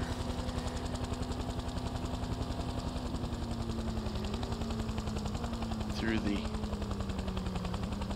second chicane. That time Ollie used the inside line on the chicane as opposed to both pushing the limits, aren't they? Everything is being watched. Oh yeah. Yeah, we're almost getting back into the 3-minute lap times now for the hypercar and 4-minute dead. So the track is gradually improving. Yep. Luke Duval picked up 2 seconds on that last lap. 4:02 for Periguidi and a 4 flat for Duval. I think it really was how they fell when the rain came down. Is where they were on the track, and I think the 51 car was just all the right spots. Yeah. Yep. Yeah, they're all very similar times again, as you say. Go force. The top 2,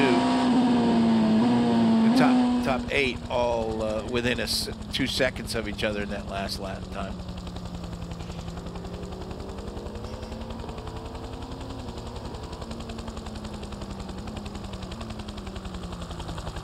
So the battle continues for 4th and 5th with the Alpine team and AF Corsa number 80.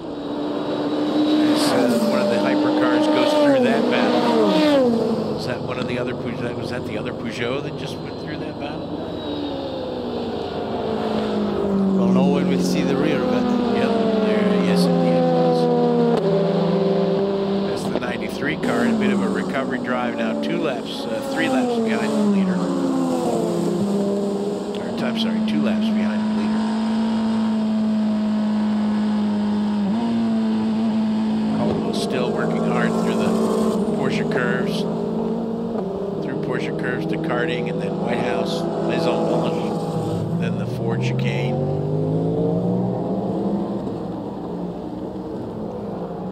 The amount of concentration now on these drivers, you know, these stints are long, you know, it's so easy to make a small mistake and, you know, put the car off the track or crash out, so it's incredibly intense in there. Matteo Cairoli now just 3 seconds behind Michel Gatting. So the fight for GT, the lead will be coming very soon. Yep, you called that one. When you're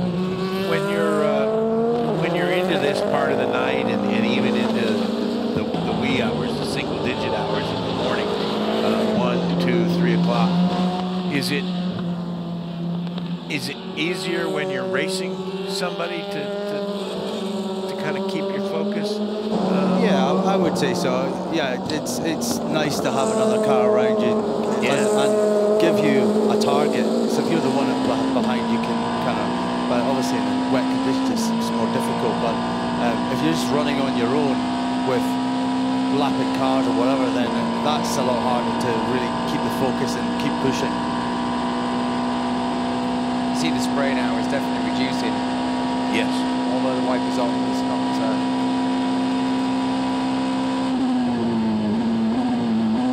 Gearing down, going through the first chicane. Right flick, then left. He got it right that time.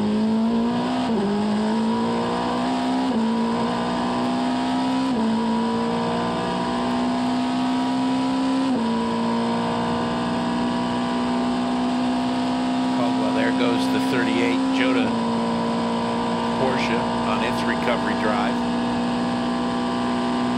Move him up to 17th overall.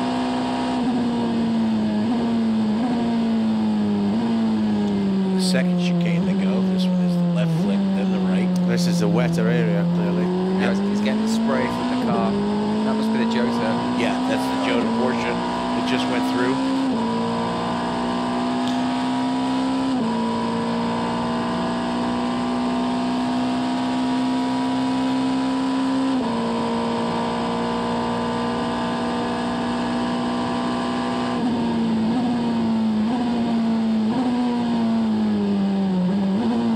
So Pierre Guidi continues to lead as the times. Was that Ollie Caldwell heading into the? Oh yeah, he got it right. He got it around. There goes the car behind, he's angry at himself for that one. He braked too late, just out-braked himself and slid right to the gravel. Didn't quite get into the gravel, but almost out to the gravel. I think he probably stuck a couple of wheels in it. Yeah, he probably dragged a couple wheels through it, exactly. Was there not a car on the inside? I'm not sure whether he was trying to avoid a car, maybe not. Here's another look. We'll find out. Oh, you're right. Oh, yeah, that's a spinning car. Was that the Camaro, perhaps, that was... I think it might be the Ferrari. No, it's a Ferrari. It's definitely... BMW, there we go. Yep. Oh, yeah, it's the 66 Ferrari. Went in deep, then almost... And I think he just got his attention. Yes. Yep. Yeah, because he went out there like he was going to come right out, but stopped. And probably caught him. Oh, no. Problem for the number 75 Porsche. Jaminet, Matthew Jaminet, behind the wheel of that car. I think that's... He was turning some great times. It's looking like it's going to need a full system reboot. His glasses, his glasses were fogging up in there. Yeah, I thought you can see the fog on the window as well. The lights are still green, though. That's good news, because that's if the car, if those lights that you see glowing there at the front of the car turn red, that means the car has got an electrical problem that is dangerous, and he'll have to go to what they call Area 51, and he'll be out of the race. So, but he's just sounds like he's got no power there.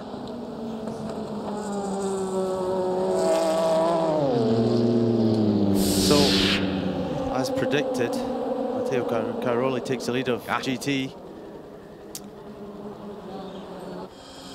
The reason I know he's so fast is because he was in my last year of racing, 2020. He was my teammate at Falcon and Nürburgring. Yep. And I was pushing for everything to match his times, and he seemed to be just driving around. I watched his onboard and I thought, how the heck are you doing that?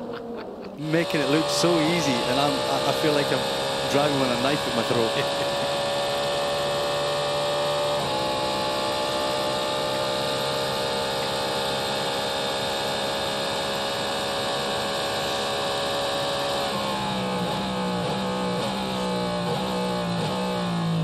So now we're on board with Renger van de Zande in the number 3 Cadillac.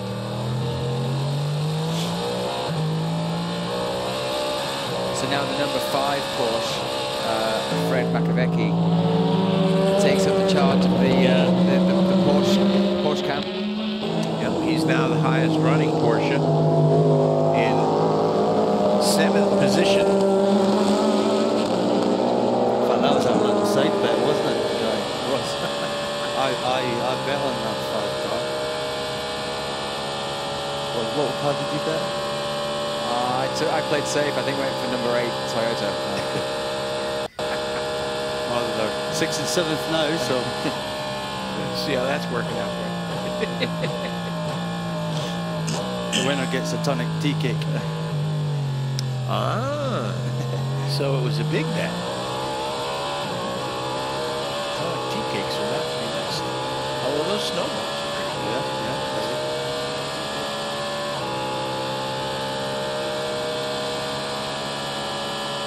A lot better visibility now for Richard Westbrook.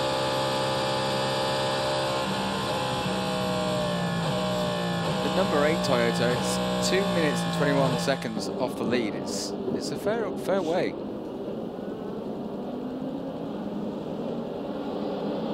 Yes, which is a bit surprising. I would have thought they would have been like to be a little bit closer to the front at this stage.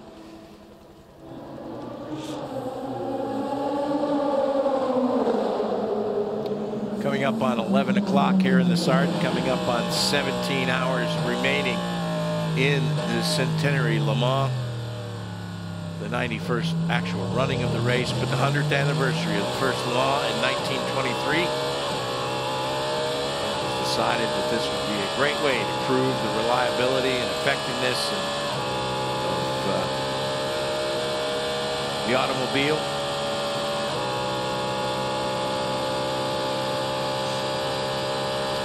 And 100 years later, we're doing the exact same thing with a brand new category.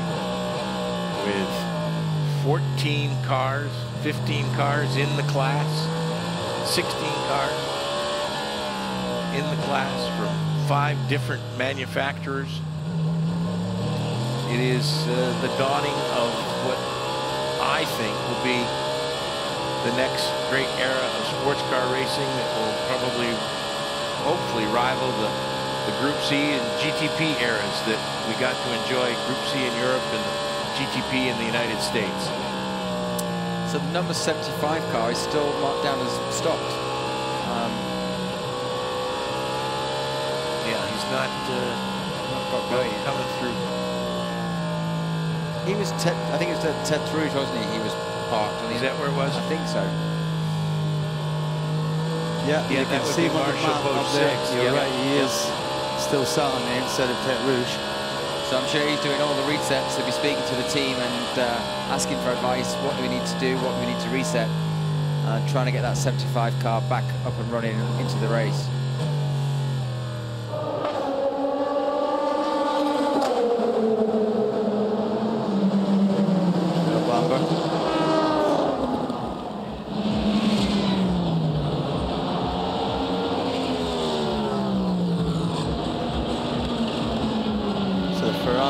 Car has moved ahead of the Cadillac. Number 2 now as well. So he's Nicholas Nielsen. Turned to 3:57 the last lap, I think. So 3:58 for our leader, 3:57 for Loic Duval, 4 minutes flat for Kamui Kobayashi. So, and then 3:57 for Nicholas Nielsen. We could see, well, is this Jaminet going again? Or is this, yes, he's moved further. He's moved further on and now pulled off the racetrack.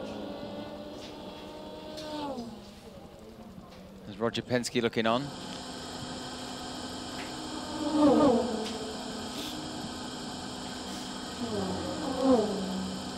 He's trying to carry on.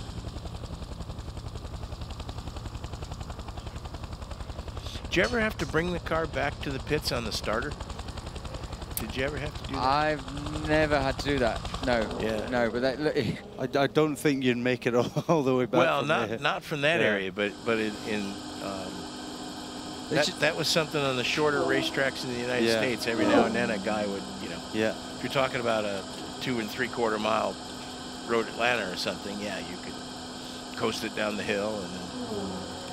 But it's just so frustrating for these guys because they're actually having a great race and very much sort of in the fight. And yeah, so frustrating.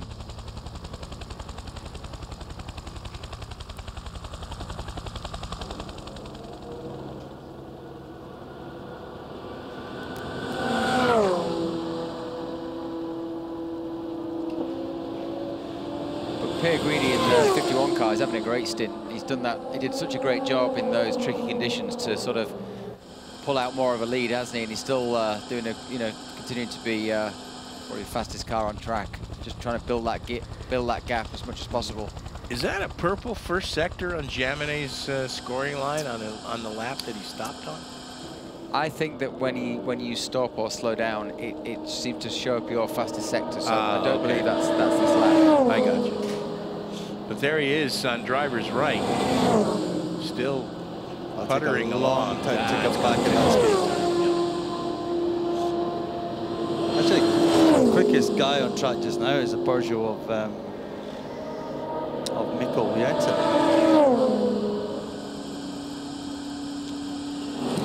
That car seems to like the drying conditions. Remember when the Audi against Peugeot was when it was the changing conditions, it was so much faster. So it would rain and the Peugeot would catch back up, and then it would start to dry, and the Audi would. Then when it was dry, the Peugeot would start to catch back up again.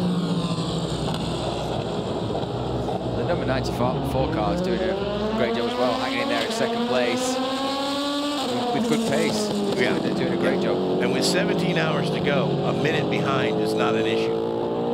I mean, there's so much racing. Yeah. You know, that is.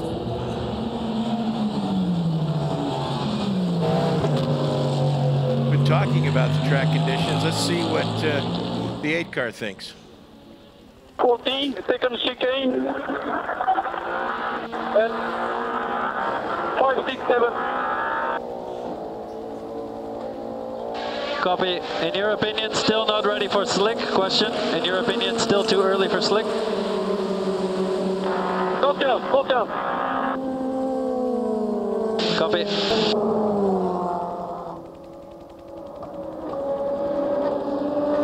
So, I think that was him saying that it sounded like he wasn't so keen on the slick right now. Right, yeah. Too early yet, still too early. Second chicane, I think, still very wet on the side. And the Ferrari, though, they've got slicks ready. That's the 51 car, it's the leading car as well. Yeah, that could push, no, that's the 50. Oh, it's 50. It's the 50 in the pits. This could certainly change Toyota's thinking, especially because they'll be able to see what his lap times are. Yeah. And Hirakawa-san might be told, no, you're going on. You're going on slicks. I think maybe this was a scheduled stop anyway, so they were forced into doing something. So either you go and do another stint on the wet tire and potentially lose a lot of time, or you go into the slick now. But this is the riskiest time now as well. Yeah. Because that crossover moment, and it's dark, and you've got to be on the line because it's wet either side. Oh yeah, you can see they're still leaving. The tires are still leaving marks on the. But it's going to get all of the teams thinking now. Yeah, it's going to get them all thinking: do we match them? Do we copy them, or do we play it safe? Guaranteed they'll be looking at those lap times next. I don't imagine this first couple will be quite up to it, but then all of a sudden the times will come down. So now we're taking a look at the battle for 6th and 7th in LMP2. James Allen, Oliver Rasmussen. Of course, this is a comeback drive for the number 28 car. They had an incident earlier, kind of did some front end damage. Given the fact that they're still in the hunt in 6th place with 17 hours to go, that was, they kind of got away, I won't say they got away with it, but they got off light. It's when all that rain came down and yellow flag zones and slow zones. Going into Tête Rouge, you got every other car pitted at the same time. So I think they spent extra time in the pits just inspecting front of the car, but clearly the suspension geometry of the car was okay. It was just damage to the bodywork. You've got the United 23 car of Tom Blomqvist lapping very quickly at the minute with he's 7 seconds behind the Inter-Europol car, and so let's see in the next lap or two there could be he was 7 seconds quicker on that last lap. Yeah, could be a change for the lead of LMP2 in the next lap or two if it continues this way.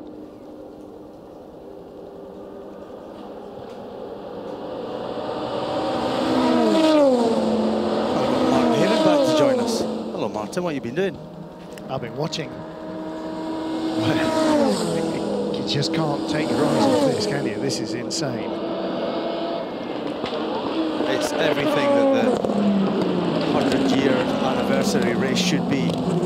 And do you know what? It's everything we sort of hoped for when they started framing these hypercar rules. There's probably quite a lot of scepticism that you could actually produce a platform that lots of different manufacturers with very different ideas of what they needed from it could all embrace and could come out the other end of with cars that are equal. But oh boy, one car looks like another, even in sort of slight detail, and yet they're all just tenths of a second apart on a 8.5-mile lap. I mean, it's insanely close. And Guy, we've been through periods with one mark dominating and another mark dominating in different forms of the sport.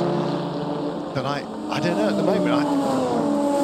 It's hard to pick a car that looks like it's got any noticeable advantage in almost any conditions that we've seen. It's been 4 seasons so far, apart from snow. So I think there's a very good chance that this might be a race for the ages, the centenary race. But I think next year there's likely to be even less chance we'll see GT cars because there'll be even more hypercars having at it.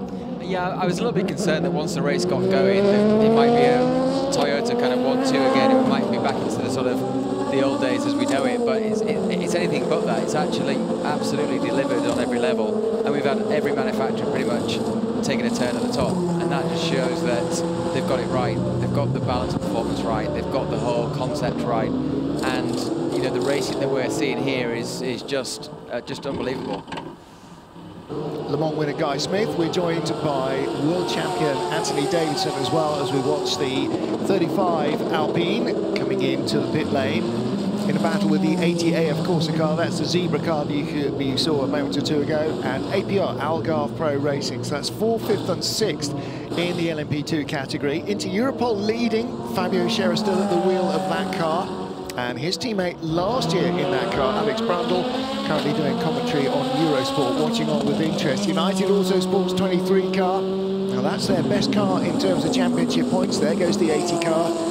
And that is in second place with Tom Blomqvist at the wheel. And Team WRT's Robin Kubica in third. Jota's car that had led earlier on, 28 car, Oliver Rasmussen still at the wheel. Now, we've done commentary, gone for dinner, had a bit of a loaf around, come back, and he's still driving the car that he was in when we left at. Incredible, isn't it? He's putting in a solid stint. Yeah, real solid stint. Yeah, but Jota were at the top of the LMP2 field, to be fair, when we left momentarily for our dinner. But yeah, Rasmussen still at the wheel. But yeah, right at the top there, Ferrari, Pierre Guidi, they're doing a fantastic job. And so is the 94 Peugeot, Lloyd Duval. Really impressive stuff from them. I mean, it really came good in the mixed conditions for them. The car suddenly came alive, didn't it, Guy? In those tricky conditions with the slicks on, intermediate conditions, and suddenly that Peugeot was right there in the mix. Yeah, I'm just looking at the timing screens now, because we know that the 50 Toyota Ferrari, has gone on to slicks now. So it's the first car on slick tyres. So we just want to see whether it was the right decision or not. So I'm keen to see how they go.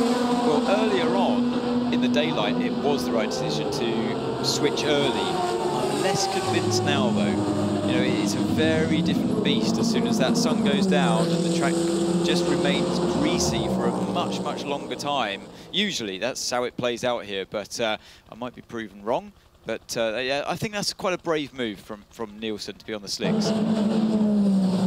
They might need to take a little bit of a roll of the dice because they dropped behind their sister car by over 30 seconds in the last round of pit stops. The team said they had to do a bit of a reset on the car and it just spent longer stationary.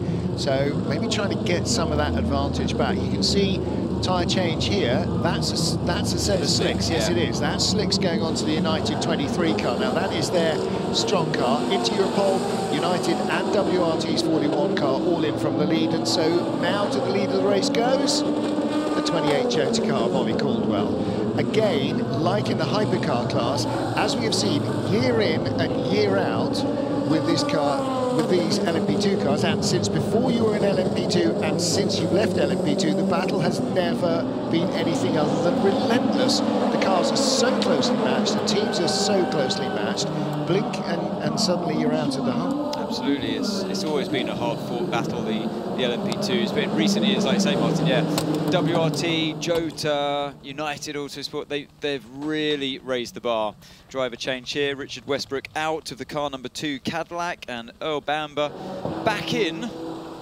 He started this race, of course, for the number 2 car. And he really knows his way around this track, particularly in the night. He was always quick here, back in his Porsche days in LMP1. He's always fast, particularly in the lunch sessions. Going on to softs, so this is a change to slicks as well. Pit stop though, sparks flying from the wheel guns, a little bit slow on the left rear as well, a bit messy there. And confirmation from Penske Porsche Motorsport, Porsche Penske Motorsport, that the 75 car has had to be retired. It is shown as stopped, it is out on the circuit, and it is retired. Chicanes are really not bad from here. It's just between the 2 chicanes and up to Mulsanne. So let's carry on. I think it's a good choice. Well, I think it's a good choice. Well, that was the engineer telling Nick that he thought it it was a good choice. Yeah, I think my decision was a good choice. I mean, you're 2 seconds off the pace at the moment, but so suck it up, Buttercup. I think it's going to take you say, as you said, a couple of extra laps to get the temperature into those tyres, with it being a little bit without the sort of heat of the track surface and the sun. So I think it's going to take a couple more laps, but I think with every lap the track is drying out, and it's definitely going more and more towards the slick. So we all know that horrible feeling, don't you, when you're on a set of old wets and a drying track and it starts sort of squidging around, you lose your confidence, you lose the grip, and you're just wishing that you could be on the slicks. And if you committed too early to the wets, you're out there for an awful long time losing lap time. Here's the 51 car in. Yeah, 51 is in. This is our race leader, Alessandro Pierguidi. He took over the last round of stops. Track temperature currently 22.4, air temperature 22.0, temperature in the booth 22.0, 23.0 has just clicked up to. So right rear, left, right front. Yeah, a set of scrubbed slicks ready to go on. Normally you don't see the chalk marks and that matte finish on a set of tyres that hasn't been used. So I wonder if those were tyres that may have done a little bit of work in qualifying. We'll wait and see. Yellow flag, top left-hand corner. Yep, so they're going to put the slicks on. Yeah. Off come the old wets, just as we were talking about, and it's a brand new set. Oh, it is a brand new set of softs. You can see the white tab just at the bottom of the picture, not the sort of big Michelin logo, but there's a little white tab about 4 or 5 centimetres across with S inside it. So the white is for the coldest conditions. This makes life easy for simple people like me. White for cold, yellow for sort of nice and sunny, and red for red hot. So Ferrari back up to speed and back full of power, whereas Toyota, number 8 car, is in this lap, and number 7 probably in another couple of laps. 7 is in. You can see the energy logo just creeping up there, 39, 40%. So 7 in, and Toyota number 8 with Ryo Hirakawa at the wheel. They're due in this lap just down to 1% left. Either somebody has really started banging on the outside of our cabin, or for the umpteenth night in succession, the fireworks are going off again. It was a magnificent display. If you haven't seen it, it'll be all over social media. The huge centenary celebration last night, fireworks, drones, and all sorts of music and lighting and New set of softs. New set of softs going on Toyota as well. It's cold enough. Cold enough. It's not so hot. Softs should survive here, shouldn't they? This is now night-time running. Temperatures are cooler earlier, perhaps, than they might normally have been expected to be because of the rain. They started the race, of course, on the softs as well, and in the much hotter conditions, the sun was in and out between the clouds and the rain. It was a proper kind of April showers day almost, but a lot hotter with it, and they survived those warm conditions. Seb Webby did a brilliant job managing them. He had to manage them, but they definitely hung on in there. First ever time I've seen this race control message coming up on our screen. Fireworks and drone show is going on. So there is another centenary celebration show. There's another gig tonight, yet another gig on the stage behind our caravan. So yeah, it is a very busy weekend all round, outside the track, inside the track, above the track, below the track. Just emptying the bin liners there. Inside this little access hatch to try and get rubber out of the front of the radiator grille. Yeah, so all these cars are designed with the quick access to those holes where you can clear the radiators out, and particularly the Toyota, where they've been doing this now for such a long time, here from the rebirth of the World Endurance Championship back in 2012. And you learn every step of the way. Of course, you follow rule changes, they come and go, but through every iteration of car design, car development, you learn a thing or two, and you just keep perfecting elements like that. So that's one area where Toyota certainly have that advantage over the others. You can see the fireworks through the top of the screen. Yeah, that's what that is. That's the fireworks. And also, you can see in his mirrors, little, on your car, your door mirrors will indicate, when there's something alongside you. You can see his has got a little car logo as well. I mean, it's got a standard production road car look to it, but look at the size of the mirror. That's a proper NASCAR-sized mirror, enormously wide. And of course, when we refer to the project, the Garage 56 at number 24 Chevrolet Camaro, objects in the rearview mirror may be considerably larger than you imagined. That's what happens when it comes along. It's like a Christmas tree there, isn't it? I'm trying to work out, so it's green and then it's going orange and red, is it? So I'm taking, like... Presumably that's because of proximity. Yeah, starts off green, goes orange, and then goes red. But the car looked like it was dropping back in the distance. The carriage was red down there. But it was going green when the car was dropping back, and then it suddenly started going red again when the car was getting even further away. So it's almost like it was reversed, wasn't it? Yeah. The reverse of... Just to keep you on your toes. You're good, you're good. Oh no, he's catching go. You're good again. Just checking. Heures team Joe Takar Yiffy Yi had built up a 10-second lead after the last round of safety cars, raced away from the field. I mean, absolutely destroyed everybody. But then, unfortunately, one mistake turning into the Porsche curves destroyed the back of the car. They lost about 20 minutes, I think, in terms of overall standings. They are now down in 13th place, the last of the competitive hypercars. Now, here's a great opportunity to ride on board with Alessandro Pierguidi. We're going to sit with him for a full lap. Let's hear the sounds and sights of Le Mans.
brilliant is that? A whole lap in the dark at Le Mans in a Ferrari, leading the race. Pierguidi at the wheel. But what would it be like in a Cadillac?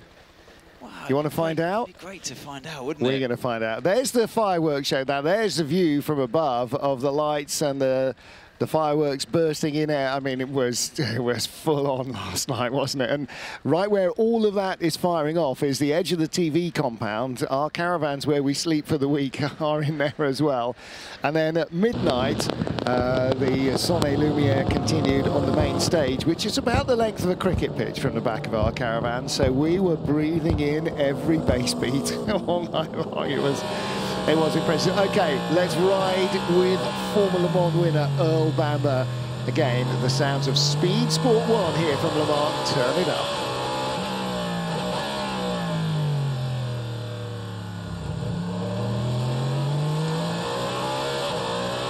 So this time, riding forward with Earl Bamber, like you say, Martin. This time you can see the steering wheel, so the driver really at work.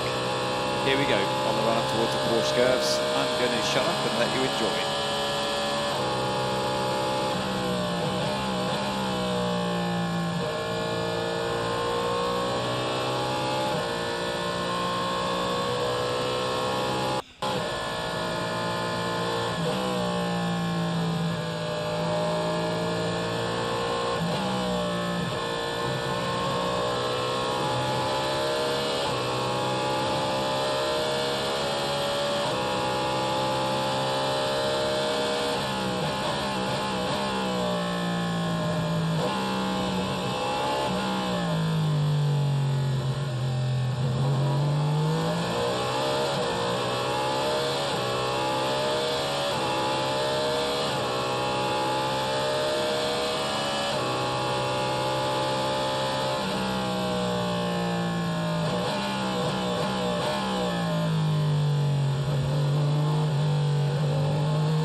Indianapolis he comes with the LMP2 car as traffic in front. It's not quite as blinding as that. The camera's picking up the flashing rain lights of the car in front, but you get the idea. Amazing, what an amazing experience to really put you in the cockpit with the driver. You get to hear how hard at work they are on throttle coming out of all those slower speed chicanes. It's absolutely treacherous conditions for them on these slick tyres, really working the steering and the throttle. All the pedals just, it's such high intensity, high workload for the driver, like it is. But yeah, Earl Bamber making it look pretty effortless, because I can tell you when you're actually sitting in there, it's even harder than it looks. And one of the things you're not getting is the view I'm getting, which is here in the commentary box, and particularly in the Ferrari, every time the tail stepped out, you could hear the wheel spinning. It was short shifting away. Fast twitch fibers of guys with Fernando, so we're both trying to catch the car. Yeah. It's just an instinct born of decades of tuition. Right. Well, the Pergridi, Alessandro Pergridi was leading. I've been watching him when he was actually in the wet, when it was really, really tricky. He was almost 10 seconds quicker than anybody. I actually thought it was a mistake, and I kind of watched his lap times. And even now, looking, he's in his sort of high 339s, 340s, and the other cars are in the sort of 44s, 45s. Oh, that's the Bicoles, the Floyd Van Wall car. So Esteban Guerrieri, the Argentine driver. Now that's not an outlap or anything else, so what's happened to him? Oh dear! A big bunch of cars going slower than he'd imagined down in the S's. Yeah, just on the outside. I think he was looking for a bit of space almost, and just ventured onto the wet stuff. I mean, it's so hard to see where you're going, let alone whether you're on the wet part or the dry part when it's dark like this. That's a real shame. I mean, that's a single car entry. It's a small team. They've gone their own way with engine choice, development and everything else. And actually, it's shown decent pace this season. It's had a couple of reliability issues, but yeah, putting it off in the gravel is not going to help their attack here. However, again for them, it will be the prospect of finishing this race that will be the big deal. Back into the GTE category in the pit lane, Proton Competitions, Jonas Reed in the 88 car, the third generation of the Reed family, because his dad is racing here this weekend, Christian Reed, and it was his grandfather, Gerald Reed, who started the family voyage in the FIA GT Championship when he was racing in Porsches with Proton Competition with his son Christian, then the young Christian in his 20s, and Christian's teenage son Jonas gets his first Le Mans start. This is one of the boys that Christian told me would never go racing. They're going to do tennis or something that's cheap. And then when they started karting, he said, no, I'm never going to race with them at Le Mans. So he's not in the same car. And I was telling Jonas all of this when we were at Scrutineer, and he said, I'd love to race with my dad.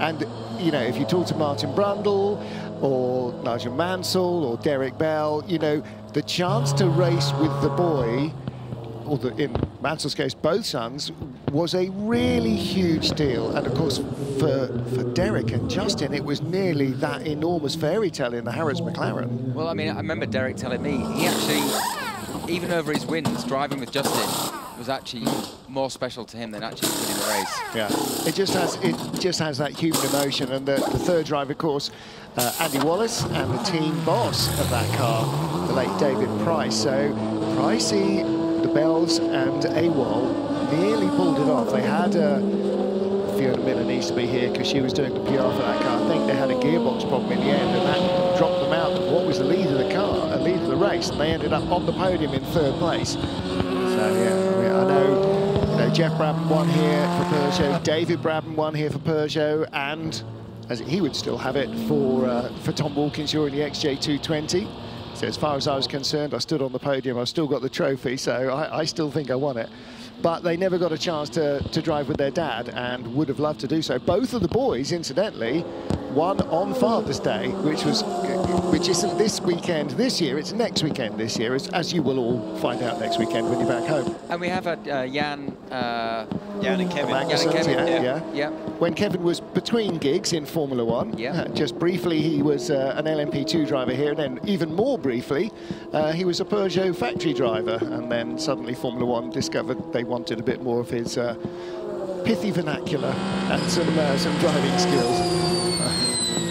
Not sure there is Davey falling on the racetrack for the fireworks. That was a nice little mix. But back with our race leader, Sancho Pierre Guidi.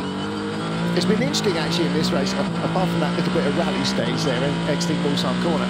Interesting how at certain periods, some drivers in cars that ostensibly are really no quicker than the others have just wiped the floor with their rivals. And Yiffy Yi was starting to do that after the last big safety car in the Heures Team Jota car, just ran away And it wasn't because there was a titanic battle behind him, because a couple of cars broke free. He just went and was gone. Yeah, it wasn't like he got lucky in traffic, which we can sometimes see. In this last lap, Pierre Guidi did a 3:43.9, and the car behind him, Nico Müller, this time does a 3:40.2. So it's swung in the favour of Müller that lap. A 3:39 for Kobayashi. But yeah, when it was Yifeye's turn at the wheel, he was just genuinely fast, pulling away from the Porsche behind him, overtook and pulled away from both Ferraris. They were on evenly matched tyres with the same age, same compounds. I mean, he was just genuinely quick. And I still don't know what happened in the Porsche cars, but I still reckon he must have just lost the rear end on the second left.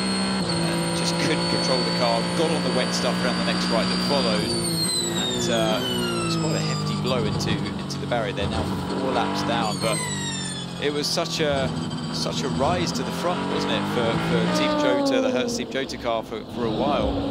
So I'm just looking, guys, we've got the Ferrari AF Course car leading hypercar, we've got the AF Course car in LMP2 in 4th, and the AF Course car in GT in 3rd, so they're moving up the order. So you know, they've almost got a podium in all 3. They could potentially win all 3 classes, which we're pretty darn sure has never been done at Le Mans before. Imagine if you put money on that, on a clean sweep. Yeah, that that's would have been a great treble, isn't it? Slow zone as they come out of the Dunlop chicane and down through the S's to Tertre Rouge. Graham Goodwin just pointing out a couple of little interesting facts. Ferrari leads at Le Mans, haven't been able to say that for 50 years, not overall. A Polish bakery leads in LMP2, that's Inter Europol's number 43 car. And a dinosaur leads in GTEM. So Rexy, the Project 1 AO car, Matteo Cairoli, Porsche Junior factory driver. There's your LMP2 leader. We will, fans, get around to LMP2 and GTE a lot more, hopefully, in the next few hours, because just for the moment, and actually, how far are we in? 7.5 hours in, for the first time, the hypercars seem to have stopped swapping paintwork with each other. It has just settled down a little bit, like a slightly longer version of the Formula Ford Festival. It was fun though, wasn't it? I mean, and I'm sure it will get back there. Thinking about to the start of the race, before we had all the downpours that really spread them out eventually, Toyota did have the pace. It was a similar pace to the Ferrari.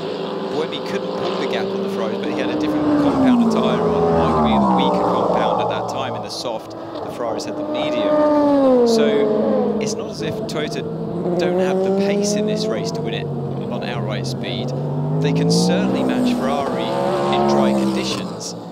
So, and the Porsche was up there as well. So we did have this incredible 3-4-way fight that I honestly don't know who had the fastest package. And then, yeah, the rain, you see different drivers excel at different points. We mentioned Yifeye, but also Pierre Guidi and Nico Müller. The Peugeots came alive in those mixed conditions as well. So, yeah, the gaps have spread out, but as we know, all it takes under these new regulations in the safety car, where we get the 3, then they become 1, and we get the pass arounds and also the drop backs, so they split the categories again. All it takes is 1 safety car now, that period of time behind safety car, and then it all bunches back up again. You're just watching Fabio Cherolais in the Inter Europol car number 34, the green and yellow car, leading in LMP2. And he leads by just over 30 seconds from Team WRT's Robert Kubica. Ollie Caldwell in 3rd place in the 35 Alpine Elf car. And Caldwell, as we have famously said a number of times, will turn 21 during the race. Jim was suggesting it would be at midnight. Of course, it won't be at midnight because he's not French. It will be at 1 in the morning local time, because that's midnight in the UK. So that will be when that happens. This is all part of the drone show that we saw yesterday evening as part of the celebrations of this Le Mans centenary. The headlights there become old number 1, the 1924 winning Bentley. In fact, that might even be the Chenardet Walker. I'm trying to decipher exactly which one it was. A bit beyond my time. That's so cool. Only a bit, though. It was very good fun to watch. And from where we were in the TV compound, we actually got sort of part of it, but from where most of the crowd were watching it, looking towards the stage rather from the back of the stage, it looked even better. And the light show then also went on. So I wasn't quite sure what the sombrero part of it was, but to highlight some of the other features of cars that have been improved by Le Mans. Maybe let's go. The three, fire switch. Tango. Anthony Davidson. I think he might have been talking about tyres, but honestly, I didn't quite catch that. It was brevity itself, wasn't it? I think he said that something like the drier tyres are okay, but my confidence level is low on that one. Yes. Yes, I think you need TC up a little bit on that. He sounded enthused anyway, whatever it was. Yeah. Matteo Cairoli for Project Mon AO. That is the dinosaur, the T-Rex number 56 Porsche. Easy to spot with its teeth. Why is it a dinosaur again? Because PJ Hyatt's kids said, "Daddy, could a car look like a dinosaur?" And he went, "Yeah, of course it could." If you hit it hard enough. And so it did. So now when he races in the IMSA WeatherTech series, his car looks like a dinosaur, and because he's racing here at Le Mans, and because why not, his car looks like a dinosaur. Quite remarkable, really, when the colour scheme was first unveiled in the GTD car, and it kind of split opinion for about 5 minutes until everybody agreed that actually it's really rather wonderful. And then there's Chaparral there in the okay, now I still haven't looked up whether it's a 2E, a 2D, or a 2H or 2F. 2F? What 2F? I think you should do is decide what it is, and then we can get people on Twitter to criticise you. No, I'm sure people will go, "Oh, how can you possibly not know that?" Well, because I wasn't born. You mean you don't know? Barely born. He says reaching. There was a really very good little bit on a TikTok-y, Twitter-y thingy thing. Hair dryers invented here at Le Mans as well. Very good bit on TikTok of Charles Leclerc walking back down the pit lane from the grid, being followed by the dinosaur, one of the two guys with his little dinosaur arms, and he was not impressed. To which somebody had commented, "Sometimes it's tough being green," which I just thought was just a work of genius. So I'm sorry, I haven't got the tweet handy, but whoever that was, you're obviously a Le Mans fan. That was tip of the hat. That was absolutely spot on. But very nice little touch. They had a couple of guys dressed up in dinosaur suits as well, because why wouldn't you? Le Mans is a serious race, but it's also to be enjoyed, devoutly to be enjoyed, to be devoured and loved. This thing. Well, there you can see more of the Elements hybrid power coming to Le Mans for the first time here, all part of that powertrain development that has gone into road cars and has come complete circle, because, for instance, Toyota Gazoo Racing are using road car componentry in their current hybrid system, having used their LMP1 hybrids to help develop that.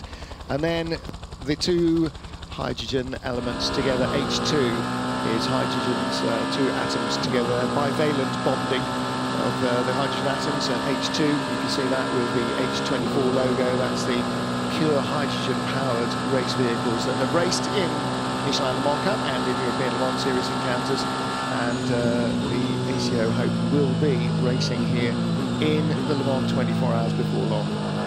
Riding on board with Kamui Kobayashi here, team principal at Toyota Gazoo Racing. And he is putting on a charge at the moment. That last lap was a 3:36 lap time compared to the two in front of him, a 3:40 of Muller. Oh, and Pierre Guidi actually tops that. He bets that with a 3:35.4 that last lap around. So yeah, Kobayashi again, he's up there with the fastest out there, but he is certainly closing the gap on the Peugeot 94. Early in the race, fans may have thought, ooh, Toyota really look like they're being outclassed here. You can't count them out.